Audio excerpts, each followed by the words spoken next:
started today. We're gonna play all of our games that we have already, ones we haven't tried out. So what we're doing today, join us.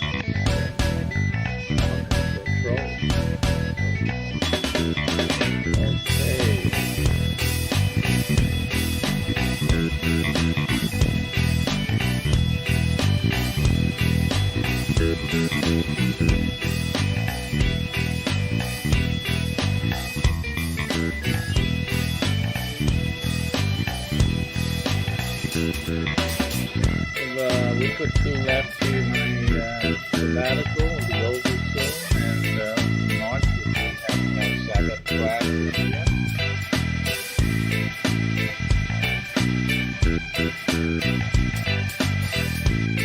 And our Sunday class.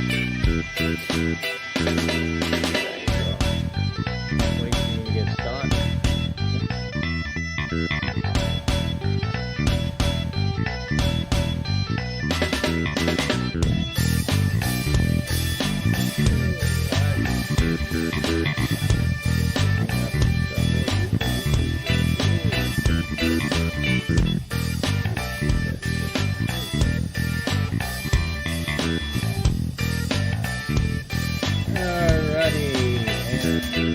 Welcome one and all to our broadcast day today, Saturday.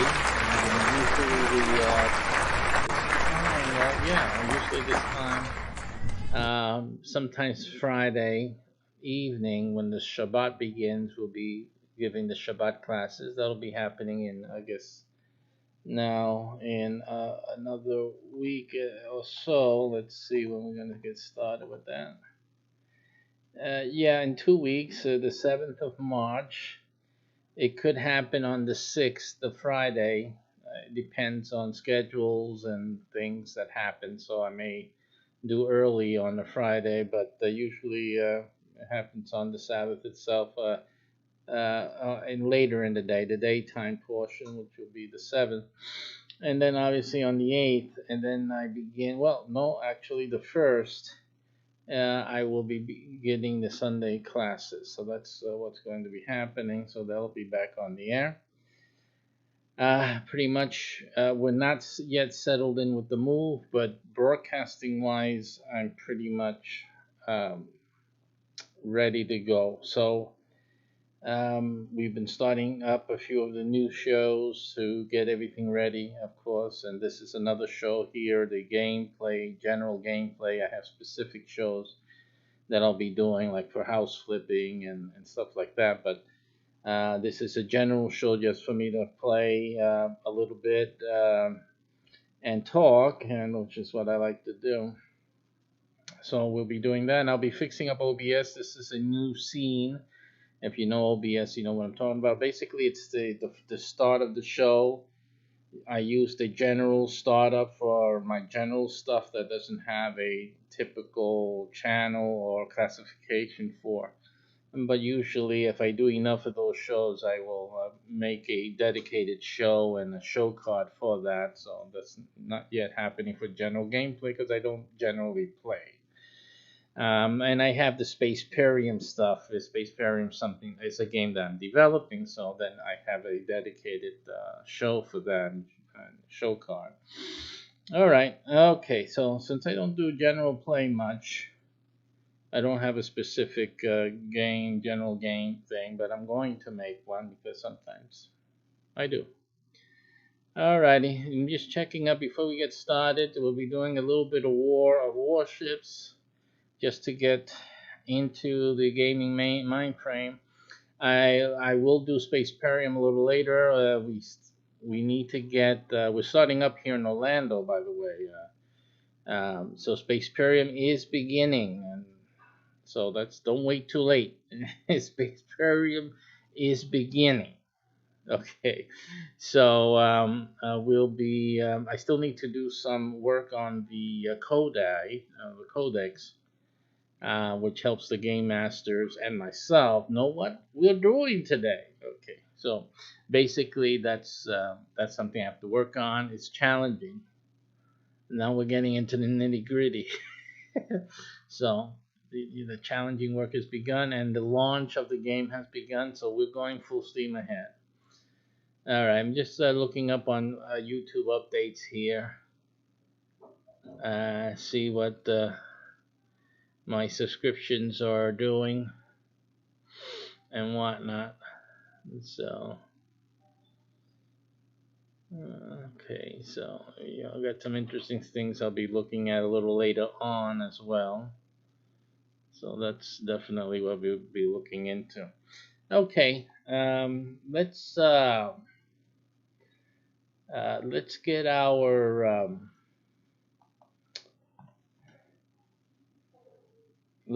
our Steam up and rolling. Let's pick up some steam here. I hit the game coding thing by mistake, so that's not what we wanted. Where's Steam? It's right next to it. I hit the wrong one.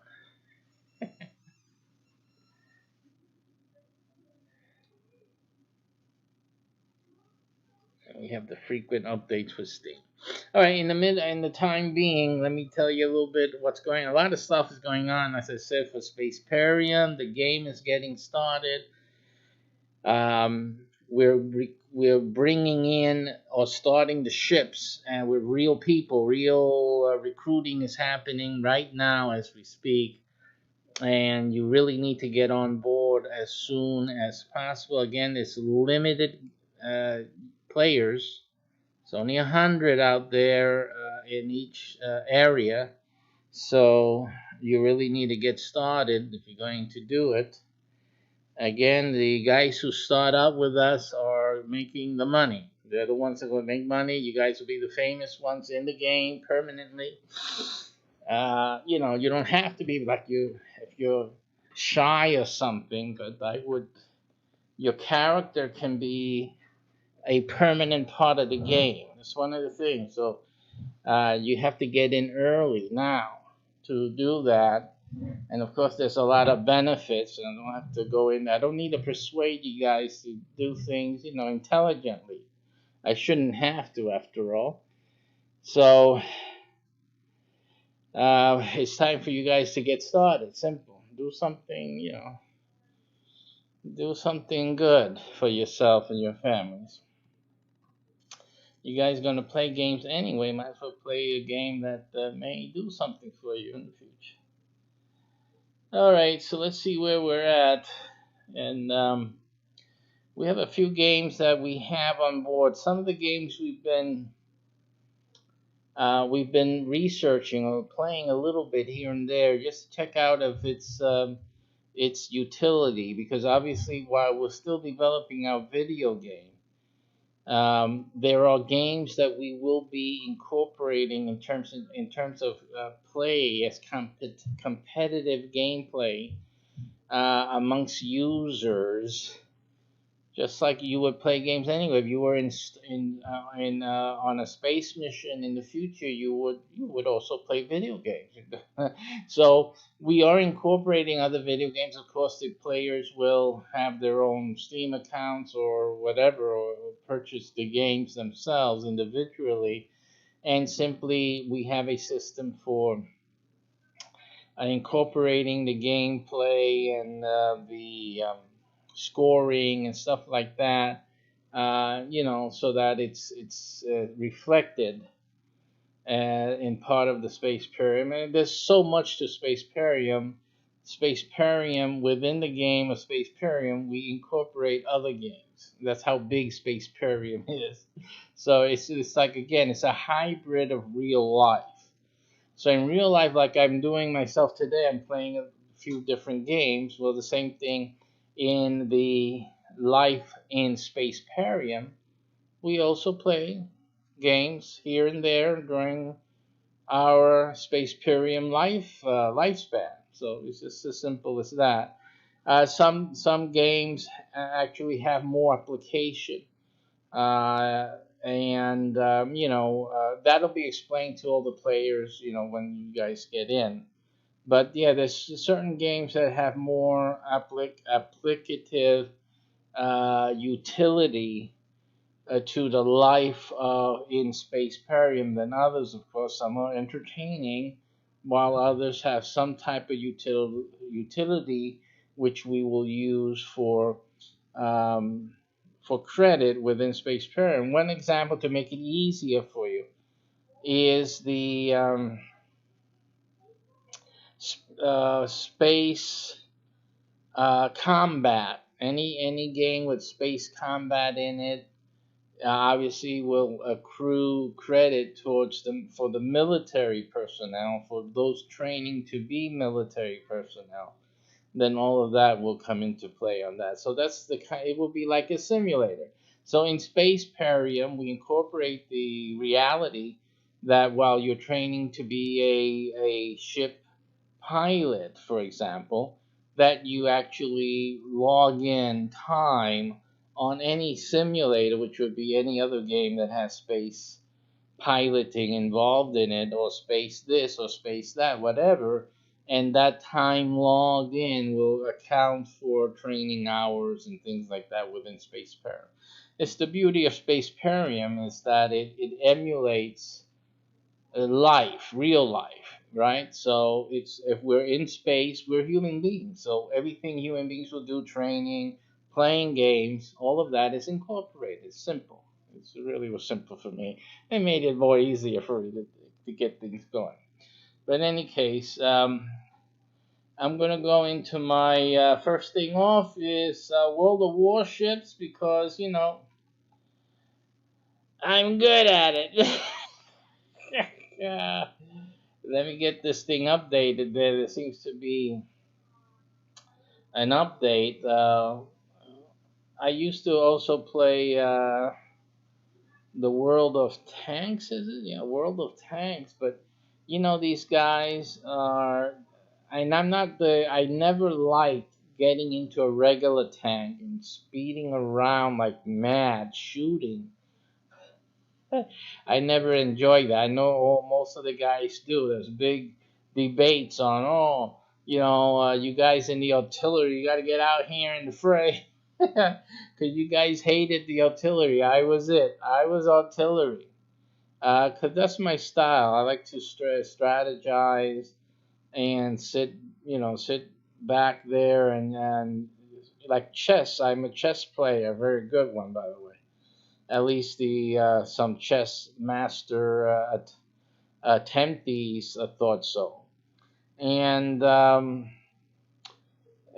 like to mess around with you. So that's my style. So yeah, I'm the guy that hit you when you thought you were invisible. That's me. I like to see where the shooting's coming from, and knowing how I think as a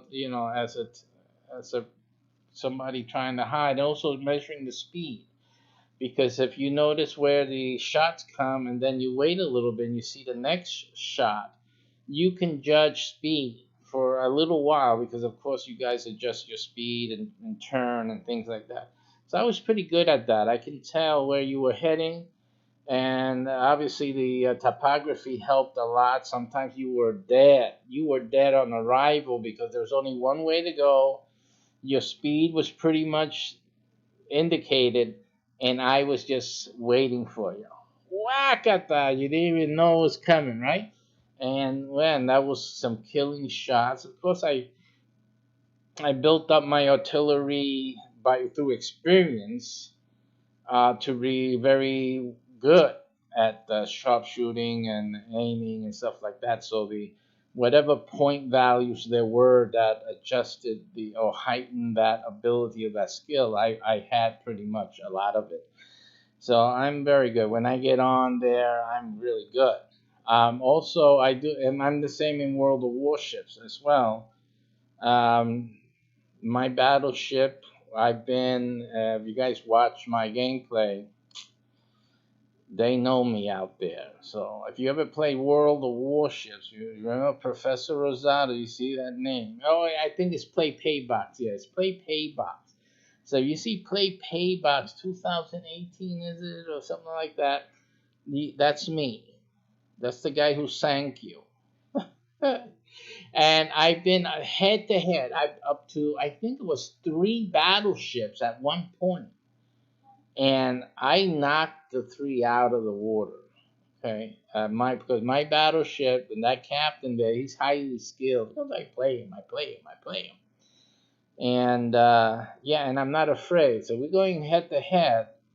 I'm gonna come out on top usually, unless I'm really, really hurt. Somebody got a good shot on me, because there's others out there. I'm not the only good battleship commander, but I'm pretty good. I'm pretty good, and I know what to do at the final step of the game. So there's a lot of strategy involved in this. So yeah, I like to do that. It's still updating here, and I might as well show you that screen because it looks better than my face. This is this guy talking again. I'm gonna come talking soon. Don't you worry. Oh my. Now, please forgive me if the game screen does not show once the game starts off, because this scene, OBS, the studio that I'm using now, has not been set for the game streaming. So it may not show right. It may be choppy. So we'll see. This is going to be testing and fixing, and we'll be playing all along the route. But the key is, if anyone's interested in World of Warships, the in terms of it has some type of strategy. Although most people don't think of the strategy, because you're going out there mixing it up. You want to just shoot and run, or and you want to kill as many ships as you can, and this and that. But I don't do that. When I play, I'm looking at how we're going to win as a team, and what is the best role that I should play. Obviously, I choose a lot. I have other ships that I've played, but by far I love the battleship. Now, when I want to mix it up and shoot the hell out of people, I use that other, the Chester, and what's the other one? I have to get the name. When the game starts, I'll tell you which one it is. But this thing is a machine gun. I look at it as a machine gun. I don't look at it as a ship. So when I want to bloody it up, I want to really just go around and causing people misery, I will play that other ship, because it's virtually a machine gun. I don't know, it has like 50 guns. And when I get you on the side, I'm shooting these things. It's like a relentless. And I'm poking holes in the other ships. I sink that one. I go for another. I sink that one. I go for another. I sink that one.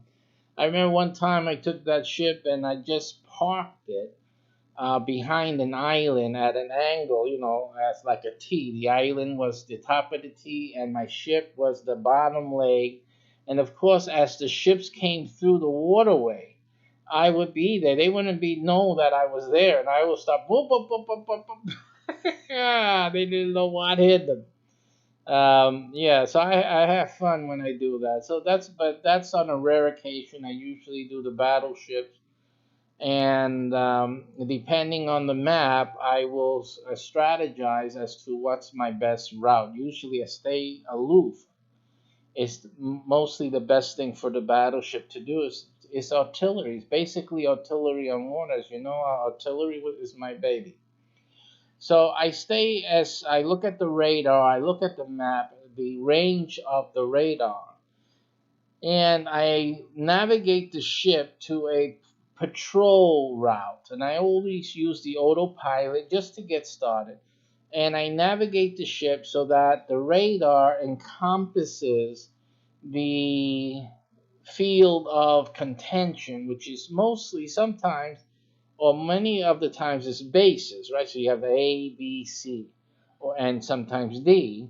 So as long as my radar encompasses where the contention is going to be, the battles, I will set the navigation so that the ship encompasses that area, covers it. And then I stay there. I really stay, go back and then go back around. I put the autopilot so I can just concentrate. And my first strategy is to, believe it or not, my first strategy is to kill the destroyers. If there are any DDs in the game, destroyers, that, and they're fast suckers. These guys are fast. So basically, they're the hardest to hit because they're fast and they're low in the water. So these guys are not easy to hit, but I focus on destroying them because they're one of the most potent, um, although short-lived, combatants on the map. And if you leave a destroyer undestroyed in a game, you're pretty much done. That destroyer, the enemy destroyer, really tips it, and you have to take the destroyers out. It's almost priority. So that's the first thing you got to get off the map, are the destroyers. I've noticed a lot of them, especially the beginner destroyers. You don't realize, there's certain things you don't realize, big mistakes you make. So again, if I was a destroyer, I would do things just slightly different. You guys are doing something a little bit, you guys, I don't see how you guys don't get tired getting killed. But if you guys see me play Paybox on your opposing map or side, you see that before the game starts, you need to watch out for me because I'm coming after you. The moment you pop up on my radar screen, you are getting my attention. I don't care who's near me, because the destroyer, you guys are a pain in the butt, a royal pain in the butt. But I let you know, I'm really good. I'm really good. I've taken out destroyers on one single shot, and they're going full speed, and they're trying to be stealthy, and use the cloud thing and all that. I got my eyes on you. So yeah, that's fun. So that's a fun part of the game. Is That's like catching fish. You're trying to So that's really fun for me, right there. After I take out the destroyers, or the team takes out the destroyers, then you just go. I go along with the opportunity, and obviously the thing to do first is to get the weaker ships. But I also like to, if the battleships are in range, usually they get in range soon enough, I like to start taking pot shots at them to weaken them. And that helps the team, because they have to deal with a weaker battleship than a full power one, then full strength one, then it's easier for the team to win. So yeah, I notice a lot of guys playing also just think about themselves. They play their own game. They're not thinking about how to help the other team members. Now, there's also a big mistake a lot of people do in World of Warships. They come into a game, and for some reason they ignore the map. They see that the whole team, basically the whole team, is like on A and B. So the whole team is going like A and B. And then there's always this one guy. I don't know what the hell's wrong with you. It's that one guy who goes over to like C. Only yourself. You're alone. You know what I'm saying? I just think of things like, if you ever saw Mr. Magoo, I think it's the Christmas Carol. Mr. Magoo, Christmas Carol, and he sings, I'm so alone. This thing comes to my mind when I see these role players who say, they go on themselves, by themselves. They're like, what do you think? You think you're going to take on the whole Royal Navy by yourself? It's incredible. And then this is the funniest part of it. When they're all out there alone, and all the rest of the team is over here, right? This is the rest of the team over here, and it'll take a good 10 minutes to get over to where you're at, right? This guy says, "Help me." Because there's a little command, there's a little button code that you put out. I need help. I need help. Yeah, F you, brother. You're on your own. I mean, what are you really going to have of the team now leave what it's doing to go and help your sorry ass over here? You went on your own, babe. You're on your own. So again, it makes no sense. When you see the team can only basically handle 2 letters, zones at a time, you got another team out there fighting back. So you gotta think, when you see the team mostly like going over here, you need to at least go to the next letter, where they're, this way next to them. So at least that when you say, help me, please, we can get over there. A battleship can, even if the battleship is way over here, he can reach the 2 letters here or there. But you going all the way over here to say you're done. You have no cover. There's no one that can help you. Don't do that. That's ridiculous. It's silly.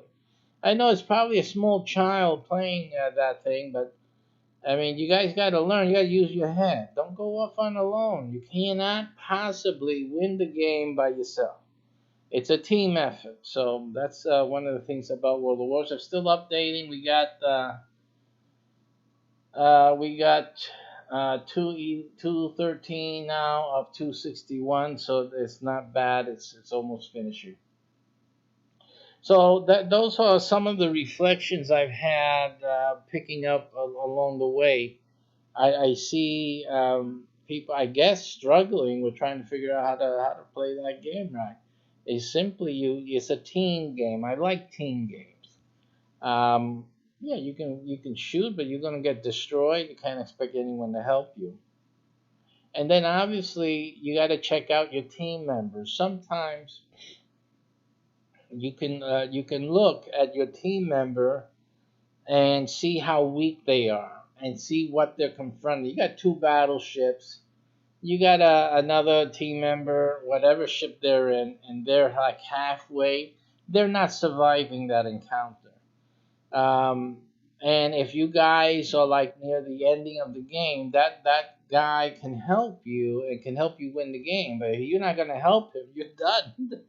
So you really need to engage that. You need to get there, and you need to start causing problems, because if the ships know that someone else is there and they're getting shot, effective shots, they're at risk of dying. So you distract the shooting from your partner, from your other team member, and you start engaging. You're gonna have to do that, but your team member still pounding. And as long as you're distracting this other battleship or other ship, that's a good thing. Distraction is very, very strategic and valuable.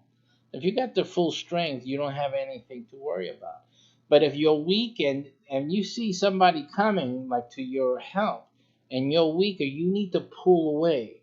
Find an empty area on the map and head there, but keep shooting, because the idea is for you to survive longer and shoot for a longer period of time. You're doing damage.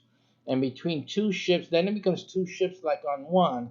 The other ship doesn't know what to do. I'm going to shoot this guy, help my partner. I'm going to keep shooting over there.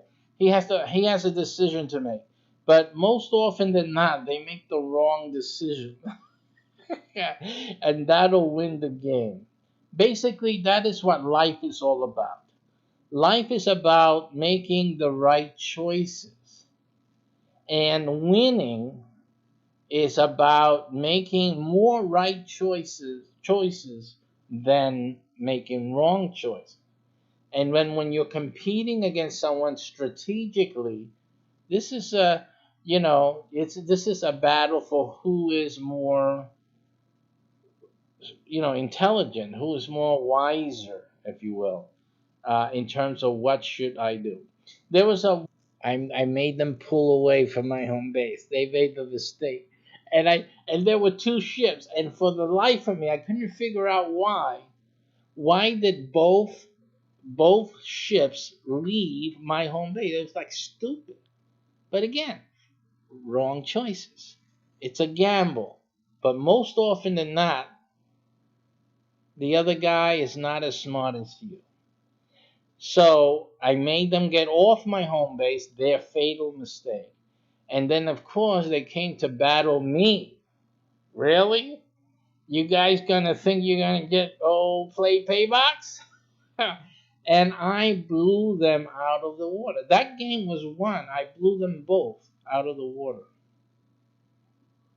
And all they had to do really was stick with their original plan, was to take that base. Take that base. Stay on it. But again, it's like people don't think. One person thought, I gotta make play paybacks, get out off the base or give him a challenge. But the other one never had to leave my home base. But he did. He made a mistake like that. It was just stupid. And when I saw that happen, I said, I got this guy. That guy's an idiot. So that was it. So we have just a little bit more left on this update. And then we'll be starting. It's like that little last thing is 2.6 gigabytes downloaded from 2.61 gigabyte download. So it's just that little one that it seems to be. And I got super fast download. So we got like, what is it, 200 on the download here. It's supposed to be 400, but I'll take the 200. And it's double what I used to have in the other place. And the upload now, I have 25 on a good day. And I used to only have like 10 on a good day. So before, so I should have no internet problems, but there's always, OBS always finds a way to, keep up the stress level in the broadcasting. But in any case, I can blame it on OBS. I don't think it's the computer. It could be though. It might be, uh, and let me say it's not the computer because it shouldn't be. I know this. I stacked it up with power here. It is OBS because OBS seemingly bottlenecks bandwidth. And the reason for that, you guys are saying, what are you talking about? It doesn't, mine's works fine. I have two running right now. At this very moment, I have two OBSs open because my computer can handle that. I've been doing that for years on my laptop and whatnot. And not with OBS, with Wirecast, which I'm not even sure if they're still around, but Wirecast, I had two open. I need it because I can't broadcast. I have many YouTube channels and I can only do one with Restream. So Restream takes care of one YouTube channel, which I usually use for my Sunday teaching. So that's not the one I'm using. And the other one is dedicated to the YouTube channel for playing my games. So both of these are running at the same time. But OBS, I know for certain, has issues handling the bottlenecks. It bottlenecks things. If you put too many videos of it, which you shouldn't do in a scene, it just causes issues. And if you haven't noticed, when I change some cameras, not that I changed the cameras, when I change the picture, like with the game and whatnot, I showed you that other video, that little spinning globe. The only reason I do that is because if I don't, OBS does not change, it blocks the camera. So that even though the camera is showing that it's on, you won't see the camera in the new scene. That's a problem. I mean, it shouldn't happen. I've never had that problem with Wirecast, but for some reason OBS does it. And then if I have two OBS open, imagine that. So what I have to do is just between scenes, I have to do a switch of the scene with that. This is what I have to do. This clears up the camera from whatever, from the previous scene, and then the camera shuts down, and then the new scene opens and the camera turns on again, and this seems to refresh the camera. If I don't do that, the camera will be missing. Now, right now, YouTube is not seeing the screen, the World of Warships or Steam, the Steam client screen. See, this is an issue of OBS. This is the problem. OBS does that, and now it came in. So this is the issue with OBS. Well, this has been supposedly updating, but it seems to be stuck. That I used to see.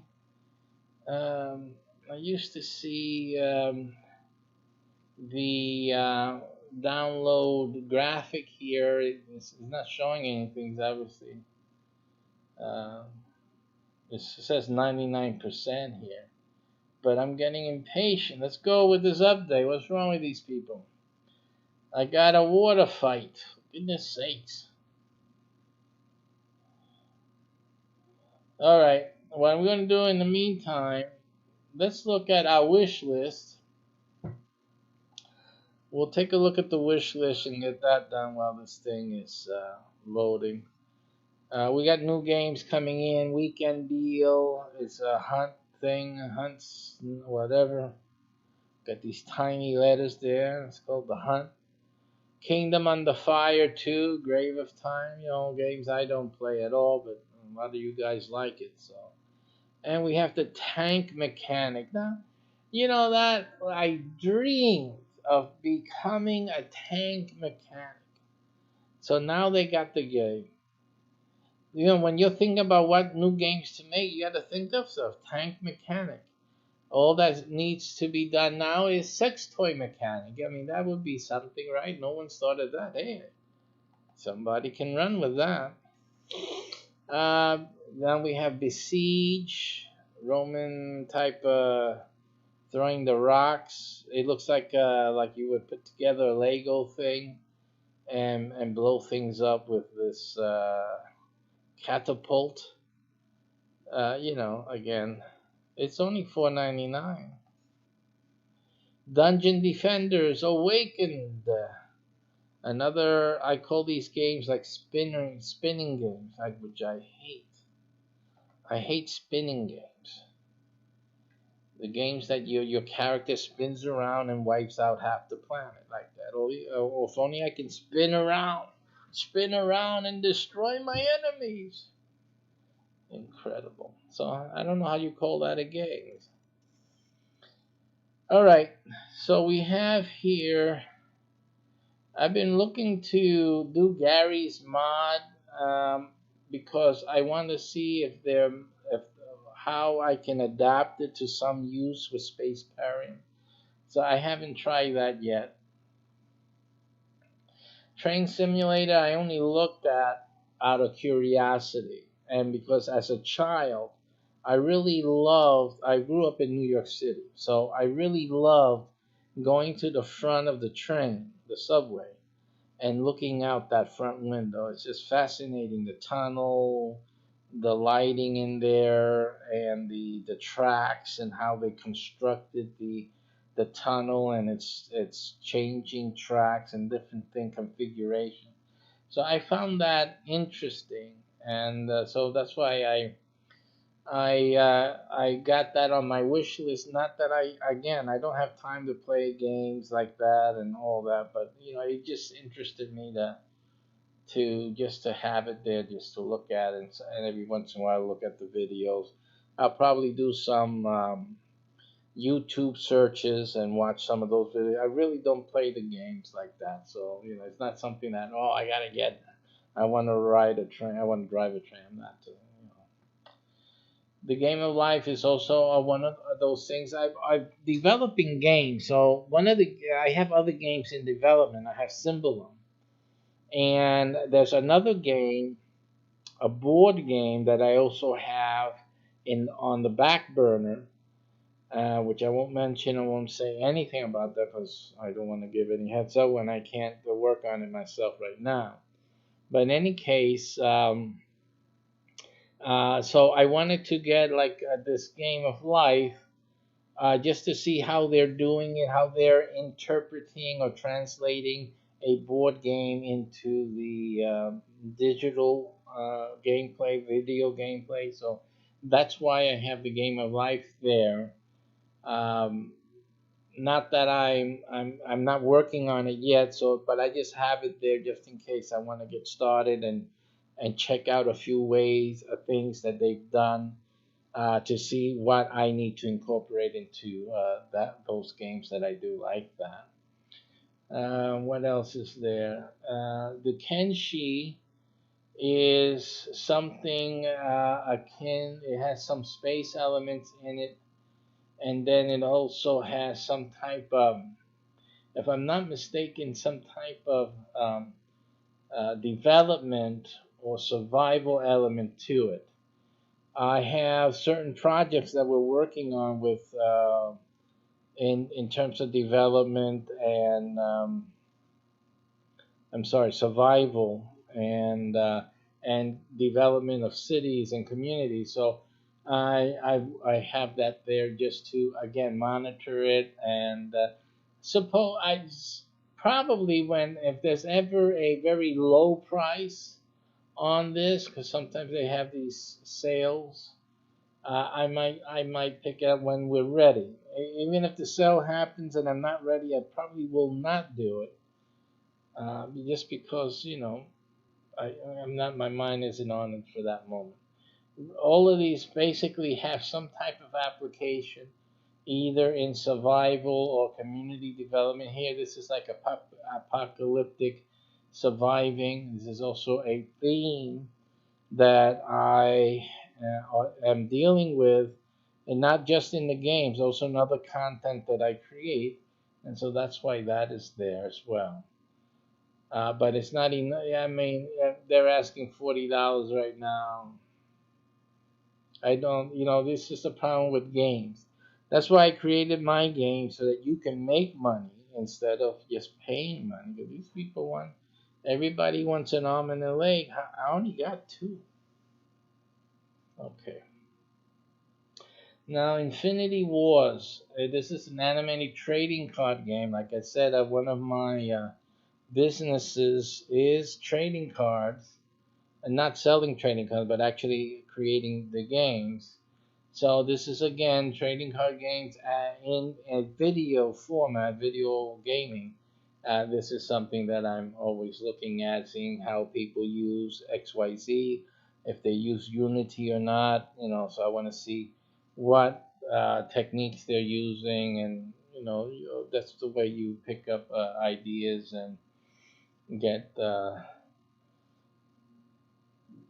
get your creative juices flowing. This again is another thing I was looking for in terms of tabletop simulator. I still don't know if I can create my own games on a tabletop simulator. I don't know.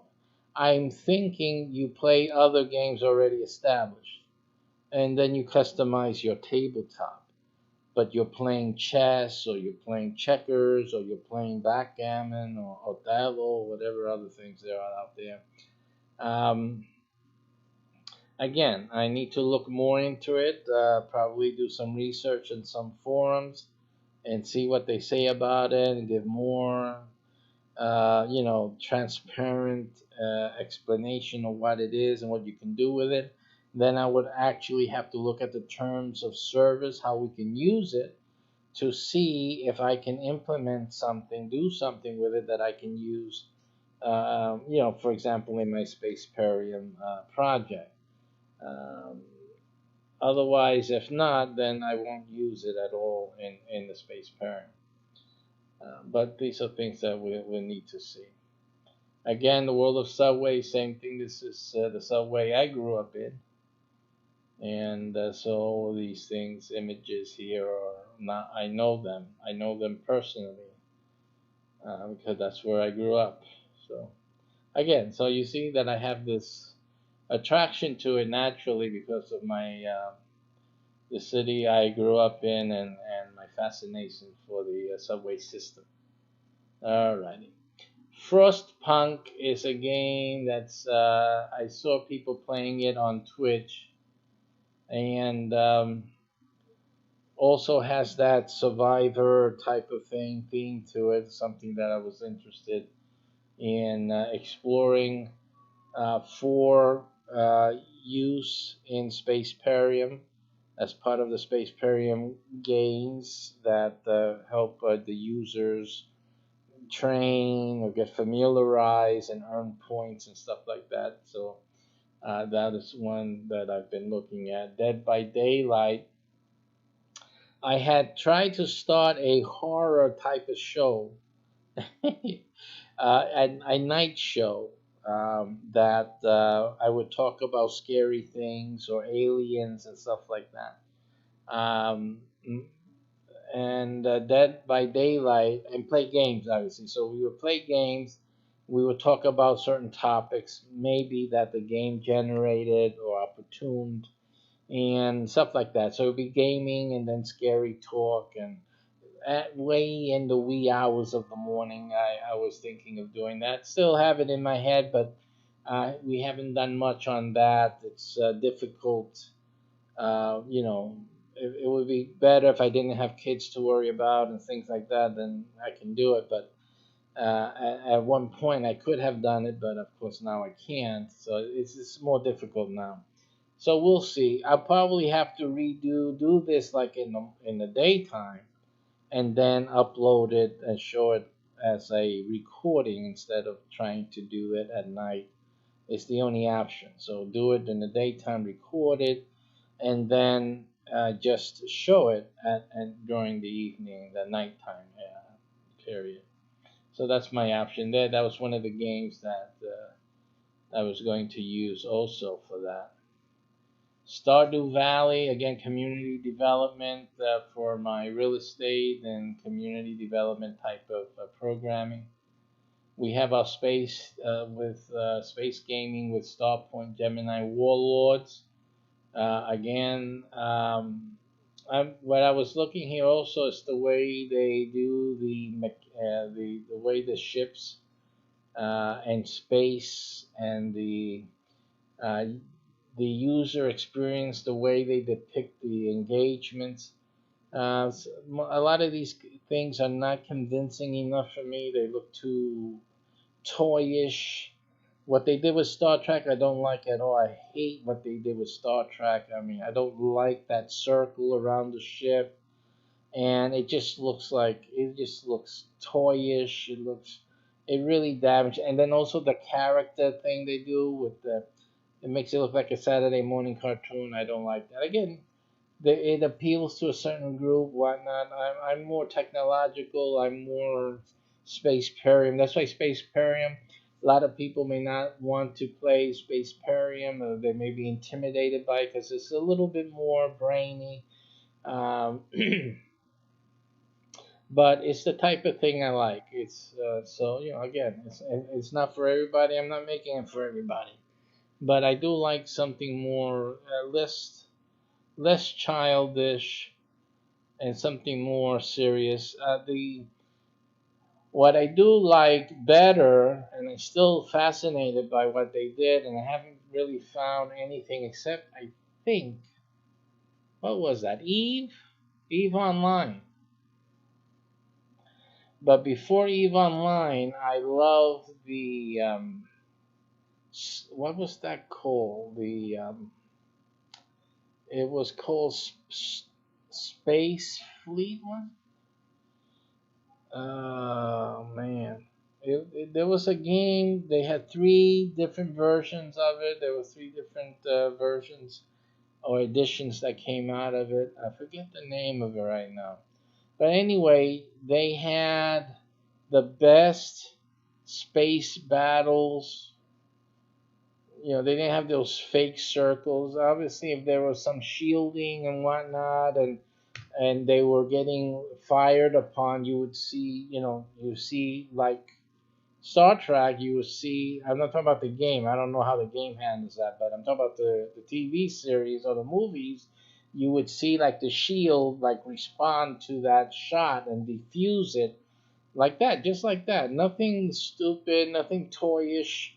A very well done gameplay in space. Great stuff. I loved it.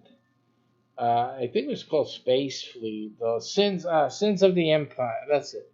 Sins of a Solar Empire. That game.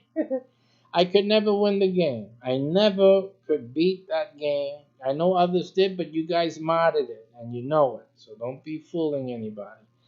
But that game was tough as hell. And but it had beauty. It was just beautiful.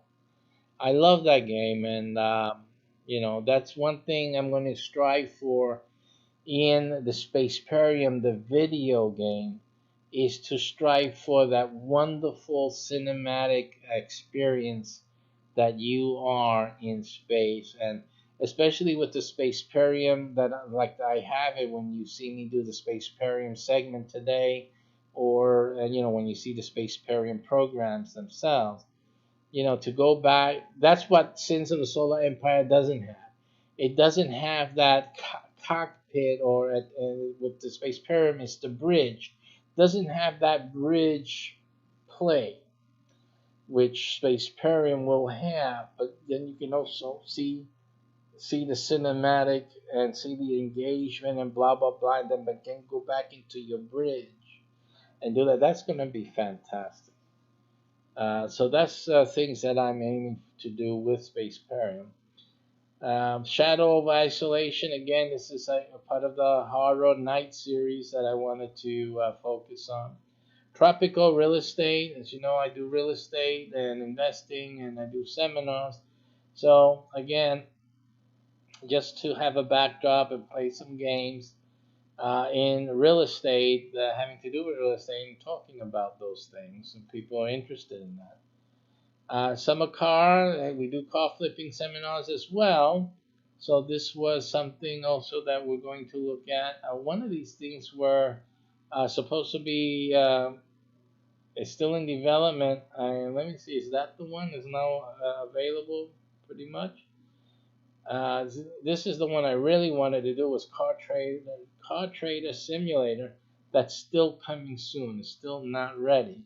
That's the one I will definitely get.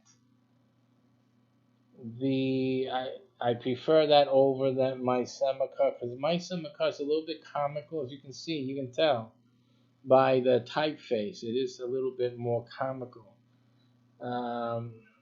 And things like that. So our download is completed. We have some farming things here, if we're in real estate, farming is part of some of the things that we do, and some other things here that we've been looking at. The 50% off right now on objects in space. Objects in space. I was looking at how this guy's developing his project really, so that's the reason why I have it here. There's certain things in here that some other things that when I review it again, I will look into and discuss when I'm doing that. And I want the I Am Your President thing because I do some political shows and I want to incorporate this into those shows. Constructor, here we go, another train station renovation. I didn't want to do this for flipping, though. Yeah, I found it funny again that you would have someone doing flips of train stations. But hey, Midnight Ghost Hunt, reasons you already know. Business, also business magnate. Astrox is also another one, but I also have some reservations on Astrox. I'll get to that again when I do another show on that. Here we got the apocalyptic survival thing as one of our themes. Is that, and then when darkness comes again, it was a little fun thing to do in the middle of the night. It's fun. So we'll be looking for more titles in the future to incorporate into possible shows. and we'll be bringing those up when they are ready. Let's get into our game because this thing is ready to go and it's ready to play. So let's play something. Just launch the game as soon as it's ready. Play game. So hopefully you get to see the screen and we won't have a problem. We can play some of this game.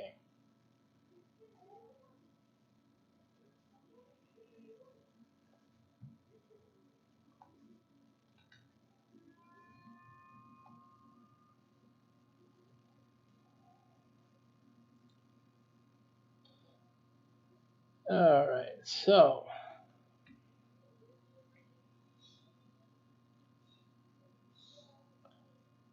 we're going to, again, you're not seeing the screen. We're going to add a game capture. So now, of course, when I do that, I'm going to add the game capture anyway, regardless, because you can't trust this OBS.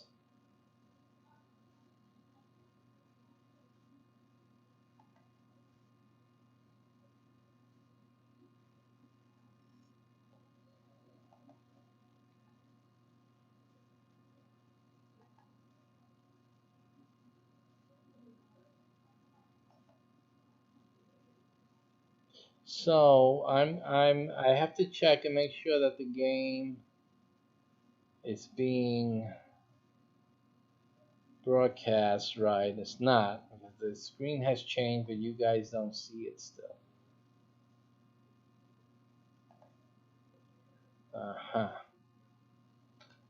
So just give me a second.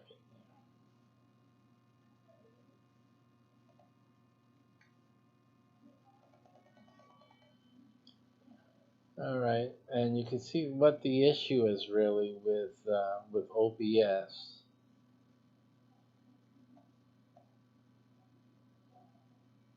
So be a little patient while we try to get this thing straightened out. This is game capture, supposed to work with it.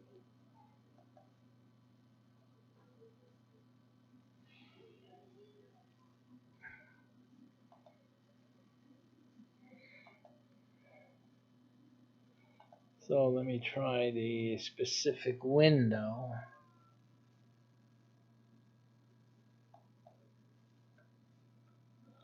So I selected the specific window.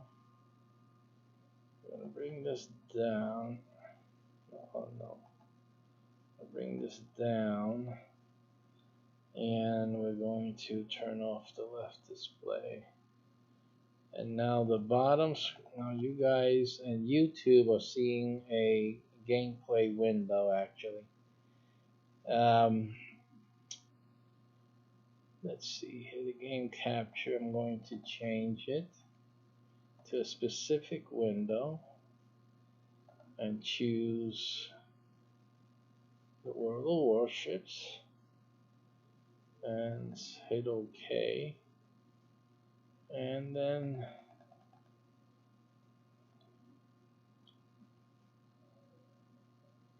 that should pop in. It's not popping in now. So let me just switch cameras here, or not switch cameras, but scenes, so that we can try to make it update itself. Switch scenes back. We're switching scenes on the restream stream, which doesn't affect YouTube at all. But it's not working. You see, that this is the issue that we're having with OBS. It's the OBS.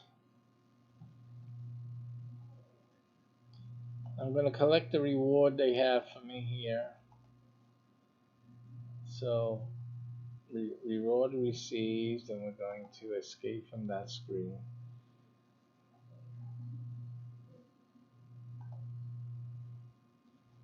I don't see any sound coming. Let's see.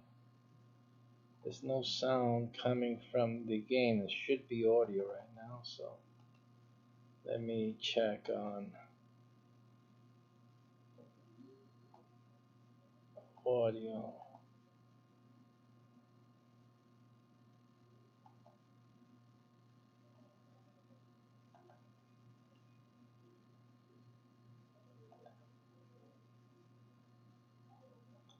So again, these are the issues that we have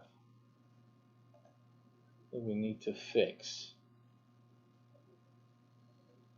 They're asking us to participate in a survey, which I will do that for the sake of education. However, I still have the problem with Restream that we're not seeing. You guys are not seeing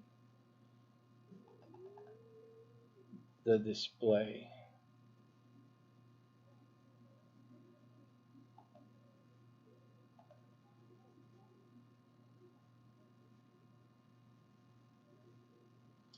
So I'm trying to see what other things we can do to get this thing to work.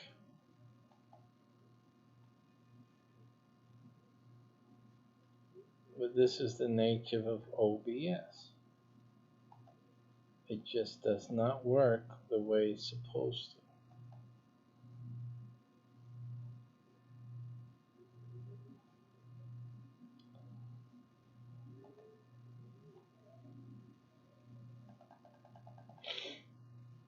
So, what can be done in that sense? Let me just go to the survey still. Let's see what this does on your screens. I'm just clicking on that so we can see what happens. Seems to not do anything, right? Oh, there. So your screens are updating moment by moment, except for the restream. Everyone else on the planet, the YouTube is getting everything well. Gee, you know what? I'm going to delete the game capture up there and just do it again. That's something also that seems to works in OBS, is to delete what's not working and bring it in again. So we'll try it again. Game capture. It's going to be top here, so that it differentiates with the other one. And we'll create it, and we'll put a specific window, World of Warships, and say okay. The thing with this is that you put in a new window. The other thing they do, you put in a new window and it's minimized. So of course you don't see anything. There's no way to test it. Now it could have worked the first time. It could have worked the first time, but we don't know. There's no way for us to know. All that we know is not working now.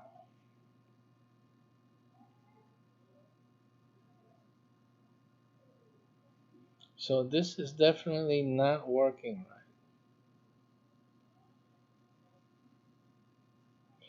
Let me test it by dragging this off to see what happens.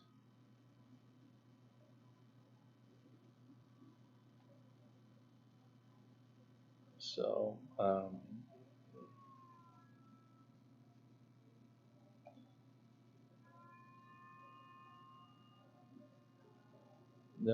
no change at all for you guys. So I'm going to try different things. I'm going to try to add a display capture. I'll try the window capture for the game, so we'll do that. So which window? I'll put in the warships, and that works. So now you guys up there, everyone else in the world can now see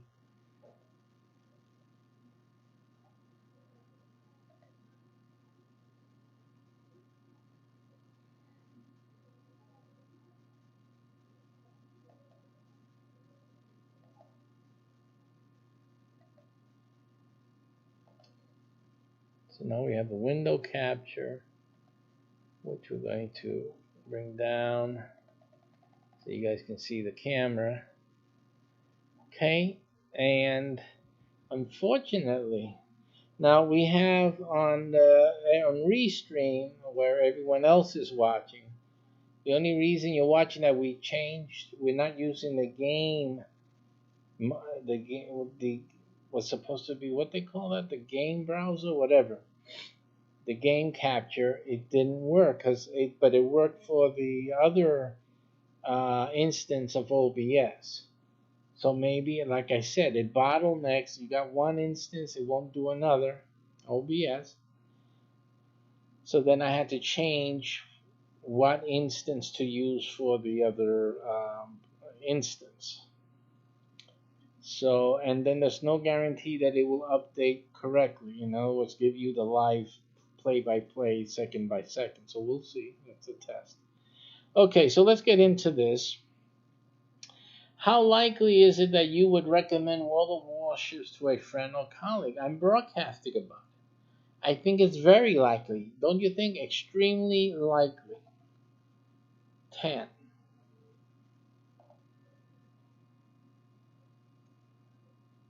Thank you for taking this survey.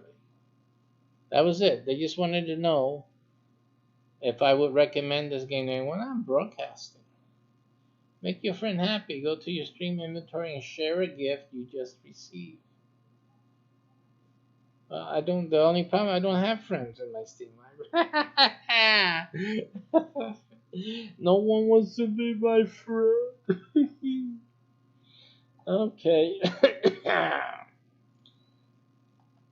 Because I blow you out of the water. That's why. Now I'm going to get you still today. Alright, let's just go some battle. This is the battleship. This is the New Mexico. New Mexico right here. As you can see here. I love the graphics. The ships are just wonderful. They pretty much, I give it like a 95% or higher, 96, in terms of the realism in movement, and how the ship moves, and the water movement and stuff like that. They did a pretty good job. You can't complain. I can't complain because that's amazing, the work they've done with this. Let me show you. So that's the battleship. I usually use the New Mexico. I use the New York at times, if that's busy. And the Wyoming was my favorite for a long time. The shoot 'em up that I like is, let's see, is it the Carolina? Or the St. Louis? St. Louis. Let me show you that ship here. It's the 4-stacker. This is the machine gun that I was talking about. This thing, look at all those guns here. You see those guns on the side? See that turret right there? See that boy? That's a bad boy. That's the deck gun there. It has guns all along the side. You see those? You see these turrets there? Oh my. And this one, and that gun, and that gun. Can you imagine all of these guns? Look at that guy right there, shooting all these guns, everything on the top and in the midship here, or the mid. I guess you call them the midships here. But can you imagine all of those guns shooting off at the same time on your poor little ship? This thing is a monster, okay, and it's fast. I love it. When we go play mess 'em up, I love to play this ship. It's just a fun ship to play. So I like that. So that was a good ship. I also used to like, we started on with the Chester. The Chester is a very old ship. And when you see it, it's almost comical, this ship. It was just, they call this a torpedo target, a sub target, destroyer target, because it's so easy to sink. Really, it has these broad sides, and whatnot. But the Chester, it was a fun ship to play. I mean, you had to know how to use this ship. This is one of the ships that I would hide.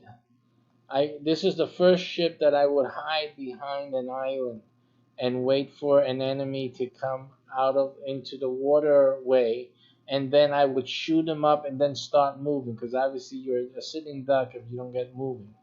But other than that, so this ship was fun to play, and I did do that, so that was okay.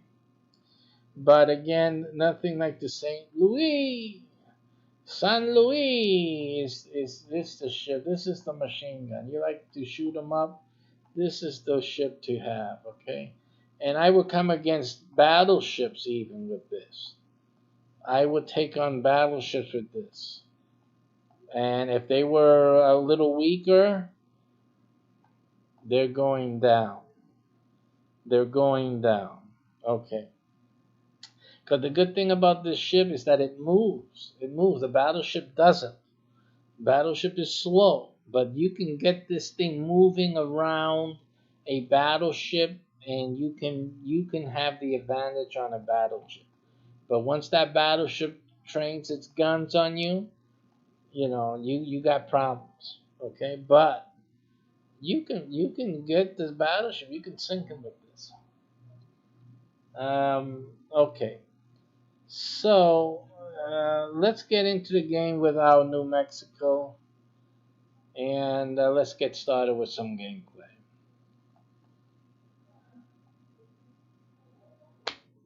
Vamos pa monte, mijo. All right, a little Spanish there for our Spanish friends. If anyone has any questions about the World of Warships and strategy and whatnot, you can talk.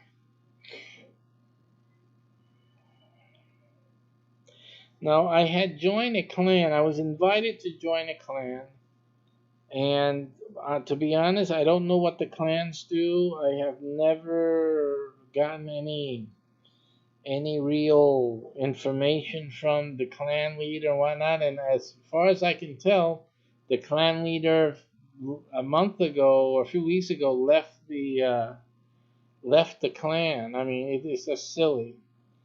But the problem is that if you don't gather the forces and play together, and and guide everyone, it's not going to work for you. So the game is started. I like going first to the map, as you know, and we see here that I'm starting from this position. There's a destroyer in front of me. There's a cruiser which has some capabilities like the destroyer. They're heading for A. I'm the battleship. We have people around home base. I'm going to stick around A and B here and just navigate. You can see down here where my radar goes pretty much halfway into A. So I'm going to move closer. I see a destroyer coming in, so I'm going to go in real quick here as fast as I can, and then slow down toward and go back towards B, but I'll be going slow once I turn. And I'm going to try to get off some shots here.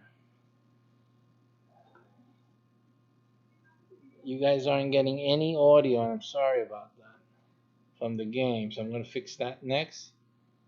And I'm going to shoot pretty much where I think the destroyer will turn. He turns in. I got an over penetration and an over penetration again. He destroyed that other ship. So we lost 2 destroyers already on our own team. The other team's coming out strong.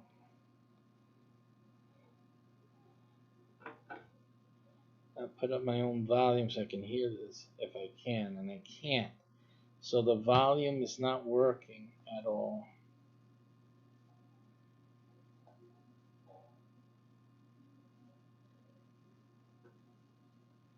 I shot a little too early on that because I'm worried about the sound and all that. So, but that destroyer is almost done. And there's one more shot by somebody. That's it. So he's done. We got this other cruiser coming in behind, and we have this cruiser already in the zone. So I'm going to shoot off some shots here. And I'm still getting over penetrations. Sorry about the fact there's no sound right now. We're about to turn.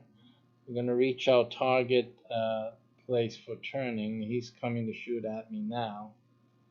And you can see that. Okay. When we turn, we won't be able to fire, and I fired off a salvo on him. And again, over penetration, we got one to penetrate. So I'm going to start my turn soon. Our team is lacking right now. I'm on fire. Put the fire off.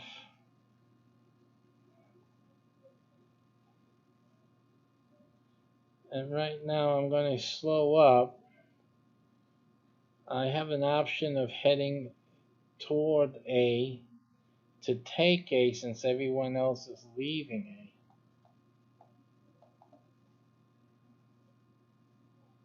A. And so that's basically what I'm going to do actually.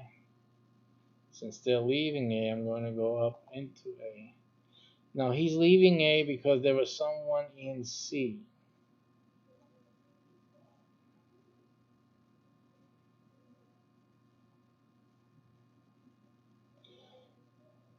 And we have a ship here who shot off his last salvo there and got me just slightly.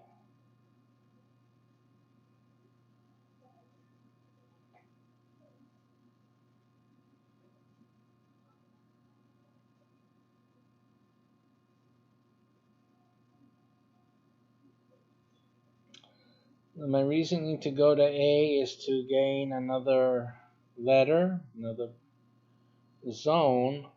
These guys seem to be going south to what is that, C? No, to D. And I want to be able to capture A at least.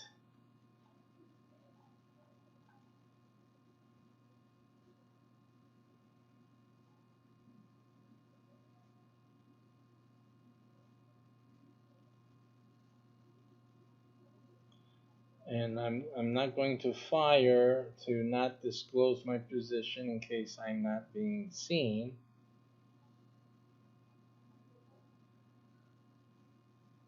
These guys are going full speed down into D. We still have a destroyer down there, I guess, left.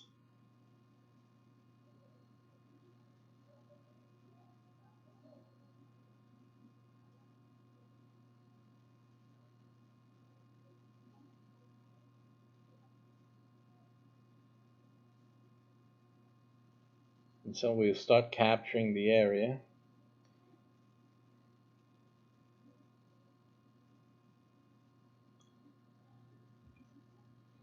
And they have three. There's 1, 2. There's another guy. We don't know where it is.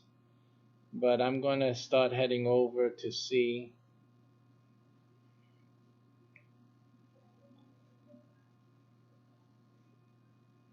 And we'll be taking A before I leave it to go to C. And we're points ahead of the other team, so now we have regained the lead. And another ship of theirs is down again, so we're just wiping them off one by one. Here's that ship. That ship's going to die soon, but this destroyer is going to take him out there, if not another. And we see that, you see this? This is a bombing squad coming from that area. So it means that the aircraft carrier, that's another reason I came over here, is because the aircraft carrier will be around this area over here. That's where the aircraft carrier is. So I'm the closest to it, and as soon as I can spot it, we'll be engaging that. So here it is, and I'm not yet in range. So you see that? Again, it's using strategy. You got to think. You just have to think. You can't play this game just like, yeah, I'm gonna kill everybody, kill the first one. You have to think, where is the best place for me to be at? He's turning in, so hopefully my shots will be able to get him. Hopefully, something, one or two, boom, boom. We have some penetration, so we have that. He's gonna start coming after me, of course. Now he noticed where I'm at. I'm going to begin to adjust my heading once I cross into C. I'm going to adjust my heading so I can give him some broad missile shots. And I have to be careful with his planes when they get near me. So we got his citadel. You see, like I said, I'm very good at it. So he's weak as can be. And now I'm going to adjust my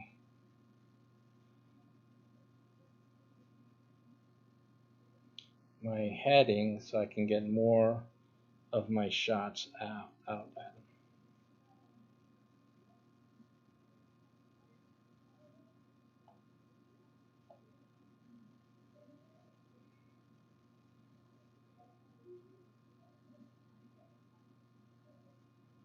And that's the end of the game. Okay. And there's a destroyer coming and he took it. I'm going to try now, before I start another, is to fix that audio.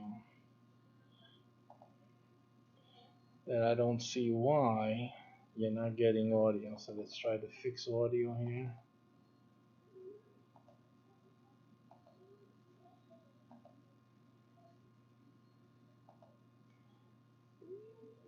What happened to the audio?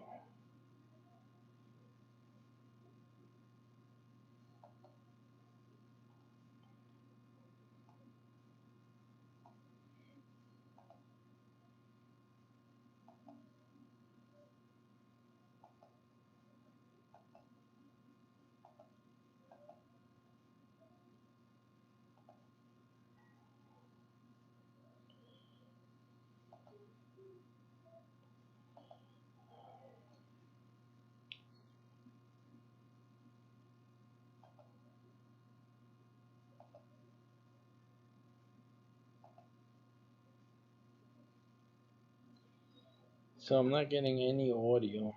I'm not hearing it here either. It's not coming out of my monitors or anything. So it could be that I guess I have to make another test. Let me load something else in here. Let me load in YouTube, see if I can get some audio.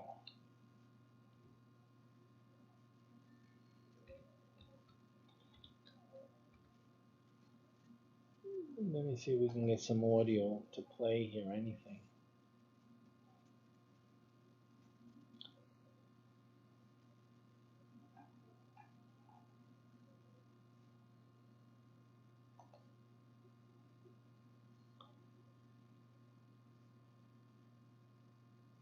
I have no audio playing on this machine right now. Alright, let's do some audio troubleshooting here. Alrighty, let's see what's going on here. Yeah, this has it on the wrong machine. So let's see if we got anything here. I'm someone different. I'm free. Hey, how you doing, brother? I'm free. I'm free. Okay, so we got audio there. Let's battle on here, see if we can get some audio. Okay, so that was it. That fixed that issue.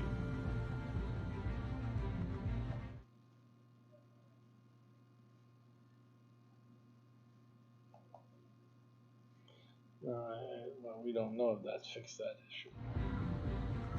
Yeah.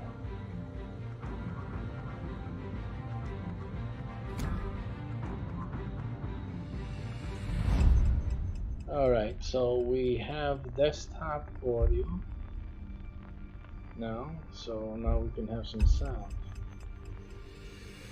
After this one, I'm going to take a break to have something to eat, so I'll just stop the broadcast and we'll restart it a little later after I eat. It depends how long it takes me to eat the cow.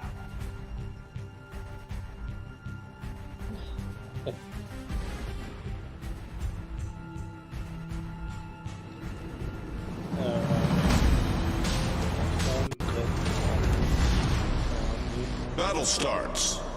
Alright, as you can see, I'm up here on the top. Provide Part of a anti-aircraft fire subgroup support. that could easily just go to D. The point of contention, however, is we have them at B and A. I mean, this is our home base A, their home base is B. It's going to be down here. So, I think I'm going to head to C as a medium. As a medium, I'm going to navigate away from D, not purposely, and head down here. And from here, Autopilot mode enabled. then go down to the A and give some support to our home base. That's basically, I think, this is the way it's going to be. So, that means.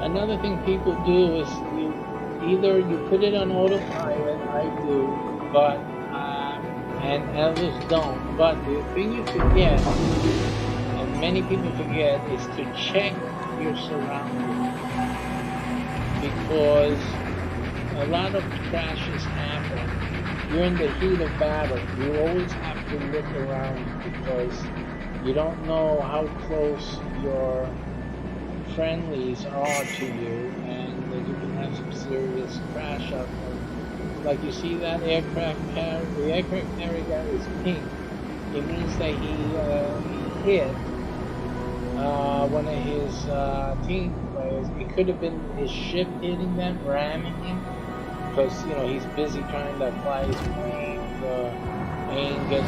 do some aiming or whatnot. Same thing happens on battleships.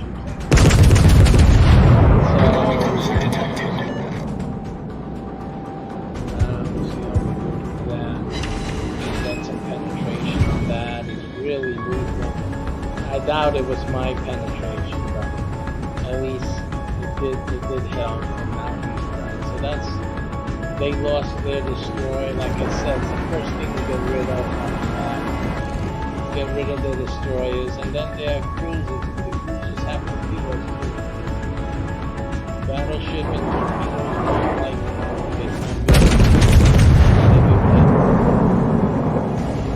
so I go after this cruiser here.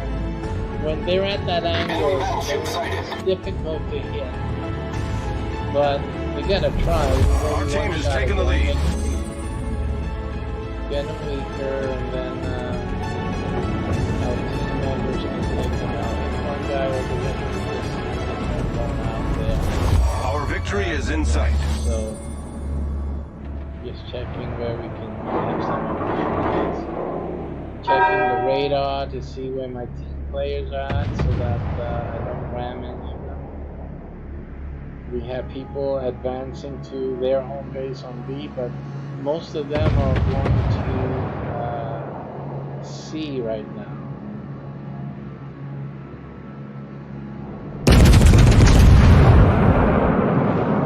So that battleship's not expecting me. He didn't know I was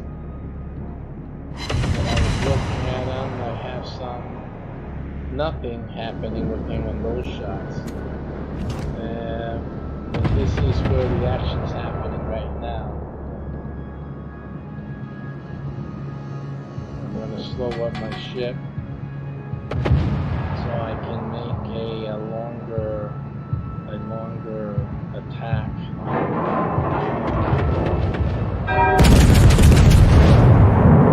He started his turn just when I was shooting.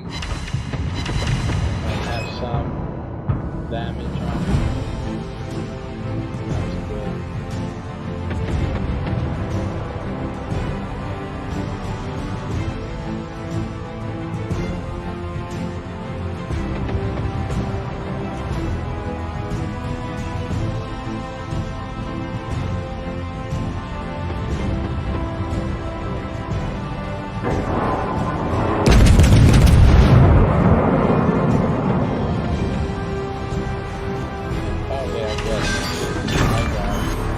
Enemy battleship sunk. Our team has taken the lead. And now this guy.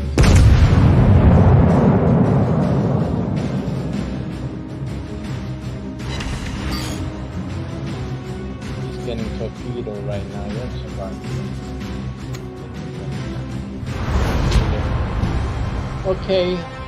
I hope you enjoyed this a little bit. I'll be returning to this after my lunch. See you guys a little later.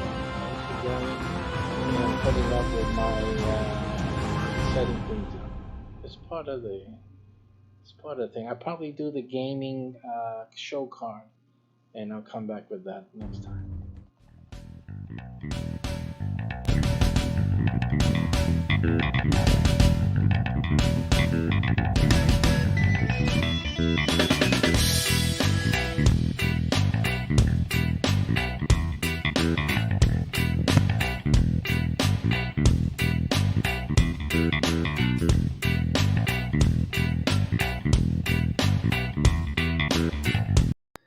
Hello and welcome. This is Reverend Dr. Gilberto Rosado for SPACEPERIUM. I'm here to talk to you about the SPACEPERIUM game that we are currently in development. And one of the, it's going to be a video game, and right now it's going through different phases. Different types of games are being or manifested through our development. There's going to be card games, there's going to be a table game, but what I'm here to talk about is the LARP phase. LARP, L-A-R-P, stands for live action role play. What people do, it's very big in Europe. It's catching on here in the US, but it's still just growing now. And it's been stated by game philosophers, if you will, scientists, who work with game mechanics and development of games and how they evolve and how people, the social aspects of it and all of that. What one of the greatest ones have indicated was that LARPing, the live action role play, will eventually grow big in the US, in the USA. And they expected a new advancement in that type of gameplay that will really just make it take off and really make it very, very popular and in the US. Up to now, these LARPs, you may have seen them, and you can always do some research. I mean, I can show you some. I guess I can show you some LARPs online so that you can see at YouTube. So let's just take a look at samples of some LARPs here so that you can get the idea of what I'm talking about. And let's get you to see the screen here. So I'll be going away for a moment. I'll be right back, so don't get worried. No one get upset or anything. Don't feel lonely. You hear my voice calming you down. Okay, so what we're going to do here is look at some LARPs so you can get the idea. If you don't know what a LARP is, so if you can see these pictures, I won't play any of the videos here, but you can see these pictures. The people gather in and they dress up in character. You see, they got fake swords and stuff, and they engage in battles like they would play the game.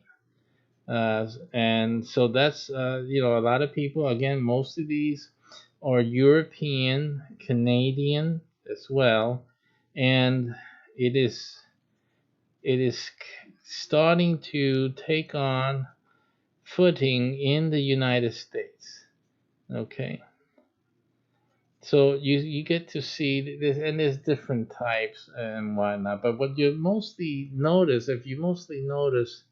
in the ones that I showed you there that pop up on a regular search on YouTube, is that they're mostly um, stories and medieval in character. The sword play, medieval time. There's one there that was more of a English mansion or Tudor type of time period. There's some that are, castle type of stories behind them. So that's basically people make up their own costumes and they prepare their satchels and of magical potions and stuff like that. It's fun. They like to do it because it is fun for them. It's like anyone with a hobby. And usually the players that play, they're very passionate about playing. So that's one thing you can say about that. But um, it's talked about often by leading I call them game scientists, mostly like philosophers. They examine how games evolve, and one of the notable ones have stated that the U.S. will develop. I don't think he particularly said the U.S., but he said that LARPing will soon eventually develop into a newer type of experience, and with that, it will gain great popularity. That means a lot of young people and middle-aged people, even experienced LARPers like the ones you've seen here, they will really hold on to that, really want to, and do even more, and more people will be LARPing in the future. As you can tell, those LARPs are a little ancient. They're medieval and whatnot, like I was previously stating. But SPACEPERIUM, the game that we're working on, is not. Our game is futuristic. There is like a handful. There may be a handful. I saw only one actually on Reddit that had anything to do with space. It's one that's a spaceship oriented, and they're basically copying Star Trek. Okay, so well, that's in existence. They're starting out. I don't know how successful they're doing. How well they're going to be, but that one has nothing close to. It's nothing close to what SPACEPERIUM is actually going to be, and actually is right now.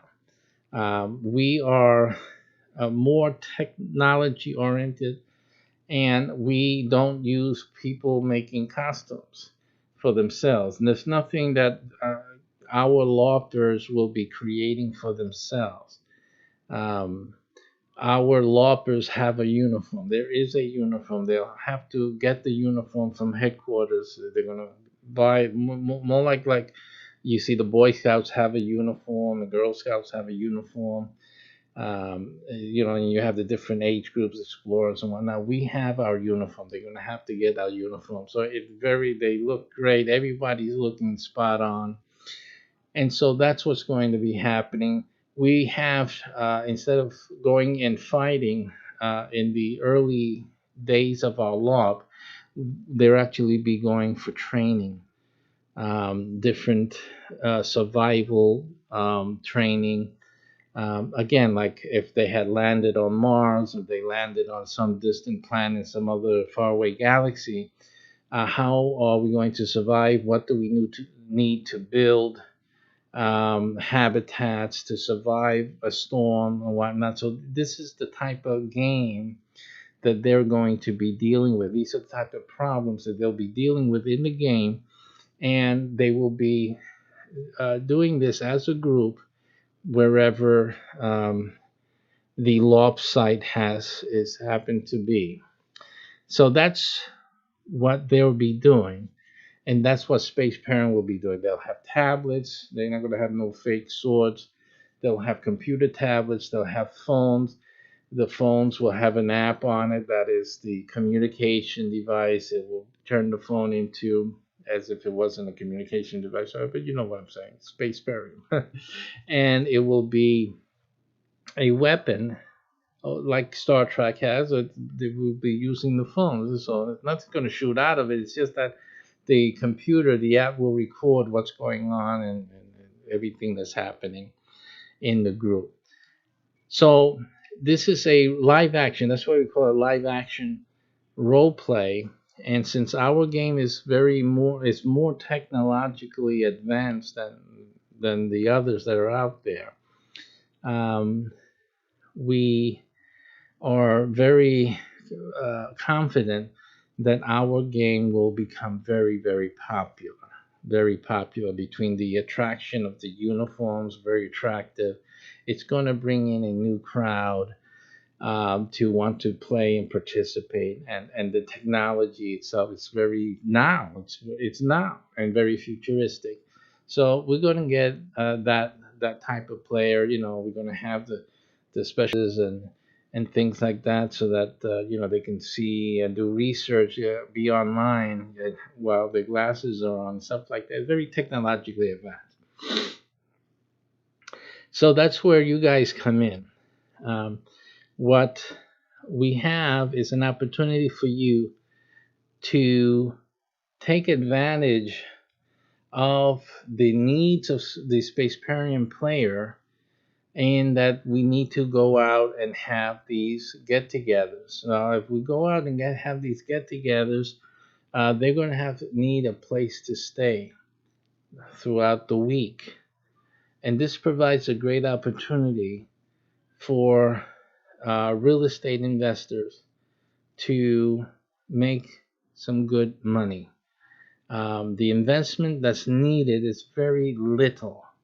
And mostly when you're dealing with this is the type of thing that most people would call most real estate investors are consider vacation home rental. Have you ever heard of that? Maybe some of you will have a unit or two that are vacation home rentals.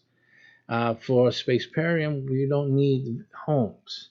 SPACEPERIUM is a very low key and low entry point type of investment that you're going to be able to make right now and make money, because you can make up to $1,000 every week from our players coming and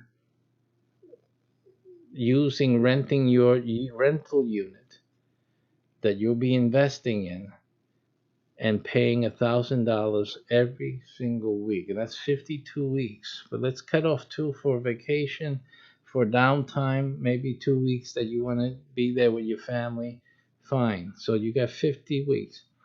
So you're looking at a return of investment of $50,000 every year if you're in the yearly program. A lot of you will only be in a 1 year program, which involves, if that's the purchase program, we're offering you a purchase price plus the 50,000, then that's what you'll get, and at least you know where it's coming from.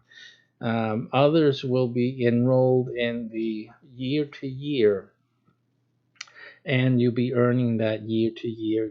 There are maintenance fees, obviously, like anything else, and those things that we'll discuss with you on a one-on-one basis. And all of that depends also on what type of a rental unit will be utilized and what part of the country it's going to be in. Okay, so depending on that, the range of investment, you have to be ready to invest at least 15,000, 15 to 17,000, depending again on the unit type of unit that's going to be used. But at the return of investment that will come in, it's really worthwhile. I mean, it's not like having to get into a vacation home, which easily can be more than $300,000 to get into a home to rent it out to vacationers. And then no matter how much I've seen it used, I'm here in Florida, I'm right here by Walt Disney. Well, this is vacation home.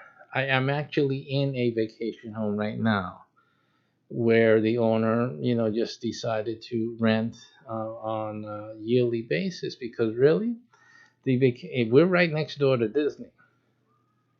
And if they felt that it was better for them financially to rent to one tenant steadily, then what does that tell you about the vacation rental home business?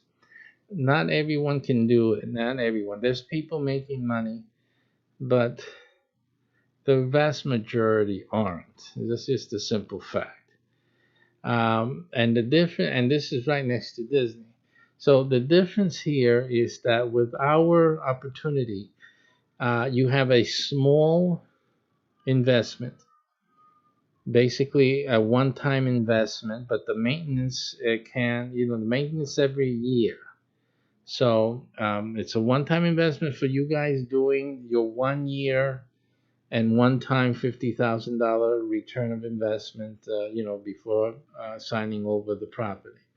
But on the others who are just investing in a rental unit on somebody else's property or our property that we're providing, then you are entitled to, as long as you maintain the yearly entry fee, you are entitled to the monies that come in. And the issue here is that the game players have to rent from you.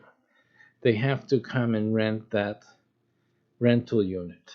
Okay, so it's not like there's a plethora of rental units and you're going to be without a rental. No, you're one of a few available, so they're going to have to use you. Your rentals are going to have to be occupied.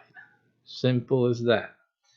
So so the first, and they have to do this every year. At least once or twice a year, they have to go for training.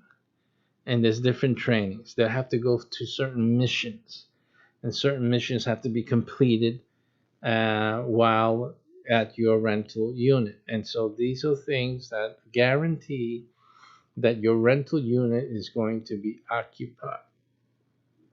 Then, in a few years, if you're a multiple year investor with us, in a few years, it could be as soon as 2 years or so, when the video game is released, it's going to be released to everyone.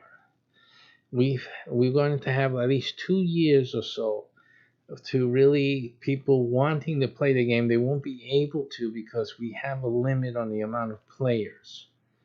And then comes the video game release where everyone can play. They've heard about this and they've been waiting for this, and so everyone can play this game.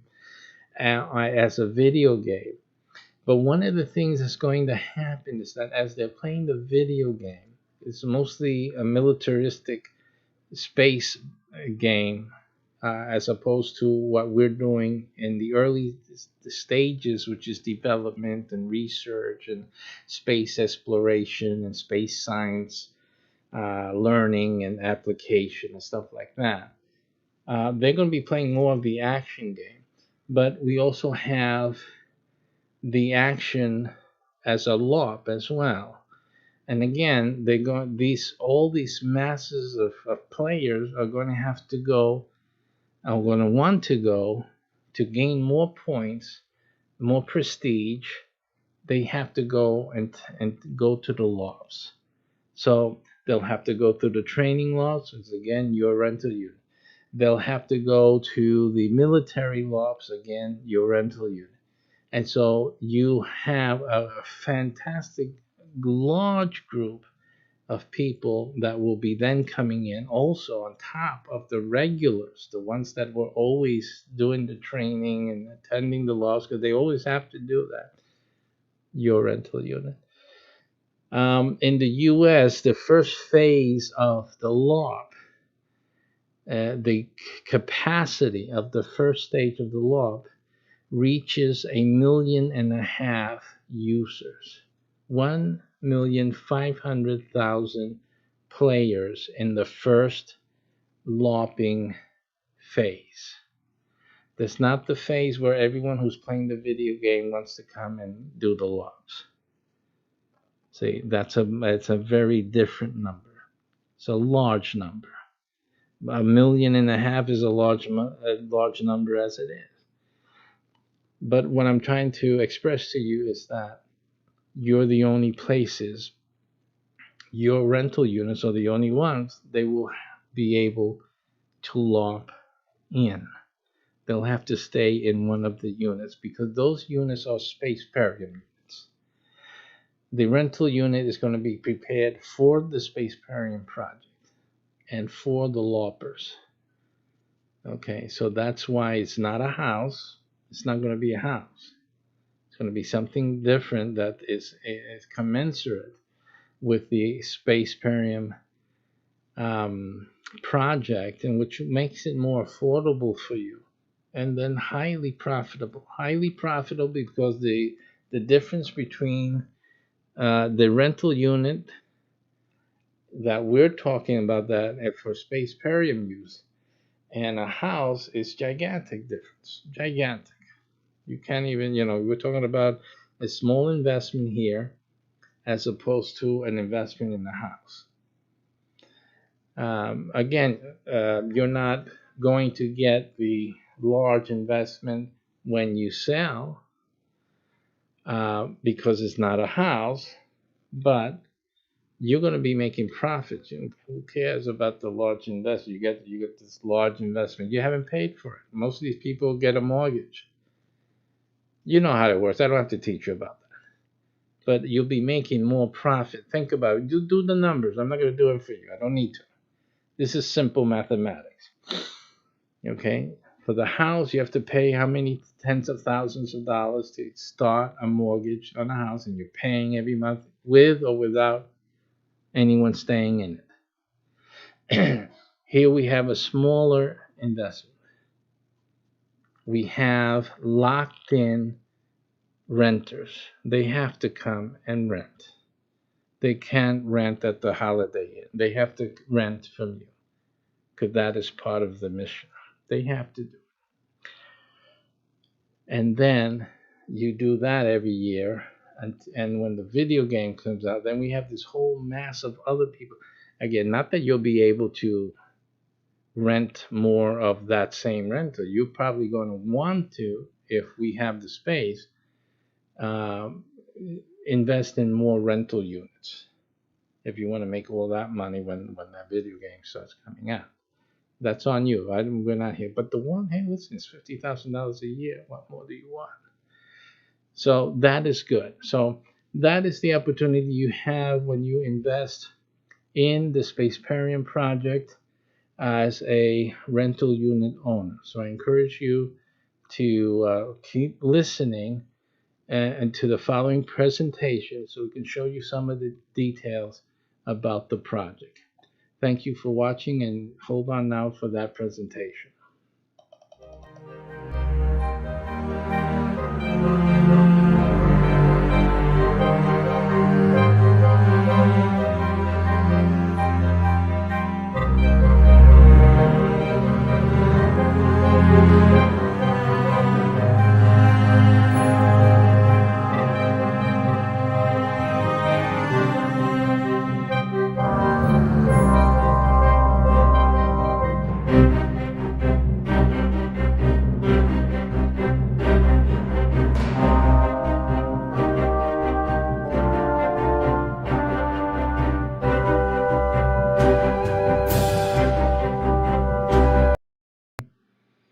On that and not to stream and upload it later.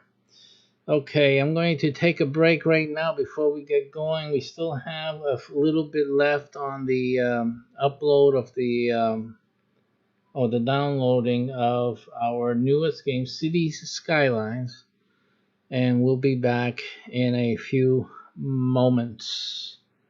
I don't think I have a thing for you guys to watch while I take a break, so I'm going to just give you a just take a look see here. And what can we do there for you? Yeah, let's see, general intro, the music credit.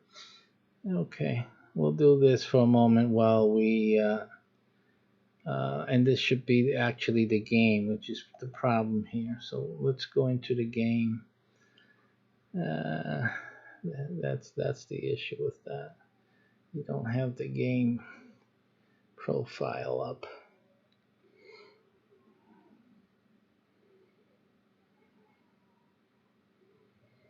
Again, I just came back from 3 weeks away from the computer, and I forgot where I was at in terms of reorganizing. I obviously was reorganizing things, and apparently we don't have a game stream profile, which is what should be done.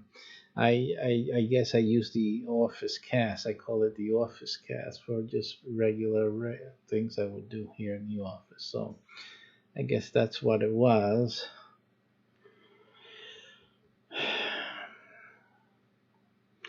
I have those for SPACEPERIUM.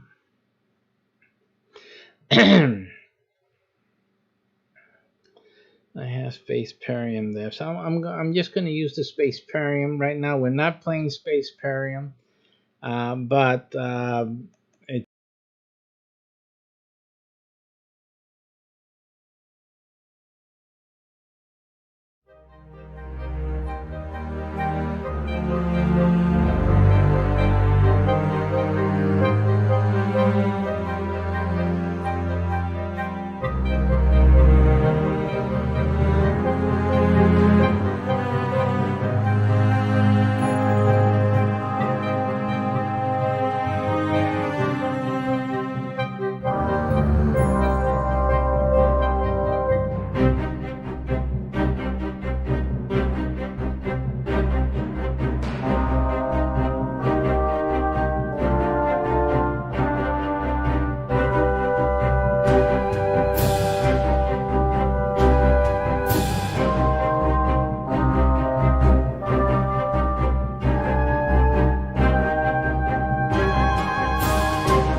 on YouTube. So that's basically what's happening here. Our download is complete.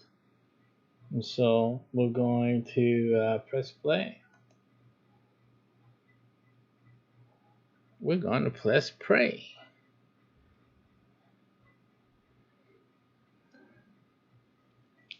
Oh my, we're on.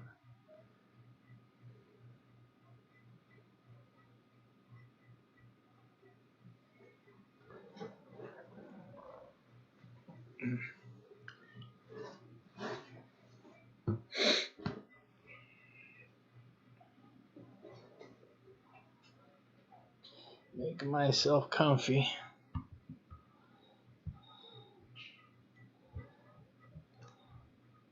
Legal disclaimer.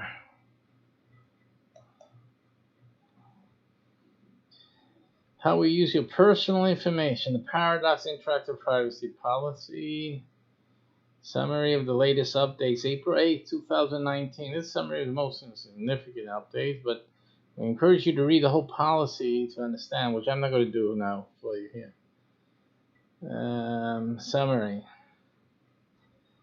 Persons with different purposes, basically, they can copy and use and then disavow any knowledge. And so, anybody reads through this? How many of you guys actually read through this? You know, it'll be like a boring day that you sit around actually reading through this. Is my chat room disable?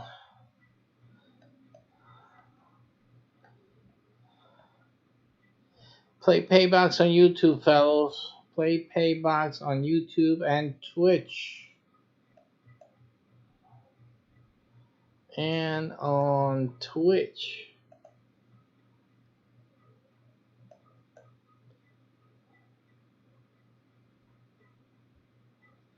Okay, Robert, thank you for tuning in, and I will await your phone call. No problem. Although I didn't look at what he was writing when he wrote it. So, okay. So in any case, how many people actually read these terms of services? What would be interesting also is if the court of law actually will uphold these terms of services when no one really reads it. I mean, it protects them. Well, we had it there. I mean, it's not our fault that they didn't read it. So I guess that's the purpose of it. But the problem with this is that the gaming genre, the nature of gaming and those who play games, they won't have the patience to sit and read all through this. I think it's honest, really. And if the legal field would hold a gamer, and make it cause them to lose a case or a claim based on, well, it was written there, you didn't read it. I think that's so unfair and unjust, really. And I'm not a gamer. Frankly, I tell you the truth. I don't spend my days playing games. Matter of fact, the only reason I'm playing these games now is because I'm in the business of developing a game. This is simple. That's it. But in terms of, so again, I'm an educator and I'm a psychotherapist. I understand the mind. I understand cognitive and behavior and abilities and that which is intuitive, things that are familiar and coincide with certain perceptions in certain cognitive areas. And in gaming, I've been observing gamers though almost all my life, and I know they don't sit there and read through all of this. So for the court of law, I think it's not just, because if we are going to be judged by a jury of our peers, if that's a thing, that the law recognizes a need to be judged by peers, then also by the same degree these terms of services and all of that have to be taken with a grain of salt in terms of the law against, especially when it goes against a gamer, because the nature of the gamer and their behavioral reality and experiences are not conducive to be reading lengthy terms of service and privacy notices and stuff like that. So that's my only complaint really about a lot of these games and softwares where they have basically a small pamphlet of material, if not a small book, of things that you need to read and then agree to. We are going to play a game. Who's going to stop now to read? It's like ridiculous and it's unfair. It's unjust. That's what I'm saying. It is. No matter what anyone says. I know the lawyers will say that, well, it has to be there, to protect the company and this and that. But like I said, the company's playing with fire, and so when you play with fire, you know what the saying goes. You know how it goes when you're playing with fire. So yeah, that's the way I look at it. Okay, now two. So what do we do here? Open. It's the legal disclaimer. And so you guys are seeing this with me. What happens? Click return to the game. Okay, so it's kind of with all this ghosting happening, it's kind of difficult to see that. So I agree to number one of two. Read our terms of use. So again, I will go through just so you can see the length of these terms of use. The grant of licenses and restrictions. So I'm sure we're going to have these same things in our game that we're developing. The service may be used by you only for your personal non-commercial use in accordance with these terms of use. Unless otherwise explicitly stated herein, nothing contained in these terms of use shall be construed as conferring by implication or otherwise any license or right to use any trademark, patent, design right, copyright, or other intellectual property rights or paradox. You are granted a personal, limited, non-transferable, non-exclusive license to access the service. Non-exclusive license means that other people can play, basic English. I guess I can give you some basic English. You are granted a personal, that means you have everything related to your person, your personal expression, usage, enjoyment. It includes sharing and sharing in terms of your reviews and your feedback and things like what I'm doing now. I'm sharing a personal interaction with the game. That's all involved in personal. It's limited and it's non-transferable, right? And non-exclusive, meaning everyone else, or the many other people who have the same license to access the service, provided that you do not and do not facilitate any third party to, again, that means giving it out to someone else to try to make this game, reproduce it, or make a better game based on the coding of this game and whatnot.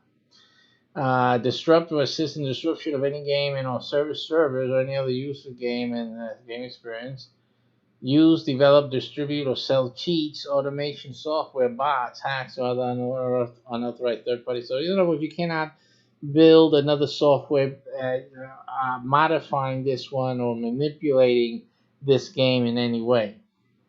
Exploit the game, the services, or any of its parts for any commercial purpose other than as permitted under the EULA, including without limitation use of a cyber cafe, computer, gaming center, or any other location-based site for gathering additional services, including in-game currency, items, or resources for sale outside the game, and or performing in-game services in exchange for permanent payment outside the game, power leveling.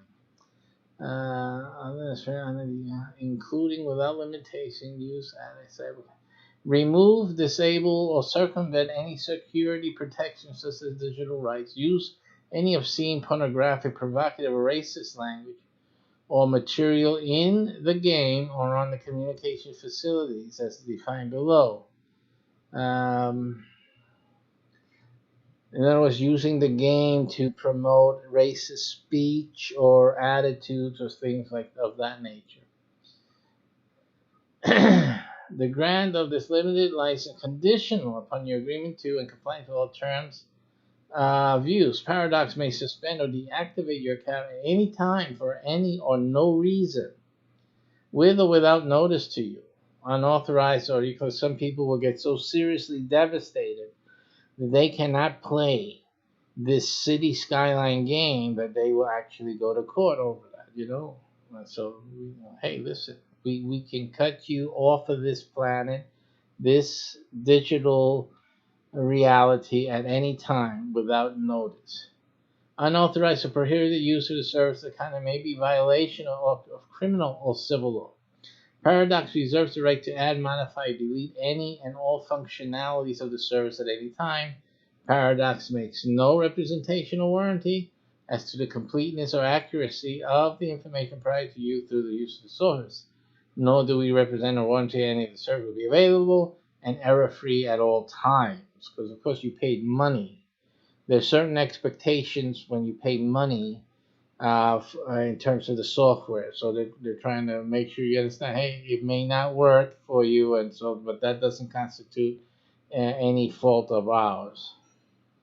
Communication facilities, post advertisements to sell goods or services. I guess in the communication facility, you may communicate with other users of service and players of the games. You agree only to use the communication facilities to post, receive, or send messages in connection with the game. This is, of course, within the game's communicative network, right? We're not talking about, like, right now we're on Twitch, we're on YouTube, we're all over the world broadcasting this right now. It doesn't mean that, and we have other communication facilities outside this game. So those are okay. We can use that in any way that we can use it according to the terms of services of those third-party whatnots. But the game's communication cannot be used for these types of other types of communications. Impersonate any real person, including without limitation an agent of Paradox, otherwise communicate, and blah blah blah, and all their things. Engage in trolling, which is all you guys are guilty out here on Twitch. All the Twitch, I got a whole bunch of troll messages on Twitch. So I don't know who's policing Twitch. I'm sure if I started doing things against the rules, I would be suspended and banned. But no one does anything about the trolls. The trolls it's like free open country for the trolls. That's also an injustice. So why don't they go after these trolls with stupid comments? But I guess, that's they're having fun and enjoyment of the system. I guess that's within their right, but I'm sure Twitch has an anti-trolling policy. I'm sure of it. Pretty sure. Anyway, engage in spamming, double posting, cross posting, and resurrecting old posts. Hack any communication facility or exploit any bugs. Insane.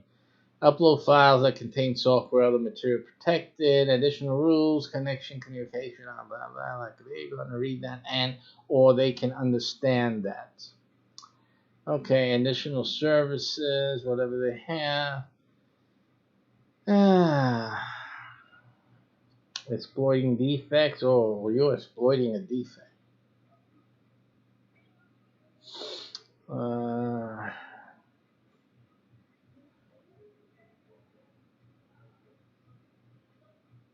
Okay. user-generated content, which is basically what we're doing now.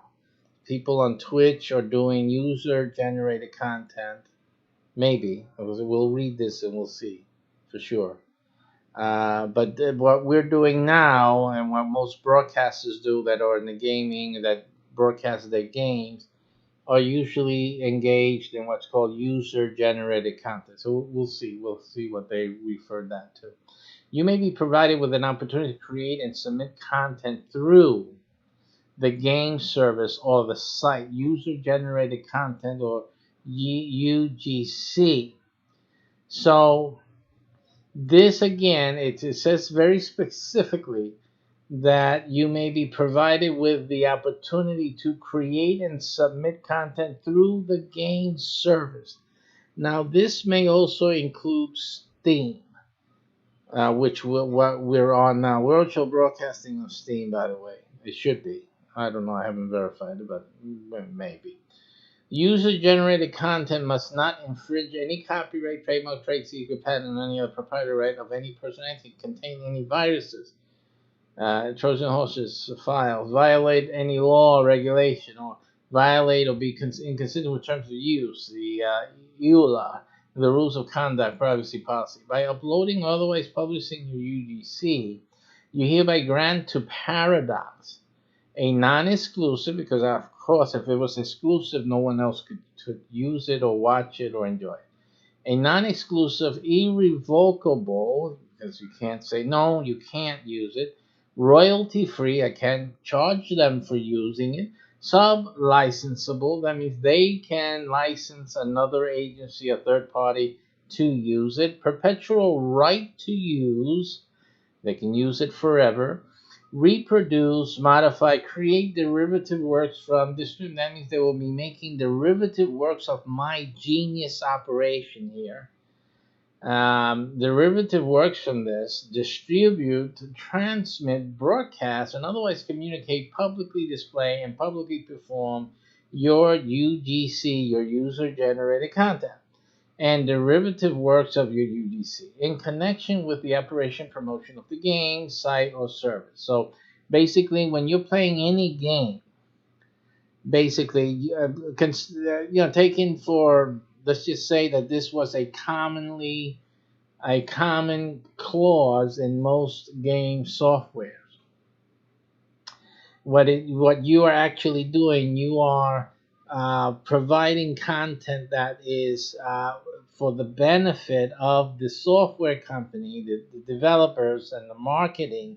They can send it to their marketers, and they can create their commercials, their shows, their whatever they communications, and use your content freely and forever.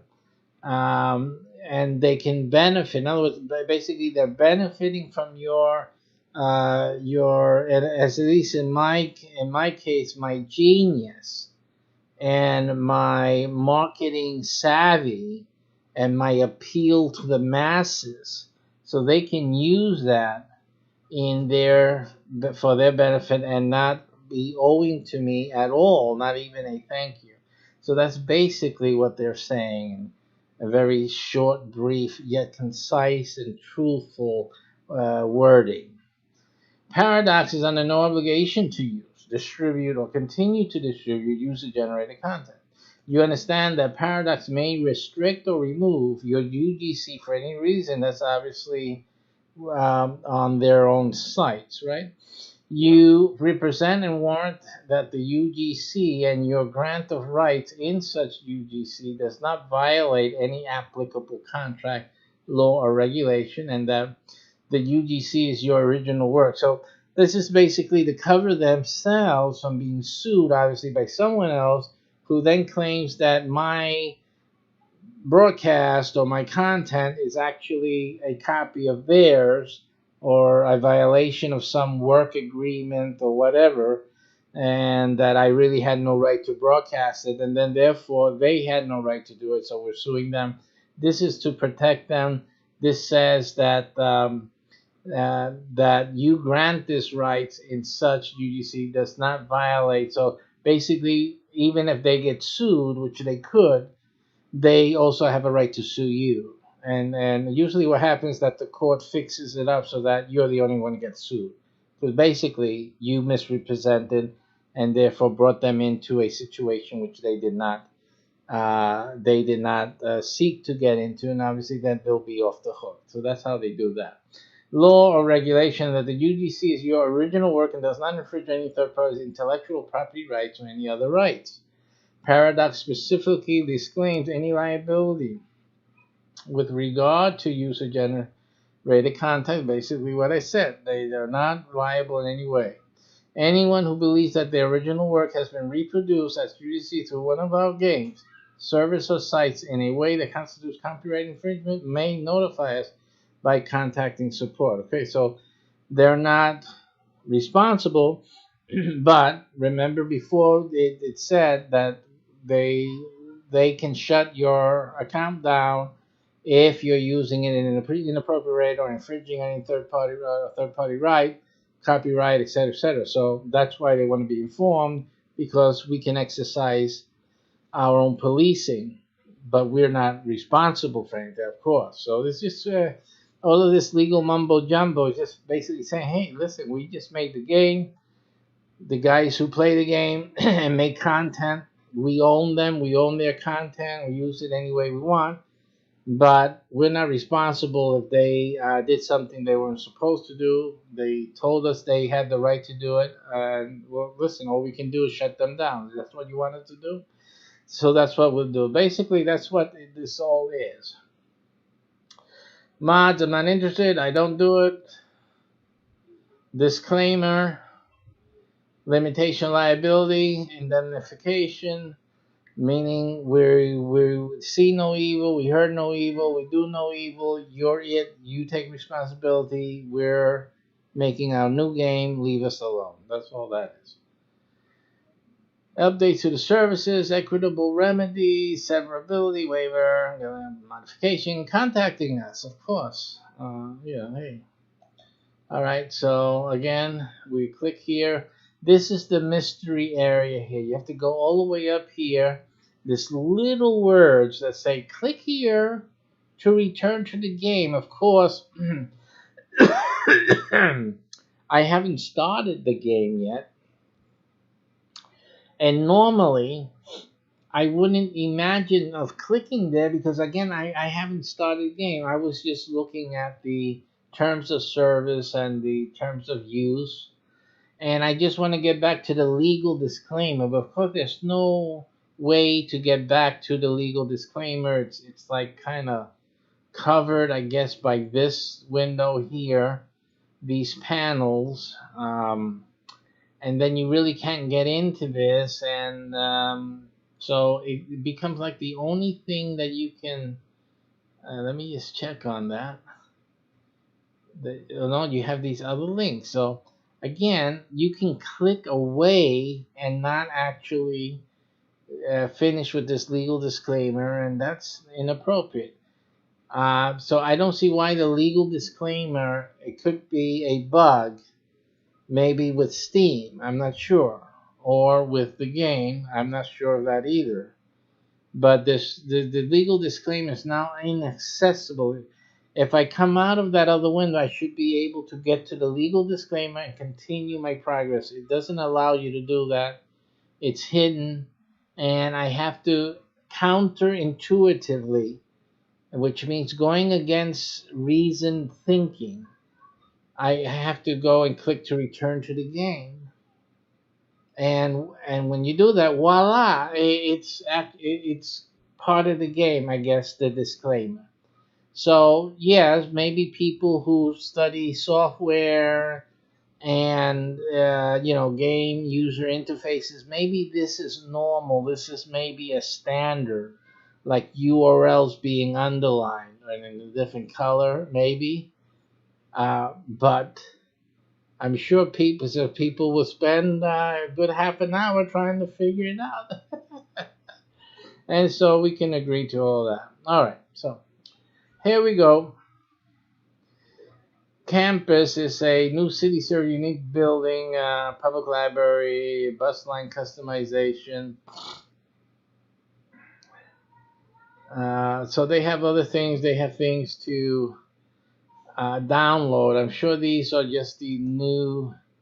These are things I saw. These are DLCs, downloadable content that I saw that gives you more things to build. Eiffel Towers. Well, I think the Eiffel Tower's in here. Concert management, mass transit.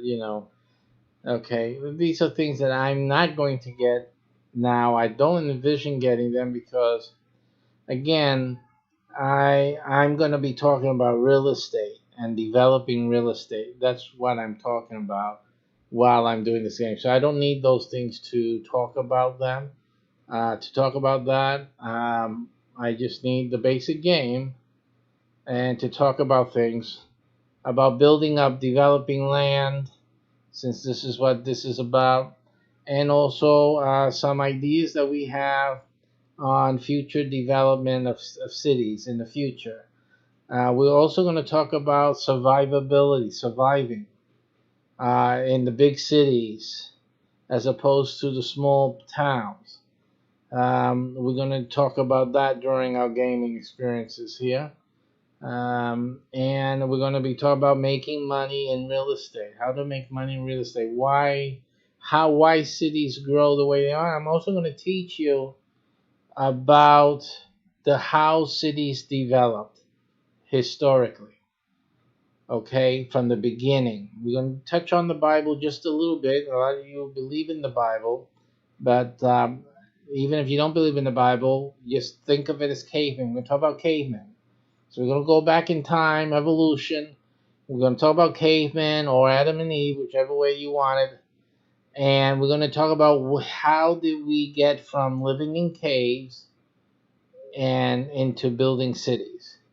And important things that you have to consider, dangerous things, as a matter of fact, that actually you've exposed humanity to yourself, your own family. If you live in a big city, you're exposed to certain dangers, and we're going to talk about that also during our gameplays together. It won't be today, but today all I'm doing is installing the game and talking about what shows we're going to develop from this gameplay.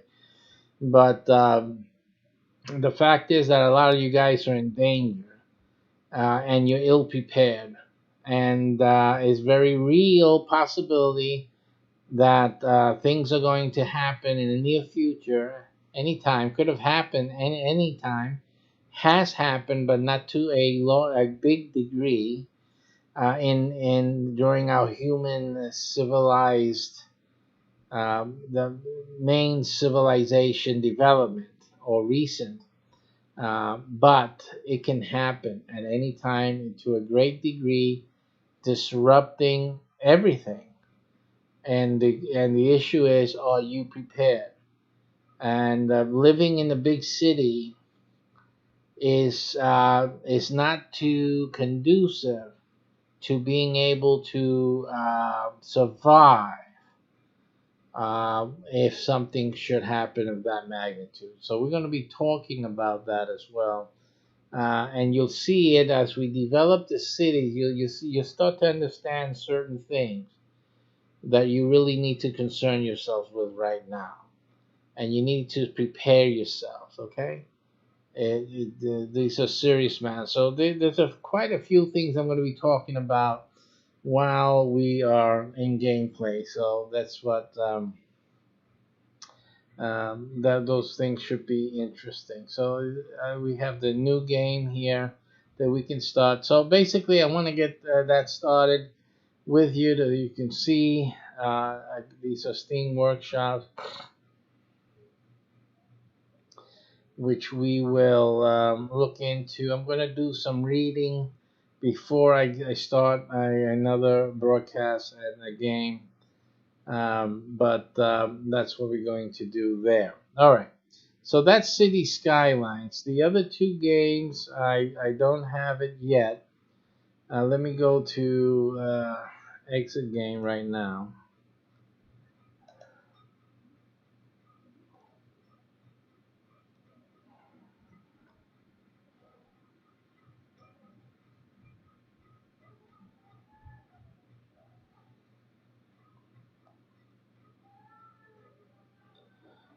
Okay, so we have that. We have a few updates pending here that we need to get into. So,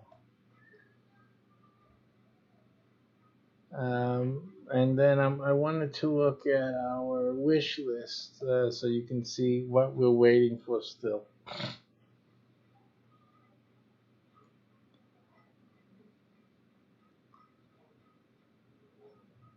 The wish list that I've developed based on certain things that we're working on for broadcasting, for shows, for content. So user generated content. And some of them are for other people to play. Not for, I won't be playing them, but others will be the recommendations I'm going to be making after I try them out and see their suitability. And we'll be having other people in our network play them. So that's why they're here in the way they are. These are not my personal, like I told you, I'm not a game player. Okay, so we're waiting for the Car Trader Simulator. That is what we're waiting for now. And the train, let's see if that's here. It isn't here, but by going to the Car Trader page, we'll have that. Let me see if they got a video here. Yeah, so let me play the video for you.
All right, so that's what's coming up. We're still waiting. We have the beta keys have been given to us, so we're waiting to get the access to the game. So you'll be seeing that right off the bat. So that should be any day now, later tonight or tomorrow, or whatnot. So we'll be getting that going. Here, I believe was the other one. The train is right here. Train station renovation. So this is what we'll play again now, so you can see that.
So we're gonna get to drive the train. Isn't that great?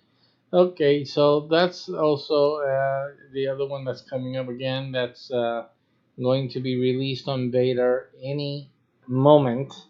So we'll be bringing that to you.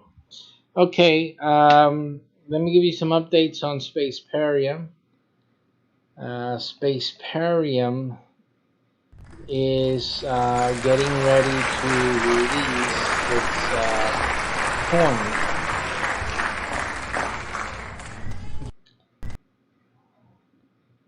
called the SPACEPERIUM coin. That coin is a crypto coin. The crypto coin is not going to be made public, at least while I'm alive. I didn't plan it to be a public coin offer or anything like that.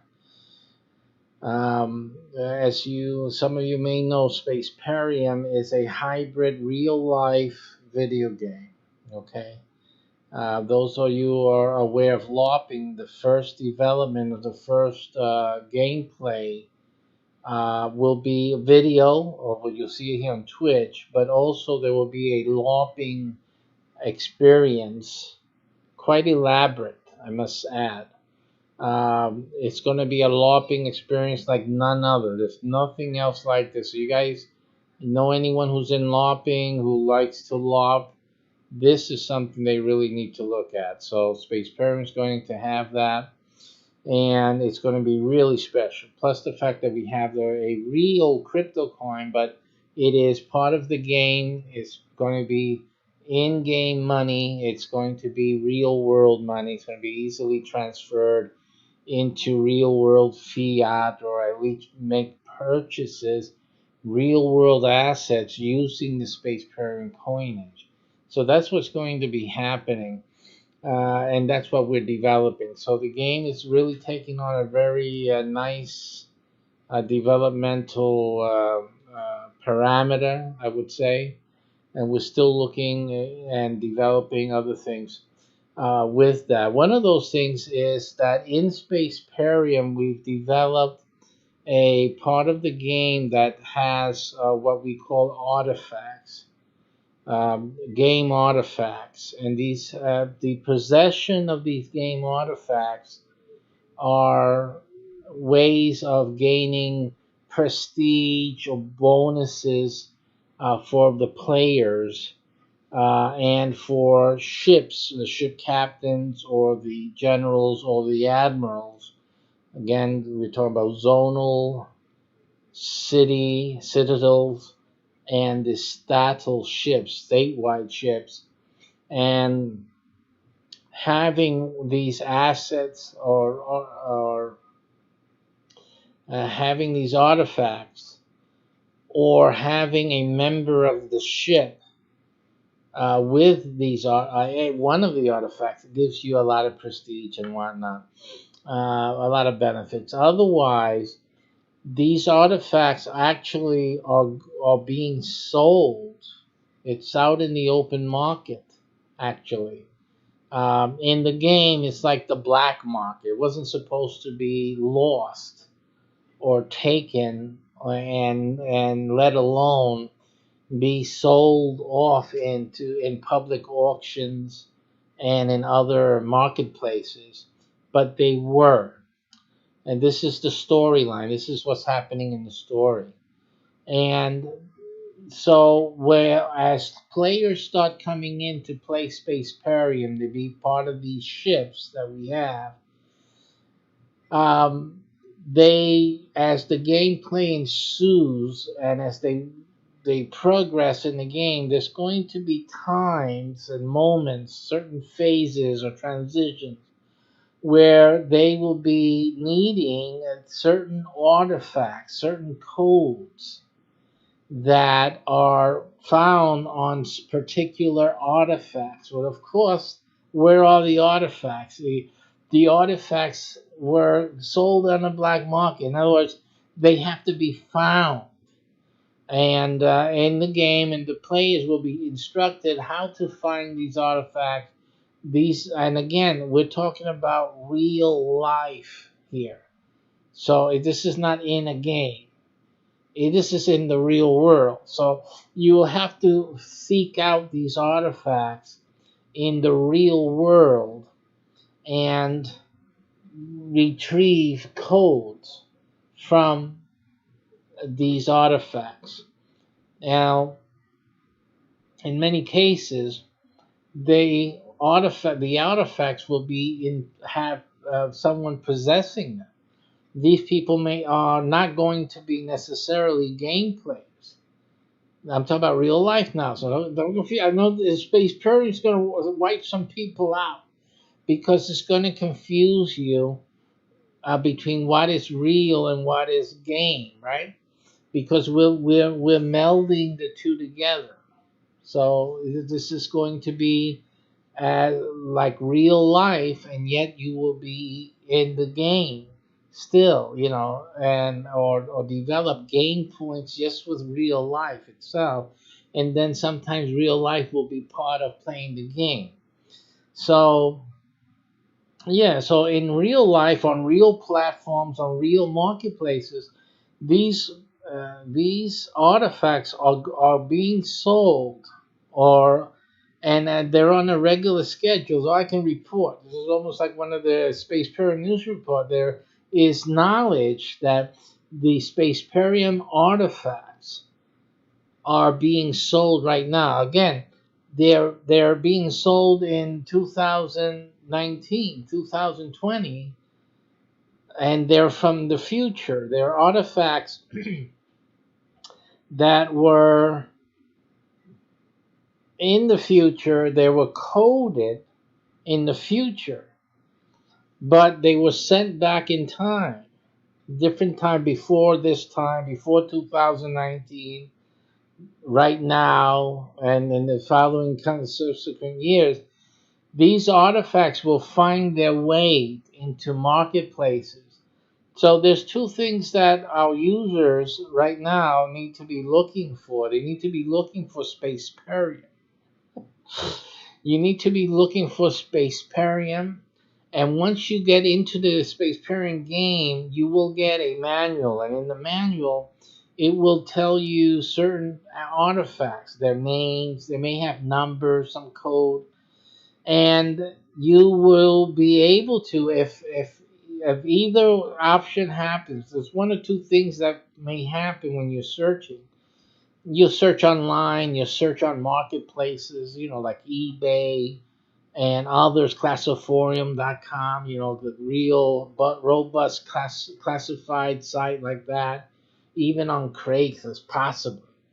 You'll find you need to search looking for these artifacts, because either the person who stole these artifacts or found them will be selling the artifact itself on these platforms someplace, or they would have known or understood the value of the code. They would know that there's codes on them, and they would know that someone would need a code, or from time to time, a code here, a code there. And so what they would be offering is the codes, and they would sell it because of course it cost them money to get the artifact. So this again, like I said, it's on the black market. It found its way onto these public platforms, marketplaces, and they purchased them. I'm sure they purchased them for a lot of money. So they go, so you'll have to, see what they're offering. If they have the code you're looking for, if our users will be needing, then they will transact that business at that time. Now, to gain the artifact, also the same thing. Somebody may be selling the artifact. It could be firsthand from whoever it was that took it or found it, and also later on down the road, it could be from one of these buyers who, for whatever reason, um, don't want to deal with all the orders coming in or whatnot. You just would want to just have someone else take on the responsibility of providing these codes to SPACEPERIUM users. So you'll find one of those two scenarios, um, or three. I did mention three of them. Someplace online, you have to use your methods of finding marketplaces where people would be normally offering something they have for sale. So it could be one of those things. The artifacts are different things. They could be a framed, some plaque, or there's even tiles. There was a facility with a tunnel. It happens that was the tunnel had tiles along the walls, on the side of the walls, up on top, and so it happens that some tiles were put the codes, certain codes. And again, those are the only codes available and needed, required actually, for a certain advancement within SPACEPERIUM game. So you actually have to, and this will include the future video game. You'll have to just go out of the video game to secure these codes, whatever is required, and to then input that code into your game, talking about the future video game. And before that, you will need to present it and to gain access to certain content or information, and to get a certain ranking or a grade upgrade or whatever that the code is related to. And so that's one of the developments that we have had in SPACEPERIUM, and just letting you guys know how things are developing. So we got the cryptocurrency, and then we have the these artifacts with the history of the problem that occurred with they were taken and then brought back into time. Some people say it was a mistake, it was an error in the lab. Somehow these artifacts got transported through time. And so now we have a big issue, a big problem. So SPACEPERIUM the players now have to go around when they're asked for certain codes, and they have to really just do some homework and find either the code or the artifact, depending on what they want to do. Personally, I think gaining the artifact is the main objective, but it's not going to be cheap. That's not going to be cheap. It's the reason why I suggest that everyone that's planning to play SPACEPERIUM, or those of you that are smart enough to be watching this tubby guy here, like somebody said, the troll there, you need to be listening and looking actively for when the finders or the stealers actually put up the artifacts for sale. Because if you can be the owner of the artifact, it's not going to cost you as much if you're the second owner and the third owner, for example. But that's like the best thing, because not only are you getting it at the cheapest price that it's going to be ever, you will be also gaining a great benefit for your ranking in the game in totality. And you give your shipmates and your ship, that's the team that you're in, a great boost in prestige and great more bonuses, because one of their team members has an artifact. Like the artifact, to have the artifact is really good for your ship. It really helps in tremendous ways. So we're just letting that little news leak out there. It's a leak. So that you guys can be watching out for that. The SPACEPERIUM. And we'll be covering more news about that later on. That's coming about maybe a month or two, three. You really need to start looking into the marketplaces. But before that, you look at any of our videos on SPACEPERIUM. I don't know if there's anything left on Twitch. They usually take the old videos out after a certain time. I've been not broadcasting for 3 weeks because of the passing of my father, so I actually did not broadcast for 3 weeks. So I don't know if any of those any of that old stuff is there. You can try out my CBH, my global my CBH network on YouTube, because Play Paybox, I don't have any of this new stuff on it. This is the newest one that I'm doing now. That this will appear on there. But all the other older SPACEPERIUM broadcasts were on my Global My CBH network. So you want to look for Global My CBH or my Global My CBH network, one of those two. And then look at those old videos. I call them old. There's only a few weeks old, right? But I do talk about the SPACEPERIUM project, and so that you can get more of that information as we have been developing it. All right, and so that should be it. So it's quite exciting. Our game development SPACEPERIUM, how that's coming along, and soon the LARPing is going to get started soon. This is going to be really exciting. I'm excited.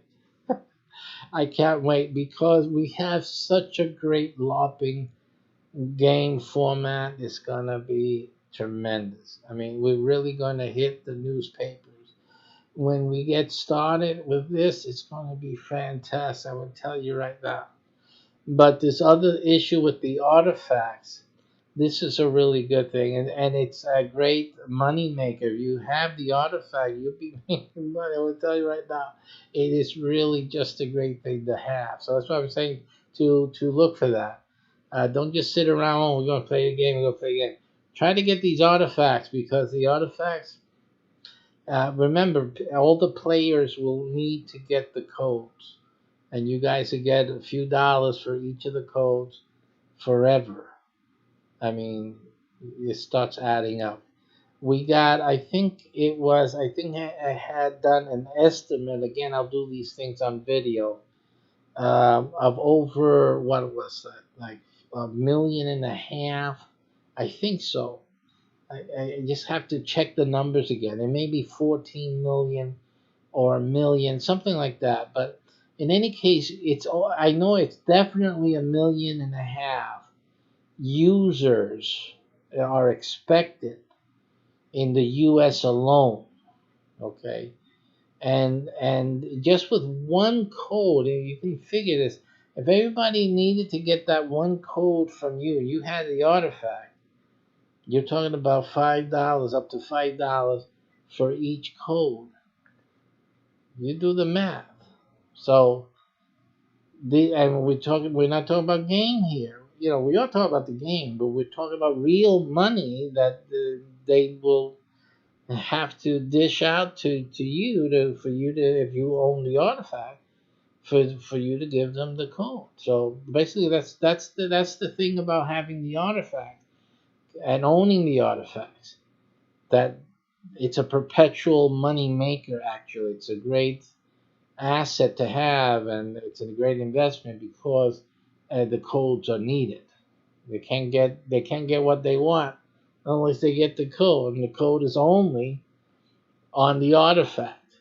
And where's the artifact? They have to first find it, and the owner of the artifact knows what's up. So they know, they brought the artifact knowing, hey, you're gonna have all these people needing that code. So that code, you can get a few dollars, $5 max. We don't want them to be too expensive for the player.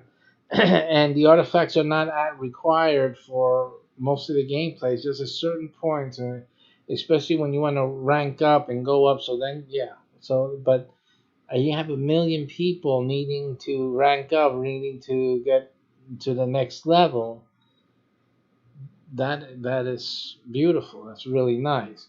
So yeah, and I'm telling you guys this so that you guys that are in the game industry or the game, your users are going to be playing this game with us, so that you can have made your advantage and get the benefit of owning the artifact itself. Okay, it's not just one artifact. There's a great many of them.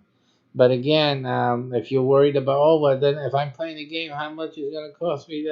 You're not going to need all of them all at all times. You're just going to need, as you progress, at from time to time, you'll have a need to get a code, and that code will be part of the storyline, and it's going to be on an artifact.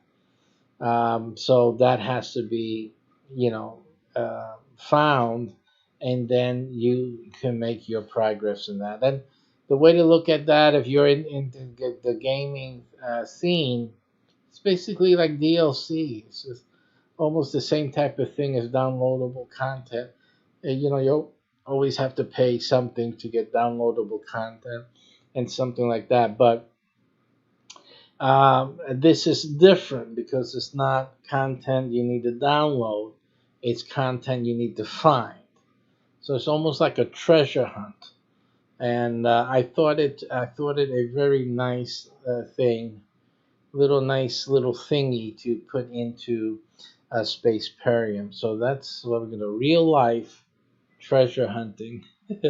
And the storyline, how it goes, is that the artifacts were sold different times in history or left certain places in history. Someone found it, so it ended up on eBay one day or on Craigslist or on Classiforum.com. Someone sold it to somebody, and so that somebody then received instruction, received information. Wait a minute, you know what you have here is a really important artifact that people will be looking for, and and they'll need these codes, or they're looking for the artifact, but they don't have it. You have it now, so at least know that there'll be requests. You need to put the fact that you have these codes from this type of artifact on Classiforum.com. We're recommending them to do that, but they can also put it on Craigslist. They can post it on eBay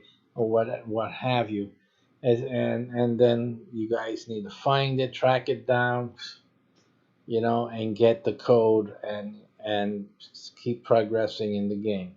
So that's the thing that has to happen, and we hoping that that creates a little bit of excitement there. And there's artifacts that will be discoverable, I'm sure, throughout the game. So it's not like all of it's being sold out in the black market or anything. Some of them are hidden. They haven't been discovered yet. And so it may happen. It may happen that when you guys are at your LARP, by the way, the LARP is live action role play. So when you guys actually go out to a LARPing event, an artifact may be found. You just never know. Because again, when you guys are at any event, it could even be at the meetings when you guys meet together as a team. Um, there's what you call it, connectivity with the AI with SPACEPERIUM. So you guys are meeting together. There's a tablet there. There's Wi-Fi happening, and it's connecting to the game servers, because you're still part of the game. So even though you're meeting in real life, having coffee at a panera or what have you, at a McDonald's, eating some hamburgers or fries, you're still in the game. And it could be that McDonald's or that panera or wherever you go, there may be an artifact. It can happen. So again, when the connectivity is done, you'll have your mission for that meeting, and when that's going on, blah blah blah. So you never know. This thing it's weird how these things pop up from time to time. But if someone can find an artifact, you become an artifact owner. That's good.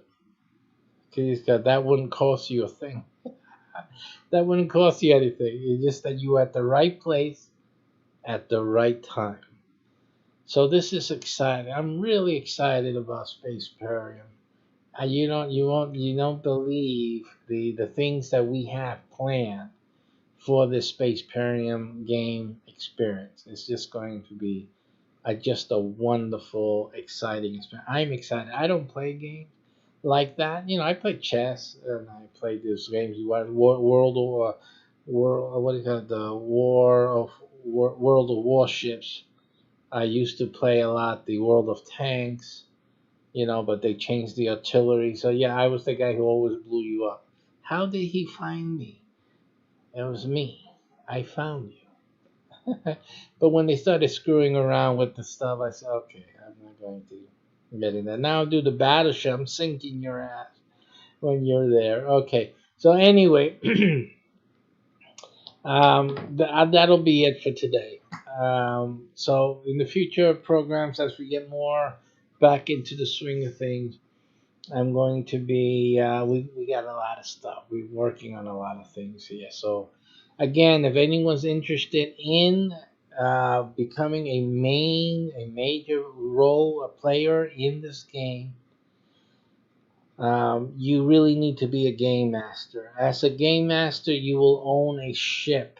You will be the captain of your own ship, and right now that's the only way to be a captain of your own ship is to be the game master, and we really suggest that you do that.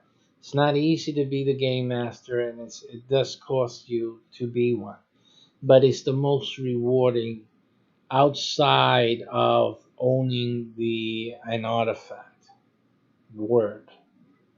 The only thing better than being a game master in SPACEPERIUM is actually having ownership of an artifact. That's really good because of the numbers that we're talking about.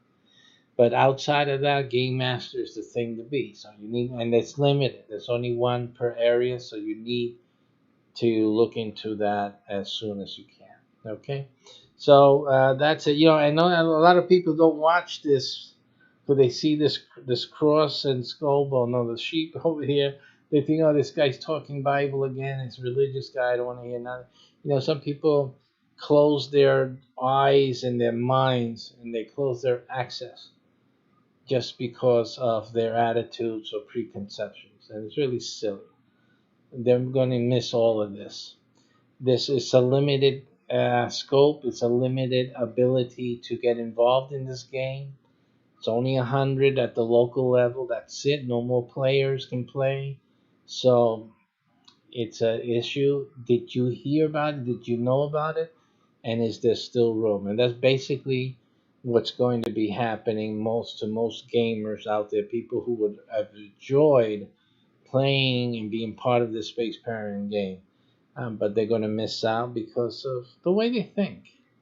It's sad, the way people think. But anyway, good for tonight. Testing everything after my hiatus.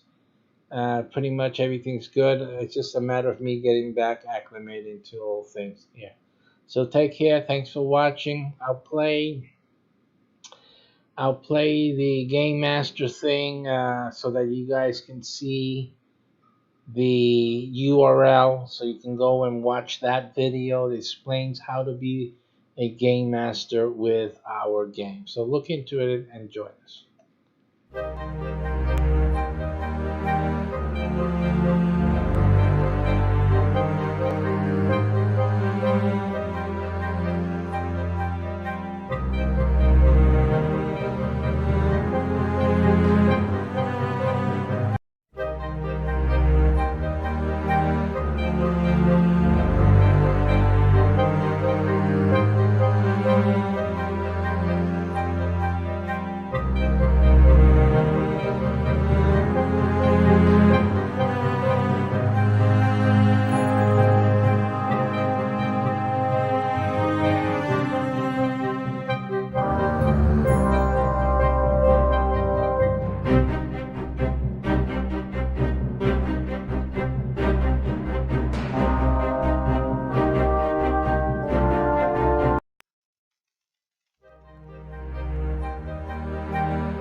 Hello, hello, hello. Welcome to our broadcast again. We're still having issues here with this, with some of the elements here. What we're going to do, just cancel out that part of this um, this issue. We're going to just leave that be for the time being and try to move on from our previous broadcast. Now we're still showing preset errors, or at least the messages that we're having resource overloads or overages. So that is something that we're monitoring. We're going to have to look into that at another time. And let's still try to get this thing. What we're going to do today in this broadcast and stream, we're going to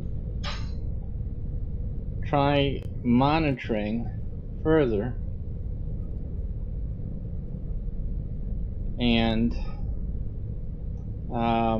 try to get some other monitoring systems up and getting ready to go. Let me just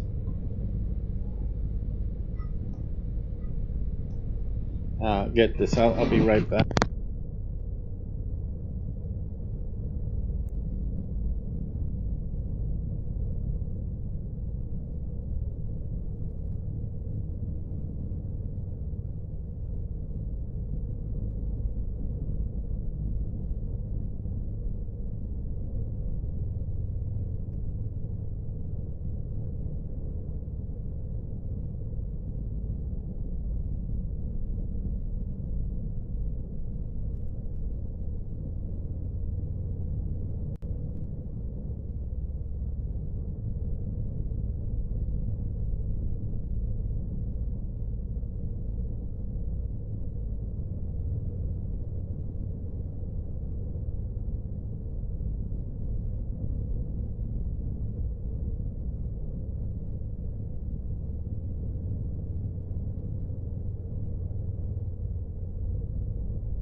Okay, I'm back, and we are going to set up the heads up with the camera here.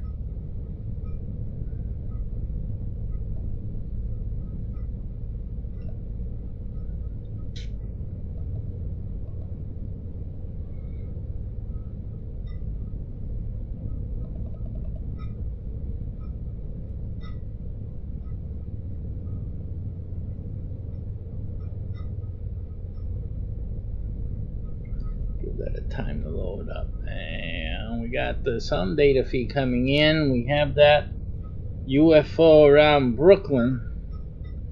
Brooklyn's in trouble.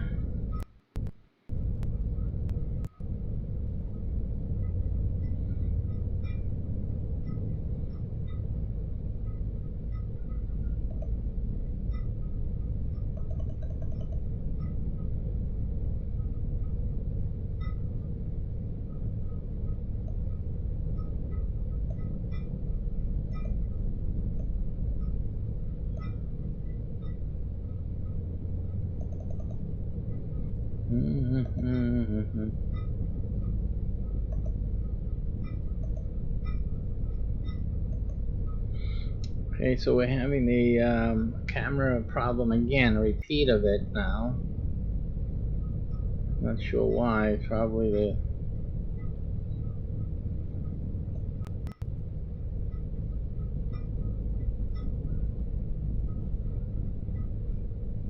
it was not something that was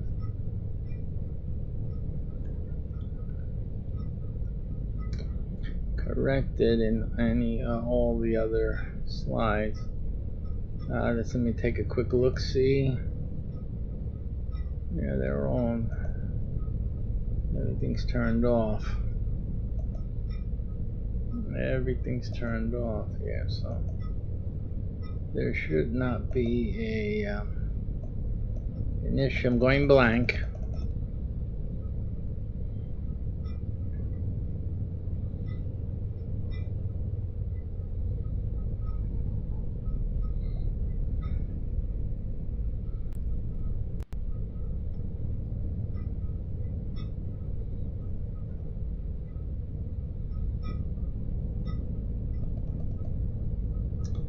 Okay, and after going blank, we have some progress upstairs.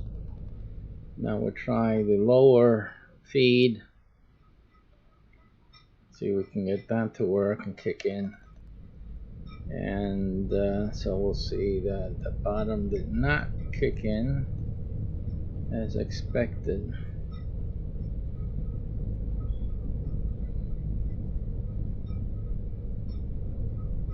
So we'll try to get that started up, see if we can do that.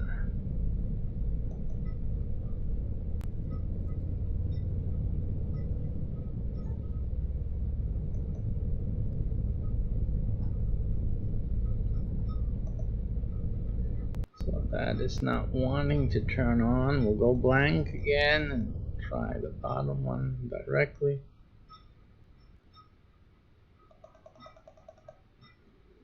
And we'll try the bottom here. So here's the camera, that works. Bottom camera is working. Top camera should be working as well.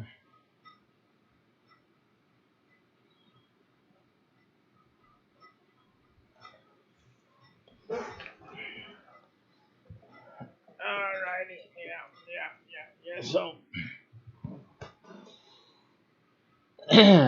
all these things are now cameras working for that image. Let's go to the HUD display, and that's working there. So it could be, yeah, it could be I have to turn it on there, or it's a one way to fix it at least. So at least we found one way to get that fixed. How you doing? God bless you, brother.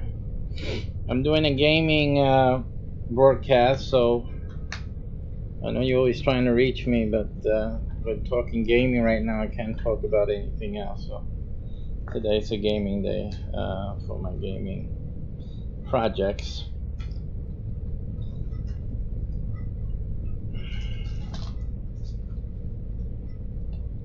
Alrighty, so we got that to work.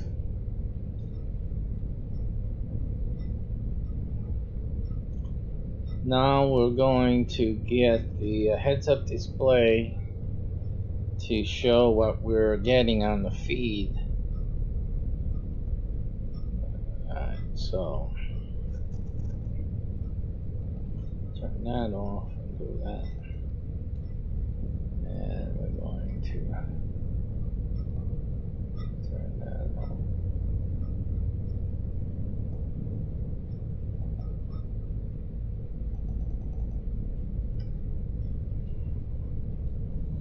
Alright, we'll wait for that to update. And this is now what's coming in.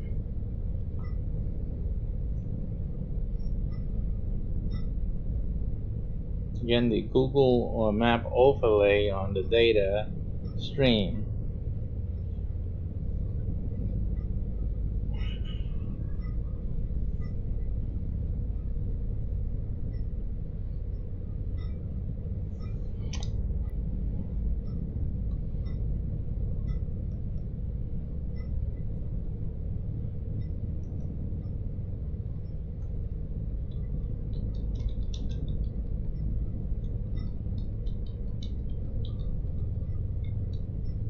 So what we want to do is we want to see if we can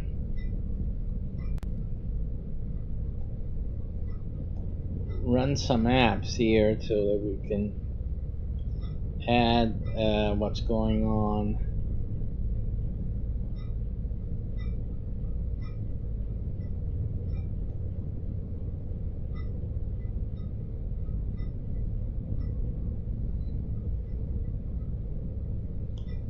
And we're looking for New York.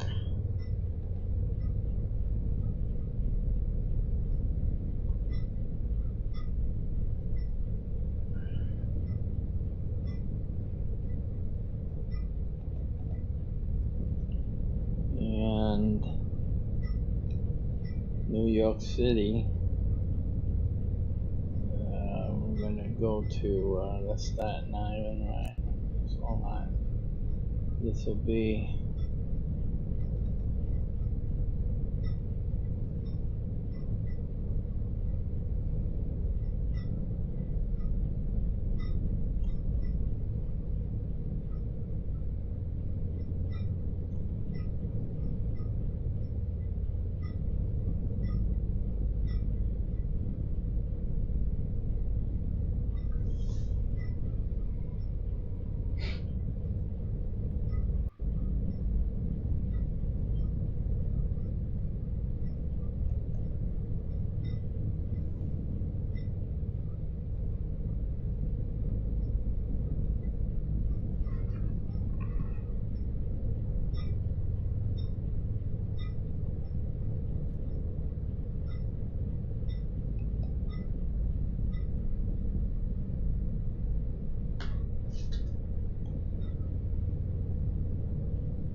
So we're trying to monitor the emergency channels.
Okay, we're monitoring to see if any alien activity in New York City.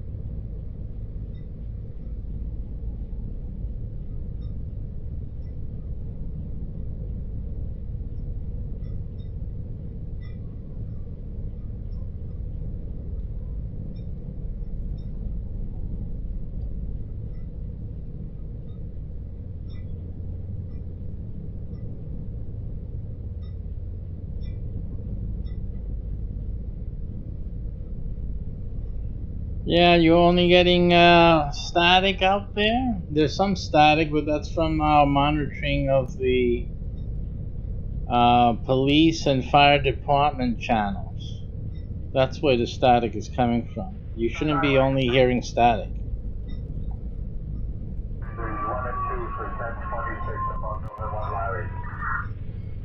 So now that you're educated, you cannot be any dumb anymore.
Oh man, some people are just too funny, too funny.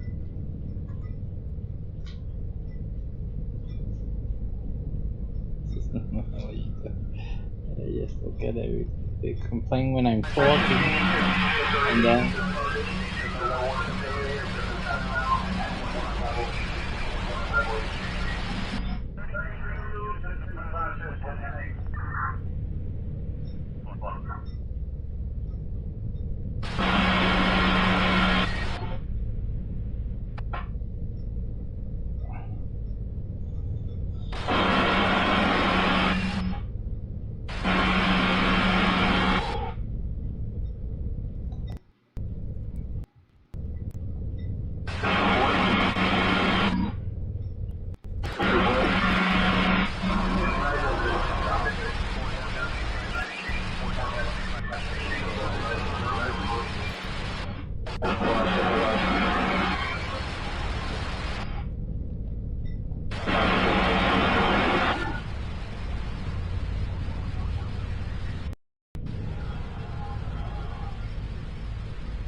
we're going to lower that. But I still need to hear it. So again, that's the nature of the radios. That's radio.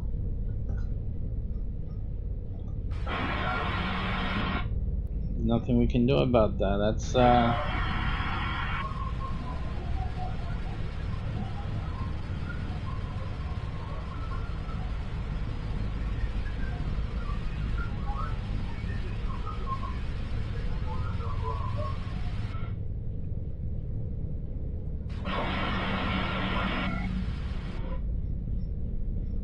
well, it looks like this thing's on the move.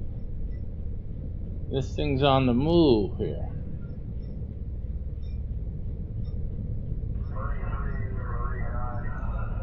Something's caught its attention.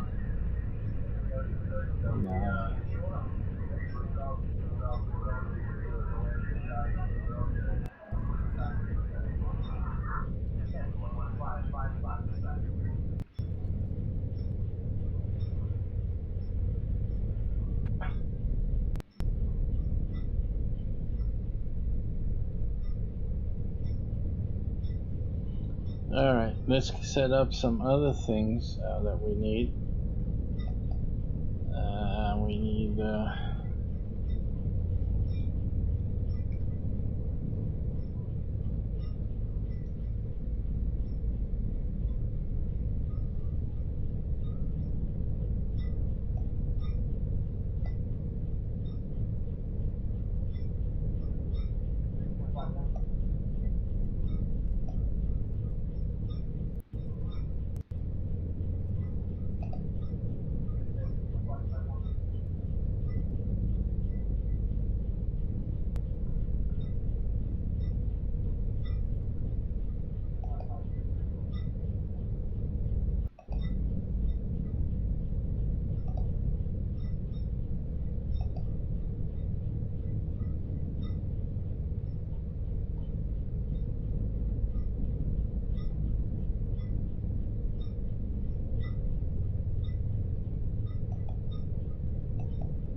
monitoring.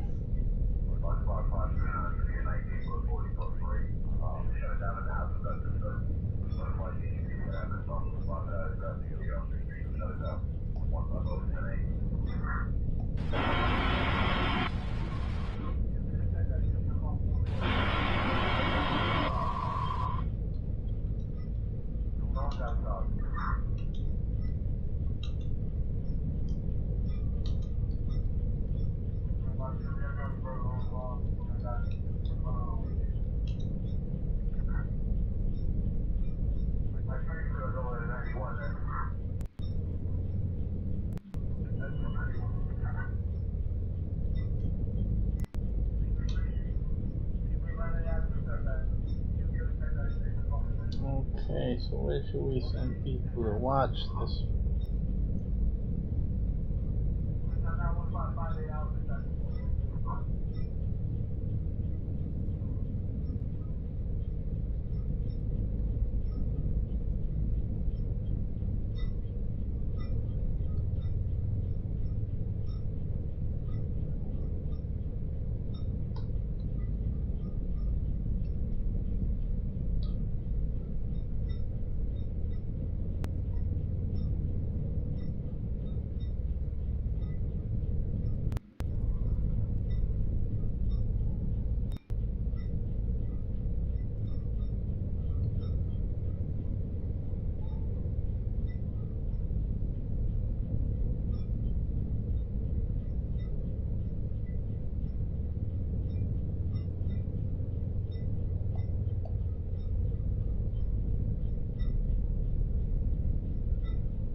Trying to tweet out so that the people are aware of what's going on.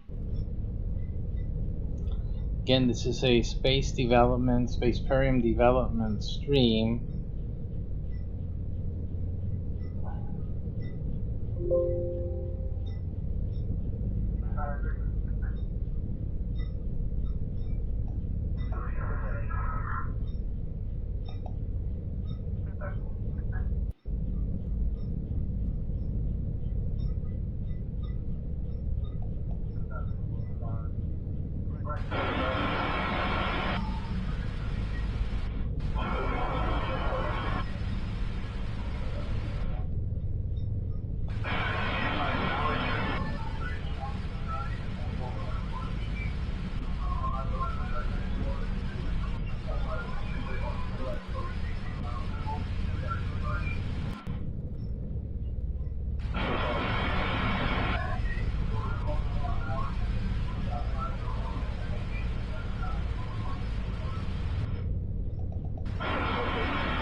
Whoops.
We're also monitoring Twitter now for other UFO sightings.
The UFO is definitely on the move. It's doing something.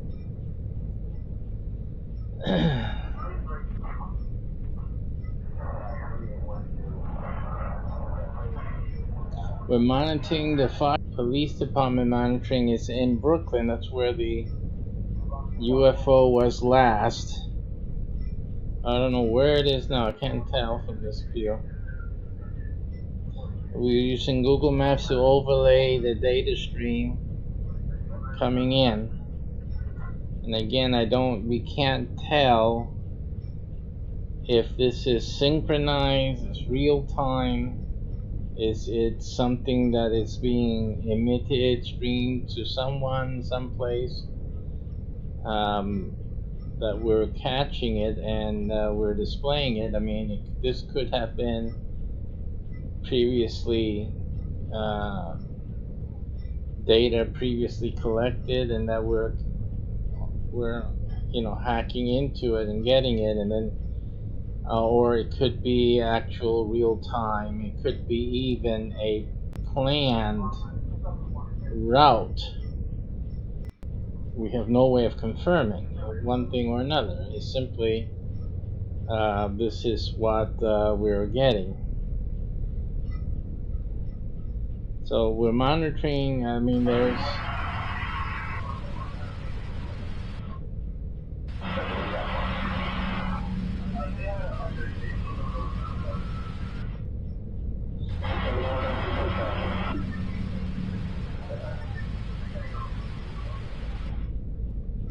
we're monitoring the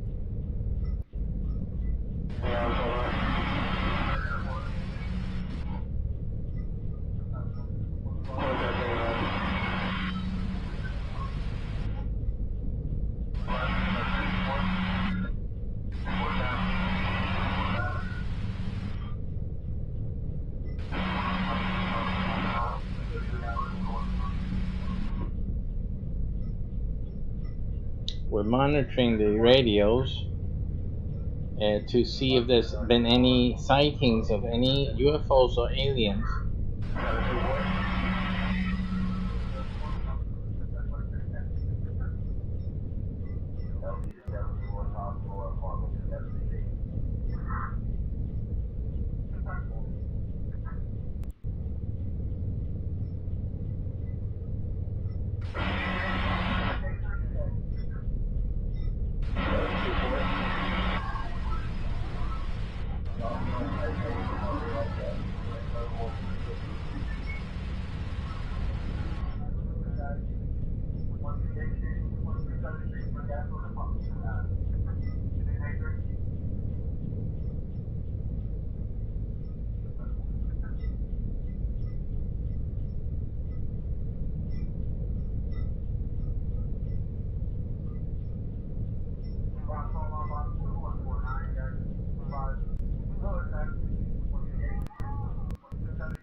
Check on our New York contact, and oh, they are in the air. Our New York contact.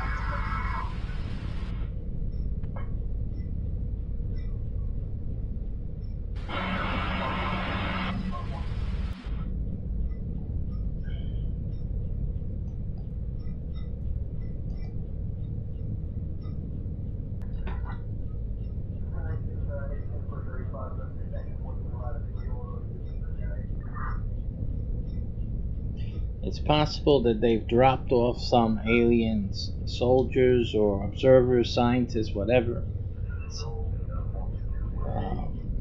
The telemetry right now is showing the UFO is out at sea. You don't know if they left anything back at New York City, and we don't know if there are any others.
Yeah, that's too much.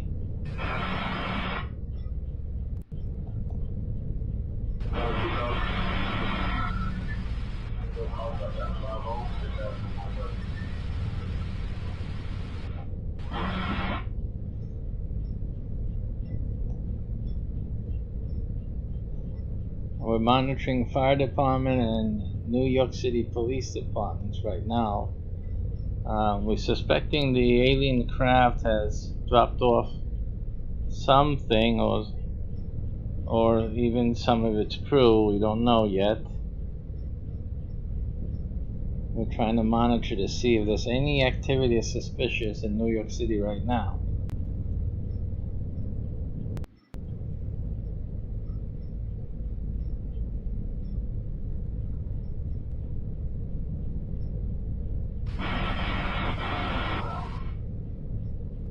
Of course, the static you hear is all radios. That's how radios sound.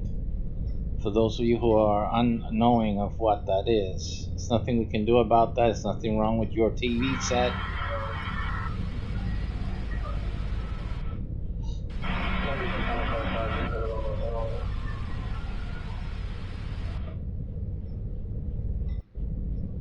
It's part of the carrier signal that boosts the voice over. We may not be straight on the frequency either, so that's another issue. But that's the way it is, the nature of the animal. We heard a few things that were suspicious sounding. There seemed to be one situation in Brooklyn where they needed some turn off of water pipes and entry into some area, some building. So we just haven't heard any updates yet. It seemed to be a big deal.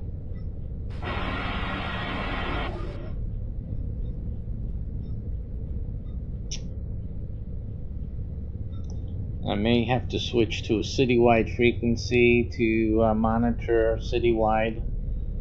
Although the UFO seemed to be hovering over Brooklyn. Again, we do not know when that data stream had started, so we don't know when what time it was actually created. We could be watching something that happened a few days ago, and we can also be watching something that is planned.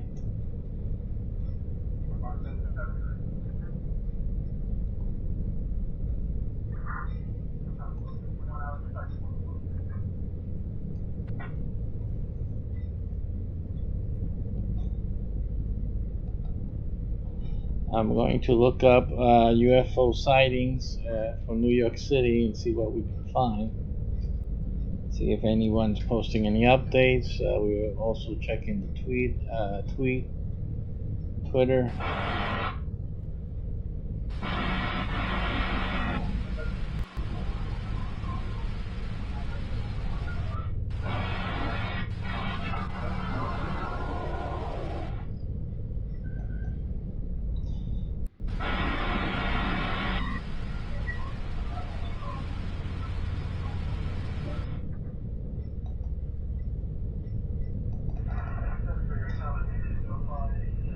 We've lost the signal right now. It's AI is taking over right now to do its normal scanning.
To have some telemetry back. This thing has moved. It's in a different location.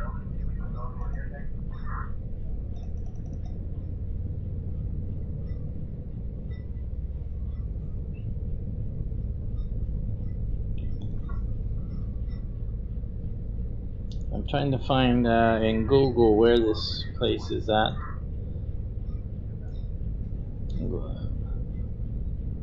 Seems to have some indication. It's not on your screen, but I have indications that this is a thing called Cape Henry Lighthouse. There seems to be a landmark there.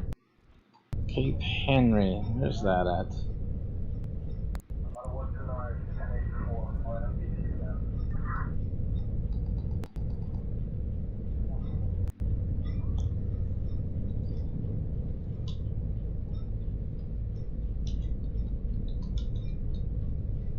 Cape Henry Lighthouse. It's in Virginia. So these guys went from Brooklyn a few moments ago, and they're now in Virginia. Still on the East Coast. I don't know how close that is to Washington, D.C. But that would be my first concern.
We're having a network break right now.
I'm going to switch to police scanner. I'm going to check which one it is that is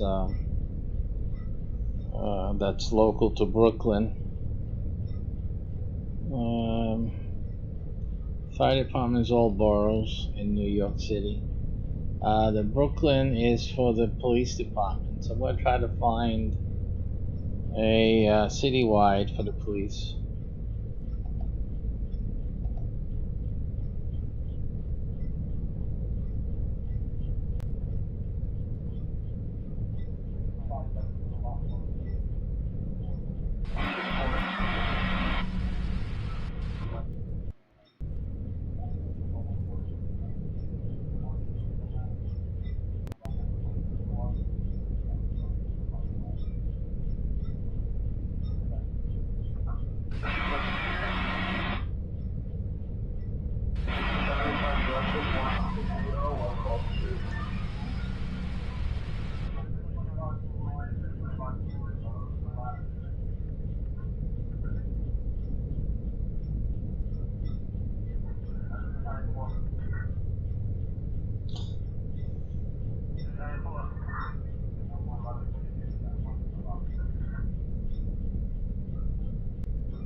So I found the special operations frequency.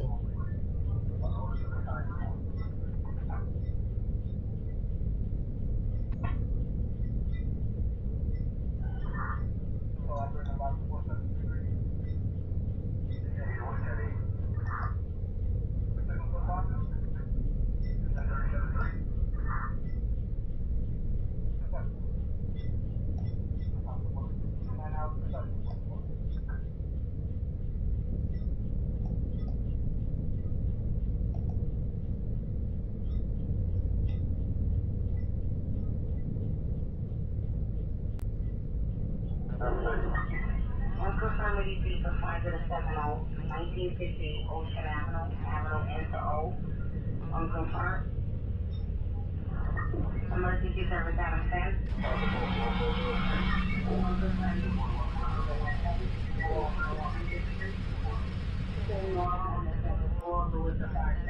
Male, 45 years old, violent. And for the location to EC, the domestic concern.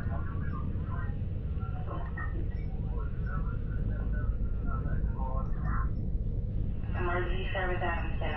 Unconfirmed violent EC of 50112. 950560 Drive, Honda, Civilian Boulevard. No weapon. Unconfirmed. So 5043 is giving a call. Again, unconfirmed.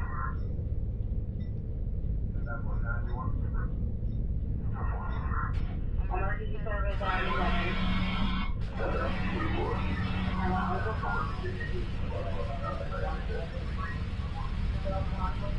142 East.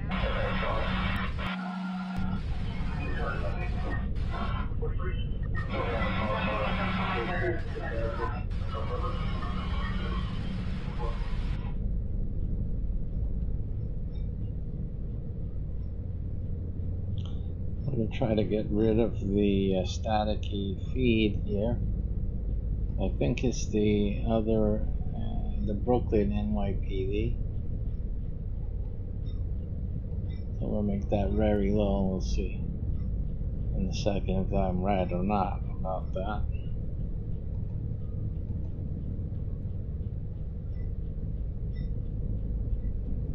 Emergency service Adam Sam, cancellation in the 112, responded and 63.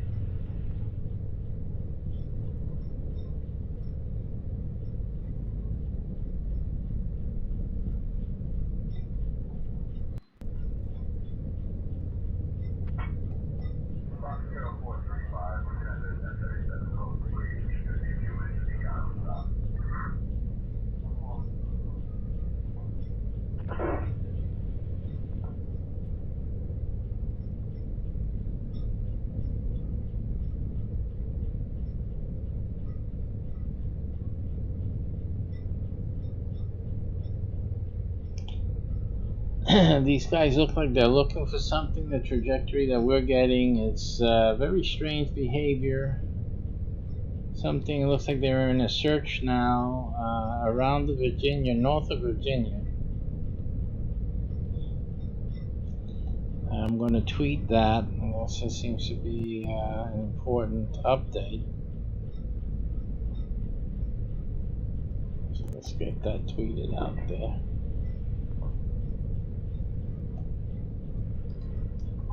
Emergency service Adam, cancellation in the 10 of the school.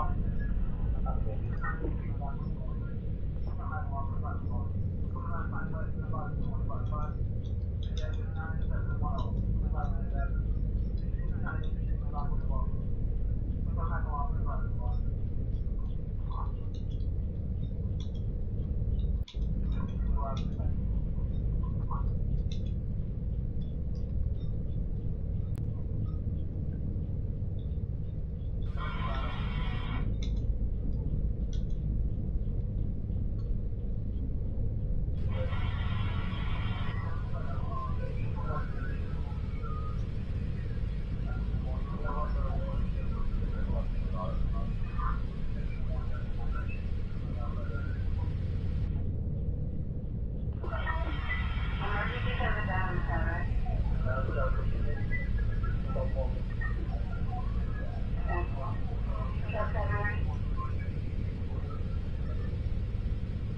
Truck February.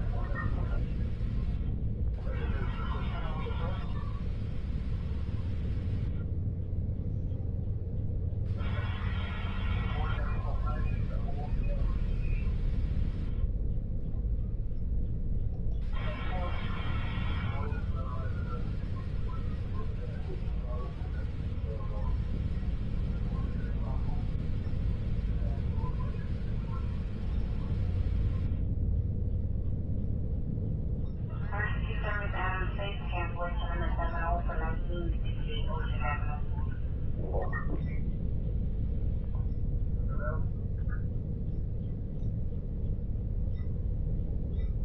Either 114 receiving a cardiac unconfirmed, 313 is in on. CJ Max unconfirmed.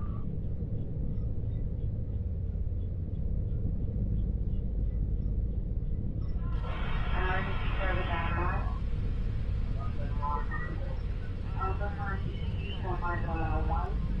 269 and 10 to leave it. Female with no clothes on, unconfirmed. Oh my, that must be an alien apparition, a female with no clothes. Emergency service Adam 7. They're reproducing. Maybe that's it. They are trying to reproduce with the human race, folks. There's a female somewhere in New York running around with no clothes on. You have a EC on the roof and a complaint of 73 275 Oak Street.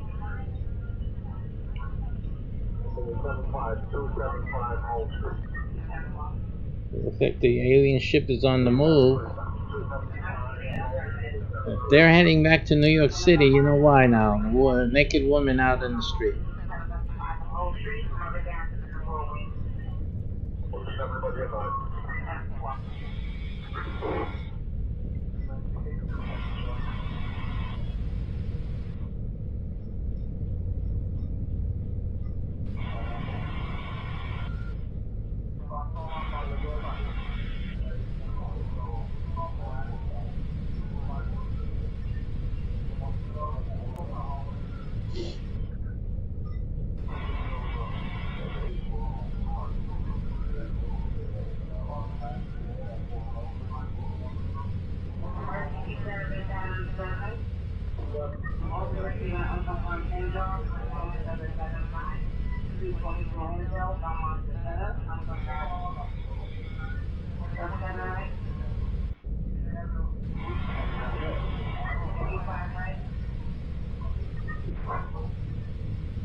They definitely look like they're looking for something.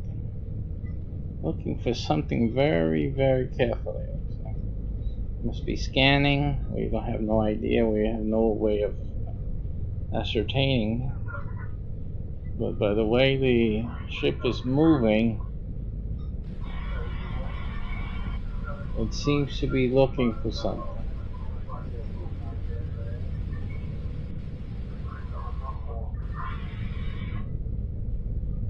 Again, this is from data streams coming in, overlaid with the Google map, so that we can understand what's happening. As long as we're able to maintain this process, we'll continue to bring it. This is SPACEPERIUM game development. Game development is a game development project. Emergency service Church.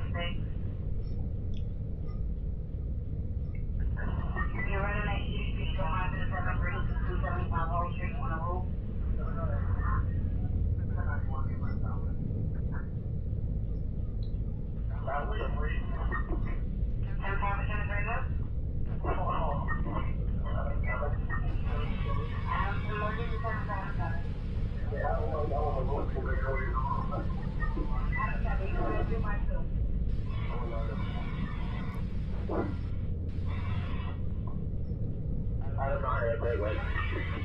It seems to be hugging the coastline. Sometimes heading into the inner waterways. Seems to be something either on the coast or in between right beyond is these outlying areas.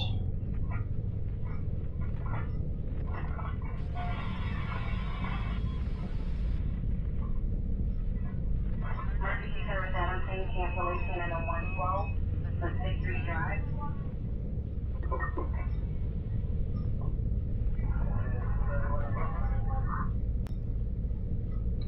To think that these guys are above our heads. We don't even know that they're there.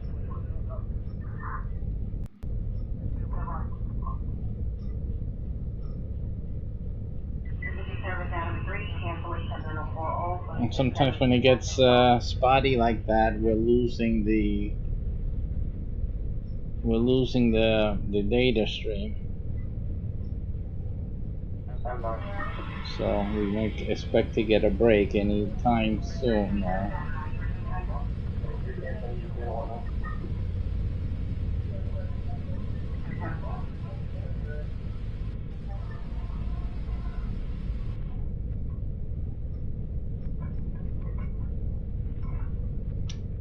And it seems like they're overlooking the body streams. How you doing?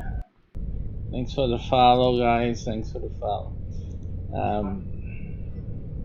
It could be there's something in the body of waters around these cities, different places along the East Coast right now.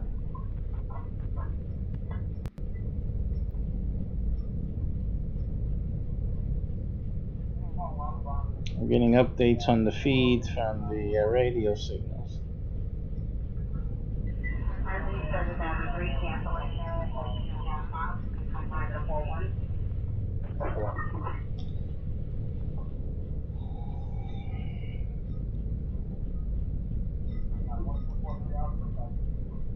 Let me look for any UFO sightings here. UFO sighting, New York City. Let's see what we can find there.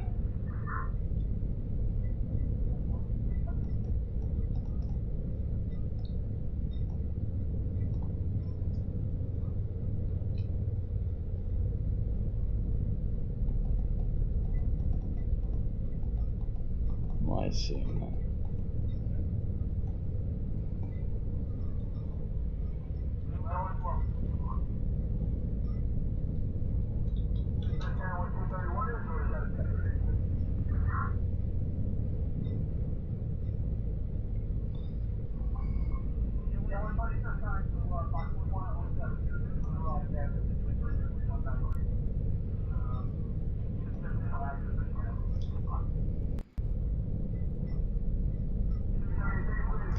We have here some news suggesting that New York seems to be a high-level area for UFOs.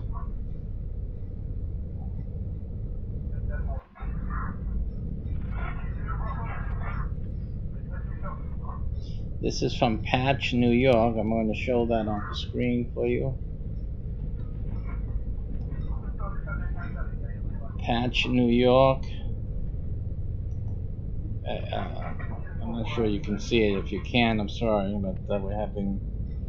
I'll read that for you. It's from patch.com. Okay, there you go. You have it now. It says thousands of UFOs were reported in the skies of New York between 2001 and 2015. This is an article dated July the 12th, 2018 by Adam Nichols, a staff member for Patch. And I don't know if that's a unique picture or whatnot. And it seems to say there's something checking us out. Here are the top 10 places in the country for UFO sightings per 100,000 people. Vermont, very interested. Isn't that where Bernie Sanders is? Second, Oregon. Third, Washington. 4, Maine. 5, New Hampshire. 6 Arizona, 7 New Mexico, Alaska, Montana number 9, and number 10 Idaho. Gotta watch out those potatoes out there. And there's a book that features that. You gotta read that article, patch.com. New York City UFO sighting reports. Just do a search on that site and get that reference. It says at one time, what does it say here for anything in New York City?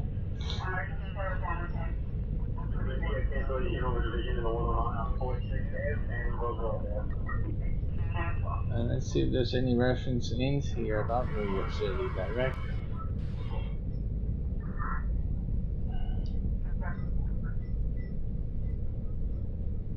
I need a time check. We have someone in the air heading over here where we're at, and they're in the air, so they're trying to intercept this UFO and see how successful they will be.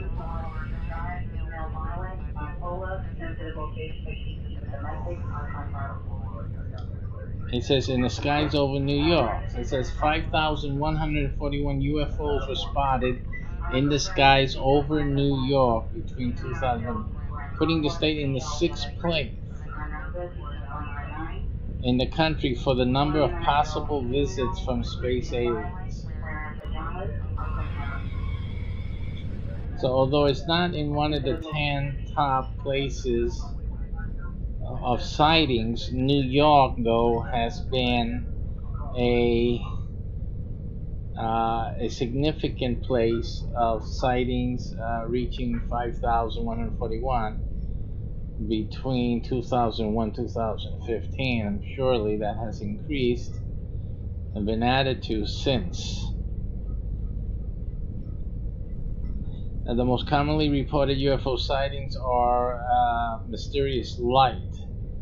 Others include discs, spheres, cigar shapes, flashes, and formations. And it's interesting that they would mention the cigar shape because they had found an asteroid, NASA, and it was also cigar shaped, and many people were speculating that that was also a alien spaceship. Why would a cigar shaped object be an alien spaceship? Is that because it looks like a submarine or something? I'm trying to relate that. We know the traditional disc has always been regarded as a UFO, but a cigar shape is I'm sure there's videos with cigar shape type of sightings.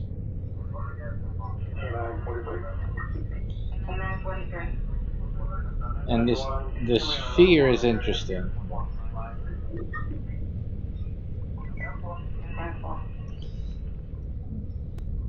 And that would be an interesting question. You know, would a spherical shaped ship be able better to utilize navigational and other types of travel realities in space as a sphere, like the planets? And would that be? Does that make any sense? That a UFO might be a sphere, actually, not the disk, and maybe the disks were our perspective of the sphere, a truly spherical item, or maybe vice versa.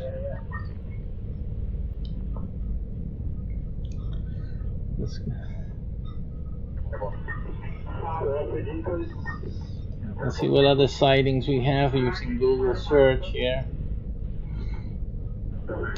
Here we have a US UFO sighting in New York City.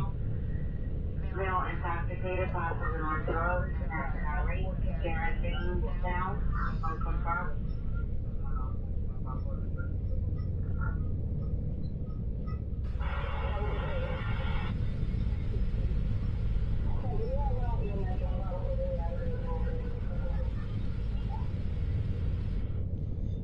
We'll wait for that to load up.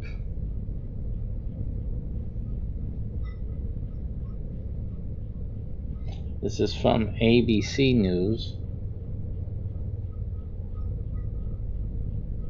They'll probably run an ad.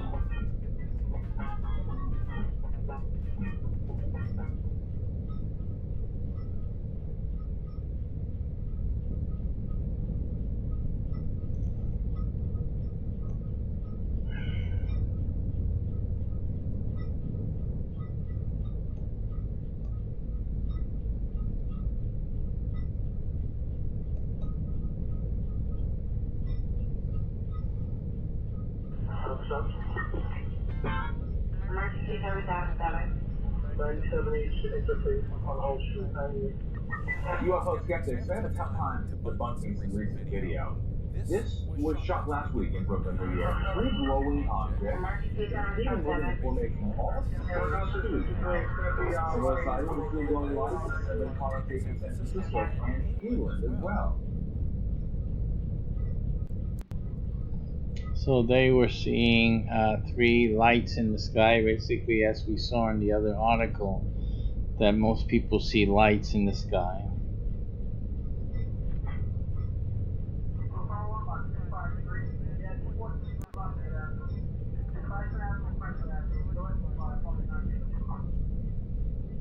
Emergency service out of 5.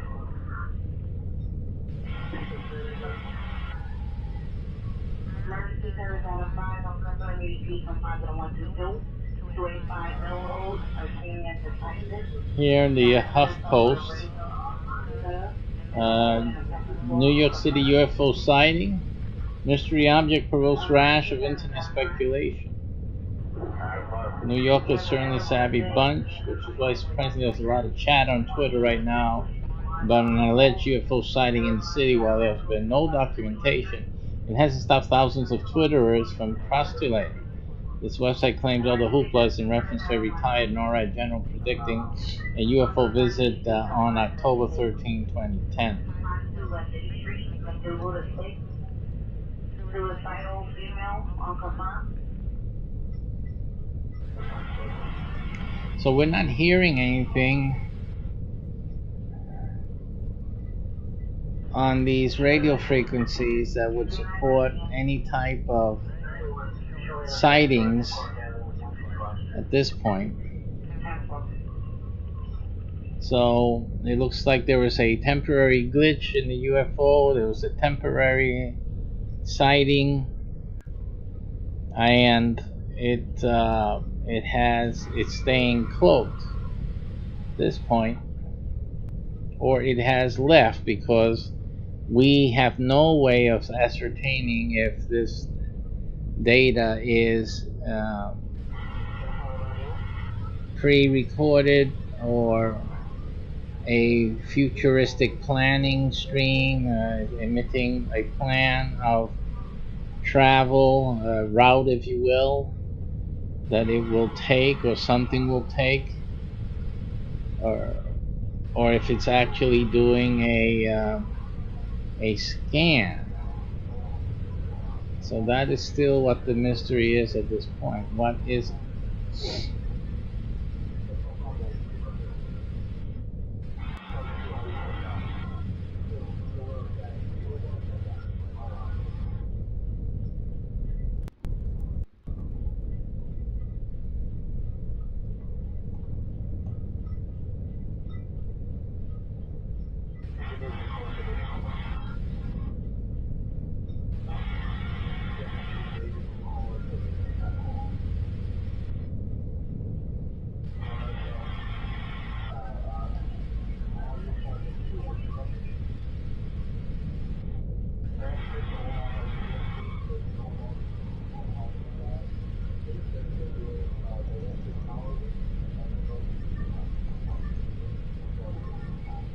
We'll be right back after that announcement.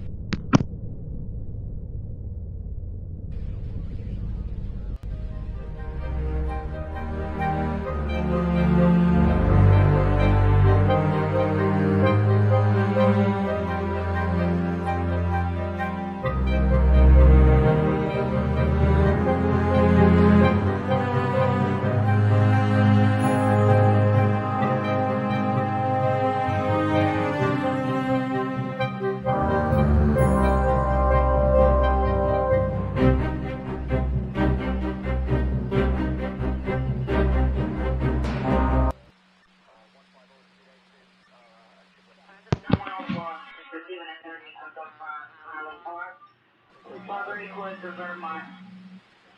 And a gun and 4 minutes of that.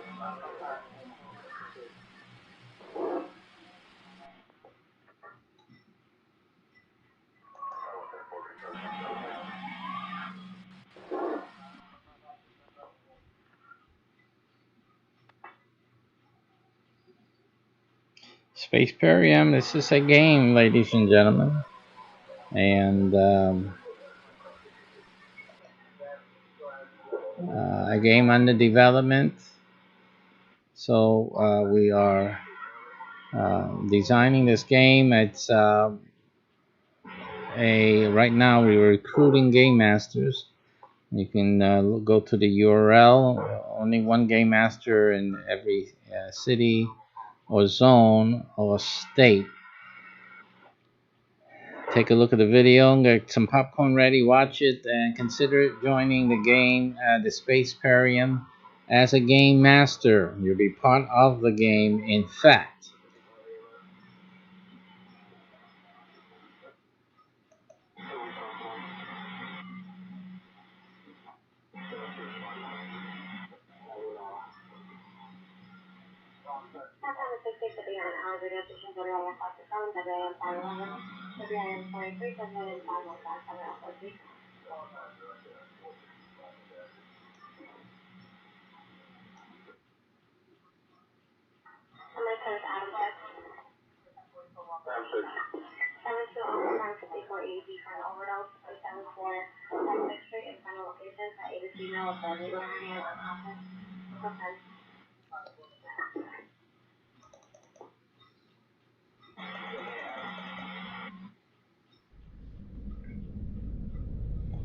Okay, we're back. Monitoring this telemetry here that we're getting.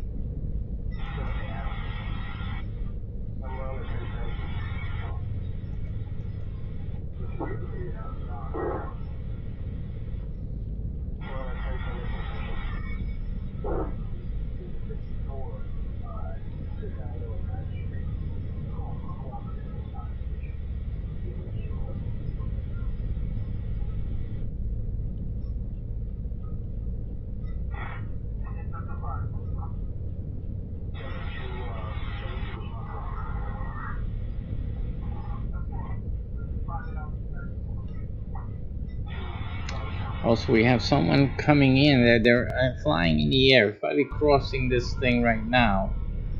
Someone in the air we have from New York, heading out of New York City on an airplane. And haven't gotten a report yet if they are seeing this thing up there. I don't expect them to be able to see it.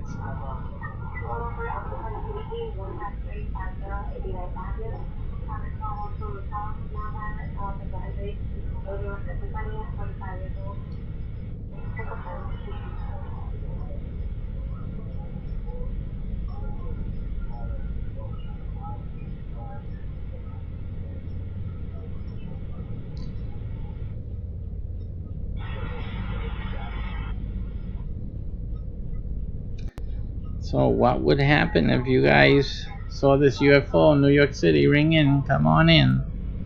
This thing is going up and down the East Coast. What do you do? We don't know. We're listening to these radios to see if any crew members have gotten off the ship. It was in Brooklyn earlier. It's traveled. It went down to Virginia as far as we can tell. And this thing has traveled. We don't know if they left something in New York City. We don't know that. It seems, it looks like it's heading back up the East Coast now.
to have stopped, or the data stream stopped, or it has stopped.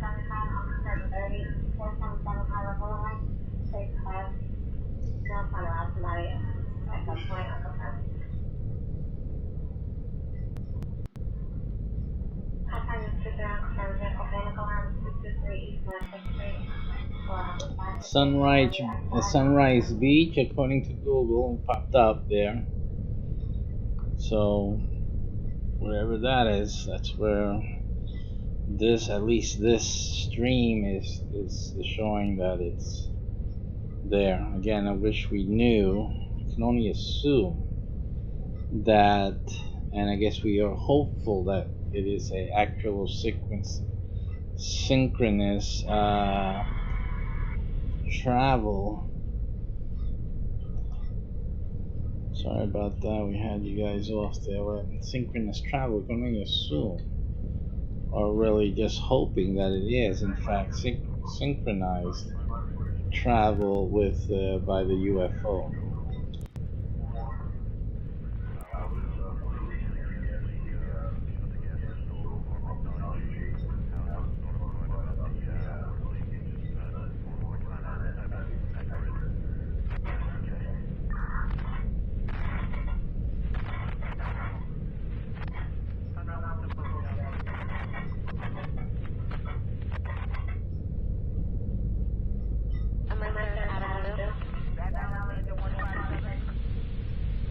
Seems we lost the telemetry right now.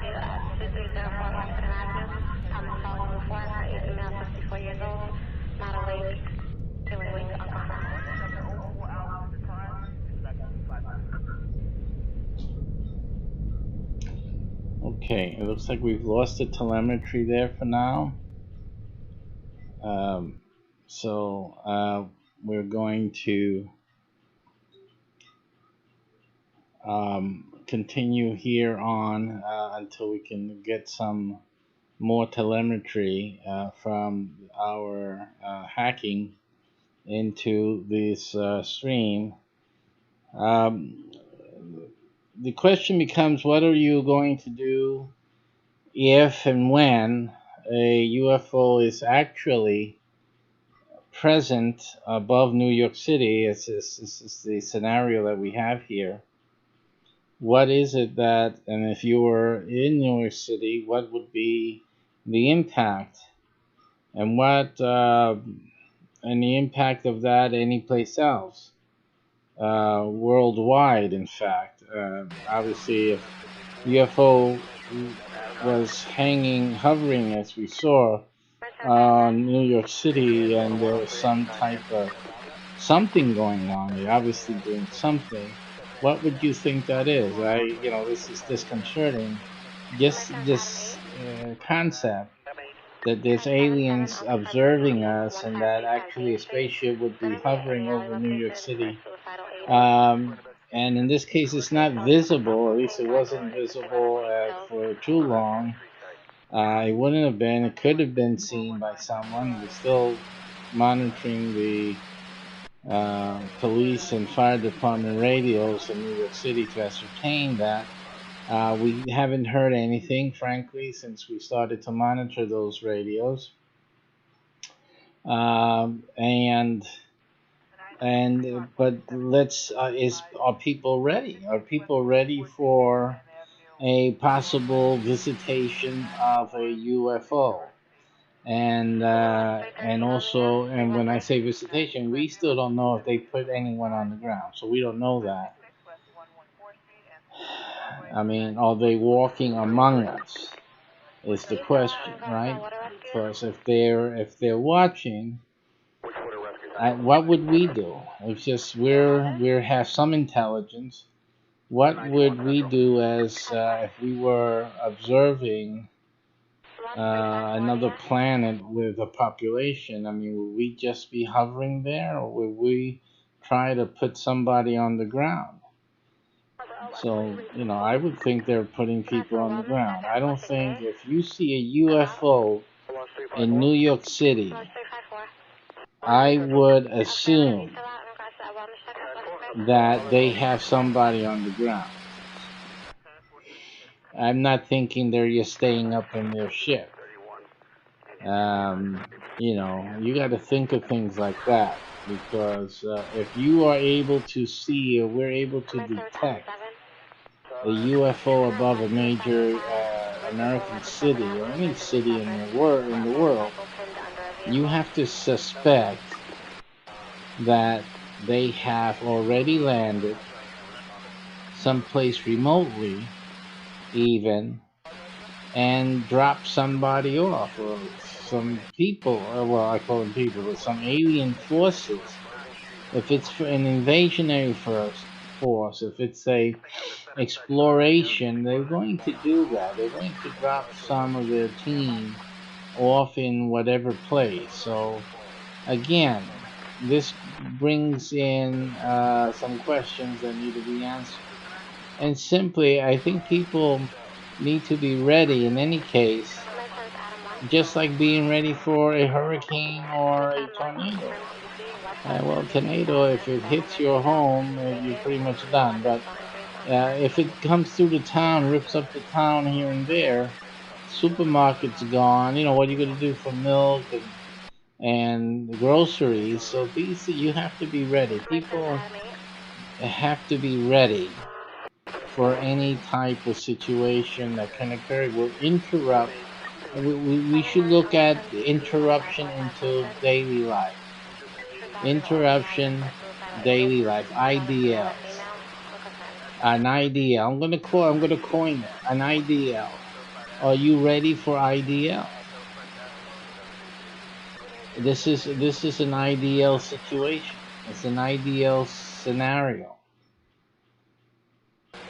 And just like a hurricane, massive hurricane, can come and destroy your IDL. So that's what we're talking about, an IDL event. And even though there's no natural catastrophe in this scenario, the scenario poses an IDL situation. And are you ready for an IDL? And this IDL can last for a few days to a week or more, just like a natural catastrophe. So the question is, are you ready, and are you able to handle natural catastrophes of that magnitude? We're dropping frames like crazy. Again, this is the part of the situation of the high resource usage that we have, or we have to have for this type of screen.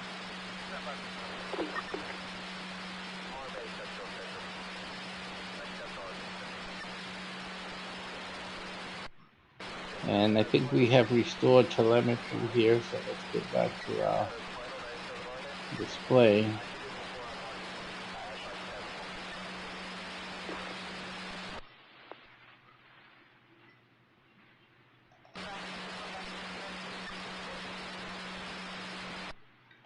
It definitely looks like the Jersey Shore.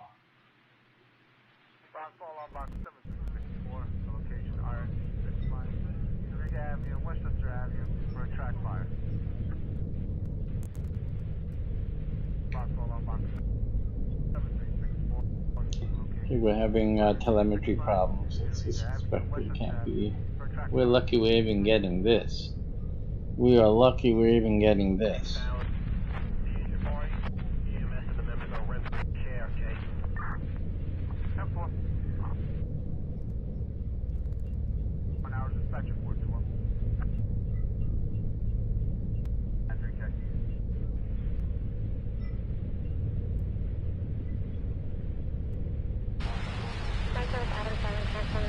You guys are not getting a smoother rendition because it's very difficult. It's consuming a lot of resources here. So you're getting infrequent updates on your screens.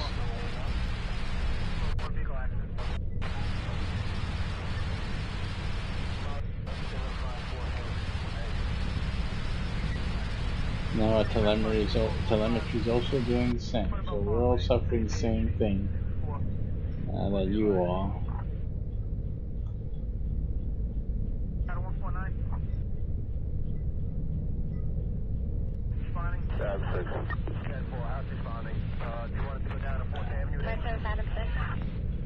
We're out on West 5th and Boardwalk, day 27.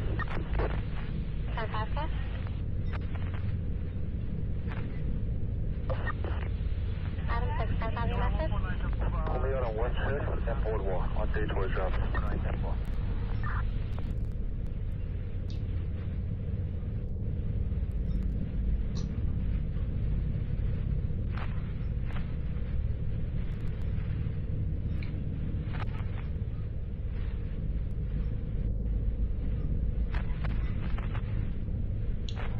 So we have a lull in the radio traffic. Huh?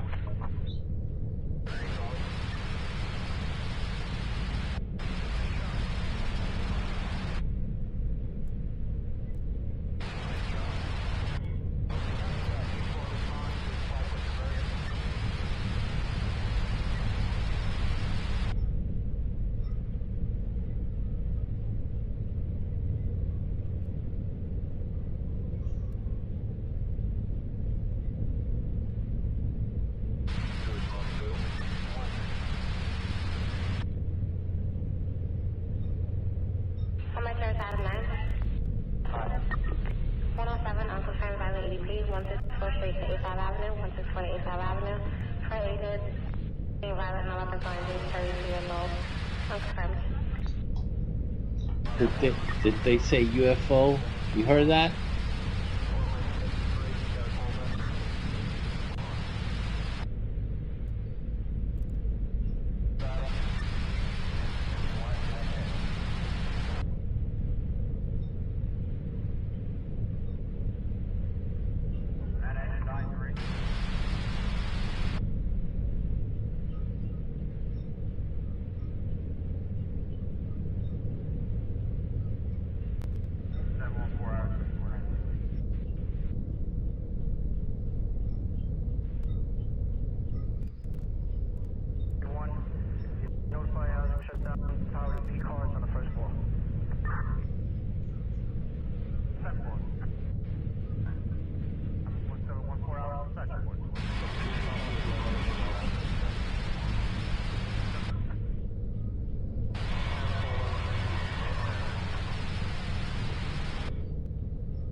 Somebody's yelling at people, probably telling them the UFO, UFO, they saw it. We're being invaded.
They're going back to their looking pattern or searching pattern, I should say.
According to Google, they're back in Brooklyn.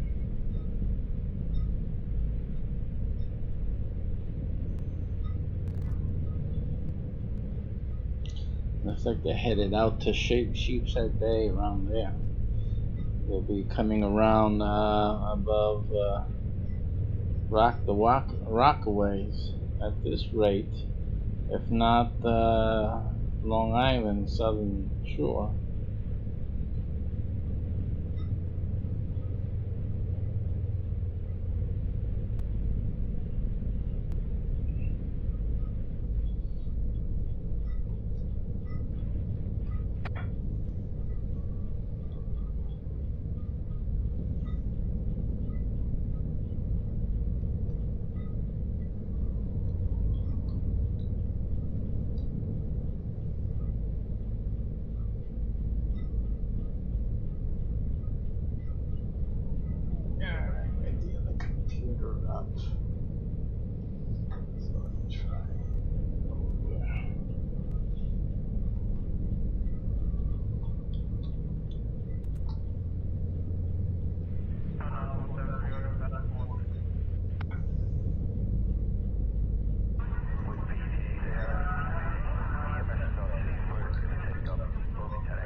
whenever they stop, we can get a let Google fill it in with the Google Map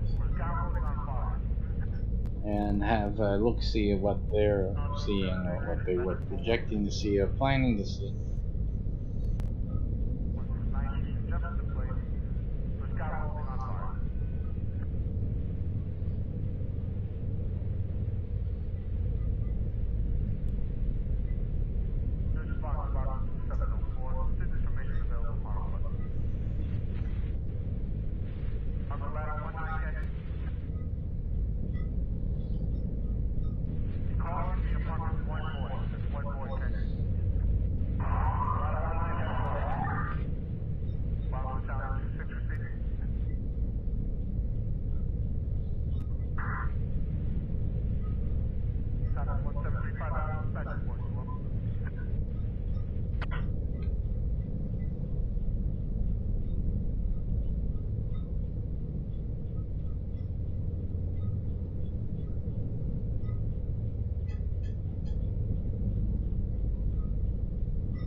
My contact's coming in from New York right now. I'm going to head out to the airport. If I get more information, and we'll keep monitoring the telemetry here and see what's happening, what they're doing, or going to do. Looks like they're heading to New York City from Brooklyn here. They're going to take some time, and if they're looking for stuff.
The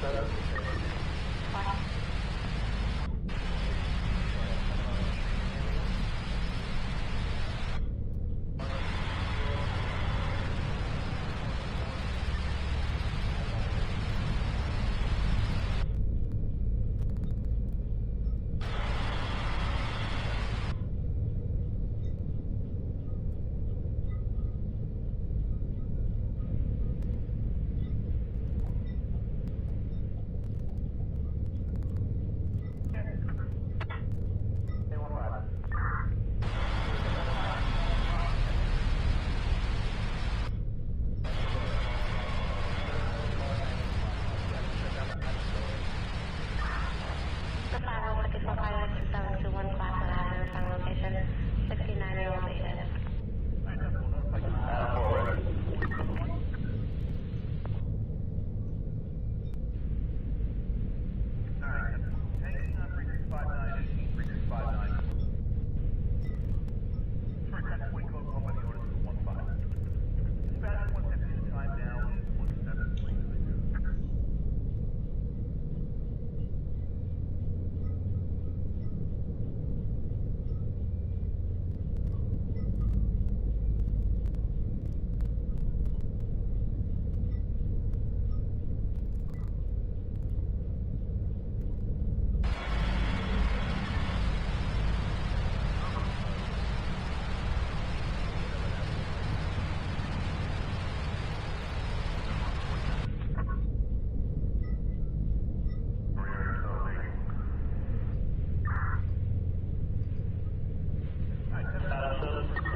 Seem to be people crazy out there.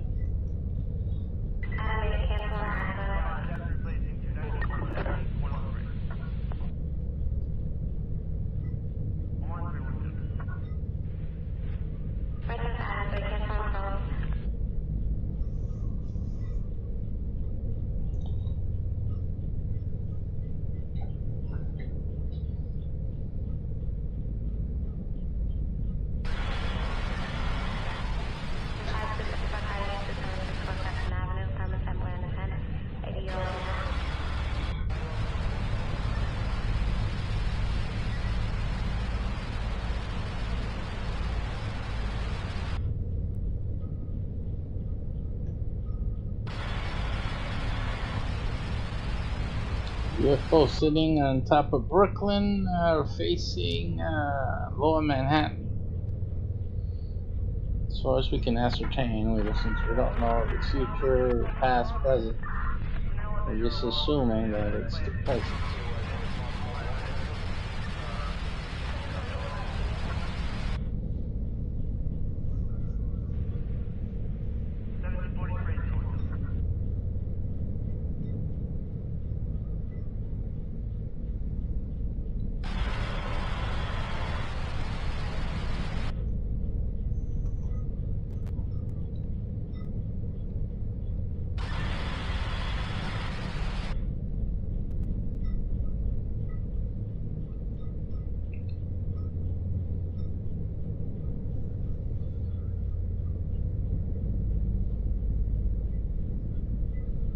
Down there over the Hudson.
That's the UN building, I'm pretty sure of it.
Okay, we're heading up to the airport. I'll pick up my contact. We'll be back on the air later.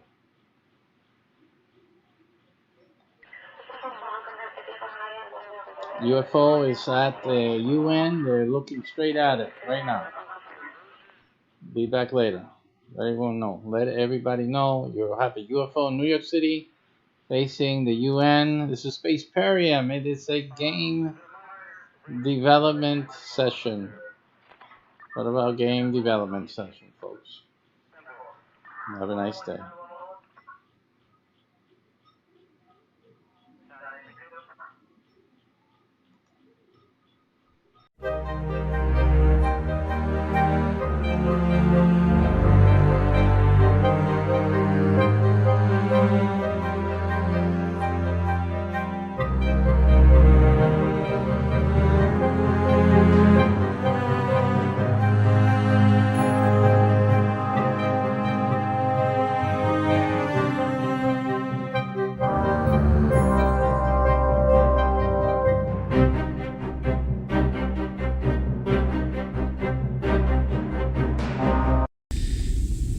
The heads-up display can be used. It's like a computer screen. It is actually what it is, not because of that's the way we're playing this game, but because there are no windows in space, and the ships use a computer-generated display of the outside world. And this development of SPACEPERIUM, at least in the Imperium, we have still yet, I mean, the ship is a technological marvel, but there's still a lot of, I won't say they're bugs, it's just that the technology is still advancing, the AI is still developing, it is self-evolving, in fact. And simply the energy and power required to keep this display showing actual moment by moment outside environment realities is not a priority when there's so much other things that the AI, particularly computer, has to worry about. So it is a secondary function, even a tertiary function. So the computer will opt to give a static image, or it goes to the what do you call it, the computer working image that you see often here. And let me just play that for you so you can see what I'm talking about. It will default usually to what I call the HUD loop, which is this one. Let me just play that for you here. And so that you can see that whenever the computer has to do other business and it cannot give an actual update second by second of what's going on outside, the monitors already, it's like it has its own program that it will just default to this. If the signal drops from the computer, the monitor itself will start to show this monitoring screen, and that's a default screen for this monitor. You can call it a wallpaper. It's supposed to be a ship system monitoring monitor, and it's like a default. So even if the ship is damaged, it went through hell, if power is feeding into the monitor at all, this is probably what you're going to see, if nothing else. Now, we don't need to see what's happening outside to fly this thing. So again, we don't need the view. This view is simply for the benefit of viewers, and for, how boring would Star Trek be, really, for most people, if there was nothing to see, in the screen, and people were just flying around looking at their little flashy lights on the dashboard and nothing more. So that's the same reason we have this heads-up display. Again, when you're flying through space, it's mostly an instrumental flight. You don't need to be looking. There ain't nothing to be looking at. You won't be able to figure this thing out by looking outside the window. But it's appealing, and it's for the gameplay and for the audience's benefit, so they can see. But in terms of the crew members here, let's say in real life, they wouldn't be looking at this monitor. They're flying by instrumentation. They're professional and expert in seeing in their mind through what they see on their monitors, data, numbers, indicators. So they are trained to deal with numbers and indicators, almost like you watching a video or watching it in real life on the screen, how you would react. So they're very highly skilled, highly skilled and trained. So they're flying. If they're engaged in a battle and whatnot, it's all done with what they see as data and as inferences and guides that the artificial intelligence is providing.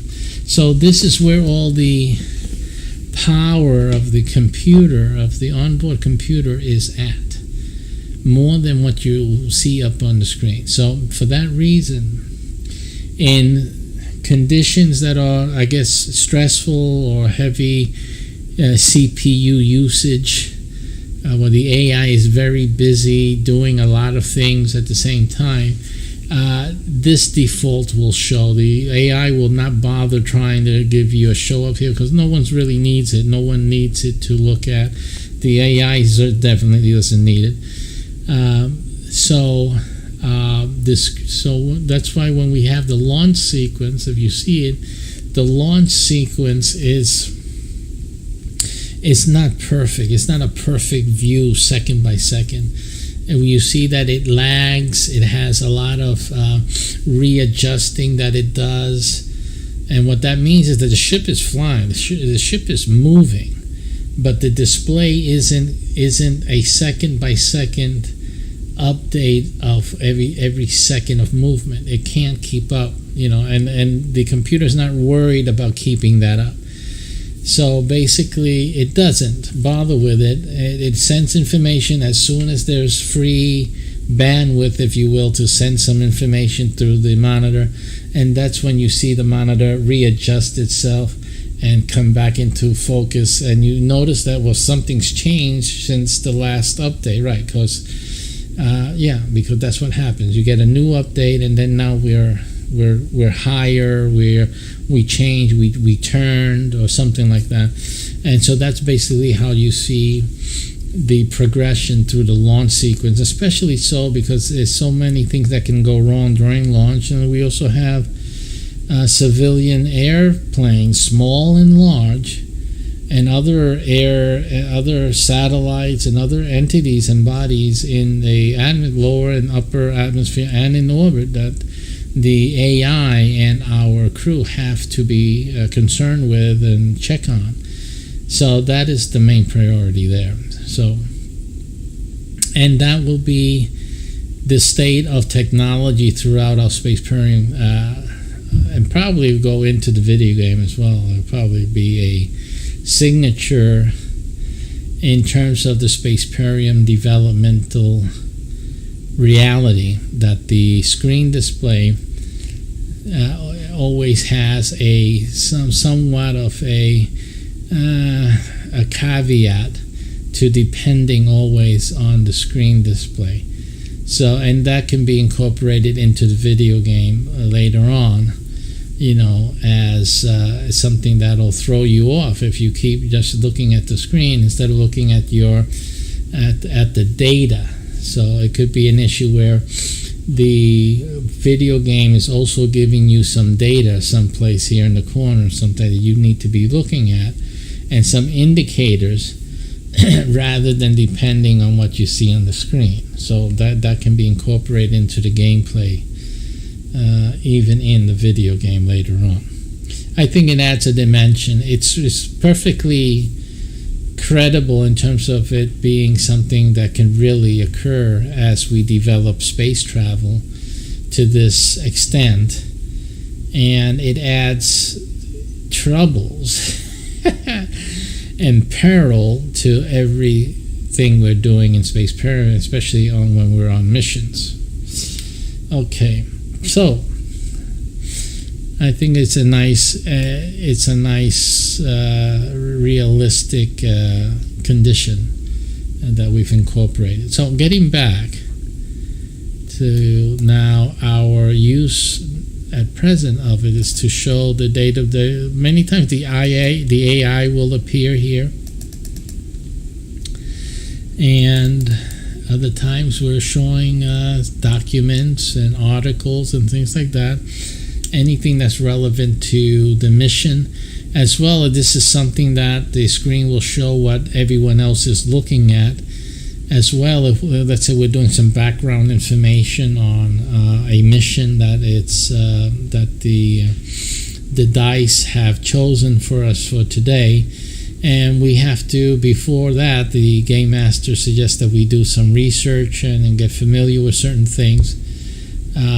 This will be the way for everyone to see on screen whatever research articles even the SPACEPERIUM database access to see what information there is as a foundation for the mission that is going to be embarked on. So in this case, what we're looking at this is the SPACEPERIUM missions catalog. You can see it's quite extensive. Let me just reduce the size. Let me look at the number here. What we're looking at here, well, up to now we're trying to bring it to a 234 right now. Then you have power generation here. Mission 6 is military here, and food. We have mission 5, planetary development. I'm going backwards. Microgy environment research. We have mission 4, colonization, and in between these missions we have different individual missions within those, and each one corresponds to a number. Here is a database, spreadsheet I should say, so it has numbers there, and those are the numbers that will correspond to a roll of the dice. So for example, if the dice roll was a 6, this will be adjusted. Of course, this is not number 6. It won't be number 6 in the final version. It would be here, it'd be 1, 2, 3, 4, like number 4.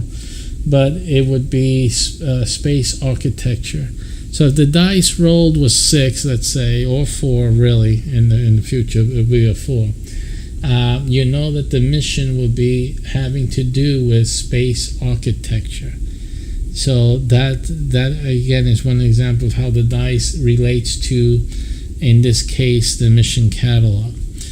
What we also have is the codex. Now the codex is where how the gameplay is what the gameplay is based on.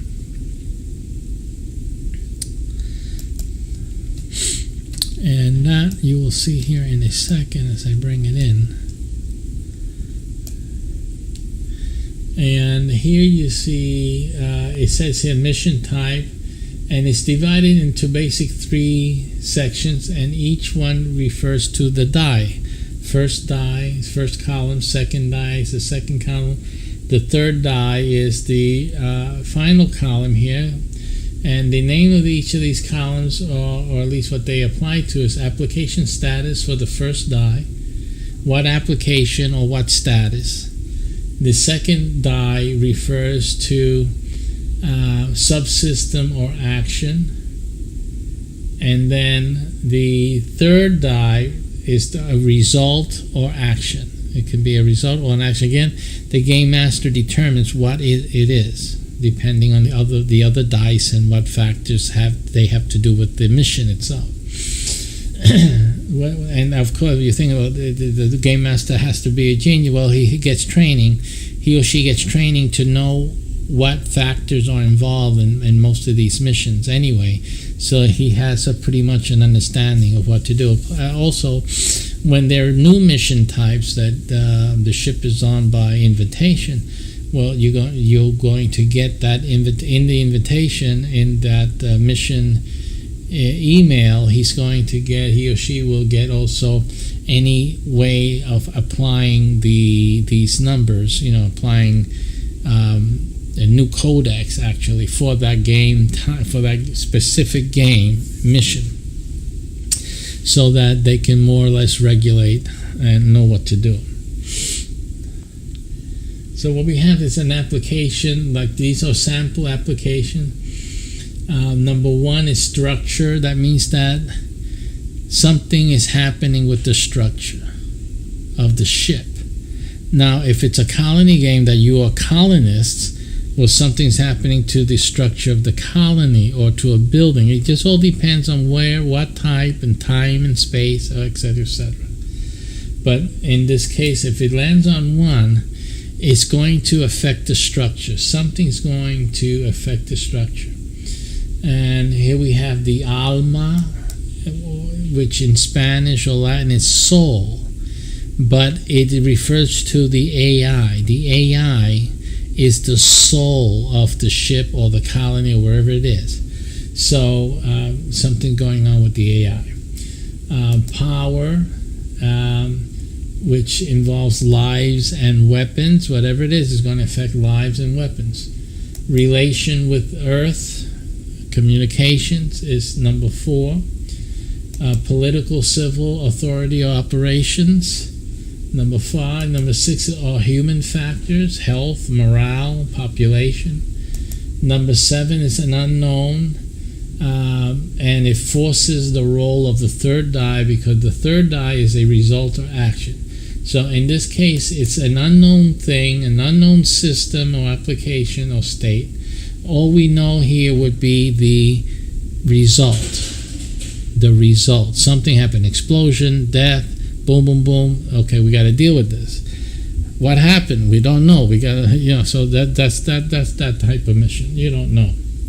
Universal factor is other die apply throughout the remaining of the mission.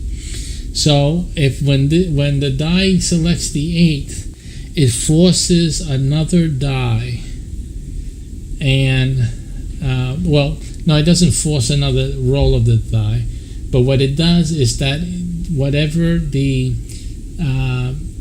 other dies say, especially the second one, which is a subsystem factor, that remains steady throughout the whole mission.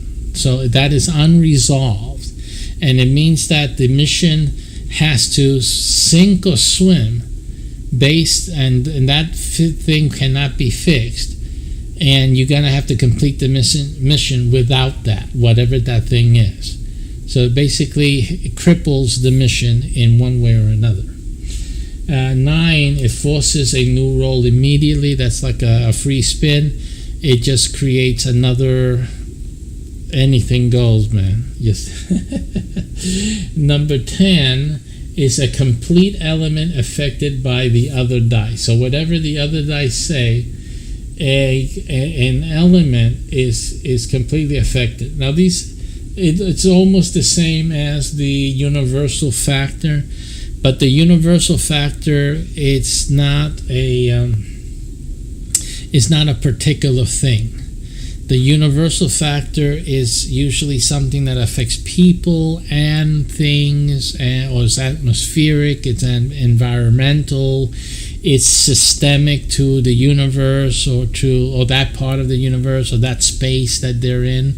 So it's something more general, more universal. When it says universal, it's a universal factor. It's just like, and the complete element is a specific element thing. So there's a difference there.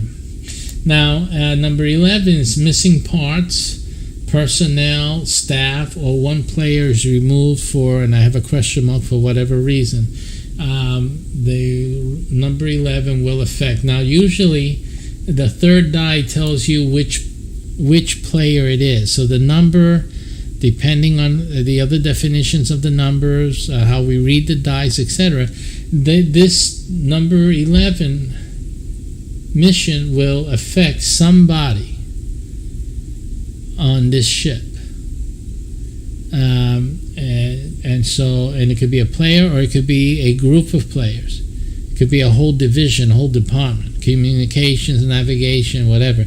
So something's going to happen to a group of folks here, or to one main person, one of the big players. Yeah? And when I say that, it could be the game master himself as commander. So even though anything happens to the commander in game, it doesn't affect the game master as game master, but it does affect the commander as the commander. So his role, because he's a player, he's also playing as commander. So his character, his player suffers. But he continues unaffected as a game master. His game master role is unimpacted by anything. He's simply participating as the AI, as basically the computer processing unit, if you will. And then the number 12 is a government or leader is affected by the other dice. So whatever is happening, that creates a scenario where something's happening with the government or the leader. Now, it's the government, it's local. Local in relation to the mission. So let's say you get sent to Mars. The Mars has a government in SPACEPERIUM. So this dice will indicate that something's going on with the government in Mars, of Mars. Okay, if your ship is not in any particular, the mission definition hasn't placed it in any jurisdiction, it's just outer space, then the government or leader could be the commander of the ship or the leadership of SPACEPERIUM for that mission. And it depends on the type of mission where the game master lays that effect on. And he may relent to another roll of the dice and to see if evens or odds to choose 1 or 0 or 1 or 2, even or odd number, even for us here, local government, or odd for the SPACEPERIUM government, and then we're playing the rest of the game under this scenario that something has happened to the other, and they'll have procedures for that, how to determine what happened, how are we supposed to continue. So these are things that, again, this is why the game master goes through the training process, because he has to actually learn about the different scenarios and how to apply those scenarios in game with that. So that's basically up to now where we have developed that. This is the codex. I have other things here under development that I'm still working on, but we're looking at trying to develop at least 142 different things here. Again, we talked about the total number possible. So it's a lot of work. So there's still a lot of work to be done here with SPACEPERIUM. It doesn't stop us from getting started because remember that the initial, everything is real. So we're recruiting crew members and we start training. I mean, we don't need everything here filled out to start the training process and get everyone going. All right, I'm going to end the broadcast. I'm going to take a break. It was going to be an extensive one so I can be with my wife a little bit and relax, or otherwise. So in any case, and I may come back or not. We'll see later on tonight. I'll end the broadcast here, and thank you all for joining us. We're here from the future, SPACEPERIUM. A great tragedy occurred in the future that our AI was attacked, I think. Some people say it was an accident. But I think the things that happened were too coincidental. Anyway, the AI told us to come here to this time because at this time, the AI was able to track most of all the artifacts available. So that's what I've done. And I realized also that while I'm here, I might as well get SPACEPERIUM, the Imperium that I lead as the Imperial Majesty, get it started. And you guys are the ones who are going to get this started with me. You guys are going to be famous in the history books of the Imperium. So gather together. Let's go. You're going to play this game. It's going to be a wonderful game. The game is a hybrid. It's not just an online game. It's going to be developed into a video game. But right now, it's an online experience. Plus, when the COVID thing is over with and we can start meeting face to face, we're going to be having real life missions in the real world, right here and there, wherever you are. So join us. This is going to be a wonderful time, a wonderful game like you've never experienced before. If you like space games and you like having fun, and you like having a little space type of knowledge and investigation, then this game is perfect for you. Just right up your alley. You don't have to worry if you're not too brainy, you just want to have fun. Or if you work for NASA or SpaceX, this is a perfect game for you. And I invite you to come and really make a major contribution to the future SPACEPERIUM empire. Thank you, and join us today. mycbh.com/LP/Game Master. It's a Game Master business opportunity. You make money in this game. Even if you're not a Game Master, you will earn a living. Hey, it's real life after all. I'm not joking. Take care. SPACEPERIUM is set in the present day, more or less. I'm the Imperial Majesty. I actually come back in time myself. Well, it was an accident. You'll learn more about that later. And during the accident in the future, some information, computer AI data was lost or stolen. We don't know which. But the AI had me come back to this time because the AI figured out that this would be the perfect time to collect all of the artifacts, or at least to ascertain the location of all of them right now. There's a lot of stories about that, a lot of information that you'll learn once you start playing SPACEPERIUM. But SPACEPERIUM is different from all the other games that you've heard about because SPACEPERIUM is real life.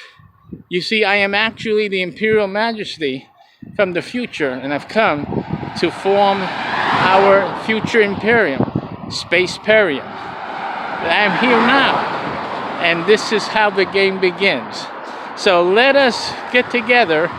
There's ships forming right now in your neighborhood. Every neighborhood, there's a ship, and you can be part of the limited crew. It's only 100 people in each city can become, or each zone.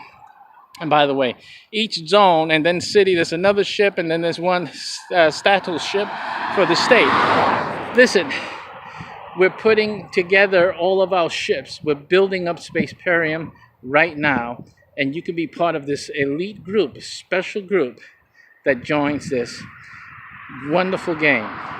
And in the future, if you're into combat gaming, we're going to have combat. Those who join today will be the first ones chosen for our combat squads when we get into the military phase. Right now, we're setting out the SPACEPERIUM ship constituents for what is now known, you guys call it the USA. SPACEPERIUM is here. Listen, join me in my quest. You'll love this game. Take care.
exciting. It's a game development day. SPACEPERIUM, of course. It is a game, a space game that we are developing. It's a real life game as well. Game masters are needed all across the U.S. and other countries. You can take a look at the video at the URL you see in front of you. The Game Master Business. Time to get in, folks, and start doing something with your life rather than wasting it away and playing games and not making any significant income. So let's get with it. Okay, we're still trying to figure out this problem that we've been having with the heads-up display with the dice roll display panel. It has not been behaving. We did a reboot of our computer just to check things, and make sure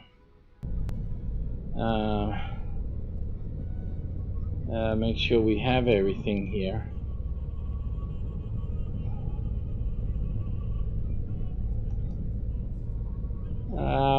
And so I'm just checking up a few things here.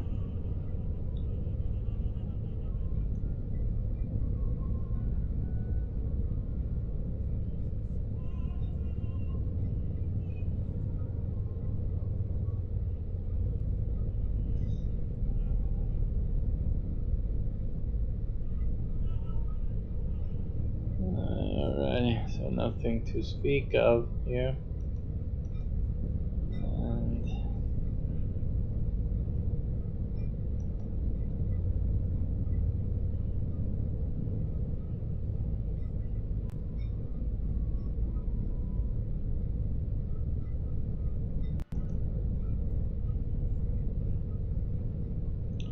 We'll be recapping things for you. We're just setting up a few things and fixing an issue that we have with the dice roller, which is a central part of the game. This is a game, folks. The title talks about UFO. We are actually using this UFO topic during the gameplay to fashion and to modify certain development of this game. So we're using that as such. It's a ploy to prepare the gameplay for inclusivity of certain things like that. So don't be right, oh mommy, there's a UFO, New York City. So we're mixing we're mixing this game with real life scenarios. Some are actual events that are currently happening, others are events that could occur, and so we're using all of those to fashion our game user interface and further develop the game.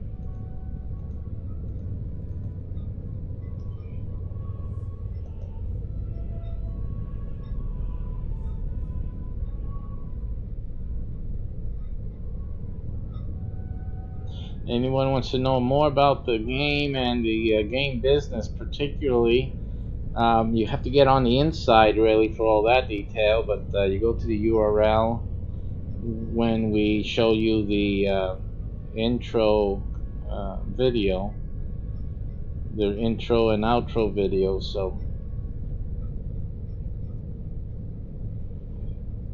stay tuned for that.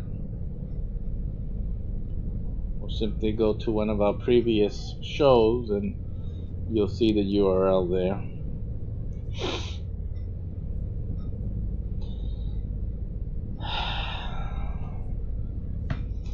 Alright, so we're dealing with that white box on your screen.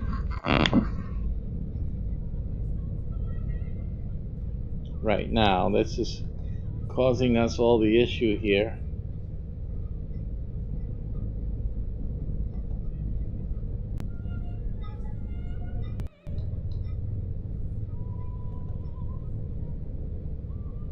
This is causing the whole issue right here, and we're not getting the window capture. Let me try then. Let's try something else. Let me change this then.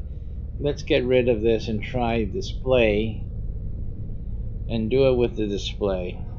And this simply, because sometimes we've had this issue before pop up. And I think changing it over to a display window capture is, I think, the better option right now. We'll see.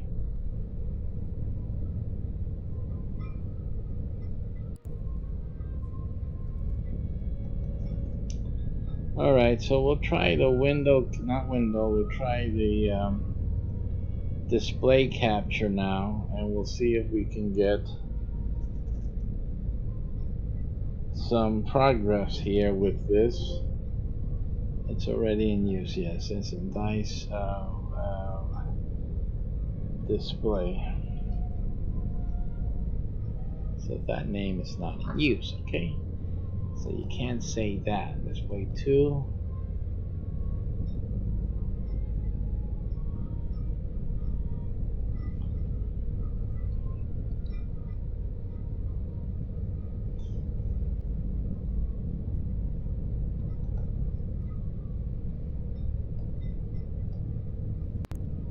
Okay. So we got a display on 2. And I'm going to try to configure this. Oh, let's see.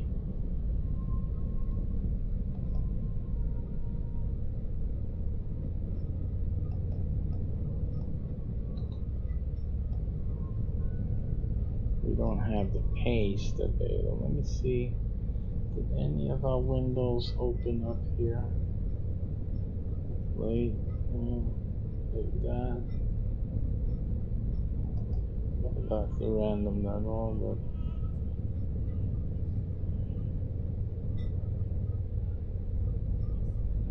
also we have a Google random. Okay, and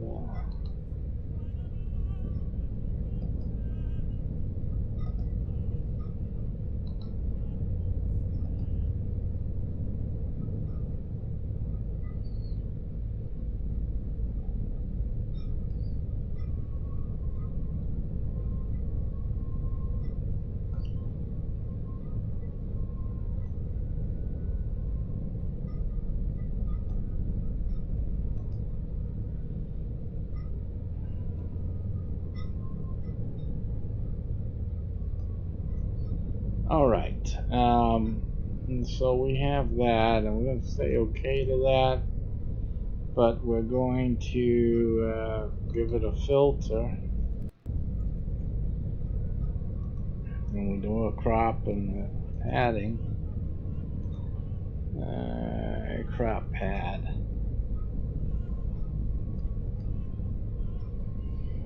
And so then we're going to have, I think the top.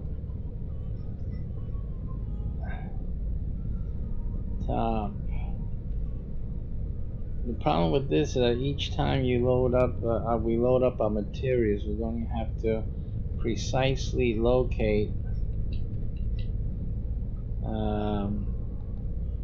everything. We'll try 6.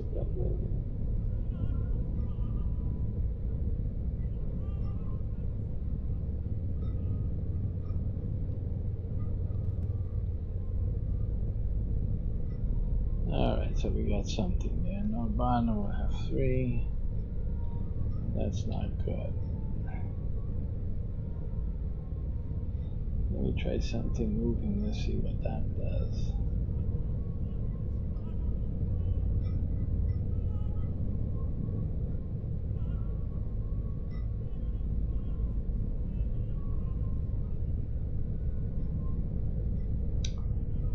Now we're seeing how the display thing works, right?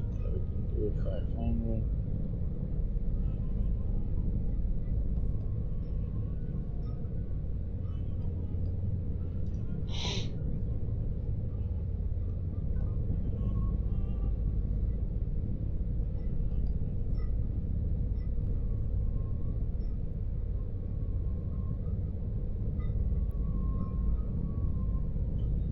Waiting for things to update here for us. One moment.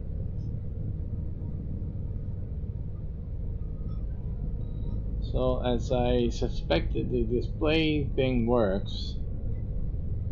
Sometimes the browser, and we see that it was across multiple browsers, that seems to cause an issue.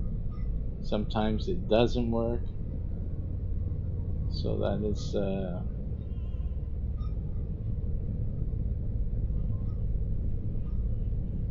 intermittent functionality.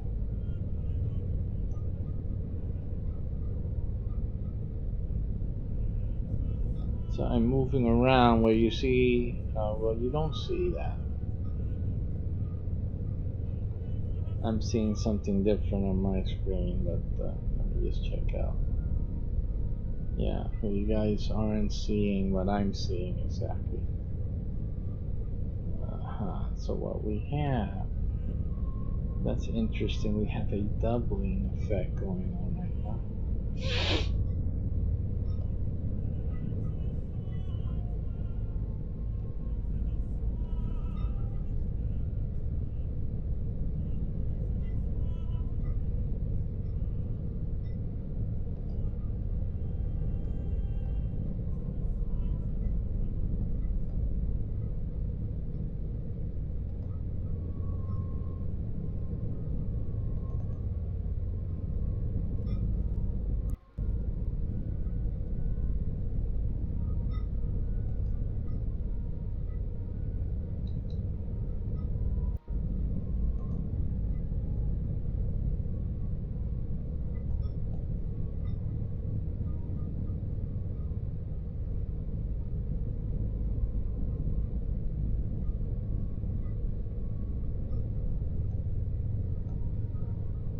Okay, so what I'm seeing is that I have that. I don't see it make any adjustment though.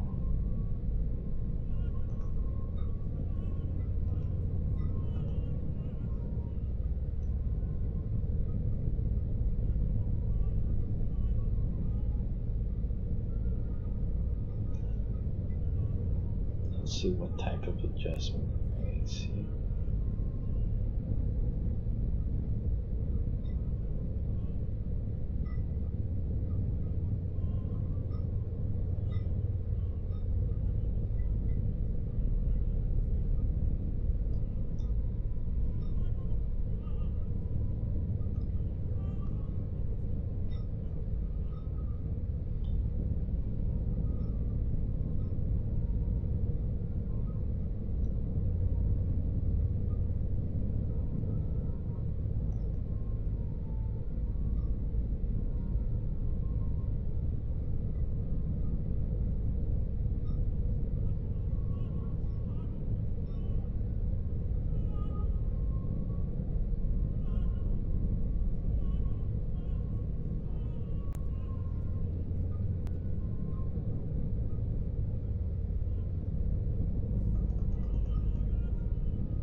Definitely we're having some the resource problem.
So this thing is proving harder to control at this point, and to have it show what I wanted to show. So this is definitely an issue. Okay, now it's updated. It's not helpful, but it's updated.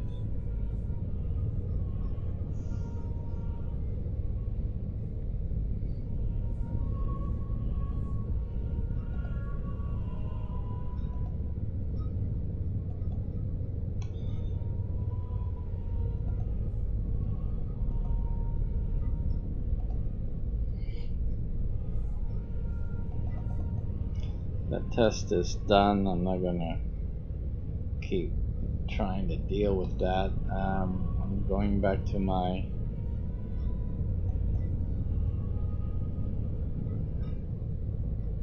previous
We're doing research here right now, so.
I have this one.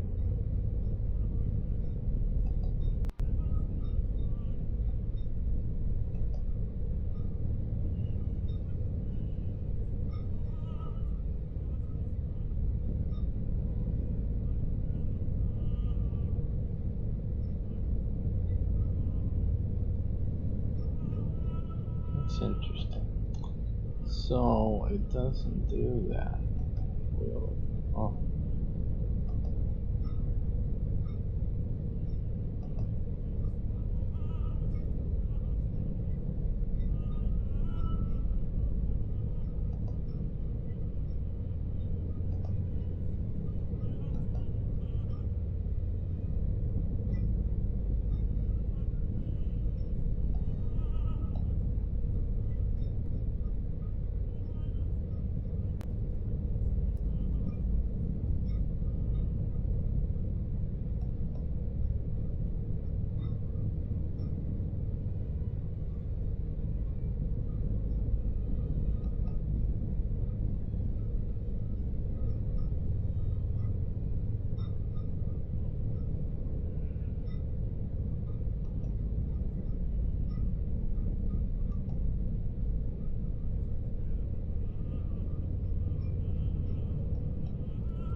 We'll be back. We'll making a few tests and adjustments.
Still working out on some technical issues. We don't know how much of that is due to alien interference.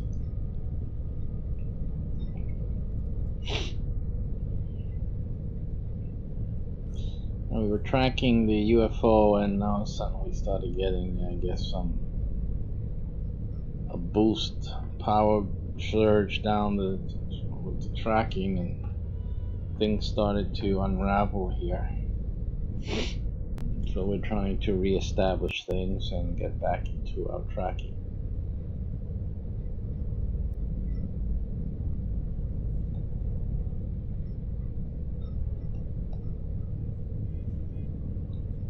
Issues, some of you may be experiencing that. Again, sorry about that. Alien interference, folks. Alien interference.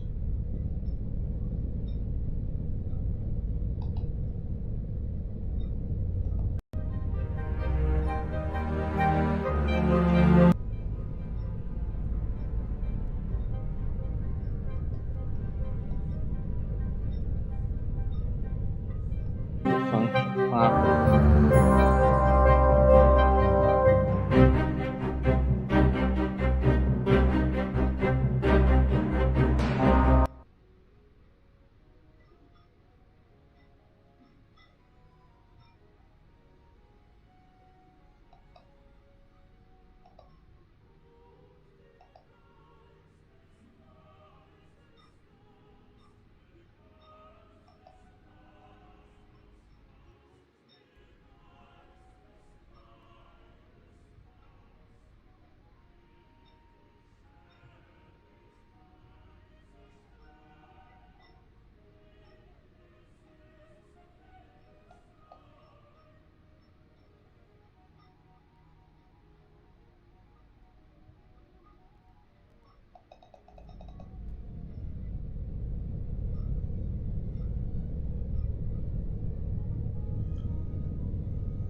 just don't know what's going on there. No, we just have to deactivate that. We'll try that on a different test. Just stop that. That's not.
Still no go on this.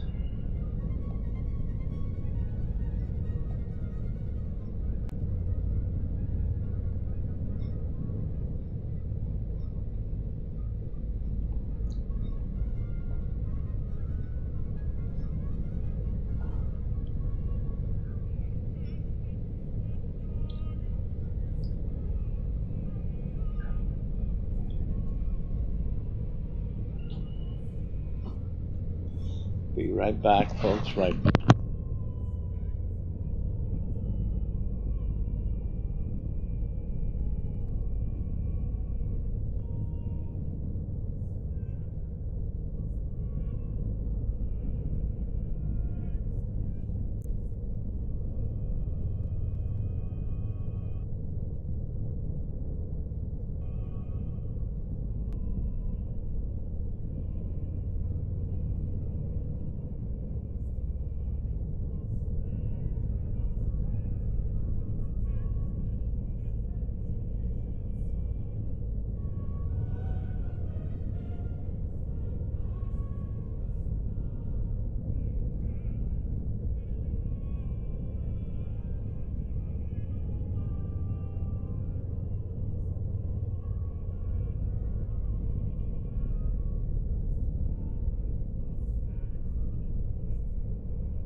Just thinking offhand here that we had restart. I was going to restart like the browser, but we rebooted the whole computer, still having the same behavior from the browser. So it shouldn't be an issue of restarting, closing down the browsers and restarting again.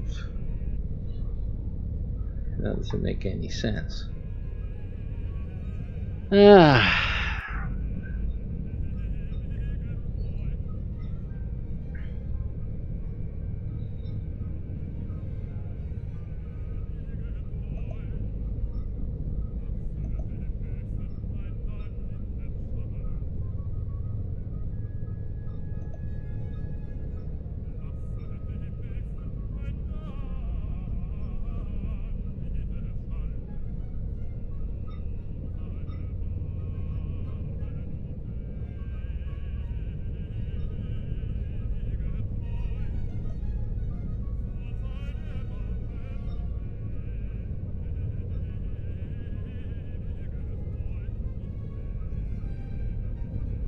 So noticing there's a scale down going on, which I don't recall that being my standard fare. Let me check the settings on this one. I don't recall that being right. So that could be one thing. So I'm gonna make that change. I'm gonna stop the YouTube stream.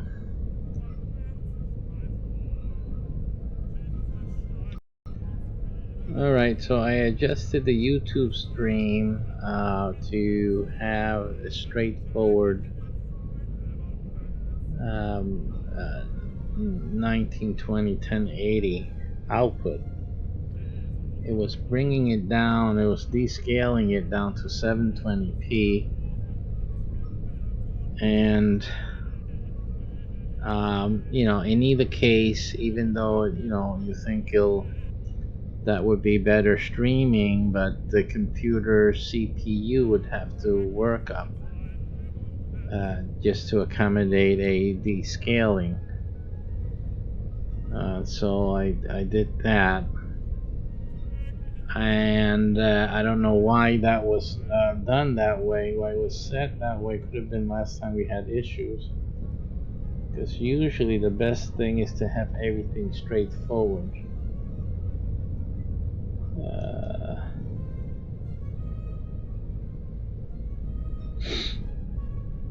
Resolution through restreams 920 1080,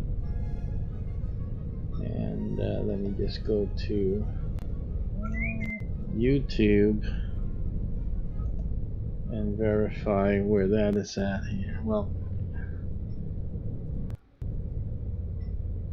just to check on being live or not.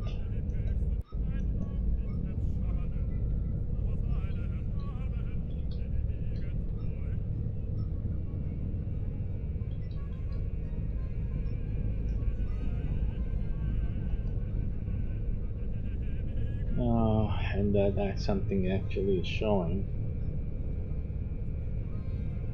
and we are showing up there. So we are live on YouTube, and we'll just keep checking for that message on our system to see if we're still having issues there.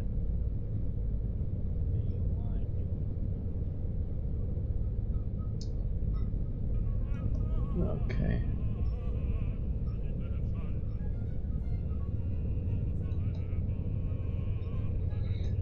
Alrighty, and so far so good. We'll keep you updated on that. Let's see what we have here.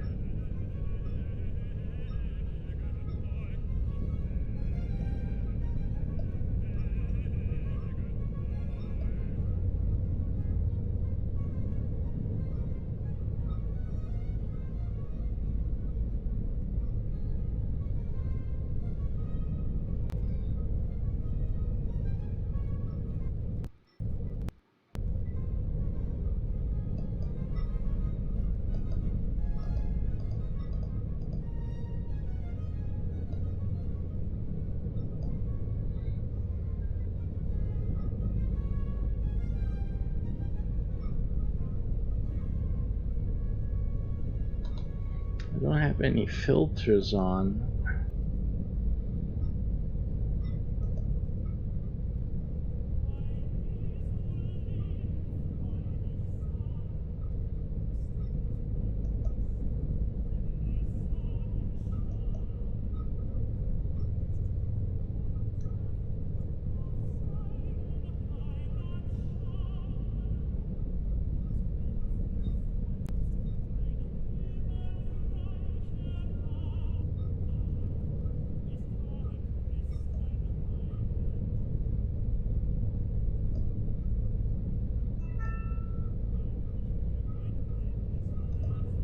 I'm not getting the full window here. That's disconcerting, and I'm trying to see if I had made any alternative adjustments. So I'm looking for that, evidence of that. And I just don't see it.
I'm gonna have to run to the pharmacy, and so I'll be back about half an hour. So, guys, we're gonna continue our coverage of the UFO sighting and these technical issues that we're having, and trying to do some more troubleshooting when we get back. This is SPACEPERIUM.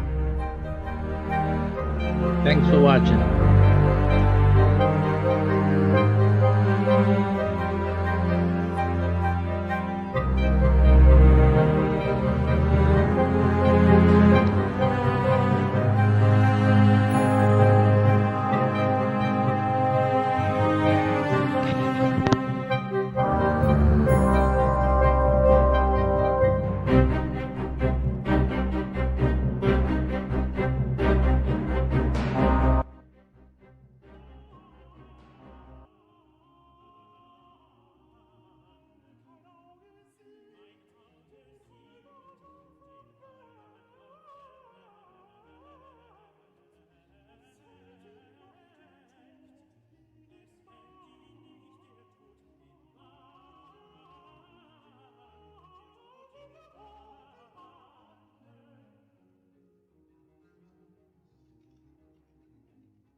Okay, and here is an example of the coordinate system and the distance that is involved in the hunt for the artifacts.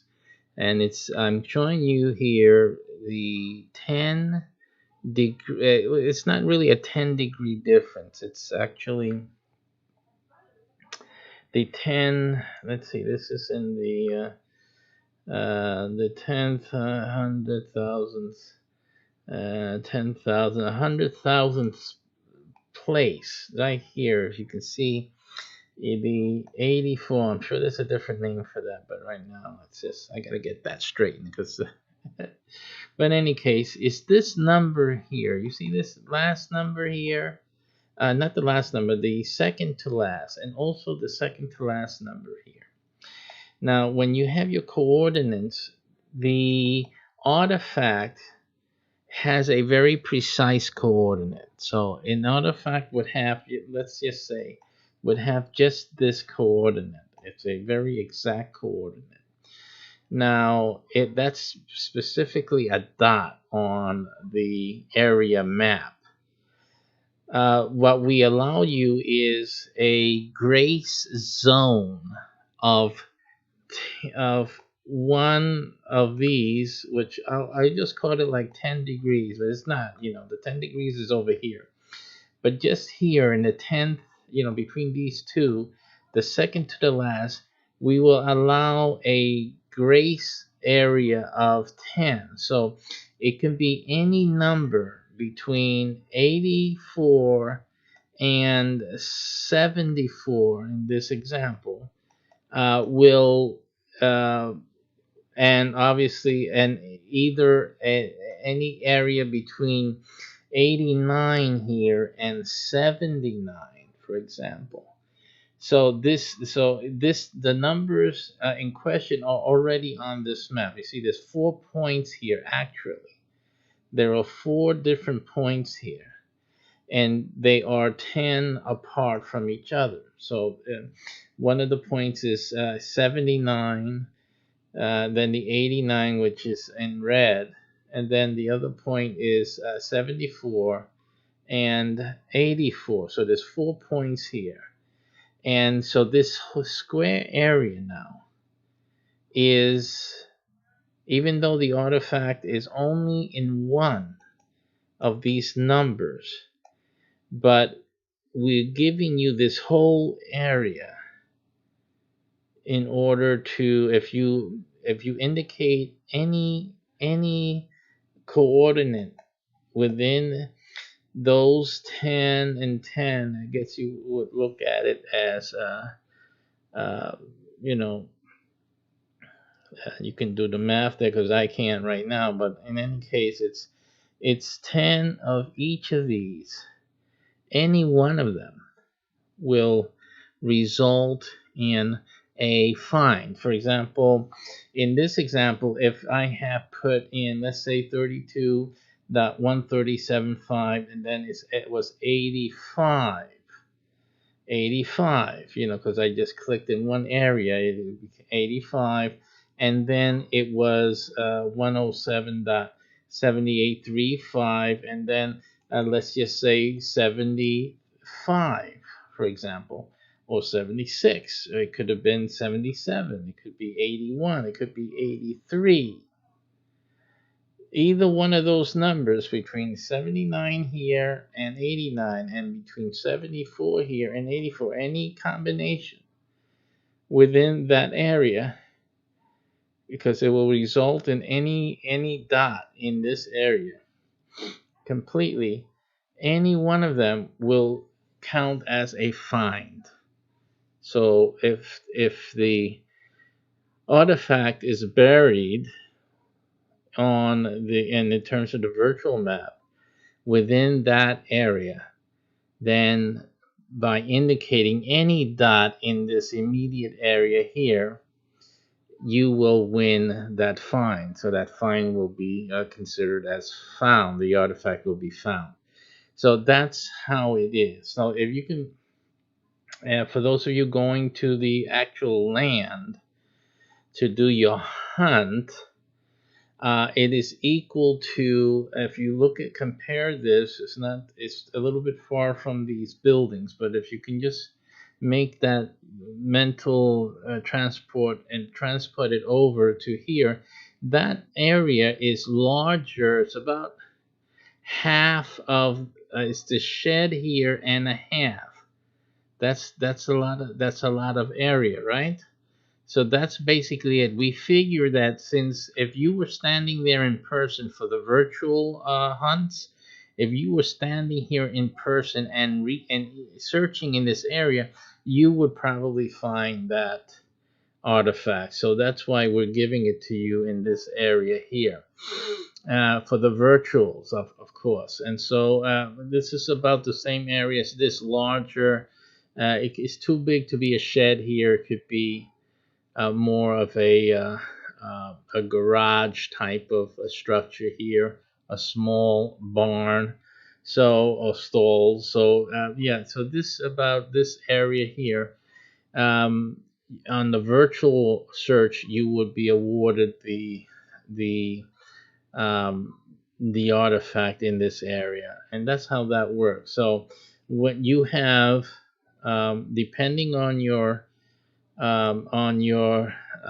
particular campaign, you can have from 10 through 100 points that you can submit within a given area. I think it depends on the amount of area that the hunt covers. So there you go. Of course, if you're doing the on-site hunt, it's just a matter of time. It's not a matter of how many points you suggest, because obviously when you find the artifact, you found it. You just pull it out or otherwise, and each of the sites have different rules. So again, if it allows you to remove it, so then you can remove it, and then that's that. If it tells you to indicate it through GPS, and so that'll be a different thing. So all of those things are possibilities. And but in terms of the on-site, you have your time. So if it's a day to day, if you have 3 days, if you have 7 days, if you have there's the daily as well. You have from whatever hour to whatever hour of closing to find all the artifacts that you can. It's basically the same type of premise, except that you don't have a grace area in the live on-site searches, because you actually have to physically find the exact area and point of it. So you really do have to find it personally. But the on-site hunts are more rewarding. They tend to have more of the permanent type of artifacts on those when you go there. So that's a highly advantageous and profitable. This one on the virtuals, you have a lot of the influxes, which are not bad either, but they're not permanent. So, but there is always at least one permanent artifact on the virtual hunt. Okay, so that's about it. I hope that explains the grace area for the virtual hunts. And so you can see it how large that area is, and it's actually it's it reflects the similarity to being there in person and on the ground, actually physically looking and using your eyes and your senses to find the artifact. So it pretty much is very good replacement alternative when you're in the virtual hunt, that you're giving such a great area and awarded the find, as long as you pinpoint a coordinate within the immediate area of an artifact. Okay, so I hope that answers those questions, and good luck. Take care, and see you next time.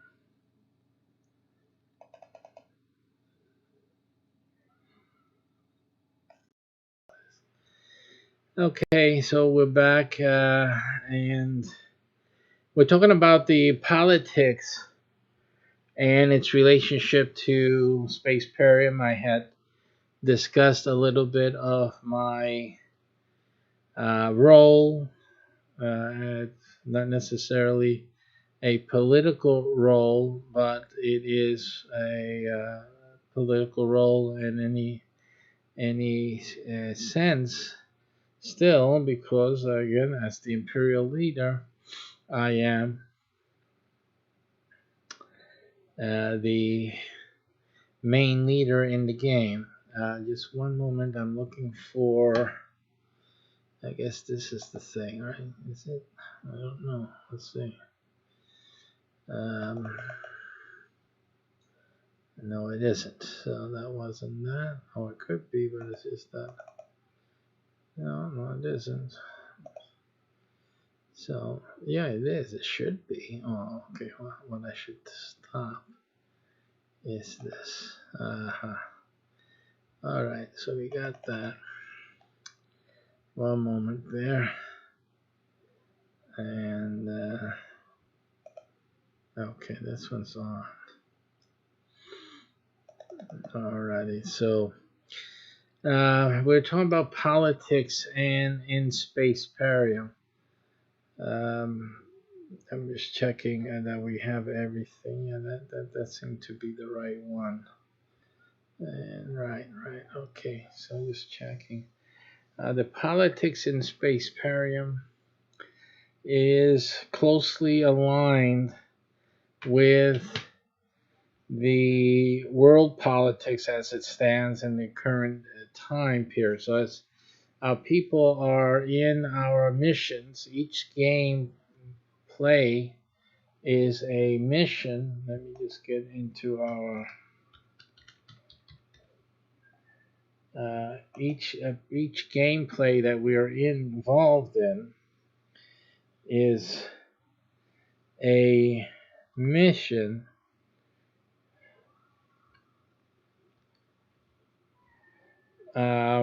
And we deal with things during each mission. So gameplay is basically mission oriented.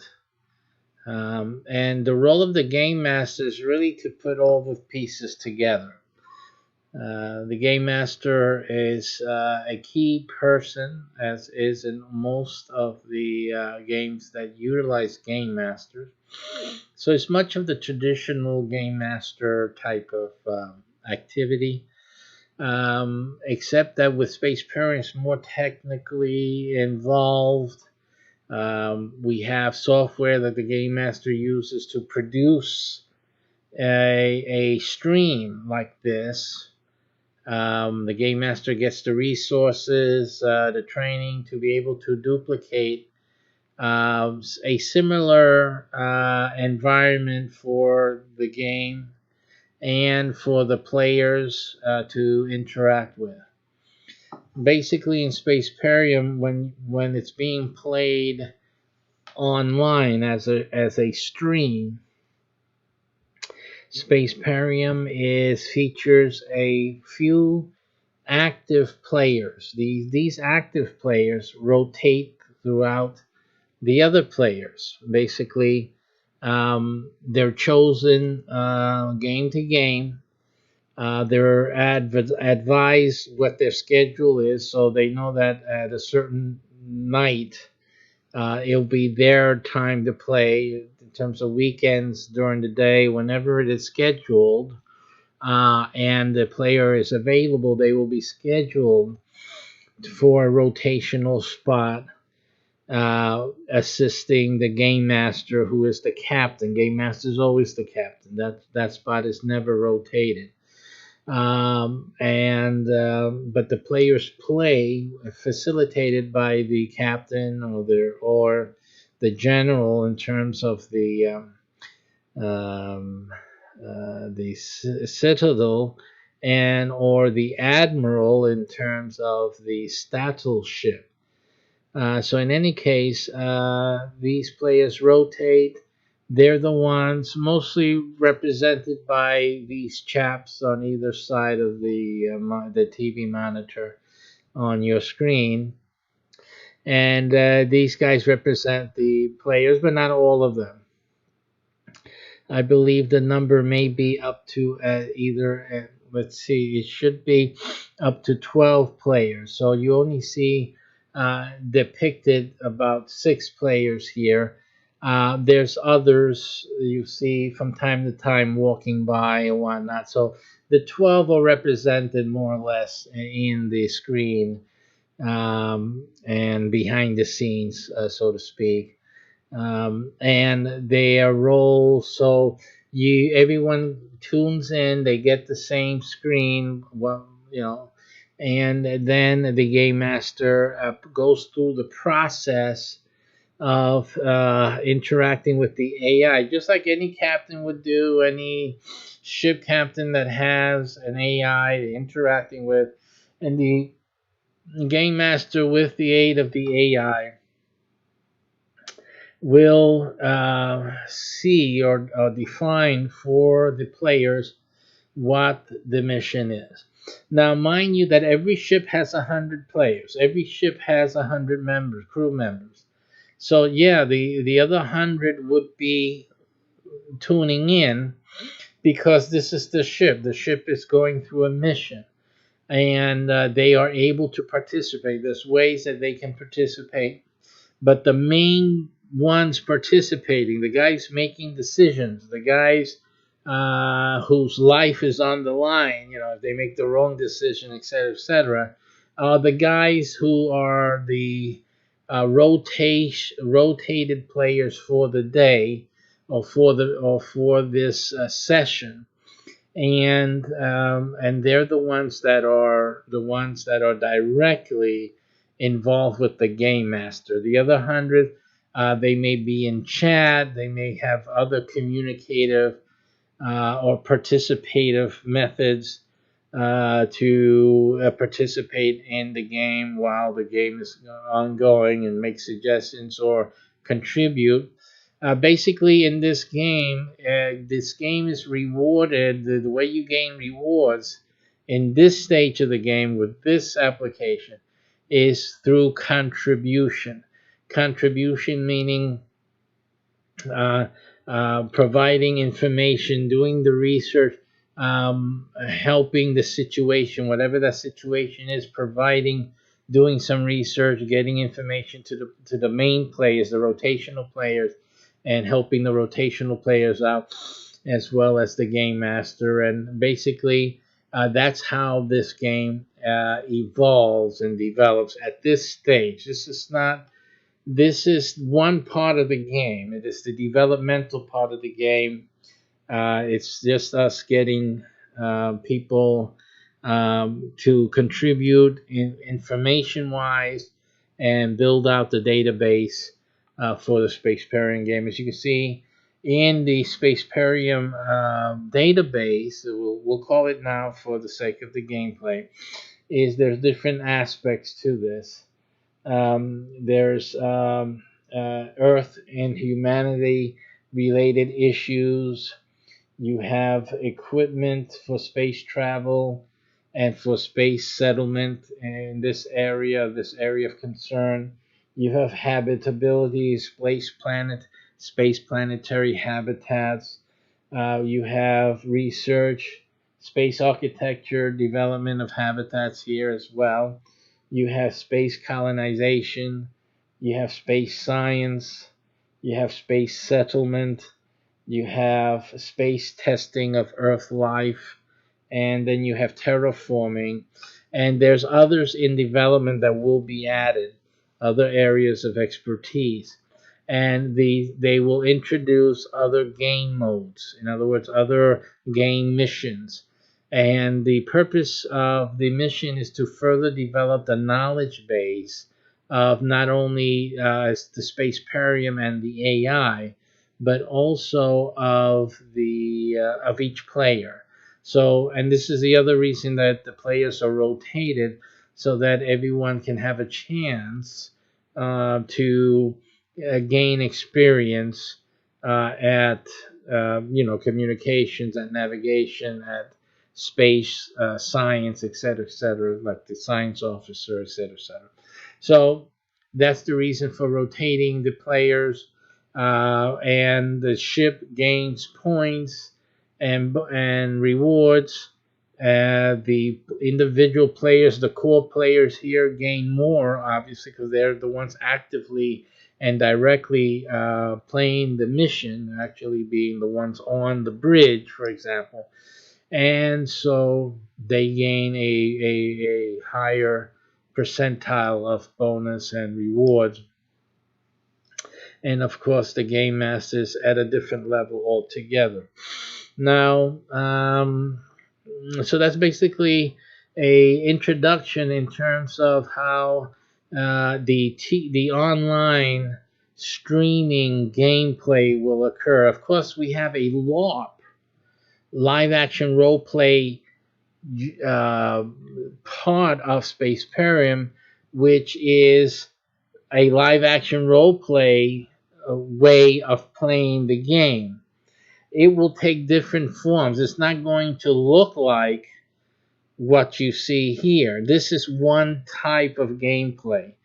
The live action role playing, which is done in real life, out in the real world, will take different forms. Okay? All live action, of course, and you are in your role, but they will take different forms. However, the use of technology by the game master and the players will always be there. So it's almost like, it's just, the easiest way to explain this, it just dawned on me. The easiest way is to talk about like Star Trek, because I think that makes it easier for everyone to understand. You're when we're on the bridge and we're going through space, or we're investigating some phenomena, or space settlement and stuff like that.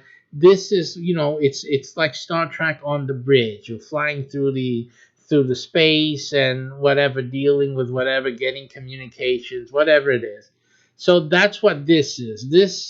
This online game play stream will be like Star Trek when they're flying through space, and or going on a mission, looking at research, dealing with certain issues. That's what this will be here.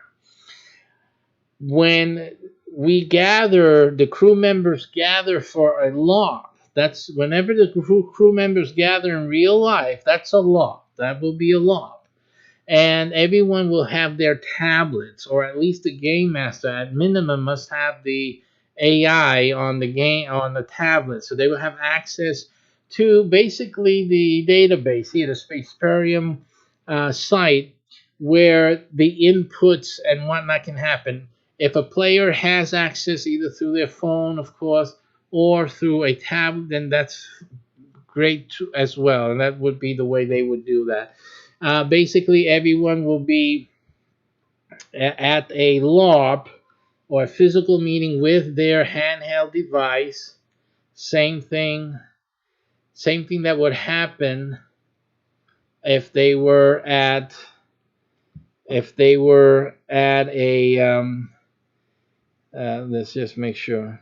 They will be at the meeting with a handheld device, and that will be the same thing that will happen, like when Star Trek, when they would beam down to a planet, to a planetary surface, to a ambassador type of meeting and whatnot. So it's the same type of thing. They will go. Are they on the bridge of the ship? No, they're in a real life situation. They are interacting with people, with other shipmates, etc., etc. And so the interaction becomes between them and the AI using a device. They're still on a mission. As they do their mission, a mission can be as simple as a meeting to discuss or to draw out plans for a space structure, whatever. And actually, you guys get together, you have your coffee, cake, or whatever it is you guys are going to have. You sit around and you discuss using, hopefully, some scientific knowledge and some knowledge from the database, because we'll have information here for you guys to come and extrapolate some ideas. Let's say one mission may be to extrapolate some ideas for a habitat and in such and such of a planet, or just in space, a floating habitat that can attach itself to a ship or to a space station or what have you. And so you guys will get together, meet, make some plans. Some of you that are good at drawing, because I stink, but those that are good at drawing can sit there, can bring some drawings or start to produce some drawings. And in any and all cases, these ideas will be sent to the AI and put into the database. You see, it's the website. They will put it in under that mission title, mission to investigate, research, and plan certain habitats for testing and trial and comments. So you're pasting it up, you're posting it in order, and other players from the rest of the game, like the other 100, you can have players from other ships also look, because this is available for everyone to look at, and so they will be able to see and look at the ideas and make comments, suggestions, things like that. So it's a work in progress, with people commenting, people opining, people referencing some other, technological papers, or some YouTube lesson on weight load bearing structures and stuff like that, and then figuring out in space if you actually need all that load bearing structural integrity, etc., etc. So all of those types of things, it gets complicated, doesn't it? But anyway, that's why Spaceperium is great for all types of people, no matter how smart you are, educated, or how I just want to play a game. You should be able to find a comfortable space for you to play Spaceperium within, because you don't have to discover a new cure to cancer. You don't have to do that, but you can just say your opinion and make a comment. That's okay too. That's a contribution, so that works. Okay, so at any level you want to approach Spaceperium, you can do that. We do encourage people with expertise, with a lot of knowledge, to come in and to play, to be a player, and to be more than just playing the game, to be a major contributor. Especially the more knowledge you have of these issues, the more valuable you are to the Spaceperium community, and you will be rewarded as well. Okay, so that's basically how that works. The LARP works like that. Also, we have the LARPs at different types of experiences. Everything that you can imagine that has to do with space, surviving in space, dealing with issues in space and whatnot. All of those things are things that our LARPs will be formed around. So you're looking at LARPs that have to do with survival, and the LARPs aren't just only like you're going to be out there in the desert and you got to figure out how to survive. No, it's not that. It is more like we're going to learn together how we can do things in a barren environment or in a jungle type of environment, different types of environments.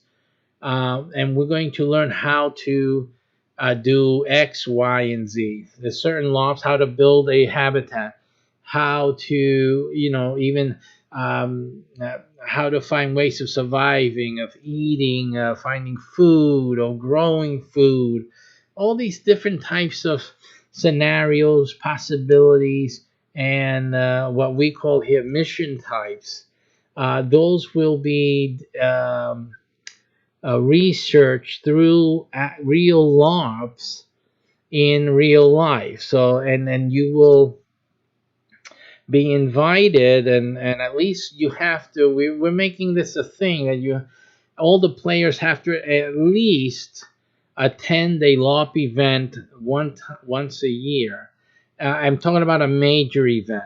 All the ship commanders, you all will have monthly meetings, gathering together. These are LARPs, but they're meeting type of LARPs, right? Like you will get together at a restaurant or get together. It's 100 people. You got to figure out where you guys can get together, where there's some food that you can have, and you can have a space to talk and to discuss things and whatnot. So you'll have one type of gathering, type of meeting, which will be a monthly thing that you guys conduct with your ship complement. Okay, but we want all players to at least attend one major LARP in state. So at least once. Now you'll have one in the city, and you should at least all the zone ships should attend the city law. Again, and at least one of them. The city can have various, and the reasons for that is because of the size. The same thing with the state. The Statal command may hold multiple statewide LOPs. Doesn't mean that everyone will be attending the same one at the same time, because that's just a humongous amount of people. And simply certain areas may not be able to support so many. However, you will be should be planning to attend at least one per year. Okay, and that's like a little vacation. Some LOPs are 3 days long. Other LOPs will be a week long. So you need to at least figure out how to work that into your vacation time or some other time that you have and work that in. But you need to at least attend one major LOP. And that's in addition to the monthly smaller meeting LOPs, which will be conducted by your ship's game master commander. And so that's something that you have to look in. And also, if you're on a zonal ship, you will also have to attend the citywide, the Citadel meeting once a month. So that's basically what the activity is for LARPing as a meeting, the meeting LARP. That's would be a standardized monthly get together. But there is an outside LARP. It can take on different forms.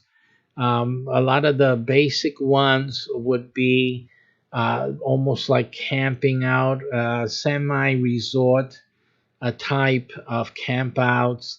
It's never like you're in the middle of the forest or the desert or whatever, and you're on your own. That's never happening. These LOPs are intended to be packed in whatever side, depending on which LOP you're attending, and also which type of mission it is.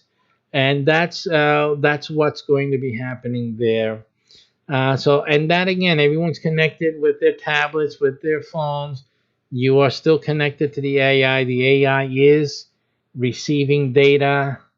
It is awarding points and bonuses and rewards, again, for people who are LARPing. I believe that at certain times, you may even discover an artifact. If the AI determines that a player is near an artifact, it will inform.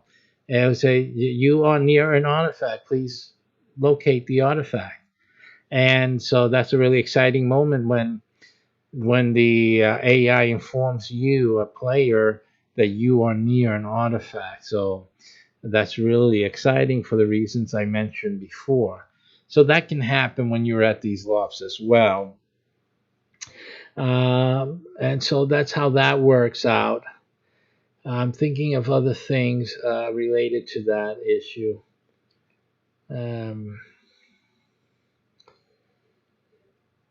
So basically, that's a different form of gameplay, the LARP itself.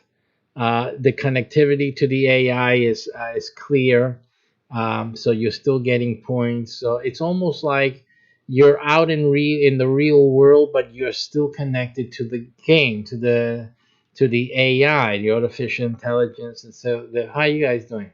How you doing? To the AI, and so you're basically in the video game.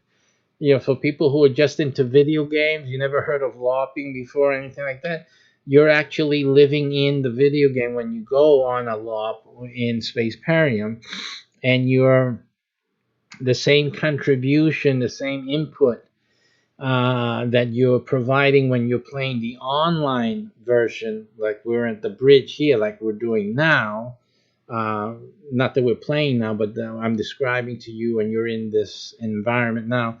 The same thing happens in real life when you're out there in the open. and doing your mission and participating with the other players who are there, and you are connected to the AI and fulfilling the mission requirements. It's just simple. It is, again, this game going out into the real world and becoming a real part of a live action role play game in that instance. That's another part of Spaceperium. The same players who would be playing here would be attending the LARP and playing over there differently, because you'll be playing out in the open, and but still connected to the game engine, so to speak. So that's another thing about the Spaceperium game experience. Again, this will flow through. Mostly will stay that way throughout Spaceperium. There will always be a LARP, even though we're using the LARP as a developmental stage in Spaceperium. It will be a permanent version of Spaceperium that the core players, will always play. Again, these will not be available to the video game only players. The players who play only on the video game, who come to Spaceperium when the video game is available and everyone's downloading it and playing it, you guys will not attend a LARP. You guys will never be at a LARP unless you become a core player or a military a member of the military. But most of those will go to core members first. In either way, you won't be able to do that unless you come into being one of the core members and or the military. Just playing the video game does not entitle you to most of the really big benefits of getting playing Spaceperium. Those benefits come to the early adopters, as it said. Again, it's limited to only 100 per area, and that's that forever and ever and ever. So it's really imperative for anyone that's interested really to get involved in this. Okay, so that's an exciting part of this game. So this game, in its initial stages, has two forms. It's really exciting. Because if you think about it, what other game do you have these two forms? Within the game itself, a form like online streaming, and then another form, live action, that you actually go and participate and be part of the crew, seeing each other in the face, dealing with each other, helping each other, in working out these mission issues, and actually acting like you're on a mission on another planet and figuring out how to resolve this problem. So I think that's an exciting aspect that's part of the Spaceperium initiative. And again, it's so I think it's unique. It's bringing in not that experience live action is unique, but no, it's just that we have this online connectivity also, that I think it makes it unique, in my opinion. I mean, there may be other games out there that you guys play online or play as a stream, as a cooperative stream, and then hey, we're going to be at the park on Saturday to finish this mission or do something like that. There may be something like that out there. I don't know, but as far as I can tell, what I've been seeing, this may be the only one that's going to incorporate those two forms plus the technology that connects the two together. So you have a streamlined connectivity with the game. And the fact is, I think it'll be the only game that these facts, these things that are happening now, the things that will go on in the live action LARPs experiences, will be permanent part of the game, the video game itself. So people will be able, through the video game, I'll tell you this much, through that final video game release, the users of the game will be able to access a lot of the experiences that you guys will be creating as the initial players now. They'll be able to access it in their through their software. So these are things that may be played as a movie, like when you're playing your campaigns on some of these games that come out with this movie part, and then your part comes into to play and to shoot them up or whatever.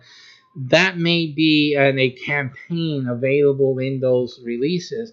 And what they'll be seeing is all the stuff you guys are doing now, you guys will be playing with or developing during the LARP stage, and you guys will be part of that realization. So that's exciting, the things that you guys will be doing. Plus the fact that these things are televised. The LARP experiences in particular are going to be videotaped and edited, and most of the LARPs are for TV consumption, by the way.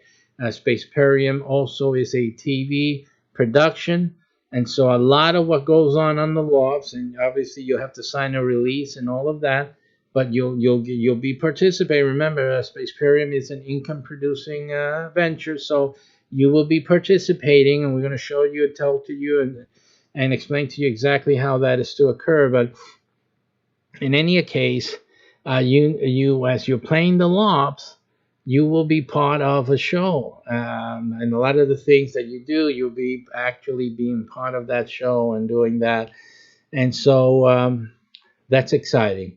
And who knows who will become discovered through one of these shows of ours. And in any case, you'll be part of the SPACEPERIUM video game forever and ever and ever. Your role, your character, as well as the scenes, relative scenes for a campaign in the final video game itself. So that's exciting stuff there. Again, the software will always get updated. It's mission based. So it's basically the software will load in missions every time someone plays it. And with that mission will be a campaign. So they can do the campaign, they can have free play. They have that option, just like most of the games now that you have on some of these console, that you have a campaign. The only difference, though, is that our campaigns will be fluid. So it's not just that this is one campaign and the campaign's just a mission. You go and you load up a new mission, or you load up on a different day, and a different mission will load in as well as a campaign that will load into it. So it's always an endless. By the time the video game comes out, there'll be simply a massive amount of campaigns and missions to explore in the video game. The only unfortunate thing for the video game players is simply that they will not be able to participate financially as the core players will, and will continue to do so. So that is the only thing. So right now, that's really why you need to take advantage of the opportunity.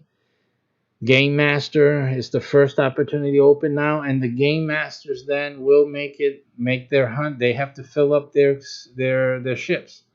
So they're the ones that will be advertising in their area, recruiting members. And once the membership number is done, it's done. That's it. Okay. So that being said, that's again, try to get into the political parts of SPACEPERIUM. Let me get into some news and just use some of that to get into certain topics. And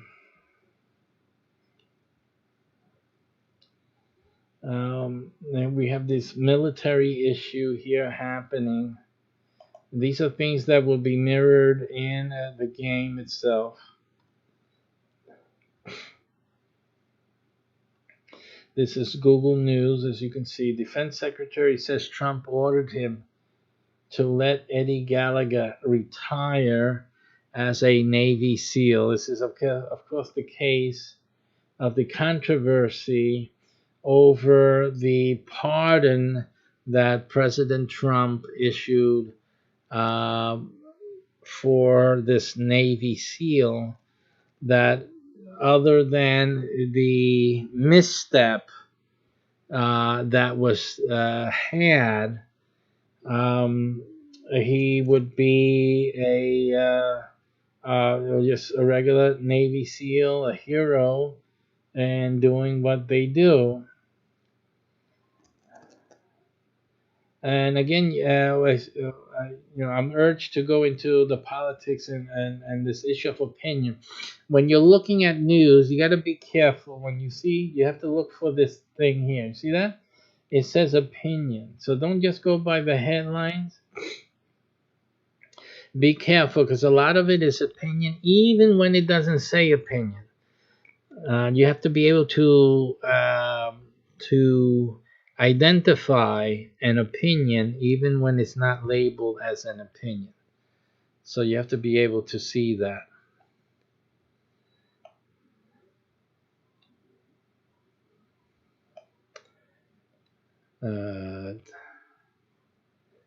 One moment, please.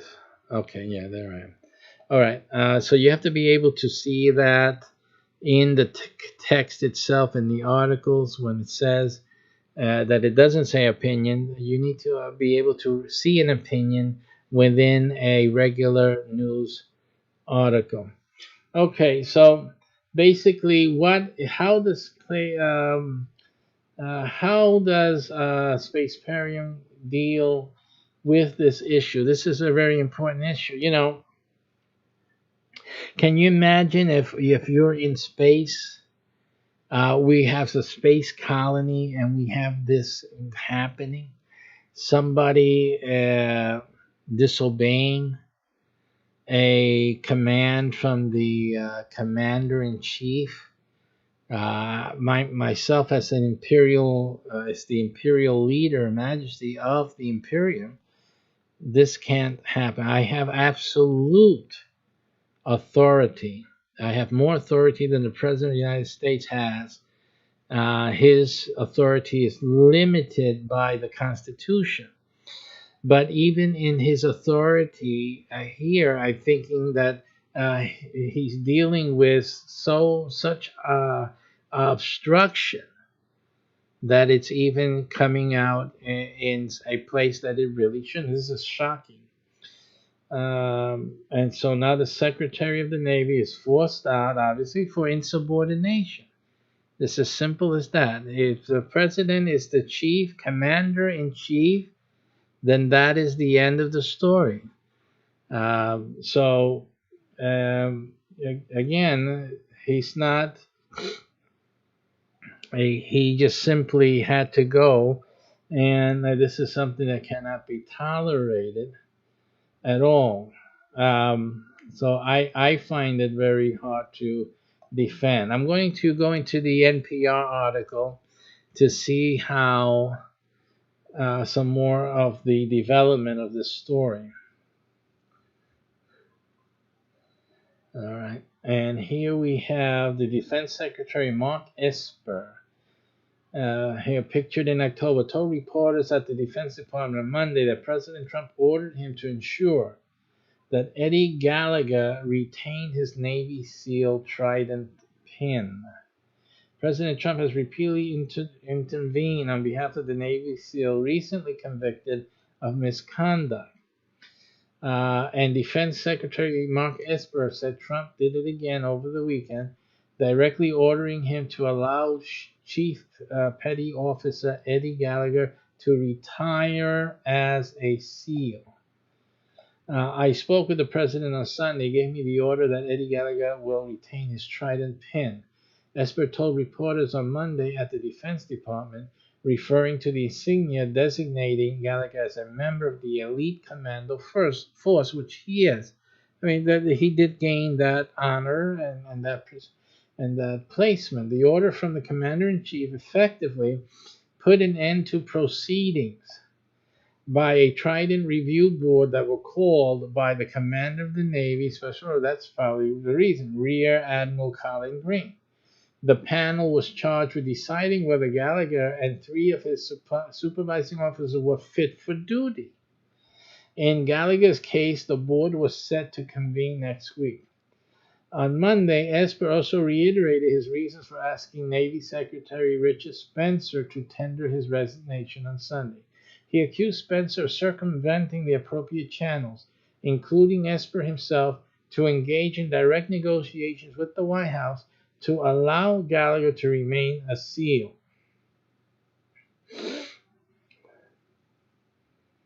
Meanwhile, Spencer was saying publicly that the Trident Review Board process should be allowed to play out. Right, because does it really matter? I mean, what Trump did already now would be done then. I don't think it would have mattered. But then again, why have them go through the trouble, right? This proposal was completely contrary to what we agreed to and contrary to Secretary Spencer's public position. Esper said, adding that he was completely caught off guard by this information, realized that it had undermined everything we had been discussing with the president. Esper tried to undo the perception that Spencer's dismissal was tied to the specifics of Gallagher's case, saying instead that it was over the chain of command. Okay, so basically it was going around the chain of command. That's what they're focusing on. Gallagher, who served multiple tours in Iraq, was accused of a slew of crimes, including the murder of a wounded Islamic State prisoner. In the end, he was acquitted of all but one charge, posing with a dead detainee. Can you imagine that? This is what this is all about. We go send these our boys and girls out to the front lines. They're getting shot at. They're getting bombs thrown, at their legs and their arms to dismember them and maim them in any way possible. And we sit home to judge how they react. And I don't know how I would react if you got a slew of people trying to kill me. And all I was doing was, serving my country. I just wanted to, a lot of people go to have a better life.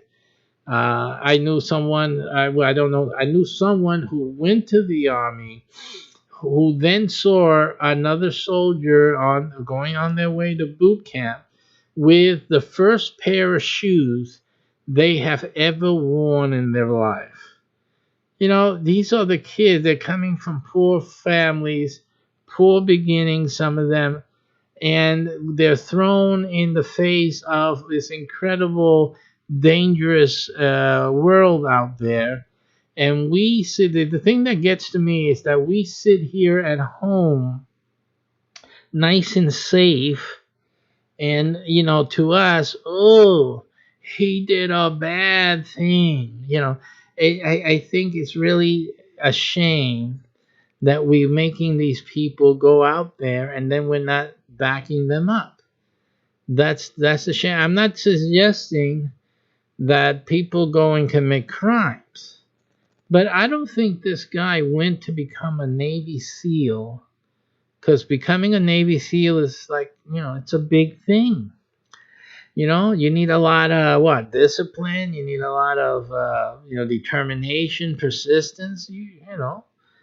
I don't think he went into the armed forces to commit crimes. He could have stayed home to commit crimes, right? I mean, there's some cities you can go to commit crime, like Chicago, or these are professional criminal areas. You don't need to go to the army to commit crimes, or the Navy, or any armed forces. So, again, it's like, how would you react? To me, the things that they have to do to relieve their stress, to deal with this lunacy of war and killing people, I mean, this is just madness. It's madness. And to expect someone to go in and come out without a scar in their brain, I'm talking about their mentality, their mental state. No, he's a soldier. He should have known better. Come on now, he's not playing a video game. This is real. Those bombs are real. His friends died for real. They're not respawning. They are not respawning. And I don't know what type of mental training they are offered, because if they're not offered any mental training, then the armed forces is to blame. You really have to take the blame. I would blame the armed forces for not helping these guys, getting them prepared. And it's not prepared with equipment only. It's not with training or anything. It's the mental strength to endure. I don't think they're breaking them in. I think that because of the risk. If you do that with all your men, you may not have any men left to go out and do any shooting. And that's the reality of it.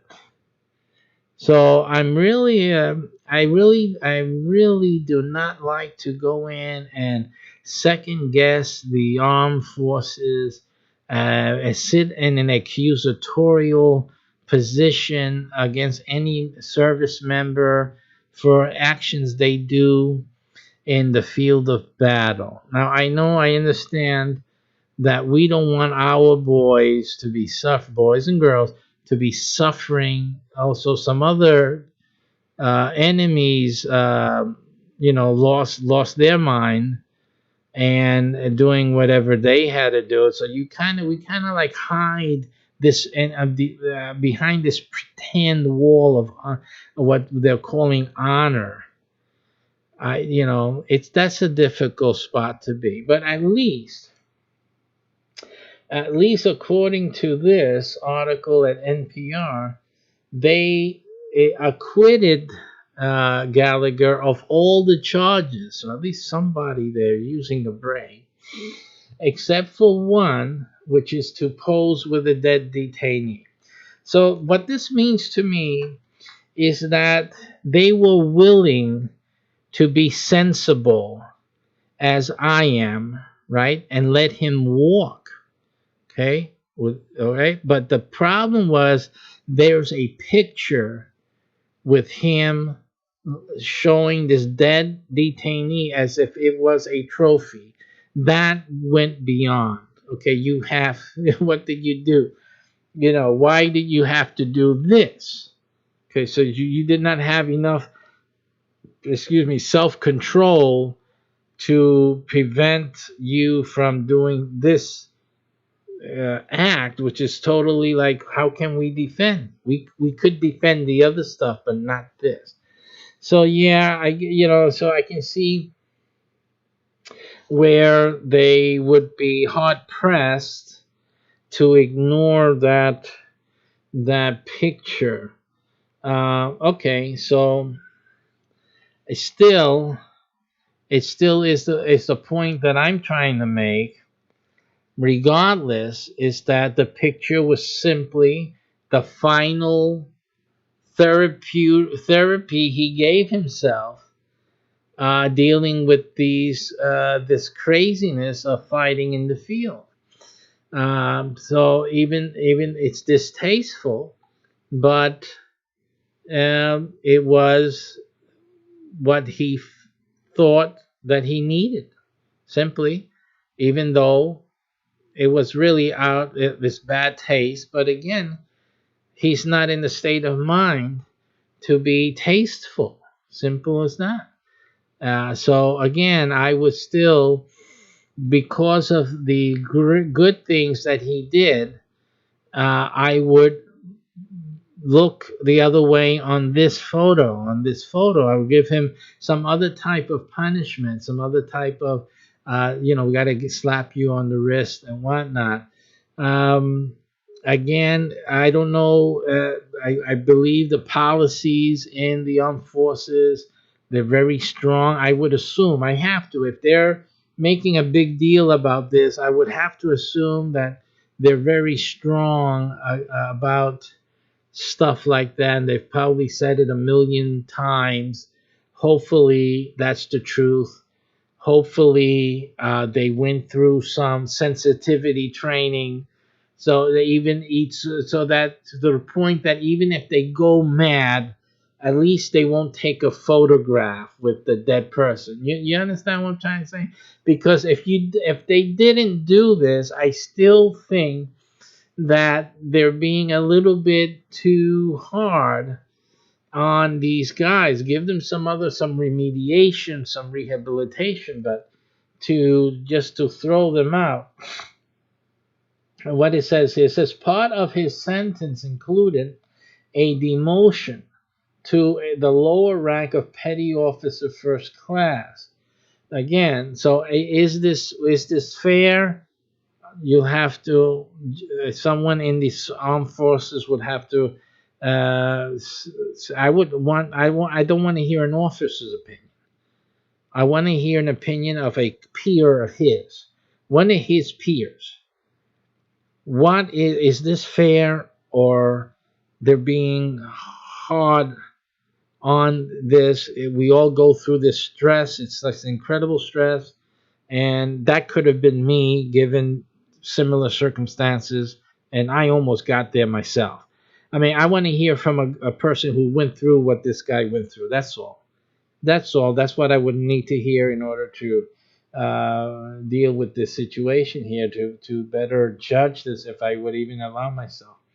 But in any case, Trump subsequently overturned that decision, commanding the Navy to promote Gallagher back to chief petty officer.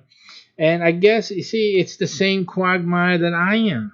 I'm in it myself. Okay, so yeah, we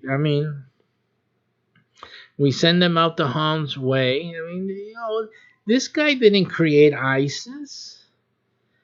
You understand that? You got to understand. We interrupted his life. We interrupted his life, and then we sent him over. And then now, what you plan to do? It's just that whole thing seems unfair to me, and simply it's one of the reasons that not that I didn't go into the armed forces myself, majorly yes and no. It's like 50-50, maybe 55 to 45 on yes, that I didn't go into the military because I couldn't trust the military. That's why. If you want to really hear. So, hey, I have a confession. I did not go into the military because I didn't trust, not necessarily the military, but the government behind the military in that time. Let me see when that was. This was when I was 18. That was 40 years ago. 40 years ago, I had an opportunity to go into the armed forces. Now, 40 years ago would be in the 80s. Okay, let me look at what was happening in the 80s. There was something happening.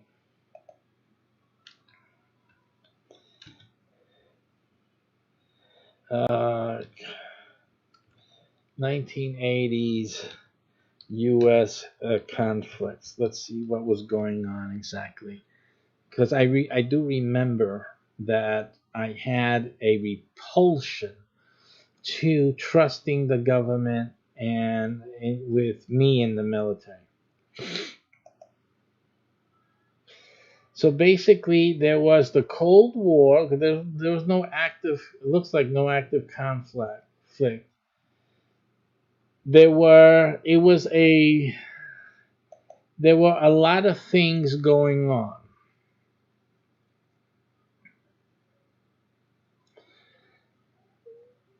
That periled, or that gave the impression that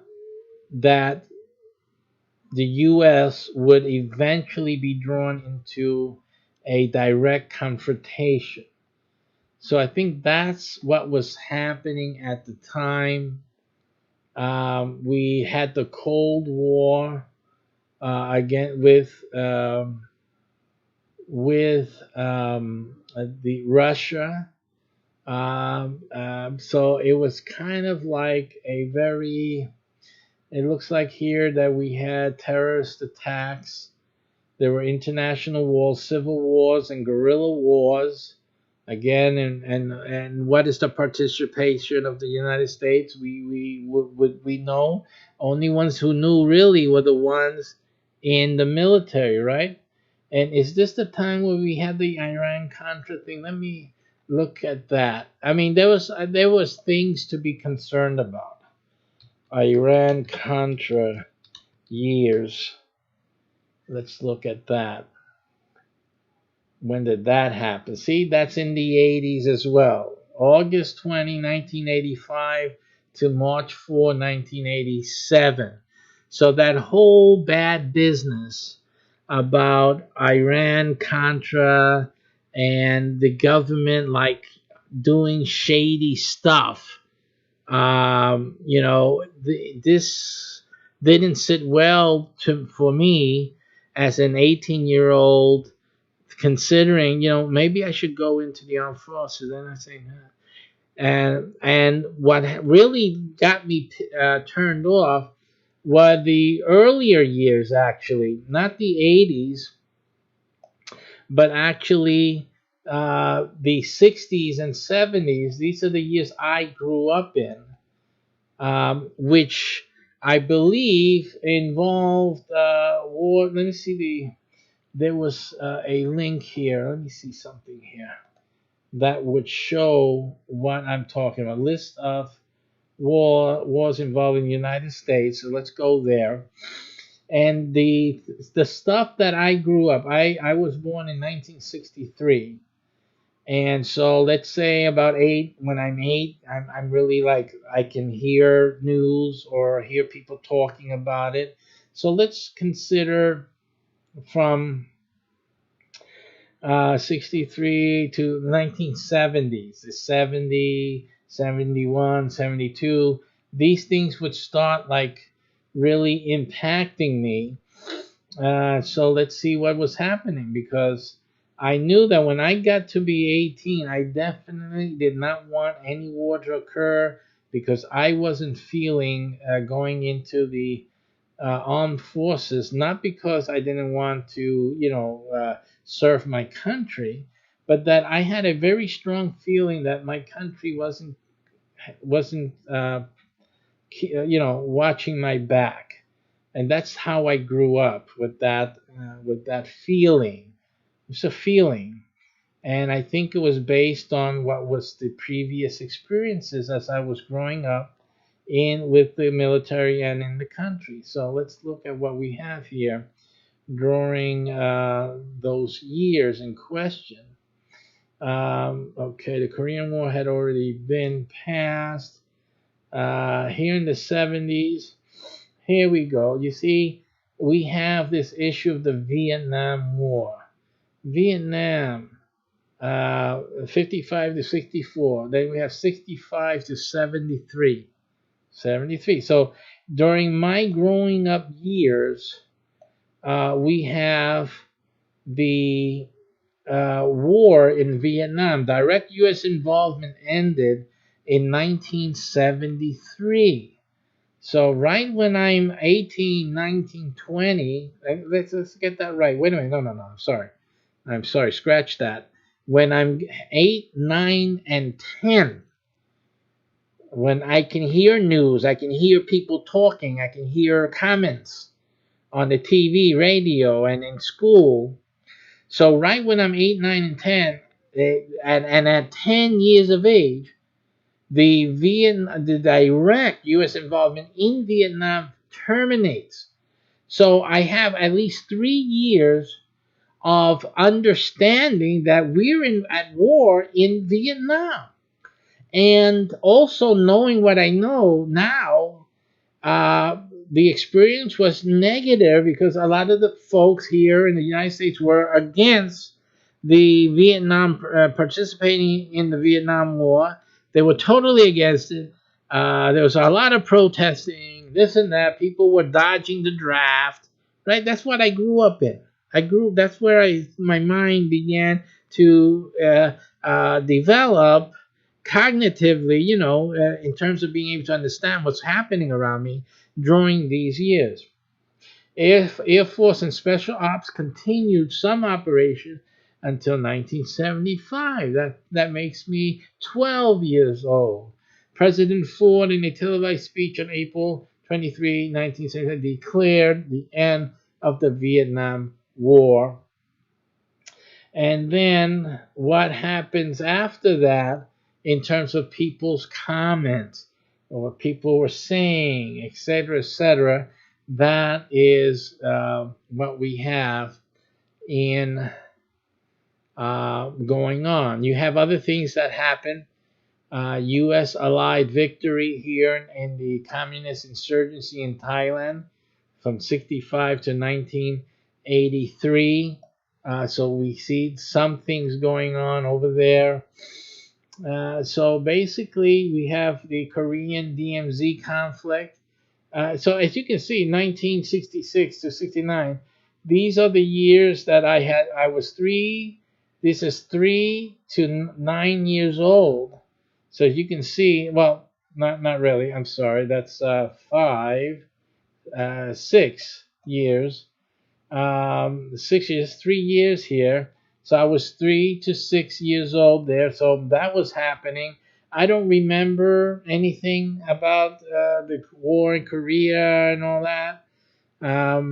But after that, as I was understanding society in my going towards my 10th year and beyond, we still talked about, people were talking about the Korean, the this and that. These are the guys from the Korean War. Here, these are the guys from the Vietnam War. They were not treated. I believe the ones from Vietnam were not treated well at all. You have the 1981, the Gulf of Sidra encounter, United States. 19 August 1981, 2 Russian-made Libyan Su-22 fighter fired upon and was subsequently shot down by 2 U.S. F-14 Tomcats off the Libyan coast. Tension. Ooh.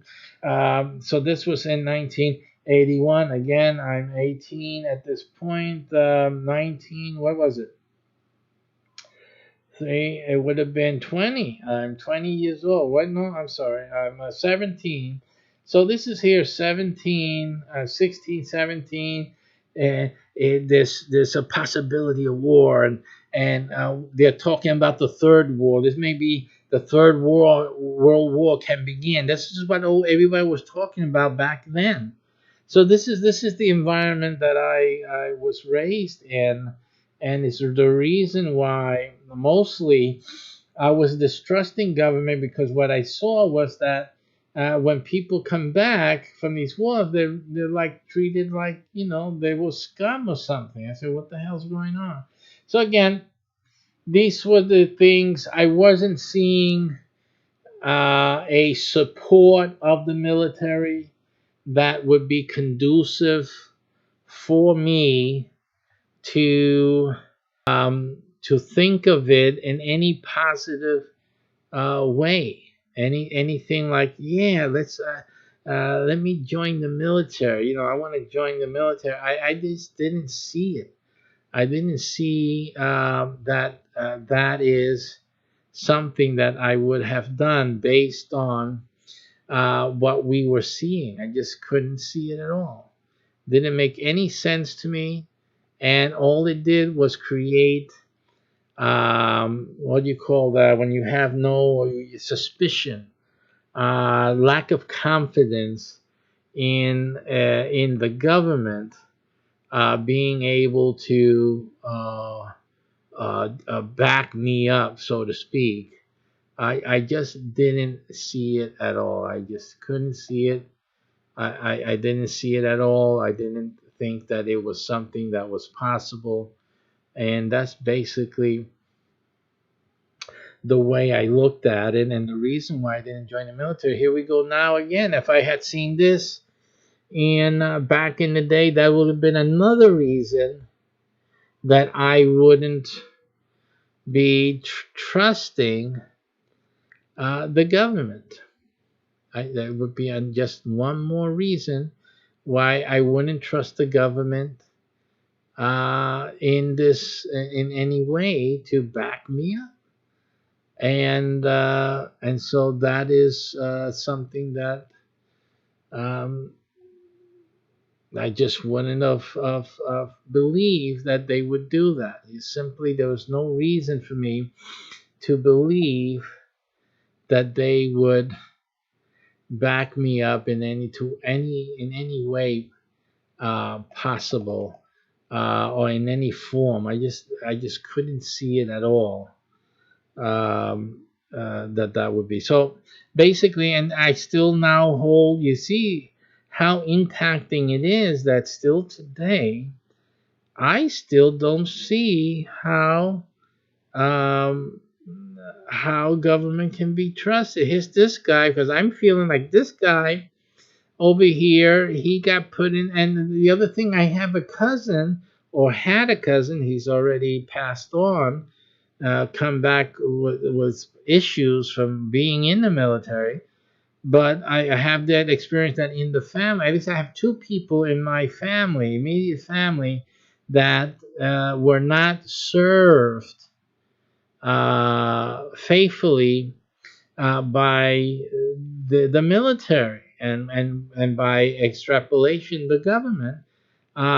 They didn't treat him right. And again, all I can see is that, you know what, I was right not going into the military. That is all that what I can glean from their experiences.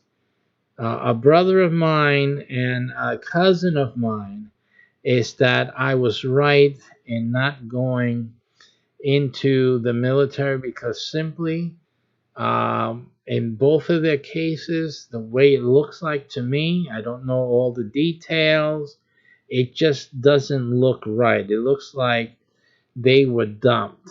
And I think that that is like unfair, that you take out a few years of a man's life and then you dump him. That, I think, is like the most terrible thing that this business of the military, and serving your country. You got to come and be patriotic, serve your country, but then look what happens. I mean, where I have no confidence that that any good will come out when and then now. I don't want to mix in this thing with Trump now, but it's just getting ridiculous. I mean, what type of government, or what type of end result is possible when we have this type of outcome? I think it's totally ridiculous. Absolutely ridiculous to expect anything to come out of this. Let me just make I know some of you are not seeing the same thing. Let me just make a technical correction here.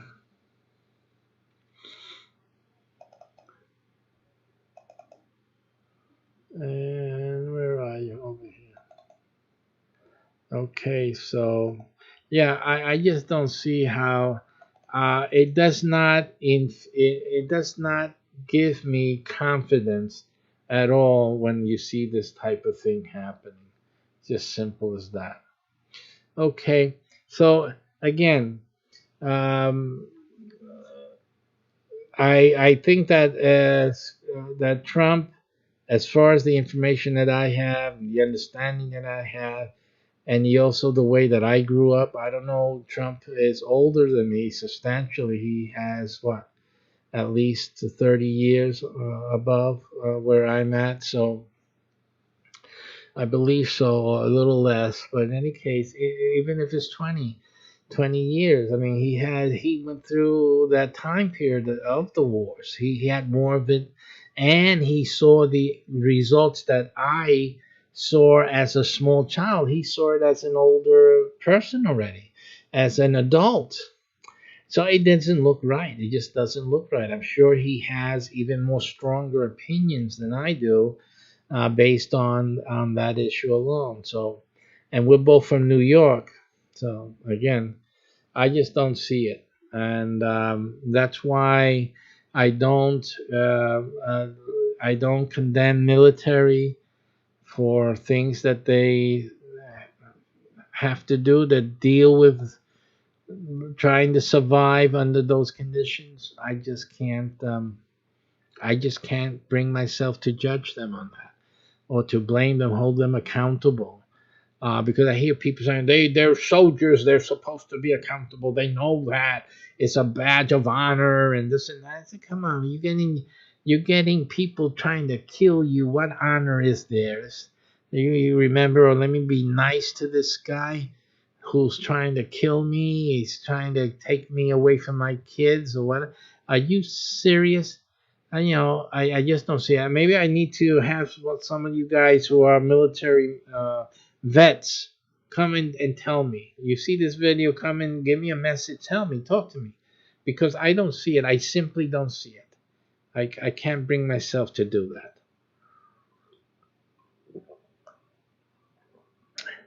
I can't hold myself to that because I really don't know. I don't know how I would react or anything like that. And simply, it's like when someone's coming into your home, what are you going to do? Someone comes into your home and they're going to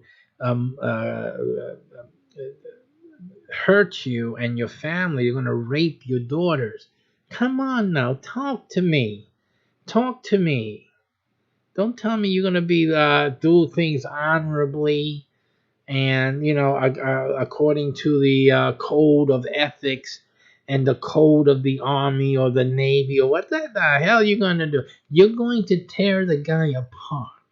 That's what you're going to do, and you're going to take the picture. You understand me? This you come on now. Let's talk some reality here. That's what the guy was going to do to you. He's not going by any code of ethics. So I simply don't agree with all the folks that are saying that it's not because of Trump, that they're saying that this guy doesn't deserve a break. I believe that the court did give him a break. And for that, I give them credit. They couldn't find a way beyond the photograph. So I get it. I understand that. I'm not holding that court in any way. Again, I'm not there to judge them either. They got serious matters to take care of. But I think as for the American population and for the president, who is a civilian, he's not a member of the military. And the purpose, what people don't understand, is that the reason our forefathers put a person, a regular civilian, in charge of the government and in charge of the military is to bring a civilian's point of view into the mix. It isn't that the military does what it's supposed to do and we're the military, hands off. This is military business and all that. No, you have a commander-in-chief who is a civilian.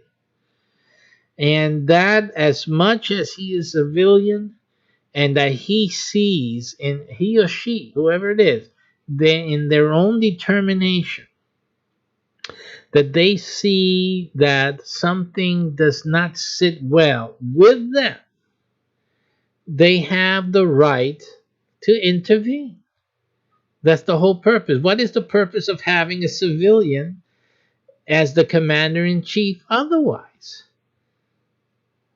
See, has anyone asked that question? Why did the forefathers foresee a need to put a civilian in charge of the military forces? It's not just to prevent a coup. A coup can always happen. You understand? Especially with these silly bunnies here who are disobeying and finding an issue with the president and wanting to do something. So what is that? A private coup? I mean, it's getting silly. Are they testing to see if they can get away with a coup in this country? Is that what we're seeing? Hey, General, see if you can disobey President Trump. Let's just see. See if you can get away with it, because that's something we're going to want to do in the future. We can't get him impeached. Is that what this is all about? Because he's in charge of the military forces, at least for 30 days.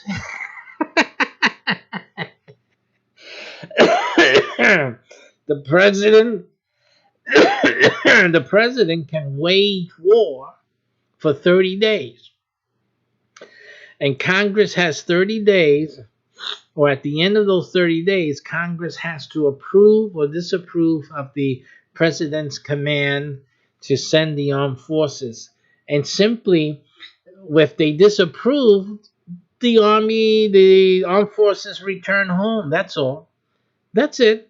No one is. The Constitution doesn't say that the president was wrong. It's just simply, if the president has to decide to send armed forces immediately, he has the right and the need to do so. Period. It's just that in 30 days, Congress needs to review to make sure that either we're going for this war, we're confirming it, we need to do this, or listen, no, we want to get out. We don't need to be there. That's not our business. Whatever it is, we don't want the war. The people don't want the war. We're out. Simple. That's okay. It's checks and balances. But don't say that the president can't do it. He can. That's a power. He has the power to do it. So let him do it. He has the power to do it. Let him do it. So that's as simple as that.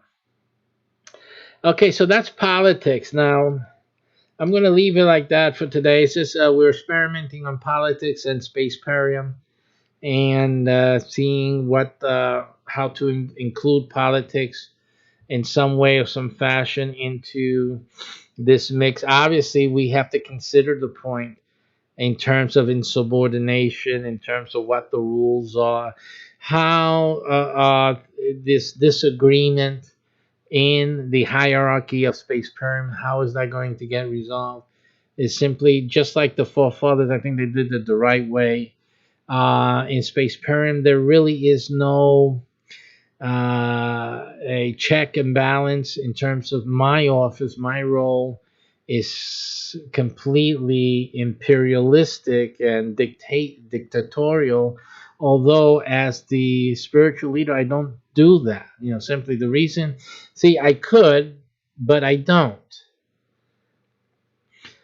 So that's again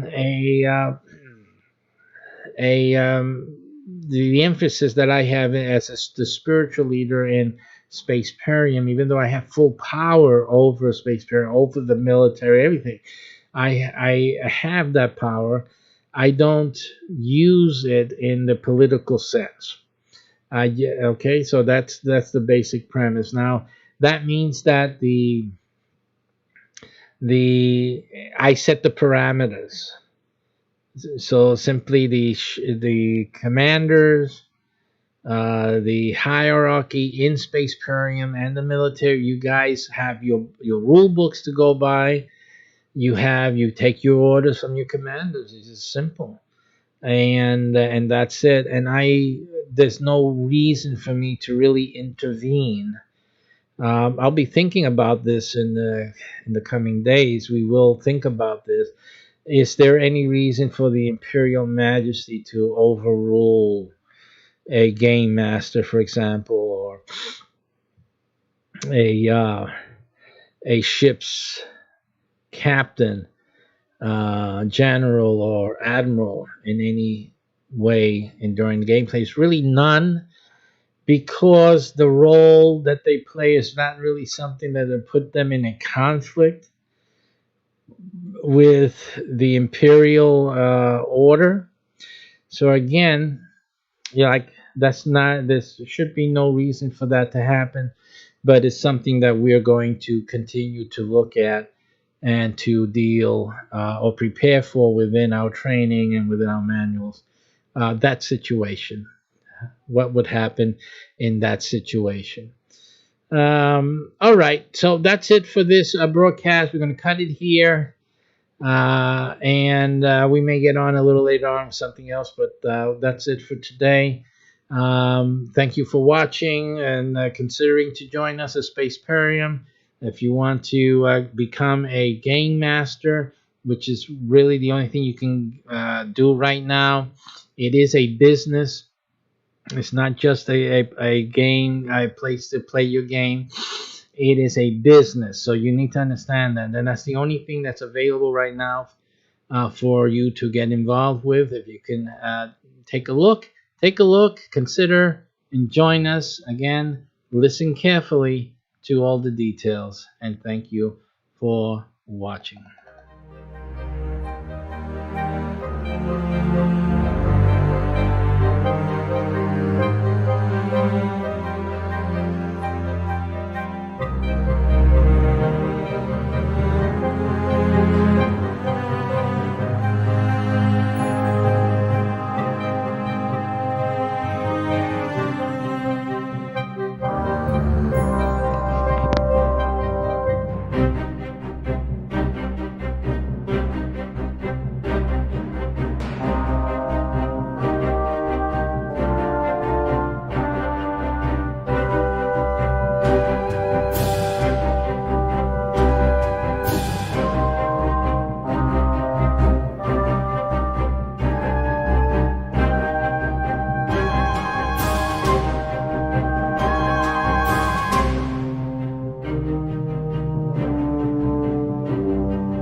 And welcome, welcome, welcome. This is Reverend Dr. Gilberto Rosado welcoming you to this presentation. Today, we're talking about a wonderful gaming lifestyle product that we have.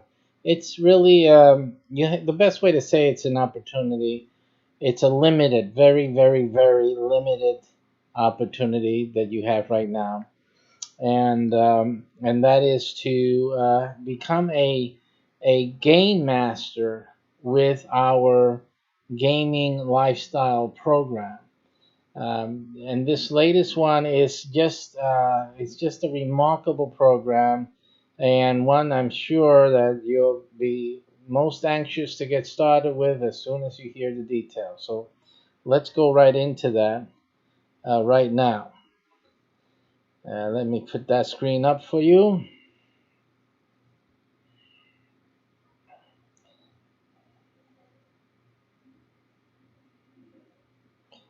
And let us find out where we have that screen. Screen for you should be the gaming basic. There you go. Okay.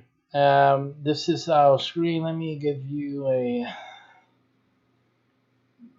top cam here so you guys can see that up there. All right.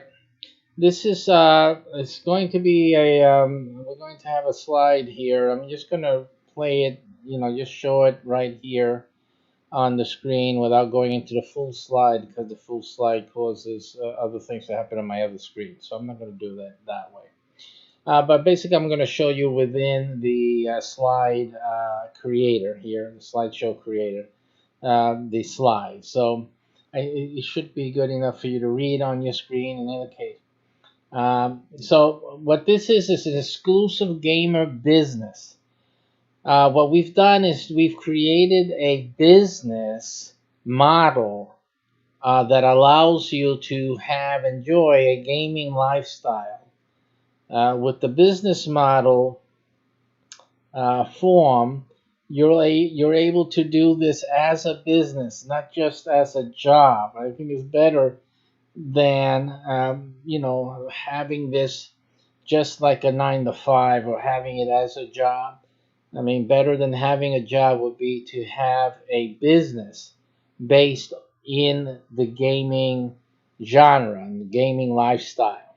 Okay, so that's why we made this. It also includes a website. The website facilitates a lot of communication and a lot of great social media type of promotion, etc., etc. A lot of things, and also some income streams that are created based on the website. Your website becomes a valuable asset in your business, and that's why we've included a website portion to this business, exclusive gamer business. Now, another thing I'm going to give you a caveat is that there's nothing else like this. This is a unique, one of a kind, and one time opportunity. If you let this go by, you're saying goodbye to a big deal here.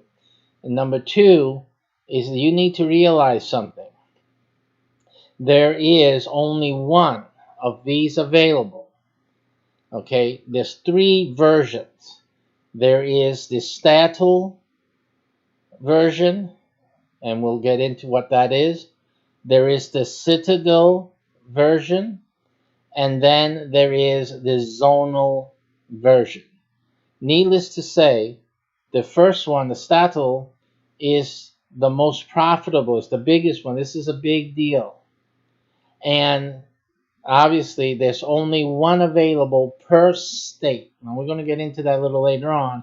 But I wanted to express the urgency of the need that you have to take action. You really need to take action, and you need to take it quickly. And this is a lifetime deal here. So the person who gets the Statal version, they have it for a lifetime, and it goes down to the family, to your heirs.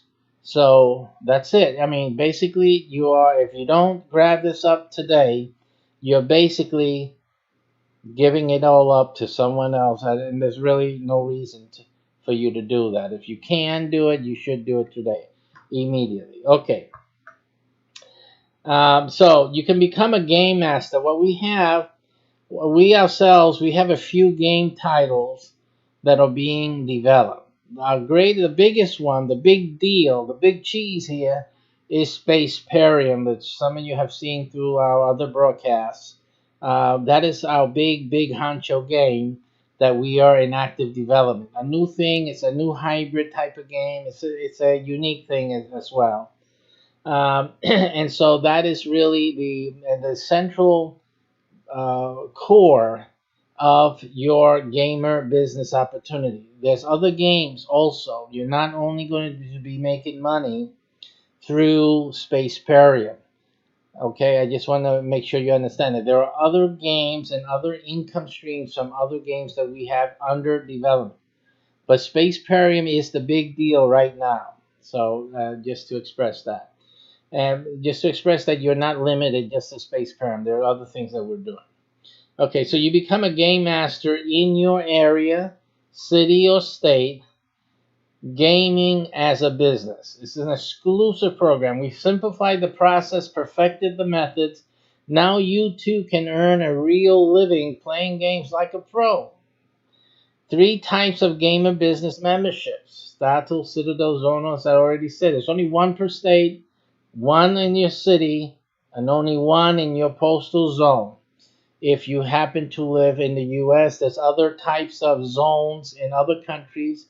Again, but the other countries, we only have a few countries available to date, and that we will show you later on in the slides. I think I updated these slides for that.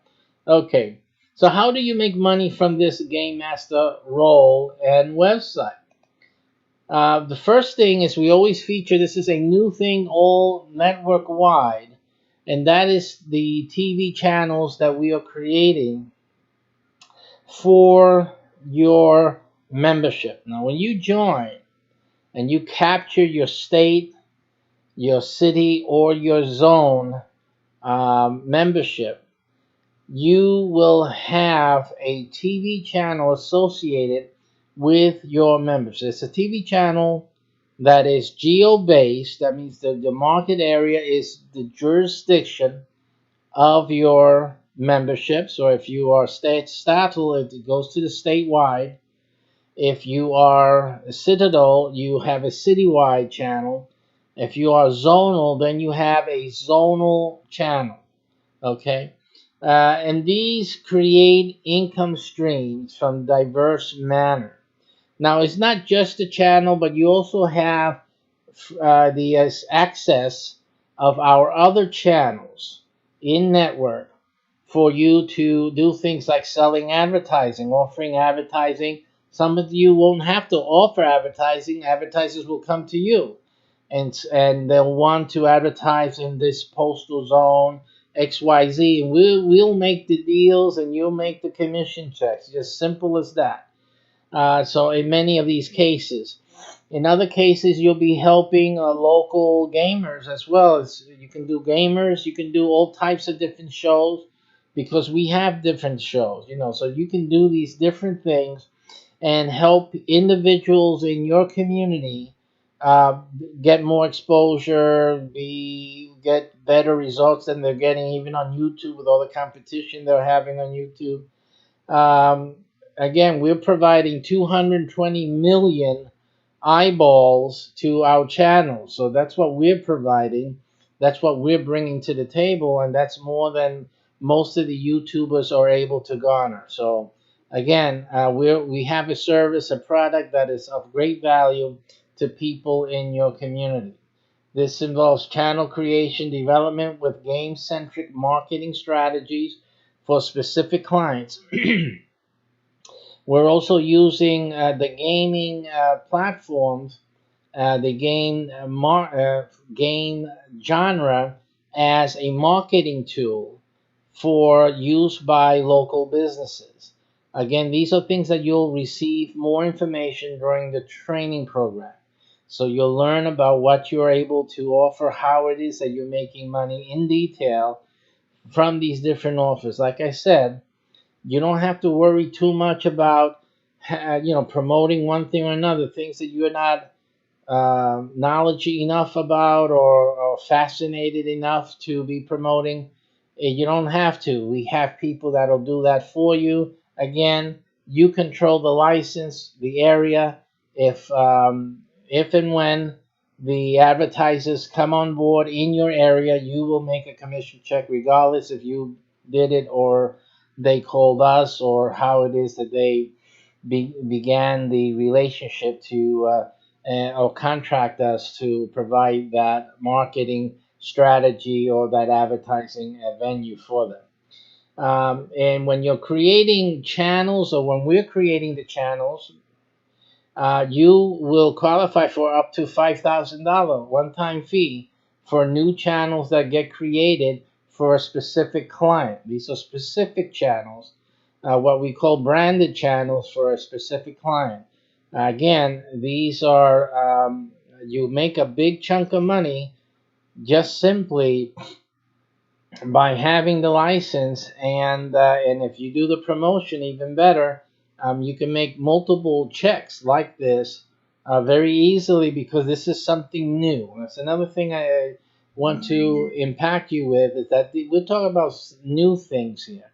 We're not talking about old stuff. This is new things. They're new strategies that we have created, plus the fact they're unique and they're exclusive to us, to our network. So the only way that your local business people can get access to what we're doing will be through you, through your website, and through your services that we are providing. But you are being licensed now today. Through your action today, you will be empowered and in a position to earn income from those contracts. You have here, like we were talking about, business show production and distribution services that you'll be able to gain a profit from. This, again, also includes gaming genres, gaming businesses, even game manufacturers. Some of you have them in your neighborhood, actually. You have a game manufacturer in your city or in your state. You guys will be making money from these gaming factors, using our network for promotion and advertising and whatnot, because we will have a powerful network. You have to understand, we will be able to market games geo-based, locally, and have that local delivery of advertising and also servicing of clients like no one else can do. So this is part of the game here. Part of it is building up this network of local based business people. You're going to be one of them if you join today, but who will be able to deliver customers to these manufacturers in the gaming genre and without, meaning outside of it.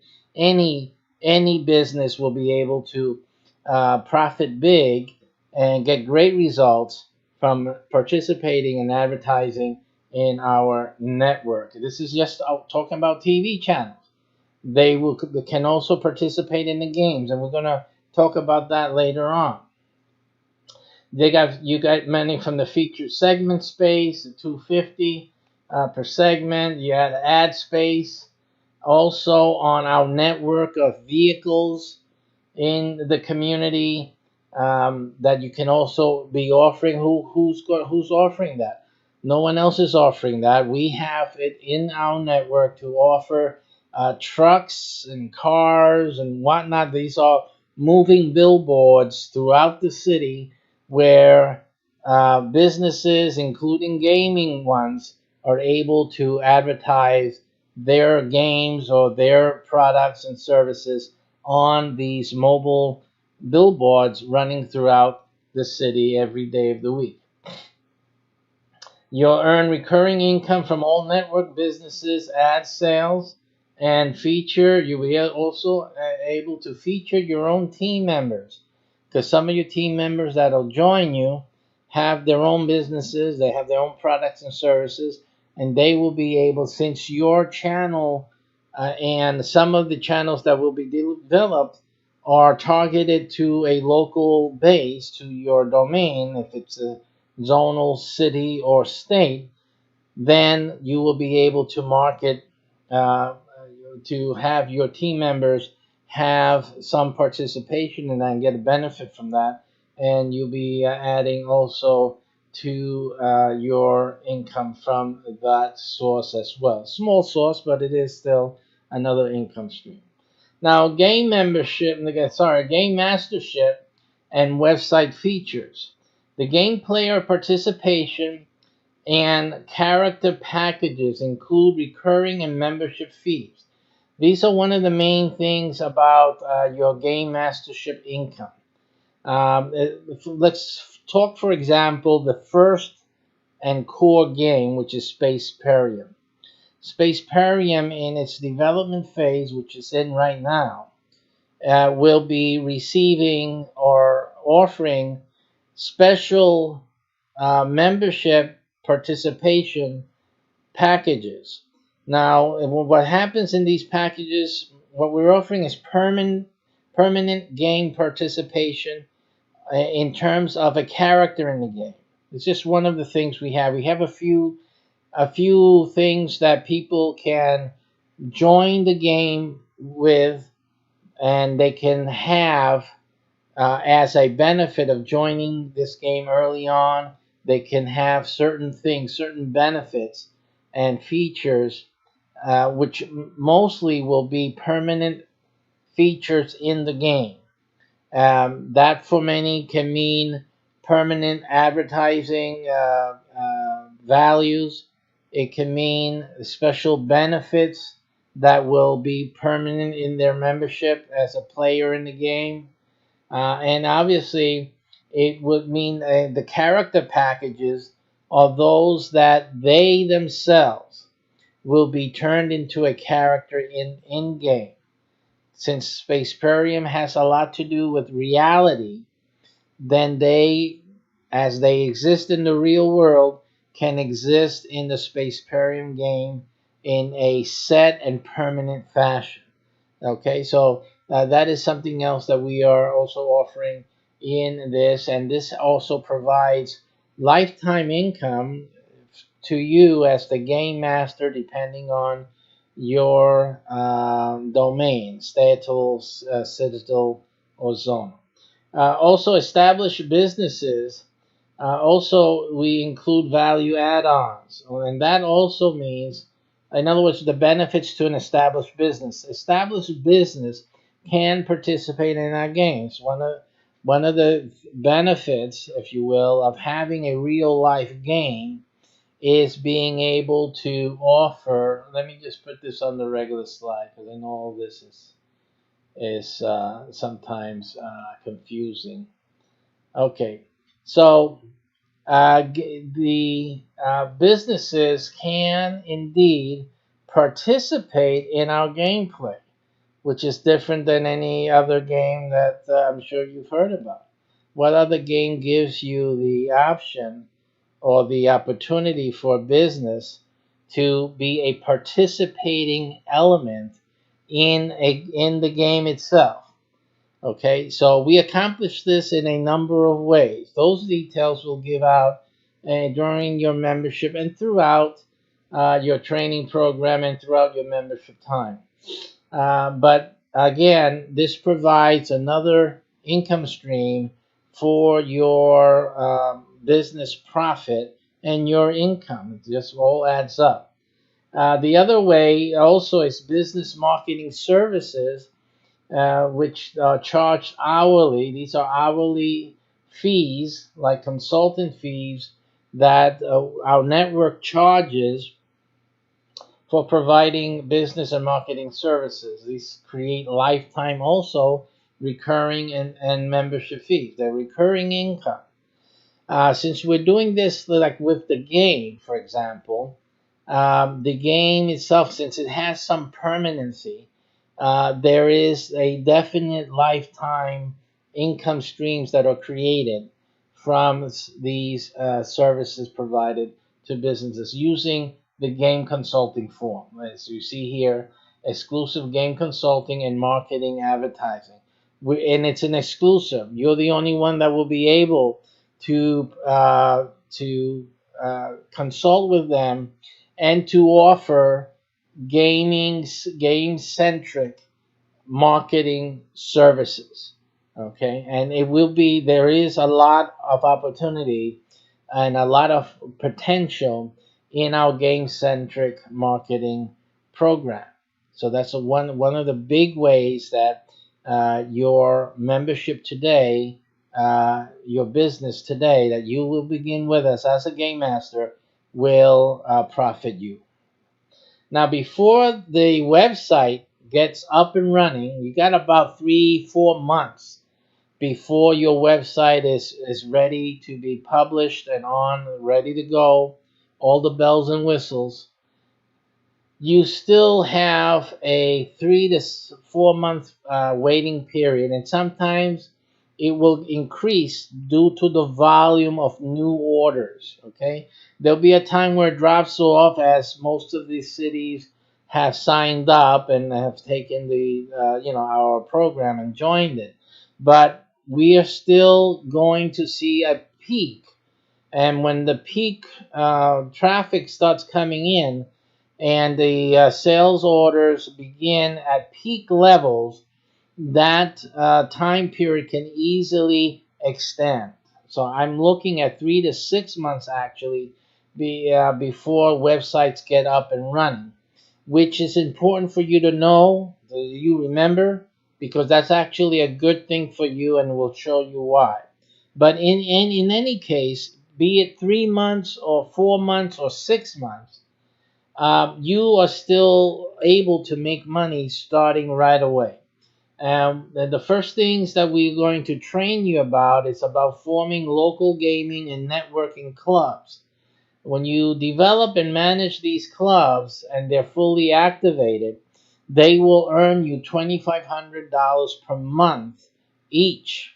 Okay, so this is a way for you to start earning $2,500 per month uh, while waiting for your website to complete and to become finished. That is a fantastic time period and opportunity for you to make money while waiting. Again, while you're waiting, you're not making any payments. Remember that. This is, like I said, this is a good thing. So you can start creating income for yourself and start creating $2,500 per month for each of these clubs. And again, with the excitement, for example, for just one of them, the SPACEPERIUM, people are going to be excited about the benefits that they're going to start receiving by becoming a member of this club, and they'll be starting as a participant in the game in a special way, very special. So this is an opportunity for them to get involved in this and get started with our game development process. But again, for you, you don't have to wait till the website is done. You'll start making $2,500 per month for each activated club. Now, depending on your level of entry point today, you can have quite a number of clubs under your belt before the website even gets up and running. Okay, and that means before you have to worry about a monthly payment. Now, the main marketing program and profit centers with this program is that you have team member club formation. The team member club formation is what I just explained about the SPACEPERIUM club. This is your team member club formation, at least, and that's at least looking at $2,500 per month on that. Then you have game promotion by the team, which is it's another way that you'll be making money. The whole team, which is part of your club that you've created, will also be promoting the game, like SPACEPERIUM. Remember, there are other games coming down the pipe, but right now it's SPACEPERIUM mainly. So they'll be creating income for you in that sense.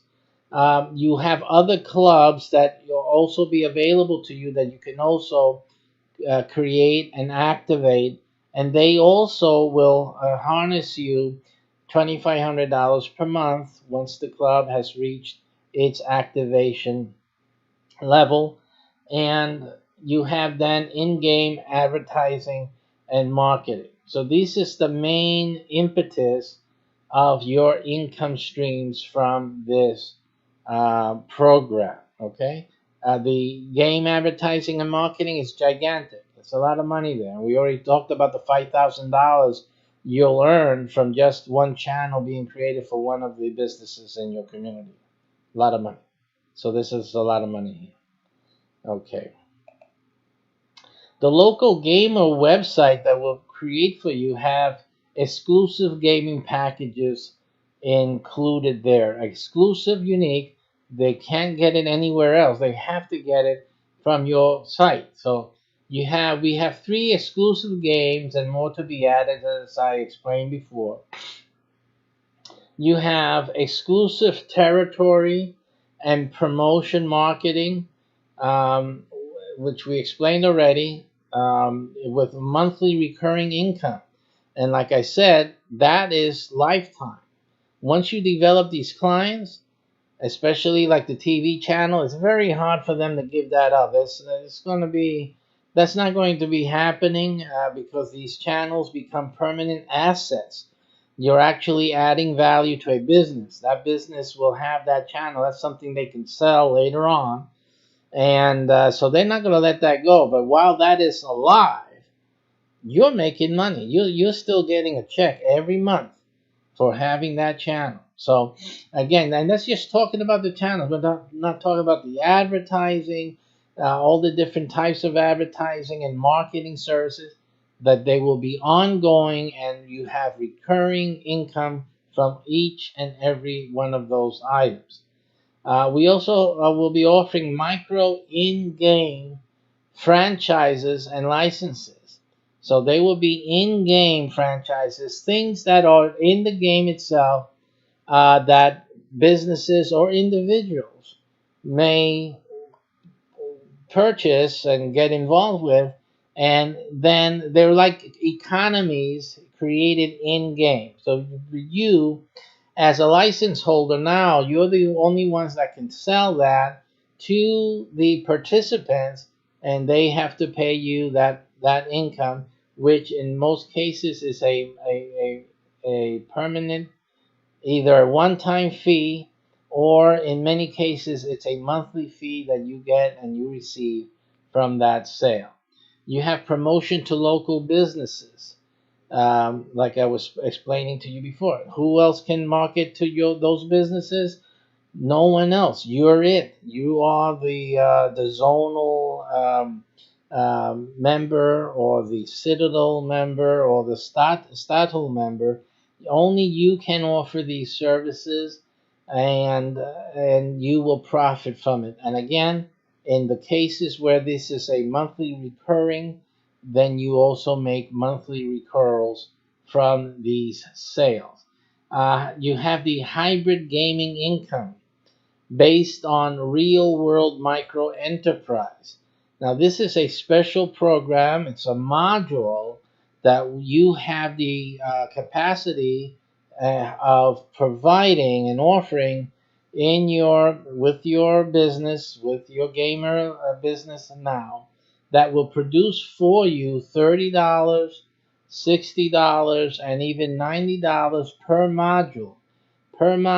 That's equates to every sale. So every person that buys into this hybrid gaming income will be paying you 30, 60, or $90 every month.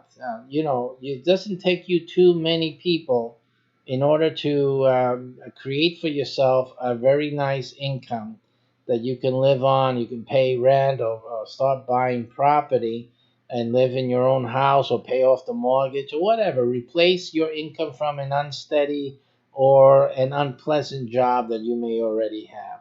So this is a real big deal. This is a wonderful program. And again, You have to move quickly to get involved with this and reserve this for yourself, because it's just simply, I don't have too many of these available. It's just one in your area, one in your zone, one in your city, and one in your state, and that's that. Okay.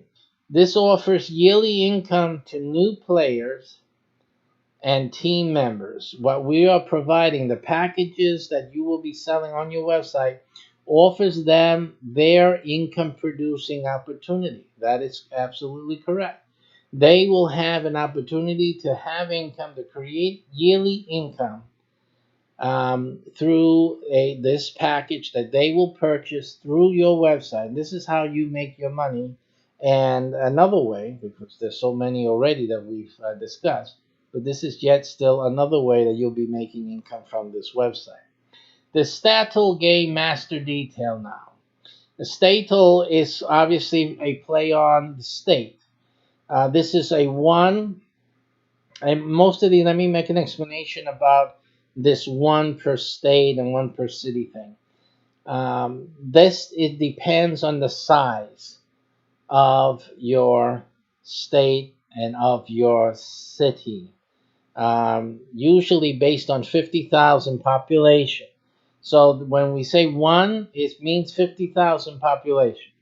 So you understand that because of the size of the city, we need more game masters would be needed, because you can't service everyone, and you can't service, and the size of SPACEPERIUM, the project and its vision is immense. It's practically getting everyone into SPACEPERIUM. That's it. That's the bottom line. So what you have is that in most cases, what would I say, 96, 97% of the cities in the U.S. and then everywhere else in the world, probably 100%, there can only be one Statle and one Citadel, one city license, simply because most cities do not surpass the minimum or the level at 50,000 per license. So that's the way it is. But in the bigger, larger cities, of course, we will have a licenses available to the capacity. So that makes everyone profitable. Everyone's going to make a lot of money. So it's not that you're stepping on each other's toes, but it's only a handful. You know, in the larger cities, the really mega cities, it's still just a handful. You'll be able to meet at a Panera or a McDonald's basically all together there, really, because it's not really that much.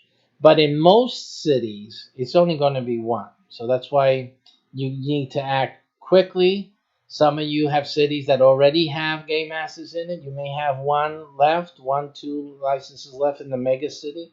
You just have to hurry up because it's going to go quickly. A little detail about the Statle license. It's a ship. You also get a ship. It's an automatic command of a ship, okay? Your crew is comprised of 100 game player members, which again comprises of one of the clubs that you form, and is host to all zonal ships assigned to her. Citadel commanders report to the Statle Admiral, which will be you. That is your ranking in the game, in-game ranking, and obviously in real life, because when you have your meetings in real life, you are Admiral. That's what you'll be, and staff. So the crew members of your ship earn $4,600 per year base when qualified. That's real money. That's not game money. It is game money, but it is also real money. And your staff members can earn $9,200 per year once they have qualified. So again, real money, not game money. It is game money, but it is real money, and everyone gets a card, a SPACEPERIUM card, and there you can spend the money as you earn it. That is a real debit card, and that's what you'll be able to do. And each of these members also will be able to do the same.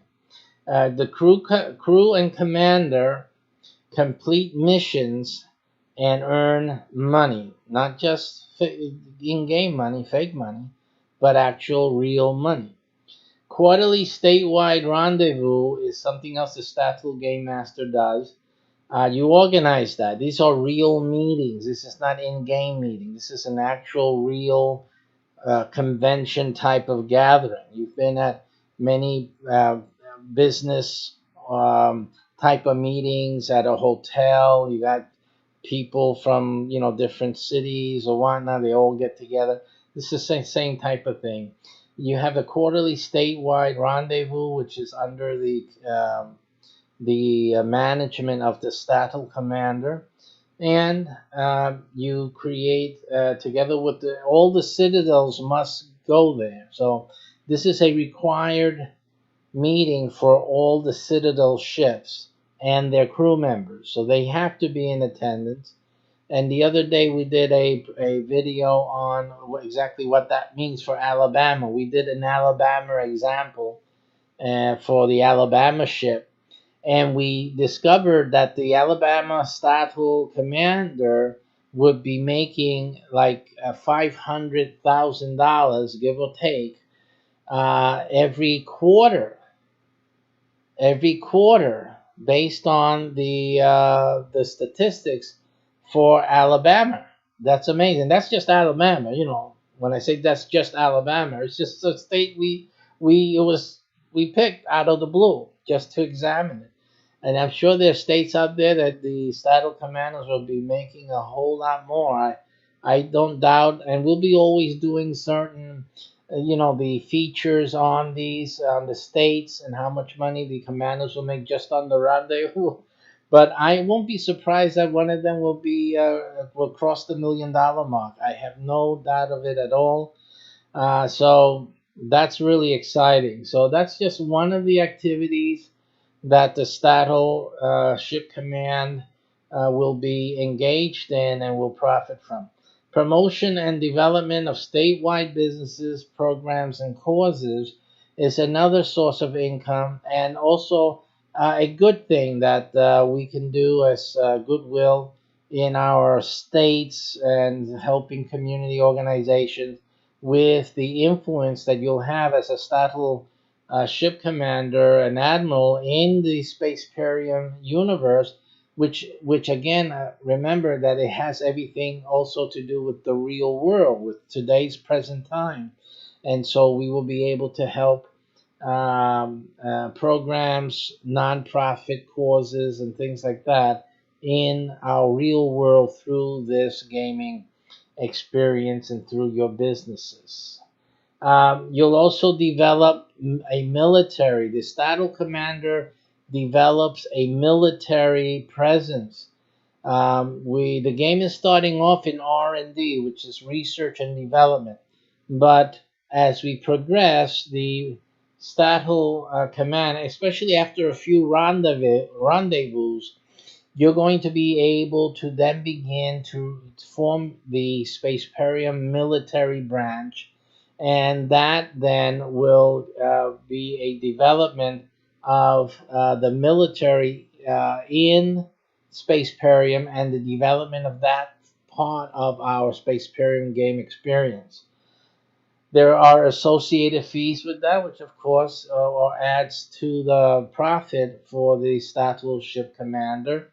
You also will develop training programs for periodic skirmishes. Now, these are not in-game in terms of on the screen, on a broadcast, or playing the game online.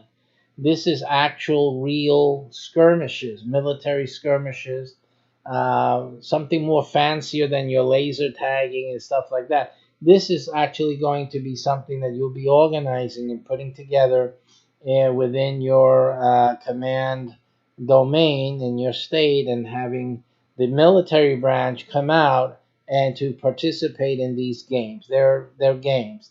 Okay, these are part again, and you'll be making income from these get-togethers, almost like the rendezvous. They get together for a weekend, and with the help of our travel agency, and we will then put together some packages. You'll make a marketing fee also from the travel that people do to get to these skirmishes and to stay at a hotel during the skirmishes and participate in these things as we go along. There's another income stream for the Statel Game Master. And then the Statel and Citadel TV channel subscriptions, which you will gain a percentage of everyone that subscribes to the TV channel. Now, the TV channel is a vital communication link. It's a game element, so it's part of the game that each player has to subscribe and have this access to this channel, because this is the main communication between the Admiralty, which is you, the Statel Game Master, and everyone in the state. So everyone in your state will subscribe to this TV channel, and you will get a percentage of that monthly fee. So that again, that can range into the very many of thousands of dollars monthly into your bottom line, into your pocket. And for our international Statel Game Masters, we are opening up the international Statel ship commands at this point, and with this program, actually, this is the first time we're going to officially recognize the international ship commands. The crew would be comprised of 100 game player members in your country, and your Statel ship is the host to all zonal ships assigned to her, and Citadel commanders report to the Statel Admiral, which will be you and your staff. In most of these countries, at this point, the Statel ship commander, we're not offering anything higher. So the Statel ship commander is the commander for your country, for countrywide. I talk about states because I'm talking from the perspective of the United States.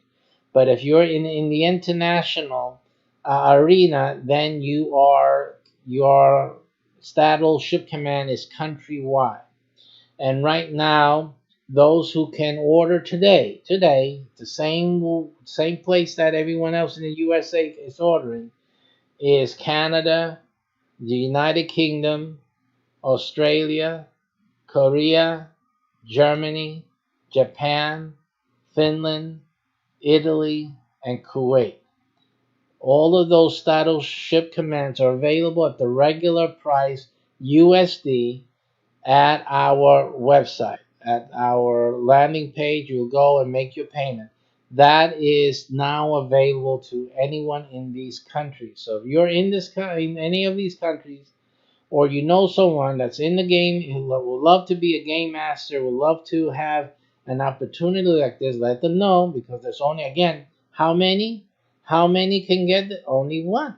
Only one person in Canada, only one person in the United Kingdom, only one person in Australia, only one person in Korea, only one person in Germany, only one person in Japan, only one in Finland, Italy, and Kuwait. Only one can get this today. And that's that. Okay? So they have to really act very super fast and get this for themselves. Now the Citadel Game Master detail. Again, this is the Citadel is referring to a city, and the Citadel Ship Command has also a crew of 100 game players in their club. Again, that's one of their $2,500 a month club. Your crew is the first one, and is host to all zonal ships assigned to her. Zonal commanders report to the Citadel General and Staff. Crew members earn $4,600 a year base. They also get the income, and the qualified staff members can earn $9,200 once qualified. Crew commander complete missions earn money, like we said before, earn commissions from citywide event ticket sales. As the Citadel commander, you will organize citywide events. The citywide events take on different forms and shapes. You can also work with other network members from other of our business licenses, because we have a few. We have different things like business consultant, we have real estate one, and we have car flipping one, and a few others. So those members can also work with you. As a matter of fact, one of the meetings you'll have every month is you'll have a get together with our other network members as well. So you guys get to know each other because they're your best friends. You know, when you have something going, you have an event, they're going to help you promote your event on their networks as well. So it behooves you to get to know them, for them to know you, for you guys to work together. Okay, so you guys will be cross promoting, helping each other to become a success at your businesses. So you're going to have a lot of help.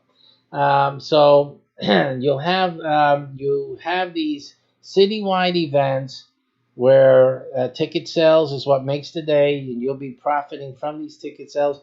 We will help you with certain events as well. We'll come in, you guys put it together, promote the events with the other network people, and you guys will be making money. So you make money from those that you create, from events that SPACEPERIUM creates, right, or urges you to do this or that.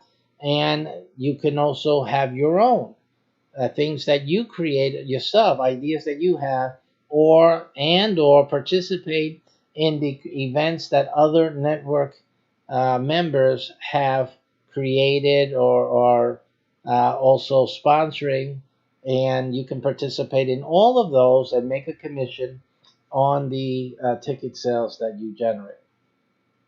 And it's not just you. Remember, don't think it's just you alone. No, you have a lot of people helping you. Just your ship alone, it's 100 folks that are going to be helping you promote X, Y, and Z, whatever it is.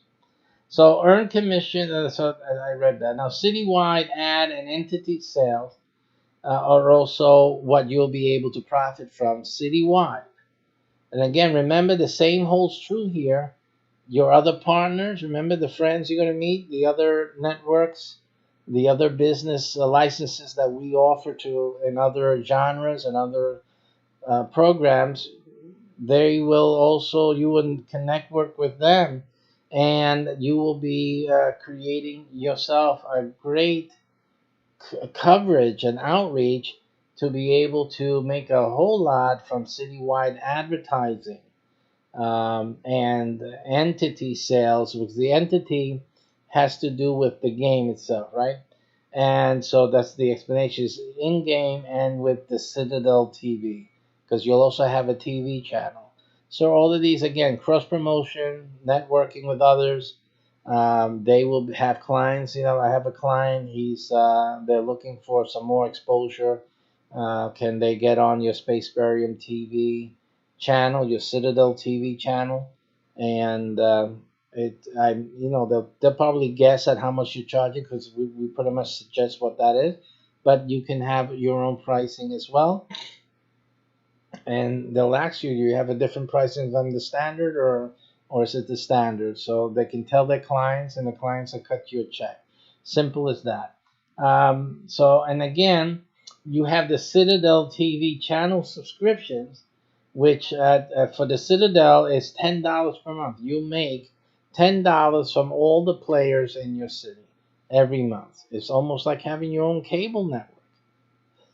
You can't get better than that. You're going to have your own Netflix. That's basically what it is. You got a channel, your own premium channel, and all the players in our game are going to pay you $10 a month in your city from each and every player. And there's going to be, and you can tell, each zonal ship alone has 100 members. And that's how it's going to grow into. So just figure out how many zip codes. Do some quick math.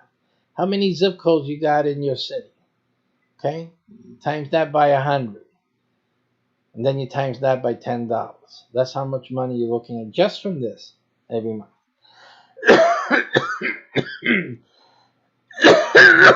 Excuse me, my. Let me wet my whistle.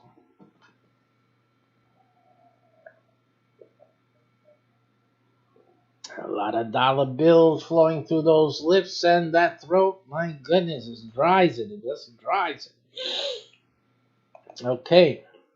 Now the zonal game master detail. The zonal ships, like I said, in the U.S., they're based on postal zones. So each one of those is a ship. Again, it's the goal there is to fill that ship with 100 crew members. That's the cap. Okay, there is a cap to this, by the way. There is a limit of 100. They cannot have any more than 100. So it's very important that you understand that. It creates the urgency, but it also allows the income to be made. We cannot keep adding more people in a certain area at a certain rate, because then they won't be able to create the money that we're announcing here.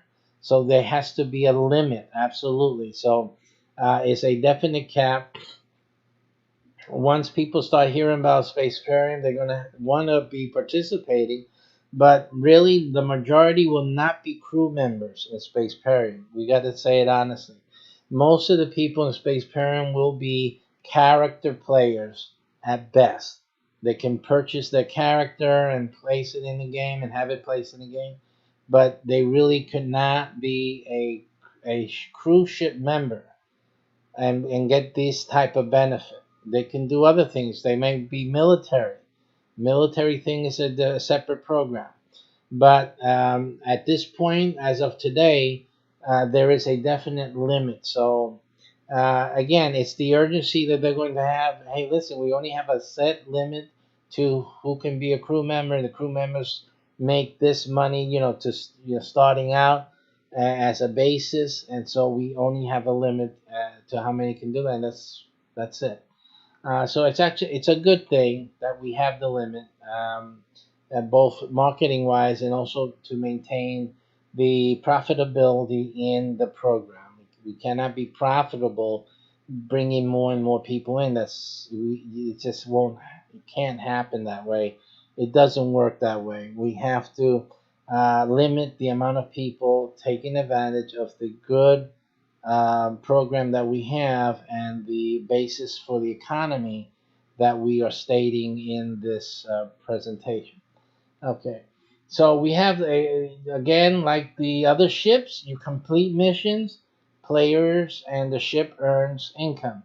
Earn commissions from in-zone entity sales. So again, you have entities that in-game, when it says entity, it means it could be a different ship.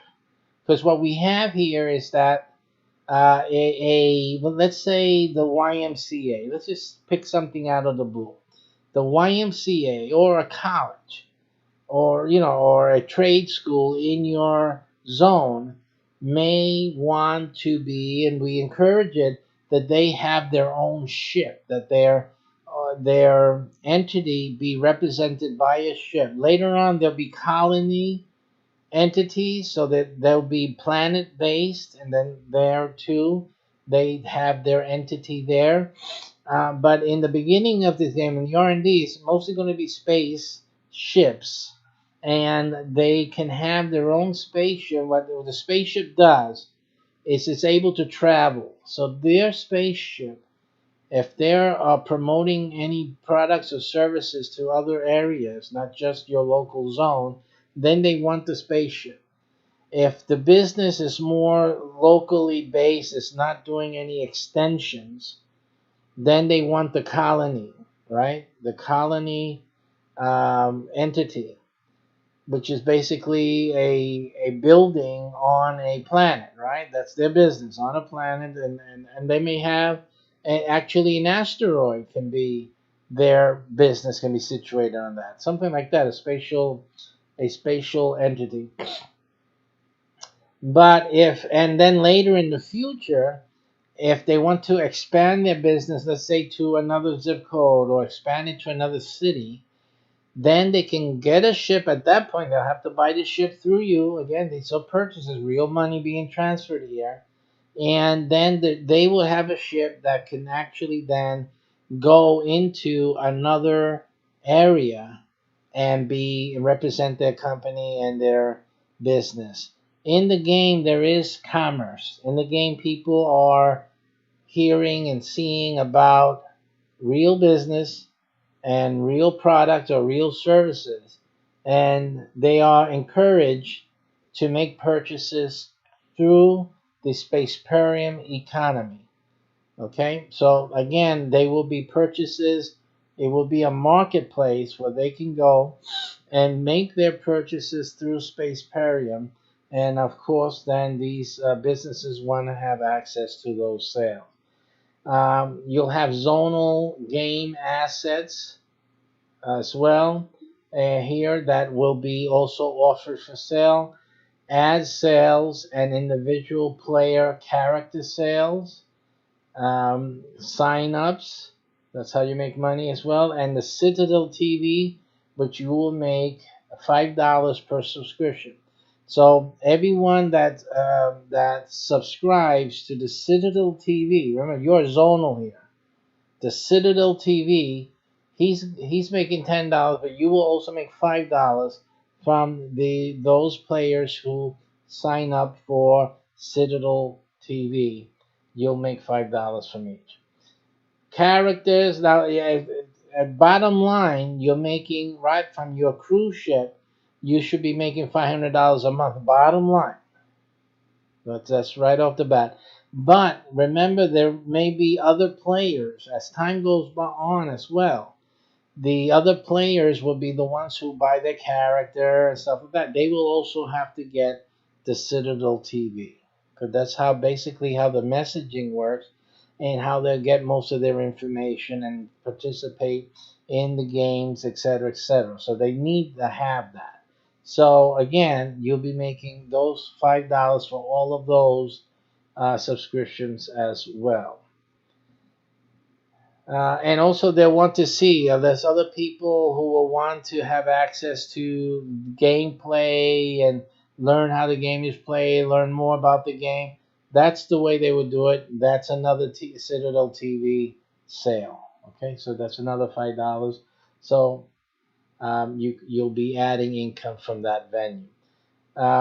Characters and entities that are created and permanently in game. So again, like I said, these are mentioned. A few things are repeated, more or less. They refer to the same type of thing and not exactly the same thing. But the whole point is creating something that exists in the real world, either a person, a company, an organization, or a cause, or a method. A school, some type of institution, whatever, and recreating that in game. So basically, all of those are assets that are sold, and at the zonal game master, those that are sold through his website, his or her website, he or she receives a commission from each of those sales. The crew members play online and also conduct meetings in the real world, many in uniform. Okay, and the whole idea of this is it's just fun. It's fun to dress up. It's fun to have your uniform. We will have that in SPACEPERIUM. It's fun to meet. That's part of the thing. When everyone's meeting at a panera or something, they're in uniform. People say, "What is this? What is this? Is this a club? What is?" And then they find out about the game. Yeah, we're all in this game. We're earning income, real income. Matter of fact, here's my card. I brought everybody dinner tonight, or at least a meal, and this is this is the card. So, these are things people will be seeing, and then it's a way for the game also to get more members and more players, and that's more Citadel TV subscriptions, and that's more character sales, and then that's more. Some of these are business owners and stuff. Oh, and you guys advertise businesses then? Exactly. We advertise the business. We have the. Oh, that sounds so interesting. So everything is generated, really, when people are getting together in uniform, where it creates such a.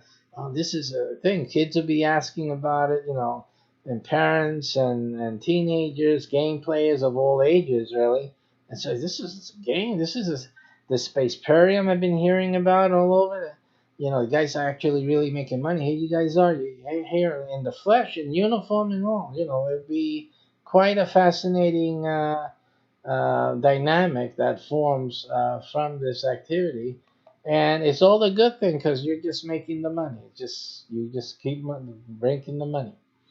Now, the main game detail about SPACEPERIUM is the structure of the program. The structure of the program is based on the SPACEPERIUM universe. It is a space game.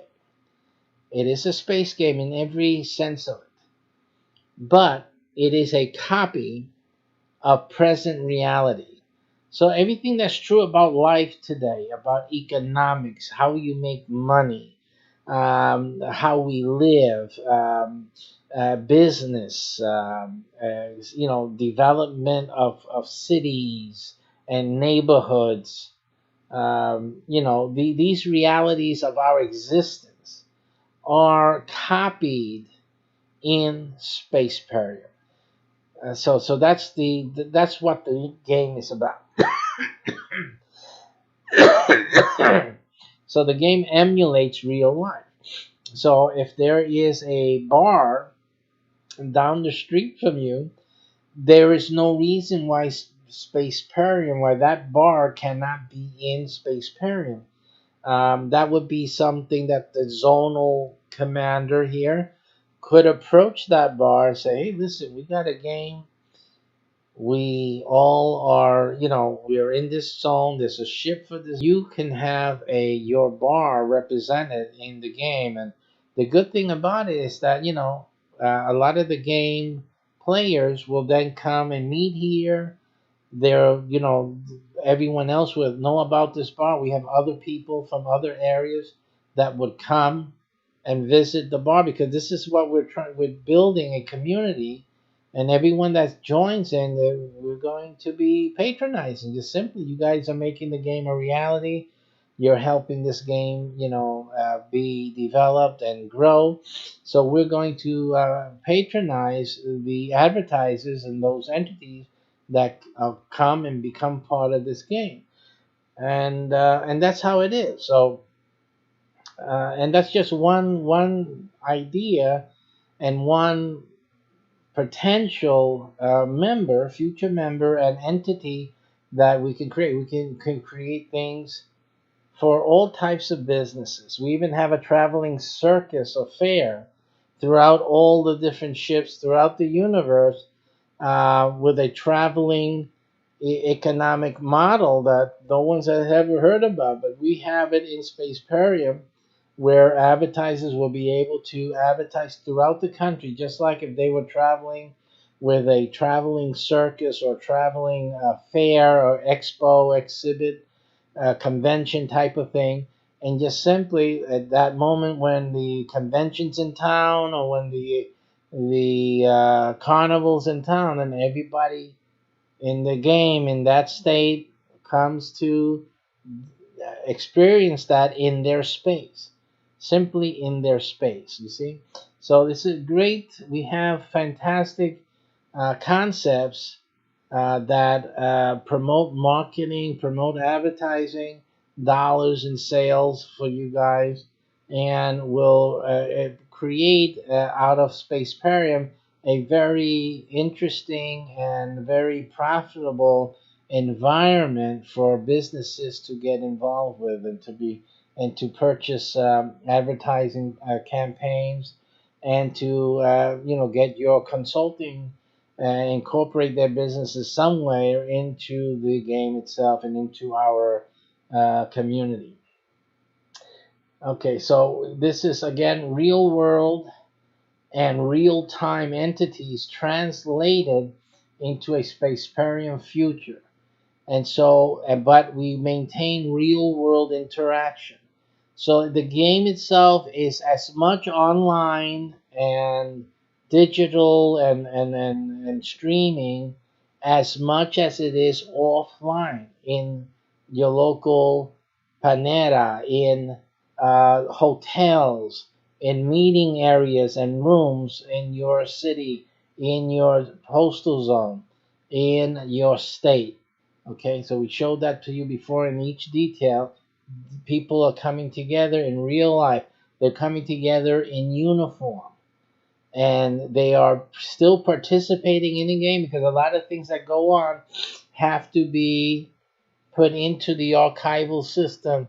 There is something about the game that has to be done, and then members are credited for, I should say, for those actions and for those participations, for observations, etc., etc., many things. So it's part of the gameplay. It's actually part of playing this game. We have also the local geo-based entities recreated in SPACEPERIUM.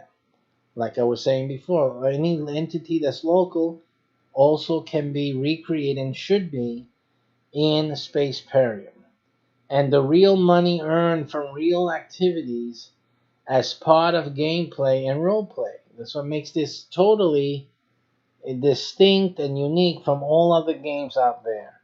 The in-game income is real income. It's real money that you earn in game. Okay, and when I'm saying in game, it's not. It's not. Remember, the game is as in real life. So the game has real life components. The making money part of the game is a real life component. Simple as that. So that's a hybrid. That's why we call this a hybrid game, because it's not just a video game. It's not just a digital game and everything is stuck in a digital make-believe world.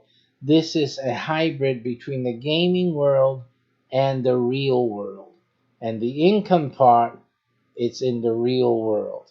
Okay, not just in the gaming world. So it's reflected in the gaming world, but the money is made in the real world. That's the difference in this game, and that's how the money part works with our system. Other network offers of interest are also a source of income. We only have abbreviations here because we don't want to give away all our secrets out there. But we have 3 basic products here that you'll be able to offer through your website and your activities as a game master. You'll be earning $30 on the RFP program.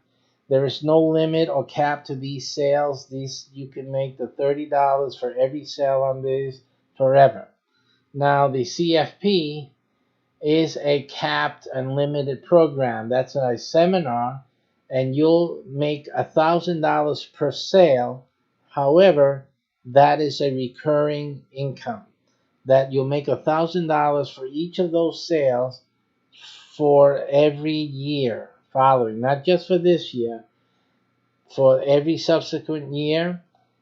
There's only 100 available seats for this. It's actually 100 licenses that when they're coming for the seminar, they will have this license. And for them to renew the license, they have to continue making the payment. Now, that means $1,000 in your pocket without doing anything else. There's no more marketing. There's no more promoting of that program. Again, there was only 100 available. It's done. But if let's say you sold only 10 of those seminar seats, you're looking at $10,000 just from this. If you sold 20 to 50, then you're looking at 20,000, 50,000 respectively every year. The key here is that every year you keep making this money from this one-time sale that you did tomorrow. Okay, so that's the good thing about that. The CFP product is a second product to that, which is $30 per month per sale, and that is, and you should be seeing, most of you should see that within the first few months, the CFP product too, but that's based on your seminar. In other words, that you sold it, the seminar took place in your zone, in your area, and then after a few months after that,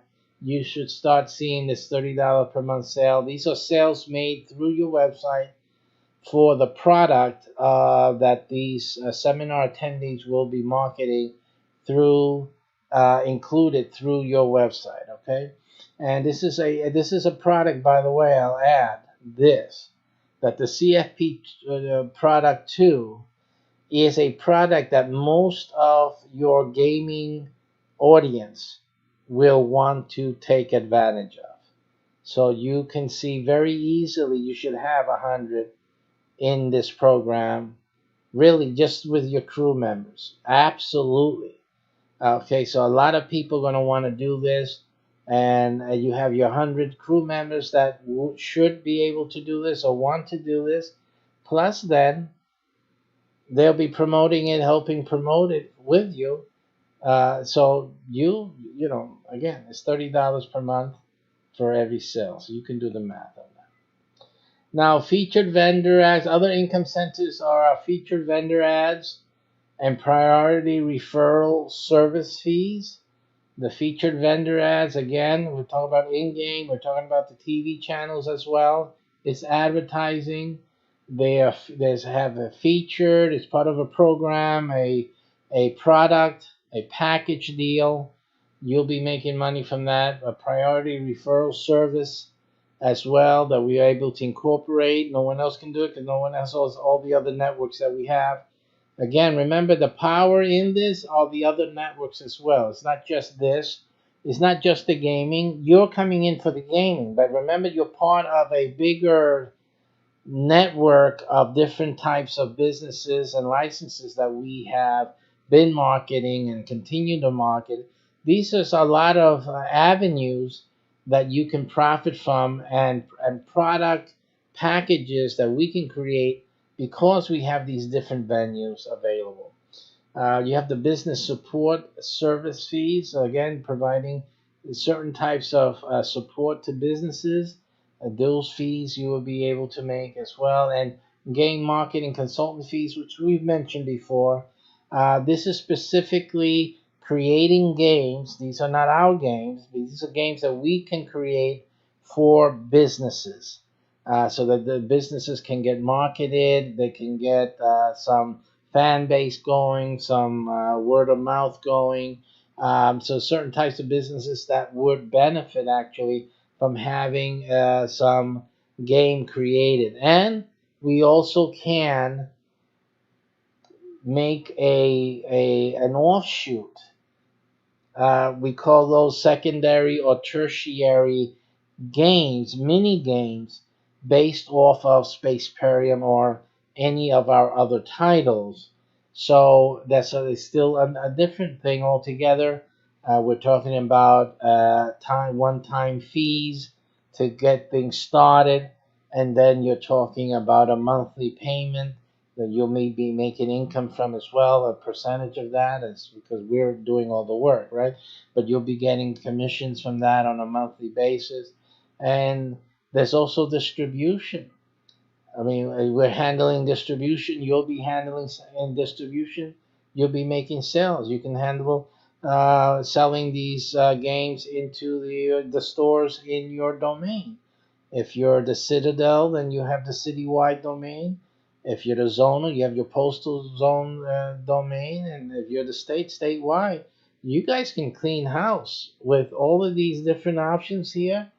You guys are cleaning house here. It's just simple. All right, there's a lot of money to be made here. On top of all this, folks, me and my wife, we own a travel agency, and we're able also to make this offer to you today of an all-expense paid Caribbean vacation for 2 every year. So every year, you and your significant other will have a free vacation on us, and it's actually we're getting together, all of us together. So from all the networks, we'll be coming together, and we'll be bombing the Caribbean, some Caribbean island out there. We just take over, and we will enjoy ourselves, have a great vacation, and we'll take this occasion to talk about the new things that are coming and being added to your SPACEPERIUM empire. So that's really exciting. Hey, listen, it's a great time to join right now.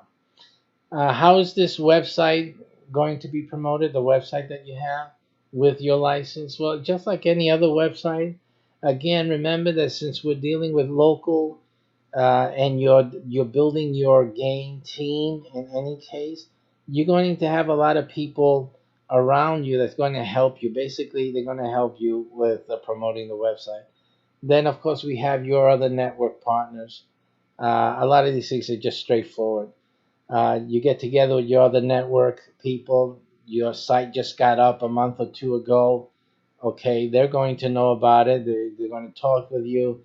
And you know what? They're going to help you also promoting the website in all their venues and everything they're doing. So you're going to have a lot of people interested in your success, interested in helping you to succeed. So that's the difference in having this type of website than having any other.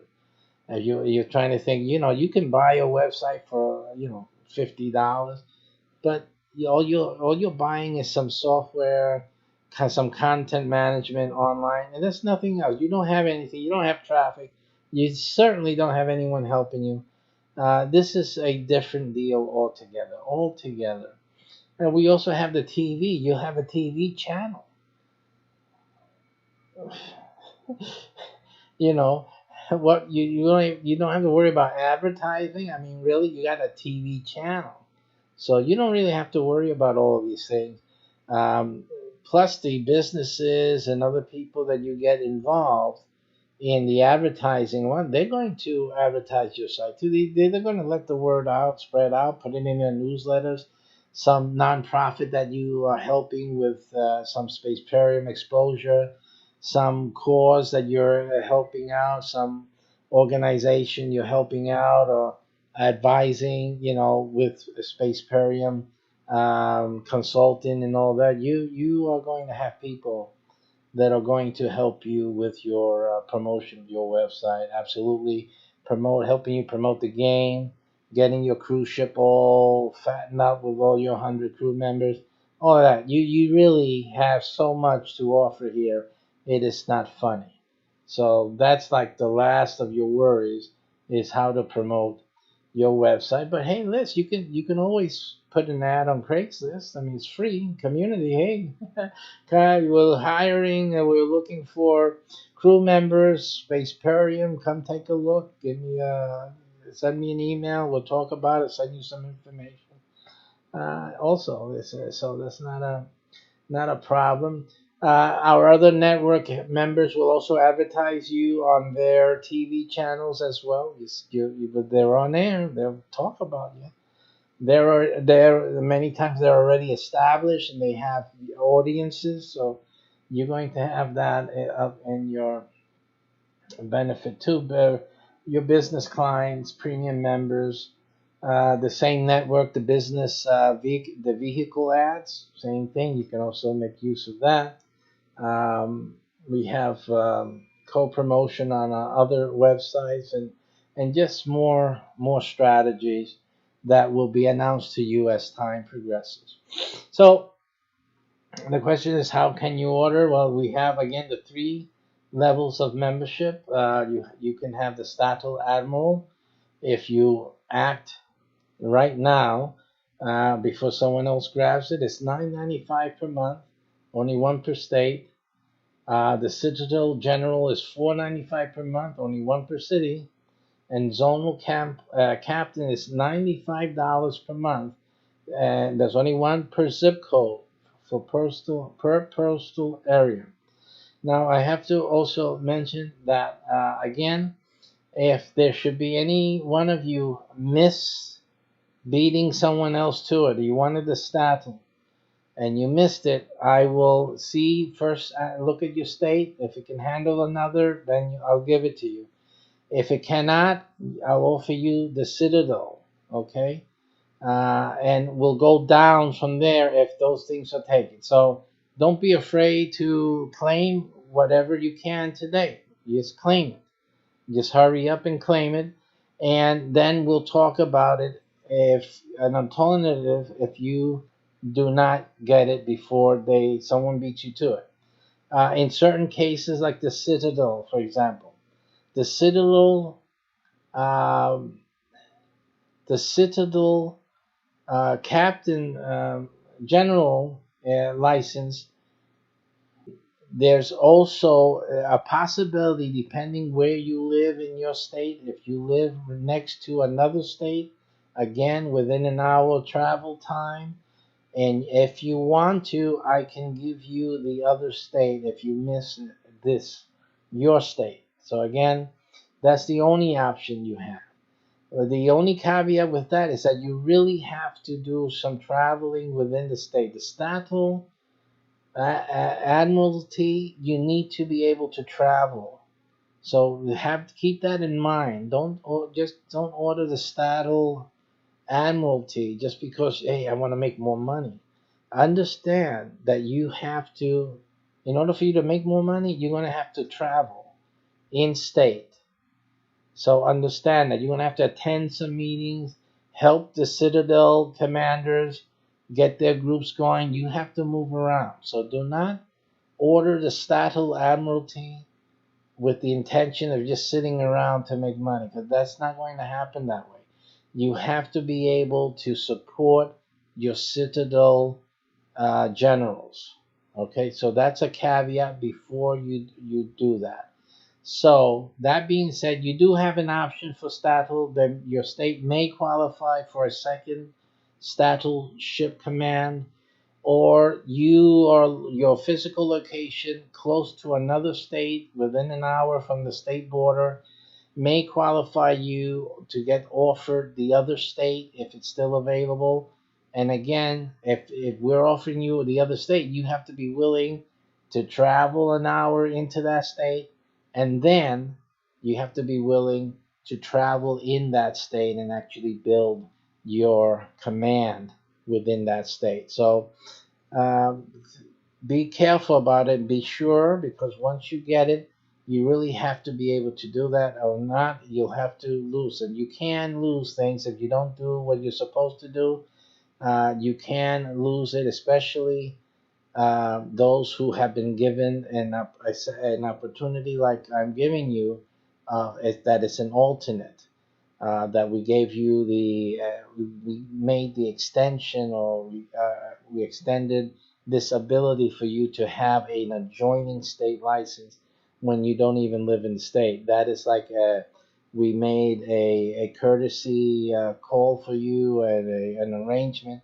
But if you're not able to do the job, or we find that you're not able to do the job later, then we're going to just have to make a different arrangement. Okay, so that's it's qualified, and it's conditional. So that type of agreement will be conditional on your ability to do and actually make the state grow. Okay, if you're making the state grow, then that's fine.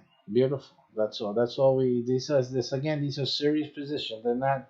These are gaming positions, but they're not for playing games. Remember, this is serious business. So you have to be willing and able to do this business seriously. Now, as I told you before, there's a 3 to 4 month waiting period. What you're going to pay today is only to freeze your license, is to secure it. You don't have to worry about the monthly payments till the website gets up and running. I already told you that it's 3 to 4 months away. So that you have 3 to 4 months that you'll be taking our training program, and you should be able to bring in and start activating clubs. Again, one club is 2,500 a month, and even if you don't, you only need in your club, let's say for the state admiralty, you only need nine, 99 people. No, I'm sorry. Let me just correct. I'm just thinking about, okay. You only need like 30 people or less, like 25, is it? Yeah, 25 people or so. My math is out of my head right now. For you to make your state monthly payments. So you don't have to wait for it to be 100. Not your crew. Your crew club, you'll be earning from that instantly. As long as you're filling it up, you'll be starting to earn income from that immediately. And in most cases, you should be able to make your payments, your monthly payments, when they begin from your crew memberships in the first place. And again, the you still have 3 to 4 months. So let's say it takes us 4 to 5 months before, yeah, 3 to 4 months, 4 to 5. Let's just say 4 for us to get your website up and going. That gives you 4 months where you can start earning profit just from the club membership alone. Okay, and this is your crew. Your first thing is your crew. So there you go. There you have it. So it doesn't take that much. You need to make that much. Again, with the $9.95 is just the startle. You'll need about a little less, about 40, right? About 40 crew members. 3 to 4 months to build that up. If in the Citadel, the in 4 months you only need the like 40. Also, clearly, let me see something here. I'm just not doing the math quickly in my head enough, but that's like, it's only about 500 a month, so it's a fifth.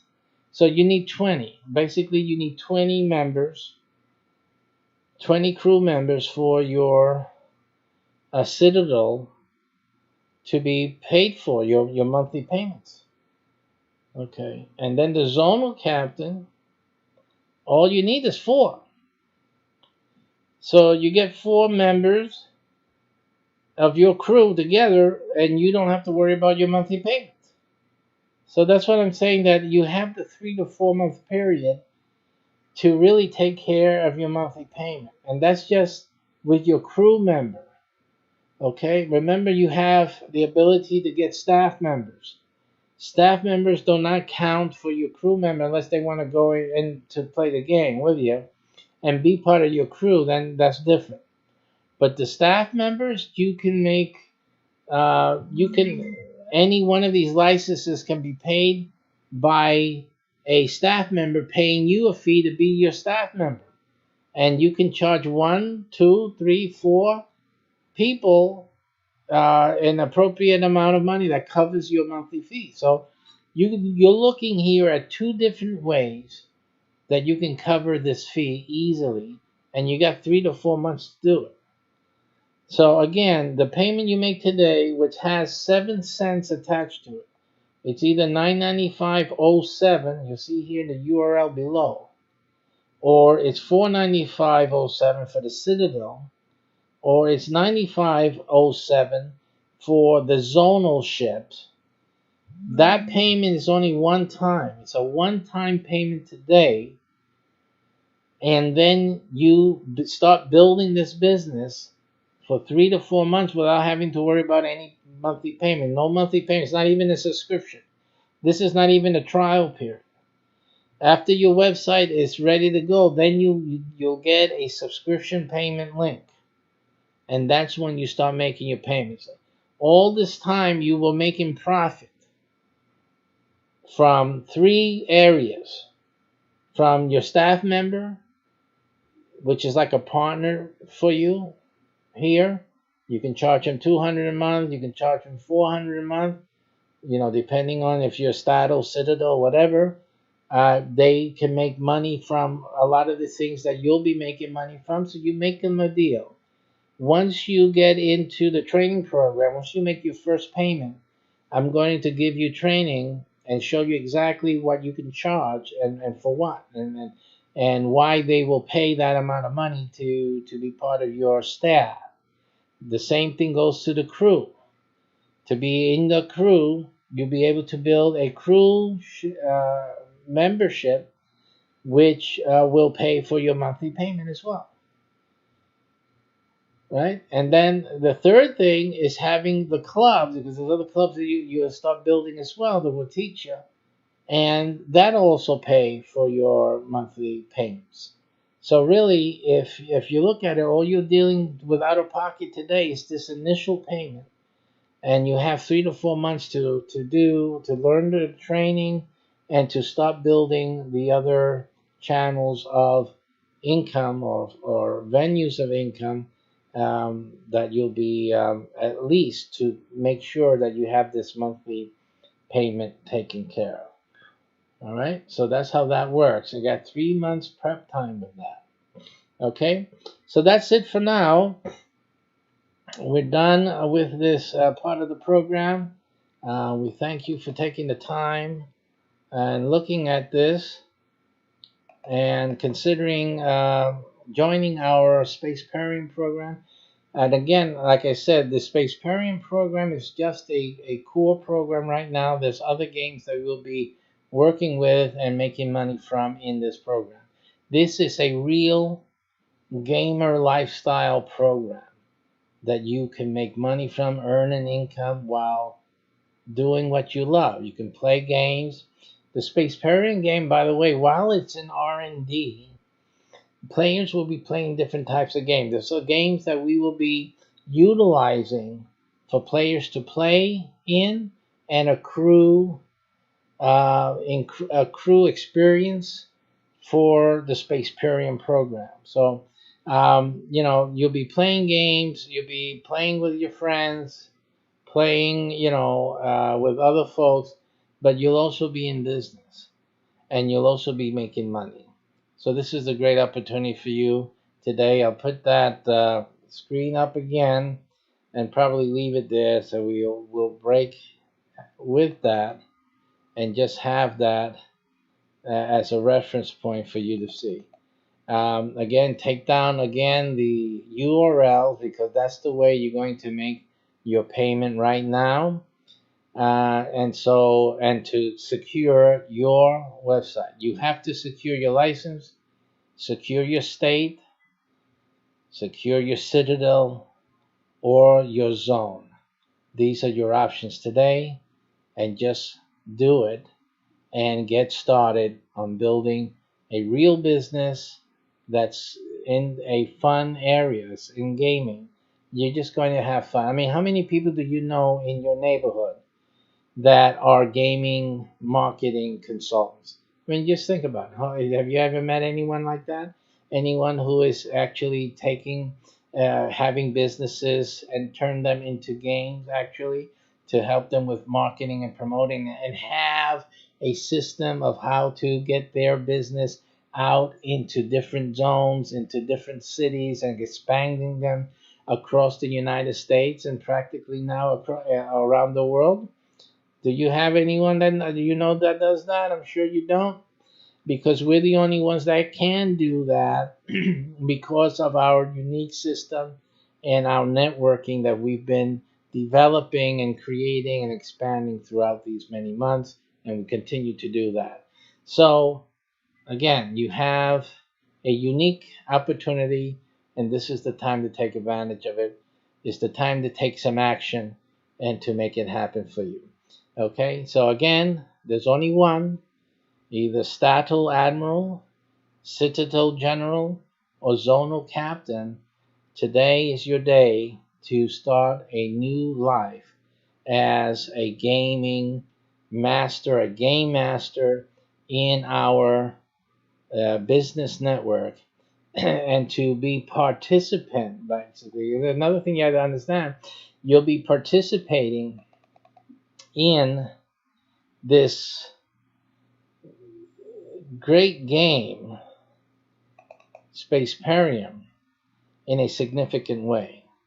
I mean, SPACEPERIUM is, I've never heard of any game like it. And you'll be part of really making history here with the SPACEPERIUM game, as an admiral, as a Statal Admiral, or a Citadel General. You guys are in the game, by the way. Didn't I mention that? No, I don't think so. You are permanent structures in this game, which is a different thing, right? There's another thing about this, because you will be who you are. Your ships are what they are. There can be only one Alabama ship. That's it. And you're the admiral to it. That's it. Simple. And like I said before, these are lifetime positions, lifetime, and they are transferable to your survivors. It's as simple as that. With the whole business. This is a business deal. It's not just a game. It's not just playing a game. It is playing games. It is a game, but it's also a business that has survivorship benefits and real income, not just in-game billions. I don't think you'll make billions with us, but you can make a few $1 million with these rendezvous. The Statal Commander, I see no reason why the Statal Admiral in Alabama will be making millions of dollars, in a year's time. I don't see no reason why you can't. And some of you zonals will make a big amount of money here. 6 figures is realistic. So, like I said, there can only be one. You need to take action. Do it for yourself and do it for your family. It's a family thing. You can get everyone involved. Here it is again. Just write it down now. Just write it down. You'll be glad you did. Write it down. Have it down there. Type it into your computers. Have that URL. Choose the one that you know you can do. The only hard one here is the Statl. It's the big money maker, but it's also the hardest because you got to travel the state. You got to move around, and you got to make sure there's a citadel in every city. But outside of that, that is the big money maker. Again, if you got the money for it, and you know you can get around, you got a car, you can move around, then go for it. Just do it. The rest is getting staff members, partners, people to join you, people to become crew members with you, and then start forming your clubs. I mean, it's as simple as that. You start forming your clubs, you start making money. And that's as simple as that. It can't be any more simpler. And the others are in similar fashion. Okay? Thank you for watching, and until next time, take care. This is SPACEPERIUM, Imperial Leader. Yeah. I'm the big cheese. So guys, see ya. I'll see you in the game. I'll see you soon. Take care.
Welcome, welcome, welcome once again. This is an exciting day. You know, we had started this morning with some UFO tracking this morning, and we tracked it into Manhattan.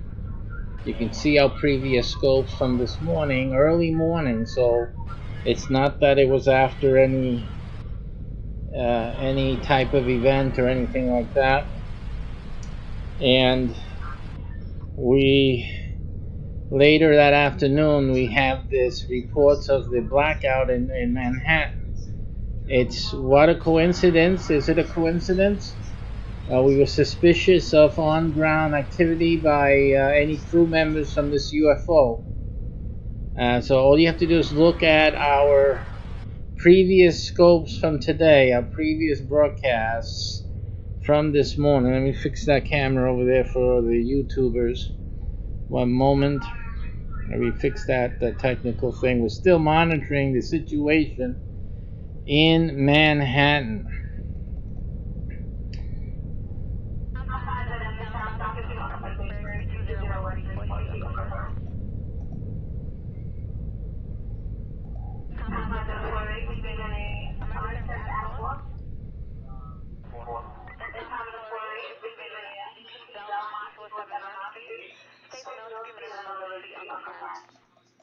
Trying to fix that camera there for you guys. One moment.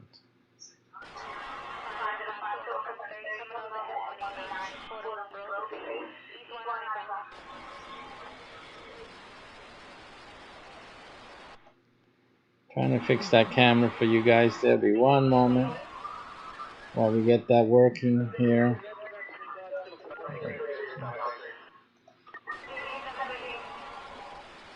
Okay, just one moment, please. And we should be ready right now. Everybody should be ready to go. Very good. So everything's ready right now.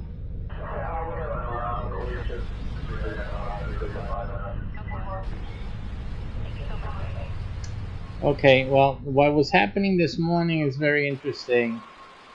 As you know, if you look back toward our recordings this morning, our broadcast, we were tracking the UFO on the East Coast, and we saw it go down to Virginia. We had the telemetry from the data stream, and again, like, I didn't know if we were actually tracking this thing or it was a recording or a message being transmitted or some plans for some future reconnaissance or even an invasion. We don't know what. We just don't know. But we got it over Brooklyn, and then it went into the Hudson and then around, and then it went into this open to the Atlantic Ocean, and it ends up where the next time we were able to connect with it, it was in Virginia. We're thinking Washington D.C. or anything like that. It then swung around and headed back up north again, and it went towards Manhattan. It was going up the Jersey, Virginia shore, then right into the Jersey shoreline, and it went right past. You saw that if you see the previous broadcast, it stopped around the Verrazano Bridge. It was there for a while. It moved slightly on top of it, and then it kept going forward into the Hudson. Now, while we were tracking it, it had later gone into Brooklyn. It went across Brooklyn. It went up into the Hudson River there. It passed the bridges, and then it seemed to stop at the UN building.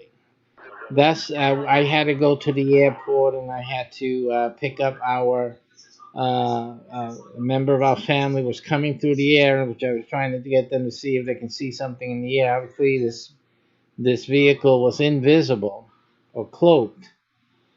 And so now I'm back. We've been here for about an hour or so, but on the way back, I noticed these news reports about the outage in Manhattan. I said, wow, that can't be a coincidence. So we are on the ball here. SPACEPERIUM, a game that we're developing, but it's real life remixed, and this is exciting here in our project, SPACEPERIUM, and we're just so wonderfully excited about the real time activity that's happening. UFO sightings in Manhattan and in New York City have been recorded. There's been over 50, was it 5,000 plus sightings over the past years, all the way down to 2001. And now through our developing game, we have tracked the UFO, and then we have this mysterious outage in Manhattan, and it's just funny because it's an anniversary of the big one, the big blackout that really affected the whole city of New York, and so we had to get back on the air and let everyone know it's a strong correlation here. The Spaceperium universe is bring melding in with the real world out here. So that's a very significant. We find it a significant moment, and we're going to record this in our Spaceperium blog, and that'll be noted. So it's an exciting day here for us at Spaceperium, and we invite everyone to look into Spaceperium. This is going to be, listen, with things like this happening, this is going to be a big, big, big game, and a big involvement because it's real life mixed in with gaming. So this is a real significant occurrence here, and we're happy that we were able to play to demonstrate that we are right on the cusp of some real big happenings here. So Spaceperium is on the map. Today we marked a significant day, and something happened in Manhattan. It was we were there, we were tracking, and we were in gameplay, and something happened in Manhattan. So there is something great here. Spaceperium is going to be just a great experience for everyone to get involved with. So Spaceperium, how do you get involved with Spaceperium? Simply, we're looking for game masters right now. Game masters right now to join us in Spaceperium, and here's the information. Check it out. Check it out, folks. Don't stay out of it.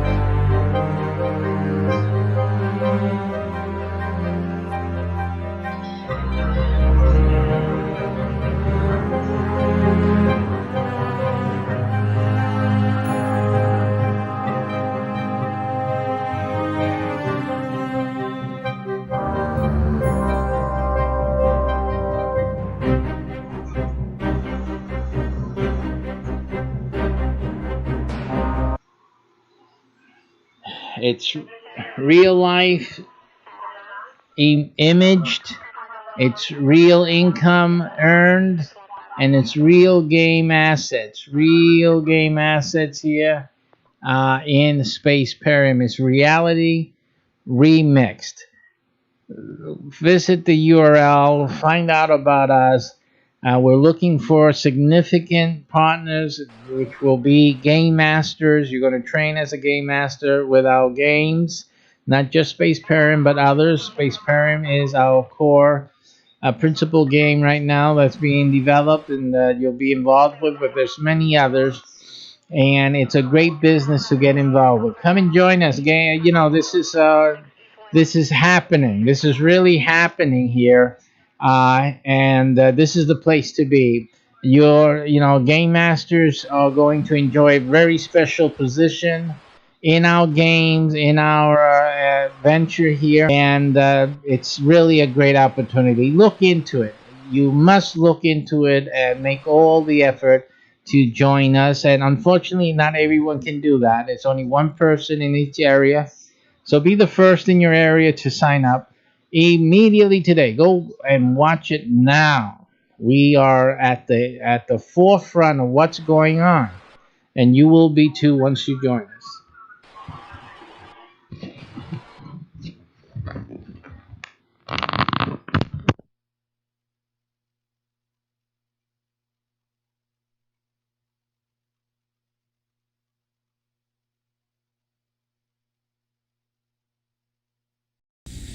We have made significant progress in the advancement of SPACEPERIUM, and we are developing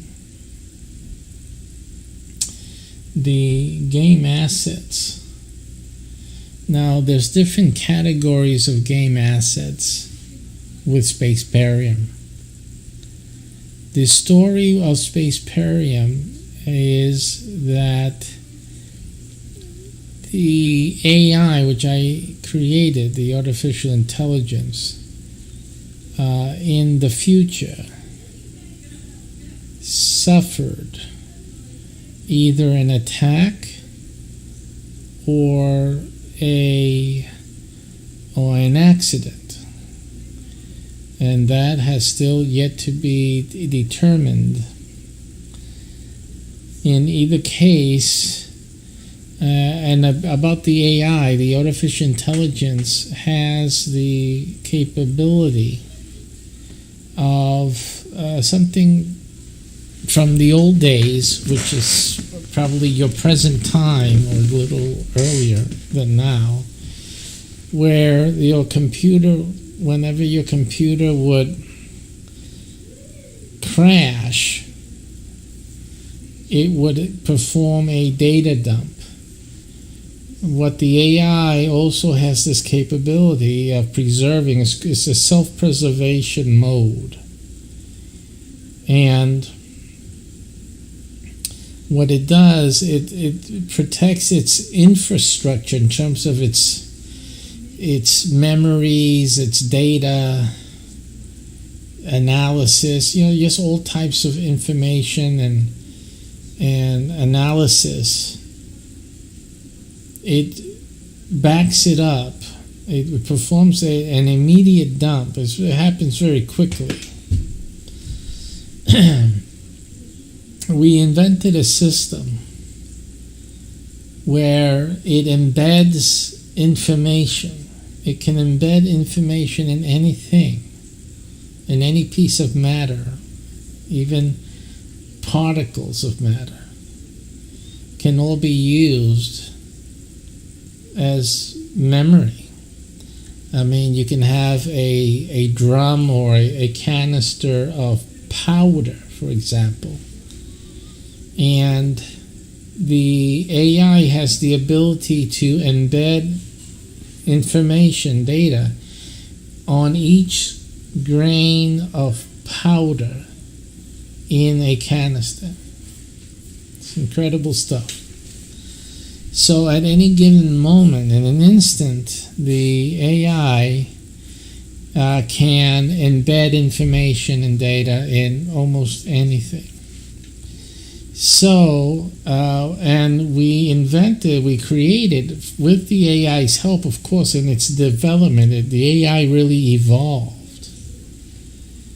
And it created, guided us to create what we call memory tunnels, physical tunnels.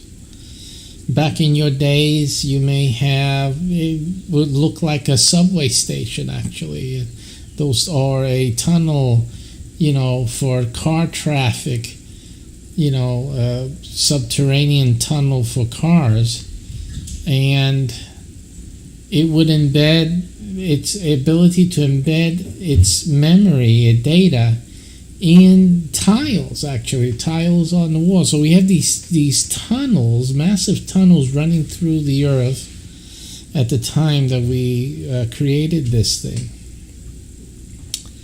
And these tunnels, the AI had access to these tunnels and would just use these tunnels more or less like you guys and your present day computer, your day, Of course, I come from the future, so I'm talking in regards to what I know you guys are using now. The same thing in what would be your solid state drives. Simply, it embeds information data in the substrate of a physical drive or an electronic. You still uses a circuit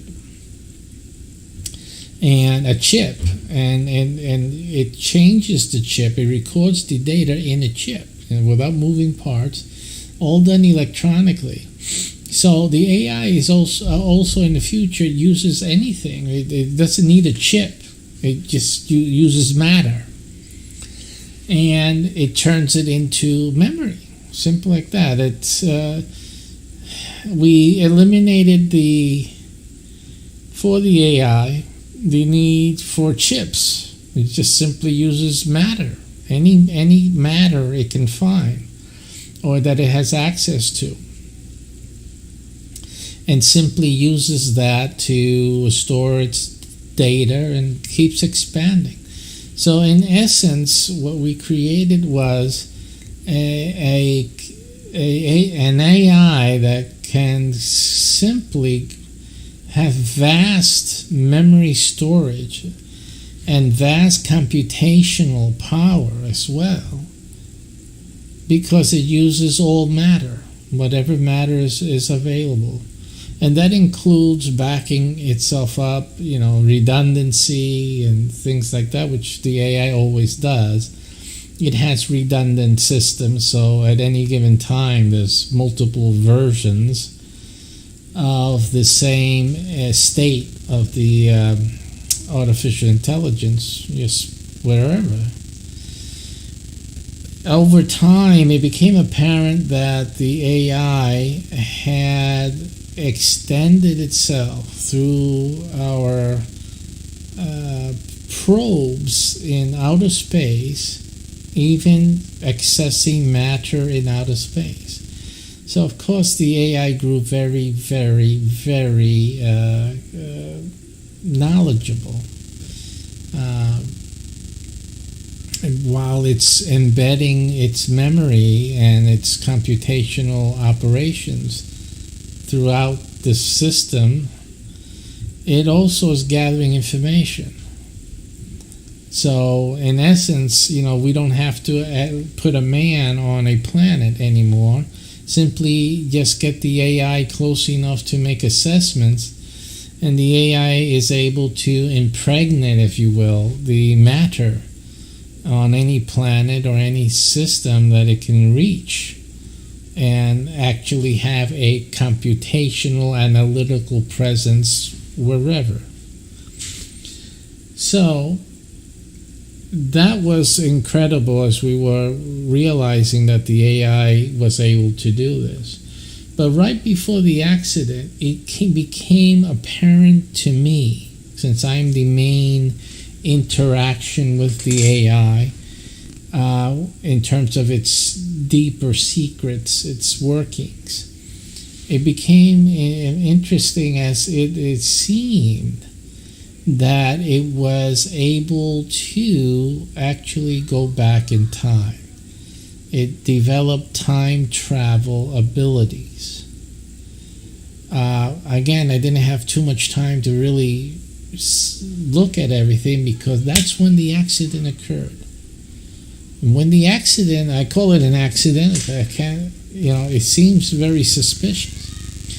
But in either case, what happened was, of course, the AI went into emergency data safety protocol, and it performed a dump of its AI.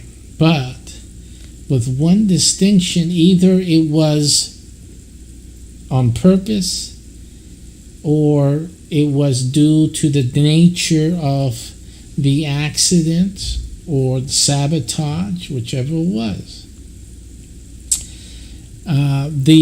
There was a time travel incident at the same moment, or because of the event, In either case, a time portal was opened, and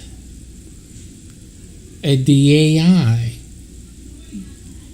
performed its data dump, but a lot of its data went into the time portal. And also a lot of things, it was an explosion. So there are a lot of the tunnel, one of the main tunnels for the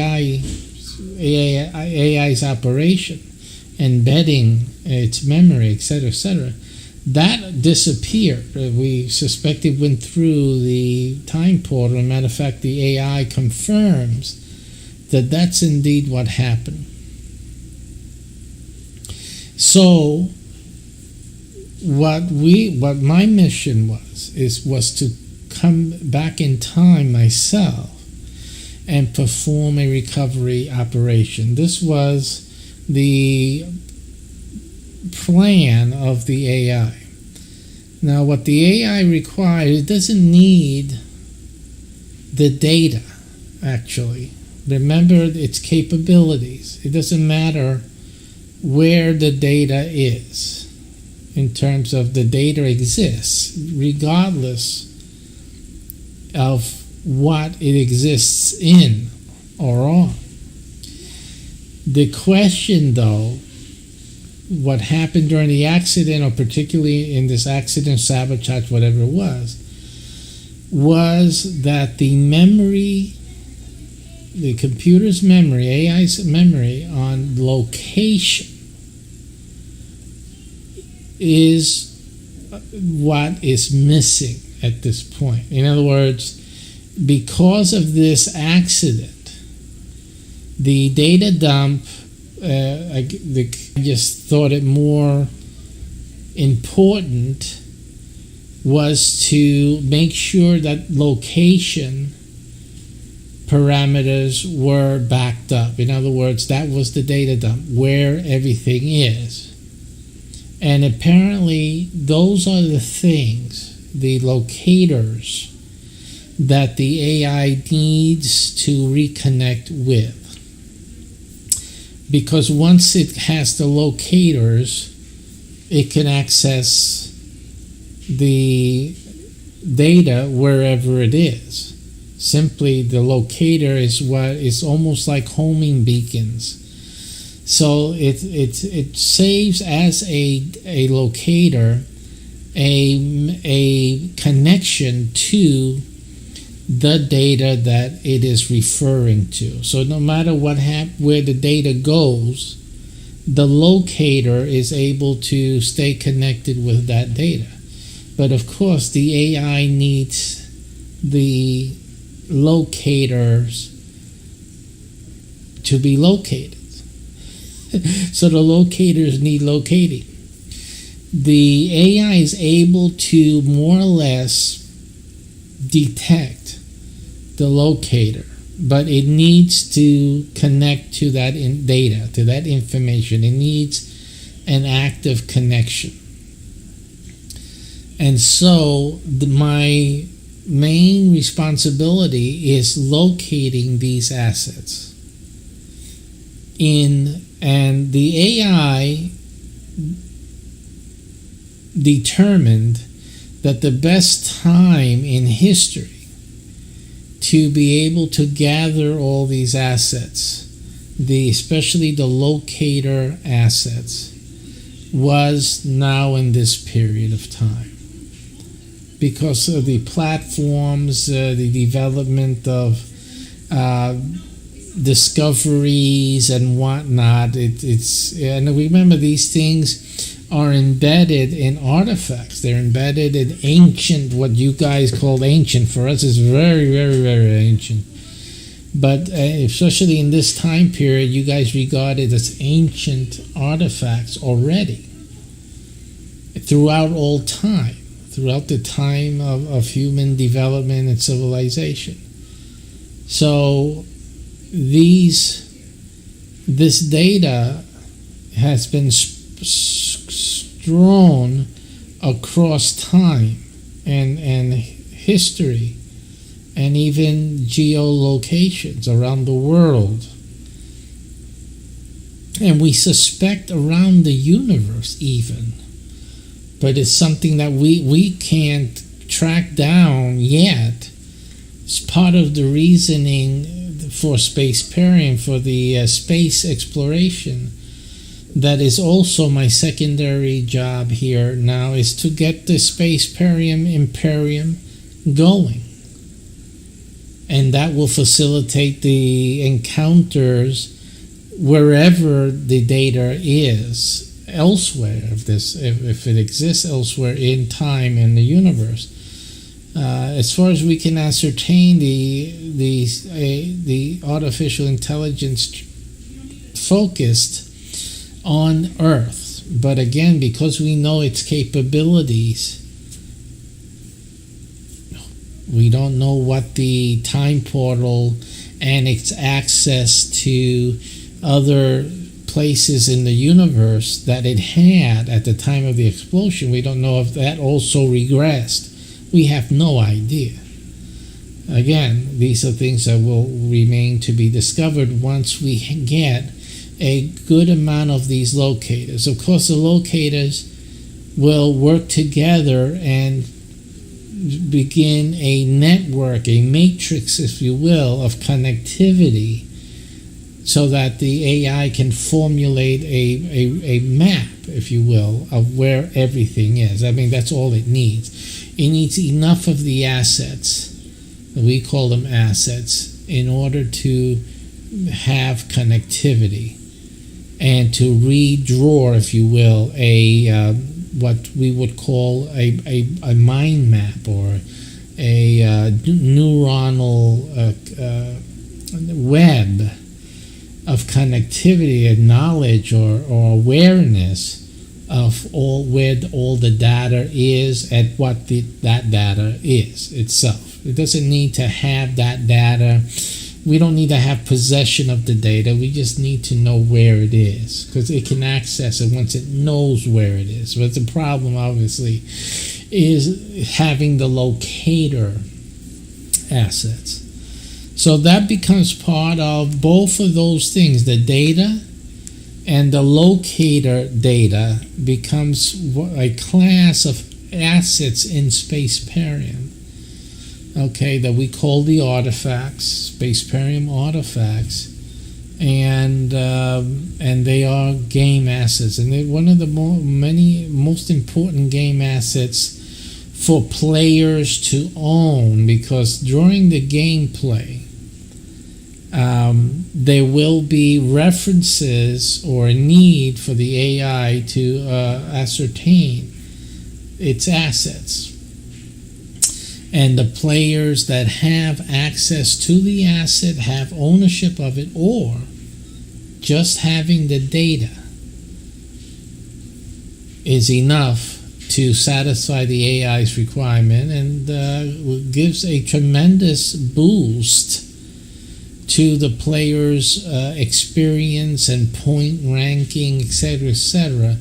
Even can mean a difference between a failed mission and a positive mission, a loss of life to a protected outcome, a saving grace, if you will, through the obtaining of this information. It helps the AI. The AI does a lot of things, but without the information, it's really hampered. And so it's in the gameplay of SPACEPERIUM, it is a balance. It's like a juggling or a high wire act of balancing between human effort and human thinking, researching, and what the AI can do because of missing data. And when push comes to shove and certain situations occur during gameplay, the presence of artifacts in the hands of players, or the information can make a mission, turn a failed mission into a successful one, and have an AI enabled to compensate for weaknesses in knowledge and abilities of players. So yes, so the game is like a struggle between the individual player's abilities and knowledge, experience, and the AI's ability, knowledge, having access to the knowledge that it should have to help the mission and to help the player complete their missions.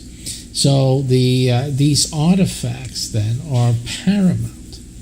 They're paramount to many things in the SPACEPERIUM future, and that is why it's a A1 supreme urgent thing that we locate these artifacts. Now, there's a story behind some of these artifacts are very interesting. There's still another storyline in this that I'm going to talk a little bit about in this first artifact that is that's been found, and that you all, whoever watches this, can get it and own it. All I can tell you is that other players, the players, need it. Now they either need this artifact, or they'll need the information from it. Okay, so these are two things. Now, if you own it, they'll have to buy it from you. Simply. If you you may not want to sell it to them, but you can offer them the information, because that's all they need really for the game. Owning it, they get an extra power and boost and rankings for the ship even that they're a crew member on. So that's really paramount for them to own it, to actually buy it from whoever owns it now or will own it. But a lot of players are going to need the information. So it's again, whoever owns these artifacts would then decide, should I sell it outright and for what price? Or should I give the information that they're looking for?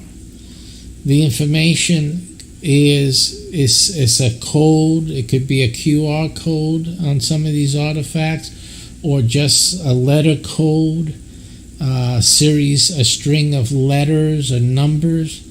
It could be anything like that. And simply you provide that information for a small fee to the players who are requesting it and need it for their gameplay.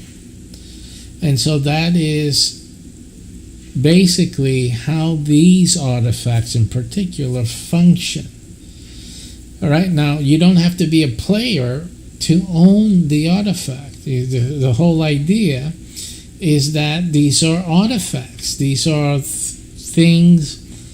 Some of them are artwork, like the case that we have today. It's this one's a photographic canvas.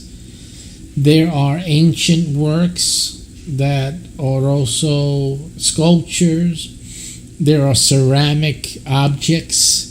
As I told you, those come from especially the tiles. They come from the tunnel, which I talked about earlier. There's many different objects because, again, it's objects and things. It can even be a rock, for goodness sake. So, because the AI was able to embed information on anything, any object that's material, anything, even dust, even small micro-sized particles even. So again, this is what we are dealing with here.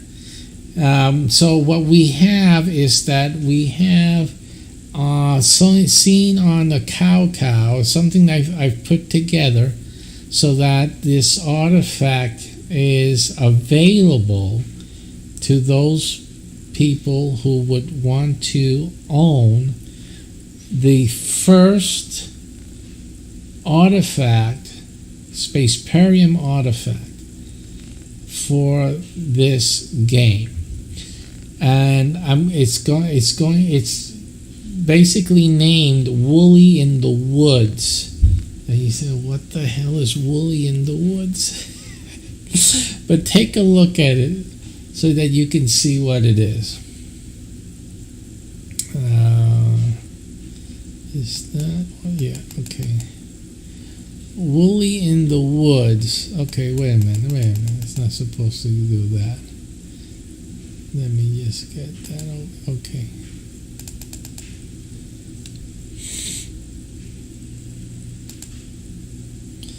All right. So this is Woolly in the Woods. Woolly in the Woods is a deluxe canvas. There are different sizes. The problem with this, or the issue, is that it's a limit. Once the limit is reached, these will be not available, simply. Okay. Now, if you look at this canvas closely, you'll see why it's called Woolly in the Woods, at least physically. There is a story behind this. If you notice that right here, between these larger trees, is a smaller tree. It is a tree. It's actually it actually is a smaller growth here, smaller tree.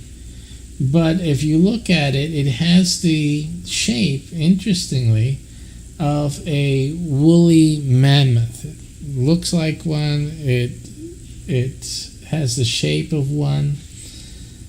And in the SPACEPERIUM lore, LORE,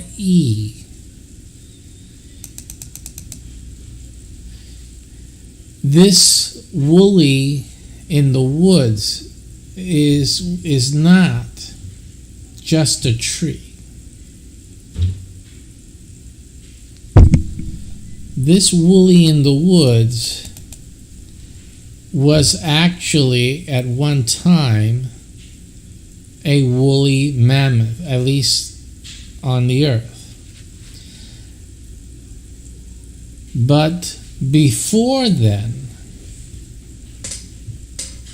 it was an alien, an alien king of an empire, vast empire of aliens, advanced aliens. And these creatures, or aliens, they had a terrible occurrence, which seems to be a war that was fought, in which they lost.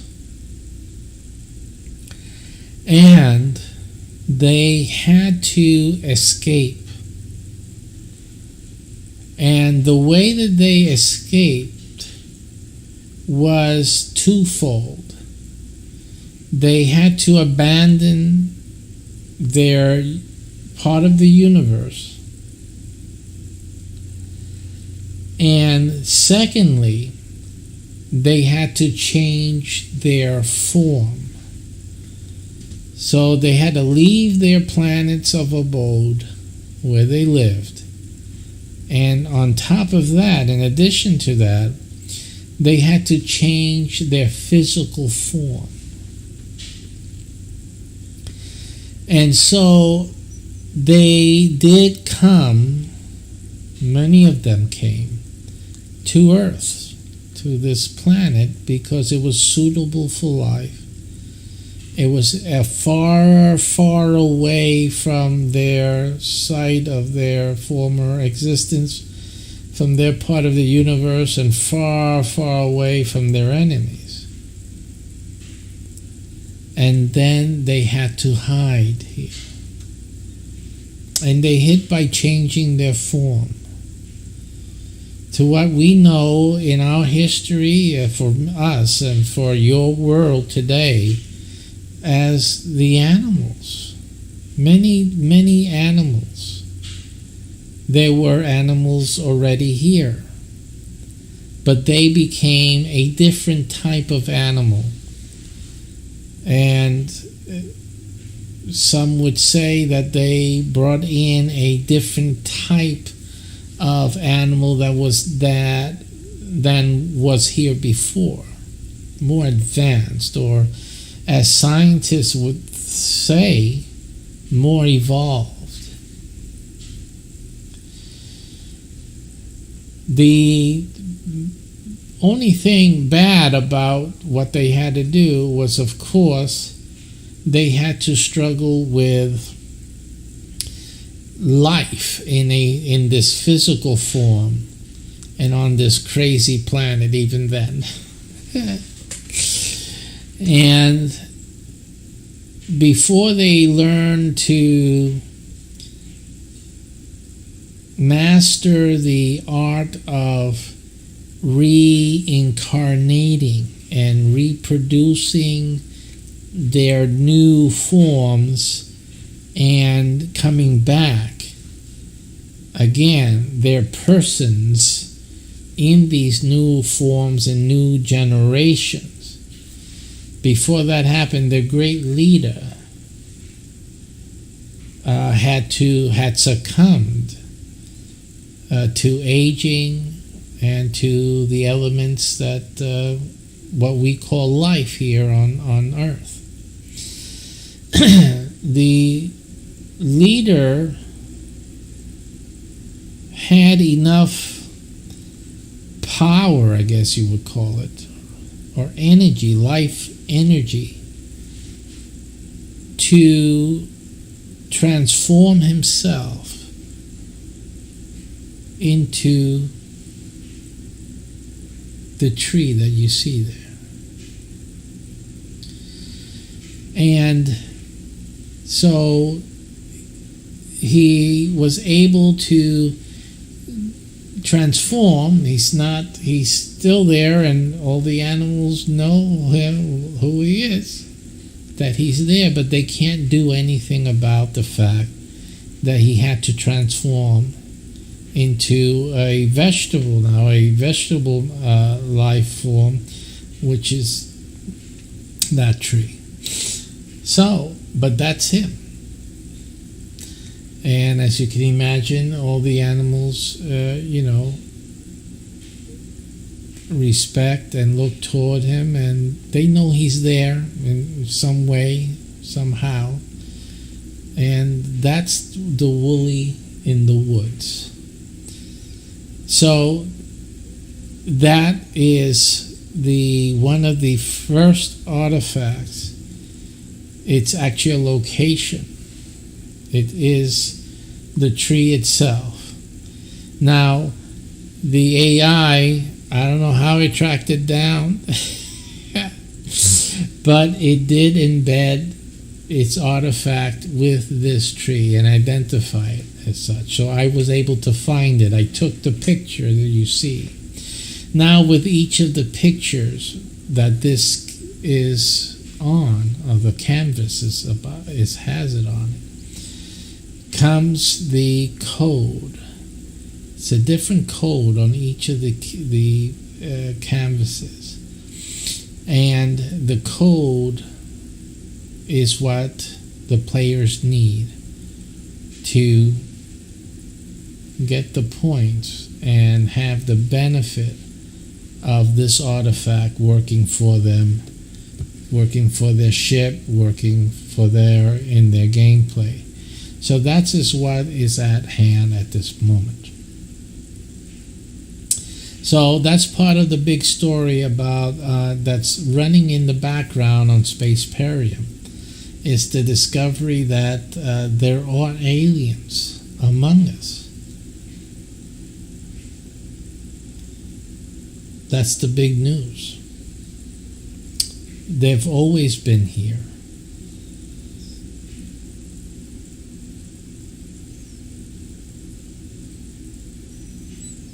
They're the animals that we see.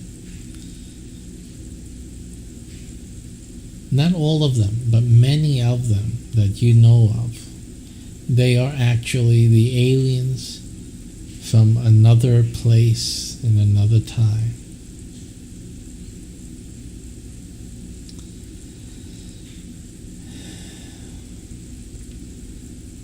And so this, and you'll be hearing more about that, though, especially the players, because it does form part of your game experience.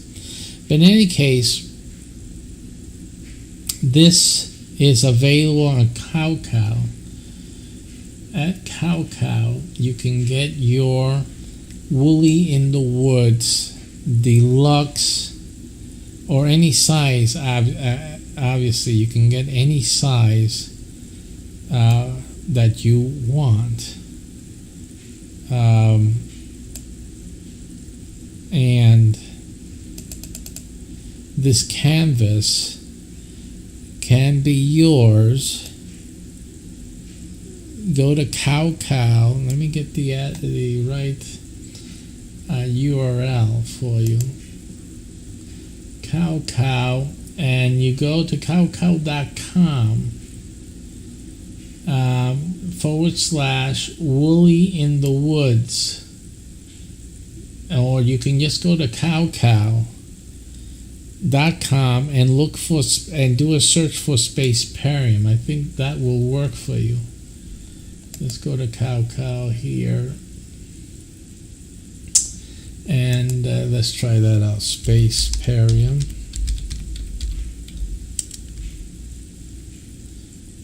We'll try, because not all the time will it find it. But yeah, you do the search for SPACEPERIUM, and you will see the Woolly in the Woods canvas. And let's update you all over here. And when we find more artifacts, they will appear here. Okay, so you need to go over to cowcow.com, search for SPACEPERIUM, and what you want to do is bookmark it, because all future SPACEPERIUM artifacts that I put together and gather together for you will be here initially. The other stuff, the aftermarket, will only be done on classiforum.com. Classiforum.com. But like I said, you have two options with this artifact and any other artifacts that appear here at the Cow shop. And that is that you purchase your artifact and you hold it for resale, if you like, when one of the players requests to buy it. You can also have an auction, by auction, and all of that can be done at classiforum.com. Now, or you can offer the code. Now, one of the things you have to remember, when you order this from Cow, it doesn't come with the code. You have to request the code from me. Okay? So again, you have to provide proof of purchase, and your address and whatnot, and then I will send you a certificate of authenticity, the code of the embedded data resource with this, and that becomes also the storyline will be sent to you, in probably PDF form, and that will be sent to you so that you have background information on what is this Woolly in the Woods and what does it have to do with SPACEPERIUM. And this becomes together now. The picture alone is not enough. The picture with the packet that I send you after you get back to me, together that becomes your asset. It becomes the asset. It's not one without the other. Both have to be together. So that completes the asset and your ownership of one of the game's assets. It's a physical asset. It will also include a blockchain token. So your purchase, that's why you need to reach out to me after you've made that purchase and received it. You have to take the picture of your package. You received it, any shipping label, etc., with the order number on it, etc. Your address, it should be on the shipping label, so just taking a photo of that and sending it to me is enough. And then you will receive the packet from us with the certificate of authenticity, with the storyline, with the code. Okay? And then you will also in that packet receive how to get the blockchain token for your asset.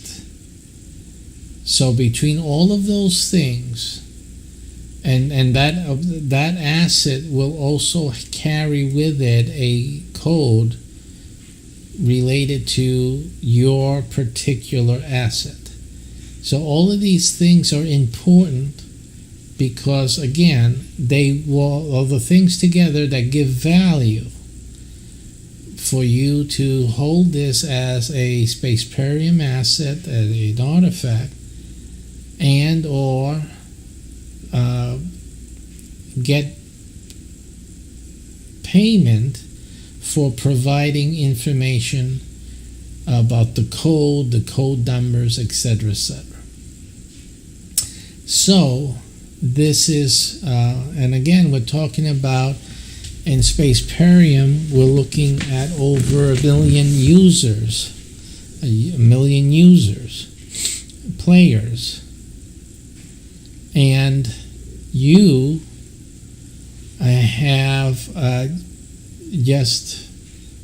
need just to build it up in your neck of the woods, so to speak, woolly in the woods here, so that you can begin to realize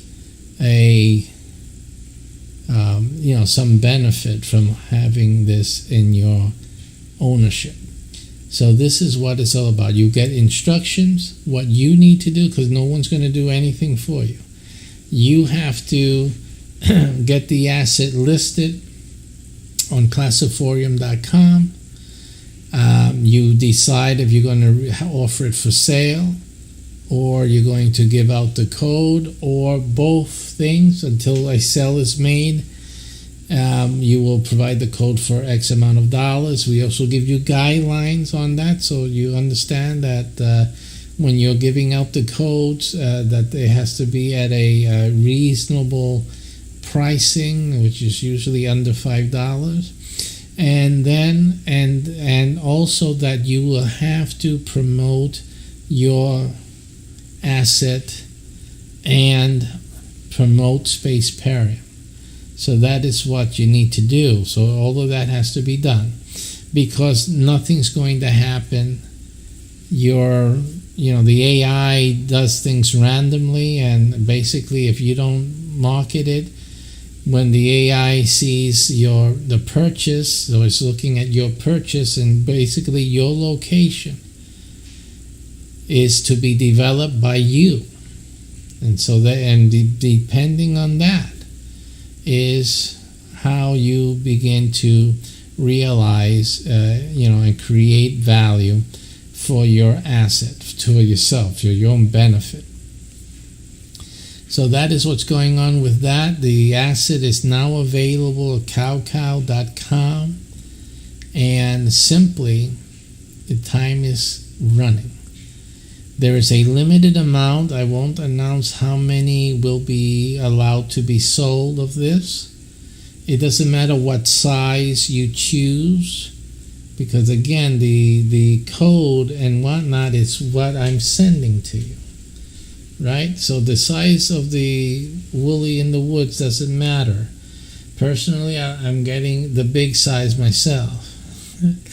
All right, because it is the first. If you want someone to, having the first assets of SPACEPERIUM, historically speaking, I mean, I want it as big as I can get it. Right now, that size is the 20 by 16. Very nice size for a wall. So that's now available on the SPACEPERIUM shop at cowcow.com. Okay, so grab it up. Don't waste any time on this. Again, once the limited number is achieved, and it's going to be very limited. Once that number is achieved, this item will no longer be available. It is the first asset, which means that it will have a particular program with it, and we're going to show you what to do, what you need to market, how you need to market, and to build your SPACEPERIUM location, and then basically that's where your business will come from. That's how you will make money. It's from your own efforts with SPACEPERIUM in your location. Okay, but this is what opens the door for you. Again, limited to just a very few, and the first to take action. The first few to take action and get this on your wall. It's as simple as that. Okay, everything else will be explained in your PDF, in the packet that you receive from us with the certification and the codes and then also the instruction on how to get the blockchain token. And everything is the rave right now with tokens and blockchain. So that is also, and the tokens are important too, because they will be part of the handheld game, right? There's a handheld version of SPACEPERIUM that's being developed, and that, between that and the first phase of our game, those players, your token, you have a token. Those tokens are important as well. Okay, so this is, again, there's a lot of details in that. I'm not going to go through it right now. I'm just telling you, with each of these, with this purchase that you make, you will also get a token. And in the material that you receive from us, you will get all the information about how to get the token, what the tokens mean for you, and it's going to be a token, and you will own that token. This is tokens that you own. Again, and together with the artifact, all of this is an asset that you really need to hold on to. But I would recommend you hold on to it. Okay, so again, you don't have to be playing SPACEPERIUM to own this. You just have to take action. You heard what I just said. That's that. Take action. Follow the instructions in the PDF. You'll have to build the SPACEPERIUM project. Let people know about it in your area, in your region. Simple. Put some ads up and things like that. It's very simple to do, and that's that. And let it happen, and simply make it work for yourself. Okay, so that's it. That's cowcow.com, and do a search for SPACEPERIUM, or for, yeah, here it is, here, the cowcow.com shop/shop and SPACEPERIUM. That's what it says right there. And then you will see, and again, bookmark it, because you'll want to come here every so often, even after you get this artifact, and see what else we got coming, right? That's really good. So again, this is the first artifact for the game, and it's historical because of that.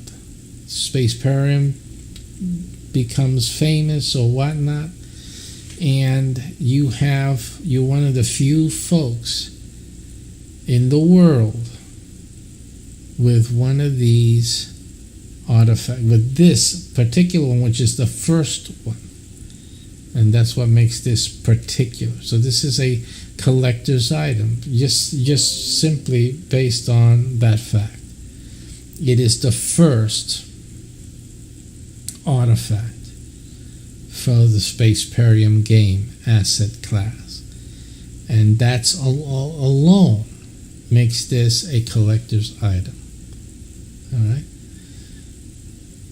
regardless of the tokens that come with it, particular to your particular item, and regardless of all the other benefits that we talked about, and that you get, the offering the codes that the players need at a rental fee, and or reselling this. I don't know why you would do it anytime soon.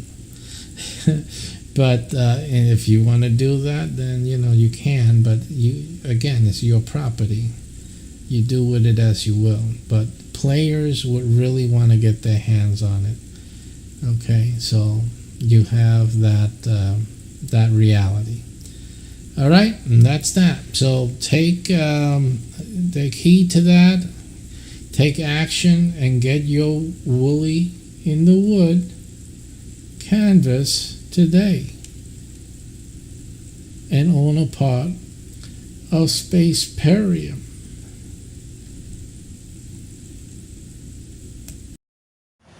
Each city has its own citadel ship, and right now we have already started opening a few of the citadel ships for recruitment of its crew. The crew is limited to 100 persons, and that's it. Once the 100 are in the ship or recruited to the ship, that ship closes with its crew. They can stay in for 10 or more years, and there'll be no more availability for players to play the game, because simply there are no seats available. The crew members have already signed up, and they are in the game. I'm talking about SPACEPERIUM. It's a hybrid game. It mixes reality with video gaming, and it actually has crew members in the ships, which are identified or they're characterized by our geographical areas and geo-based areas, like your city. Your city will have its own citadel ship. There are other ships also, the zonal ships that go by the zip code. And so, yes, so you will have another chance to get in at least on a zonal ship. And then we have the statal ship, which is again a statewide ship based on the states. and you have that. In some other countries, well, you only have what we call the status ship. So it depends on the country, on the population, etc., etc. Basically, SPACEPERIUM, its ships are built out from the geographical and populated city populations. Wherever the population is, it's a city. If there's a state, or if that's the country itself, then it's the country, etc., etc. But in any case, again, each ship, it's only 100 crew members, and you have to live within the ship's geographical representative area. So that's the only caveat with it. So we have geographical limitations, and we also have crew complement limitations of 100. So that is it. So basically, it's really first come, first serve. And if you really want to get into a game, the game will reward you with real income. So our crew members do earn an income, and that is part of the reason that there is a limit, a very strict limit. So it's a game like you've never, seen before. It has elements of LARPing. LARPing is live action, like you would come to a place not like this, but grass and trees, and other types of places. SPACEPERIUM will have mission areas, mission sites where certain missions, in other words, it's prepared for a certain type of mission, a rescue mission, an exploratory mission, a colonization mission, a build-up mission, whatever that is. And so each of these mission areas are places where players will go, earn their rankings, earn their game play points, etc., etc. So we have that. So that's the LARPing phase of it. That's the LARPing part of it. And then we weekly gather online to play the game as well. The ship and the members of the ship, the crew members, will gather online and play the game together. So you have that element as well. And then down the road, we're still in development, and down the road it will be a video game where everyone will be able to play at that point, but they won't be able to earn income. They won't be really a crew member. The others that will play at that point will be basically military, and that type of gaming will mostly be military engagements for that phase.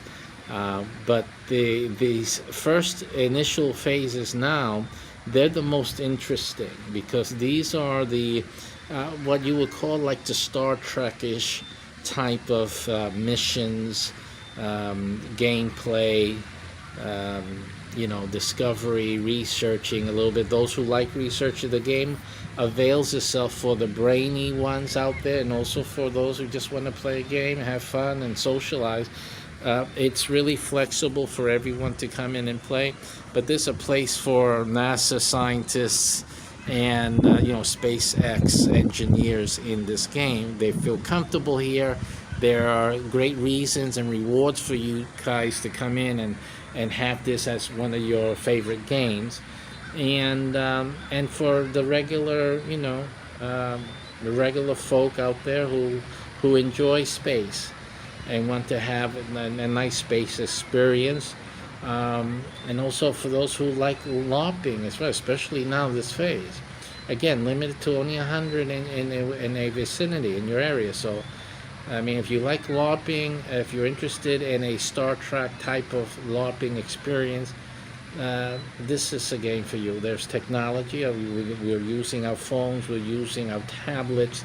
These are our phasers and our record report computers, our handhelds, like you have in Star Trek, but it's using whatever you have as a handheld.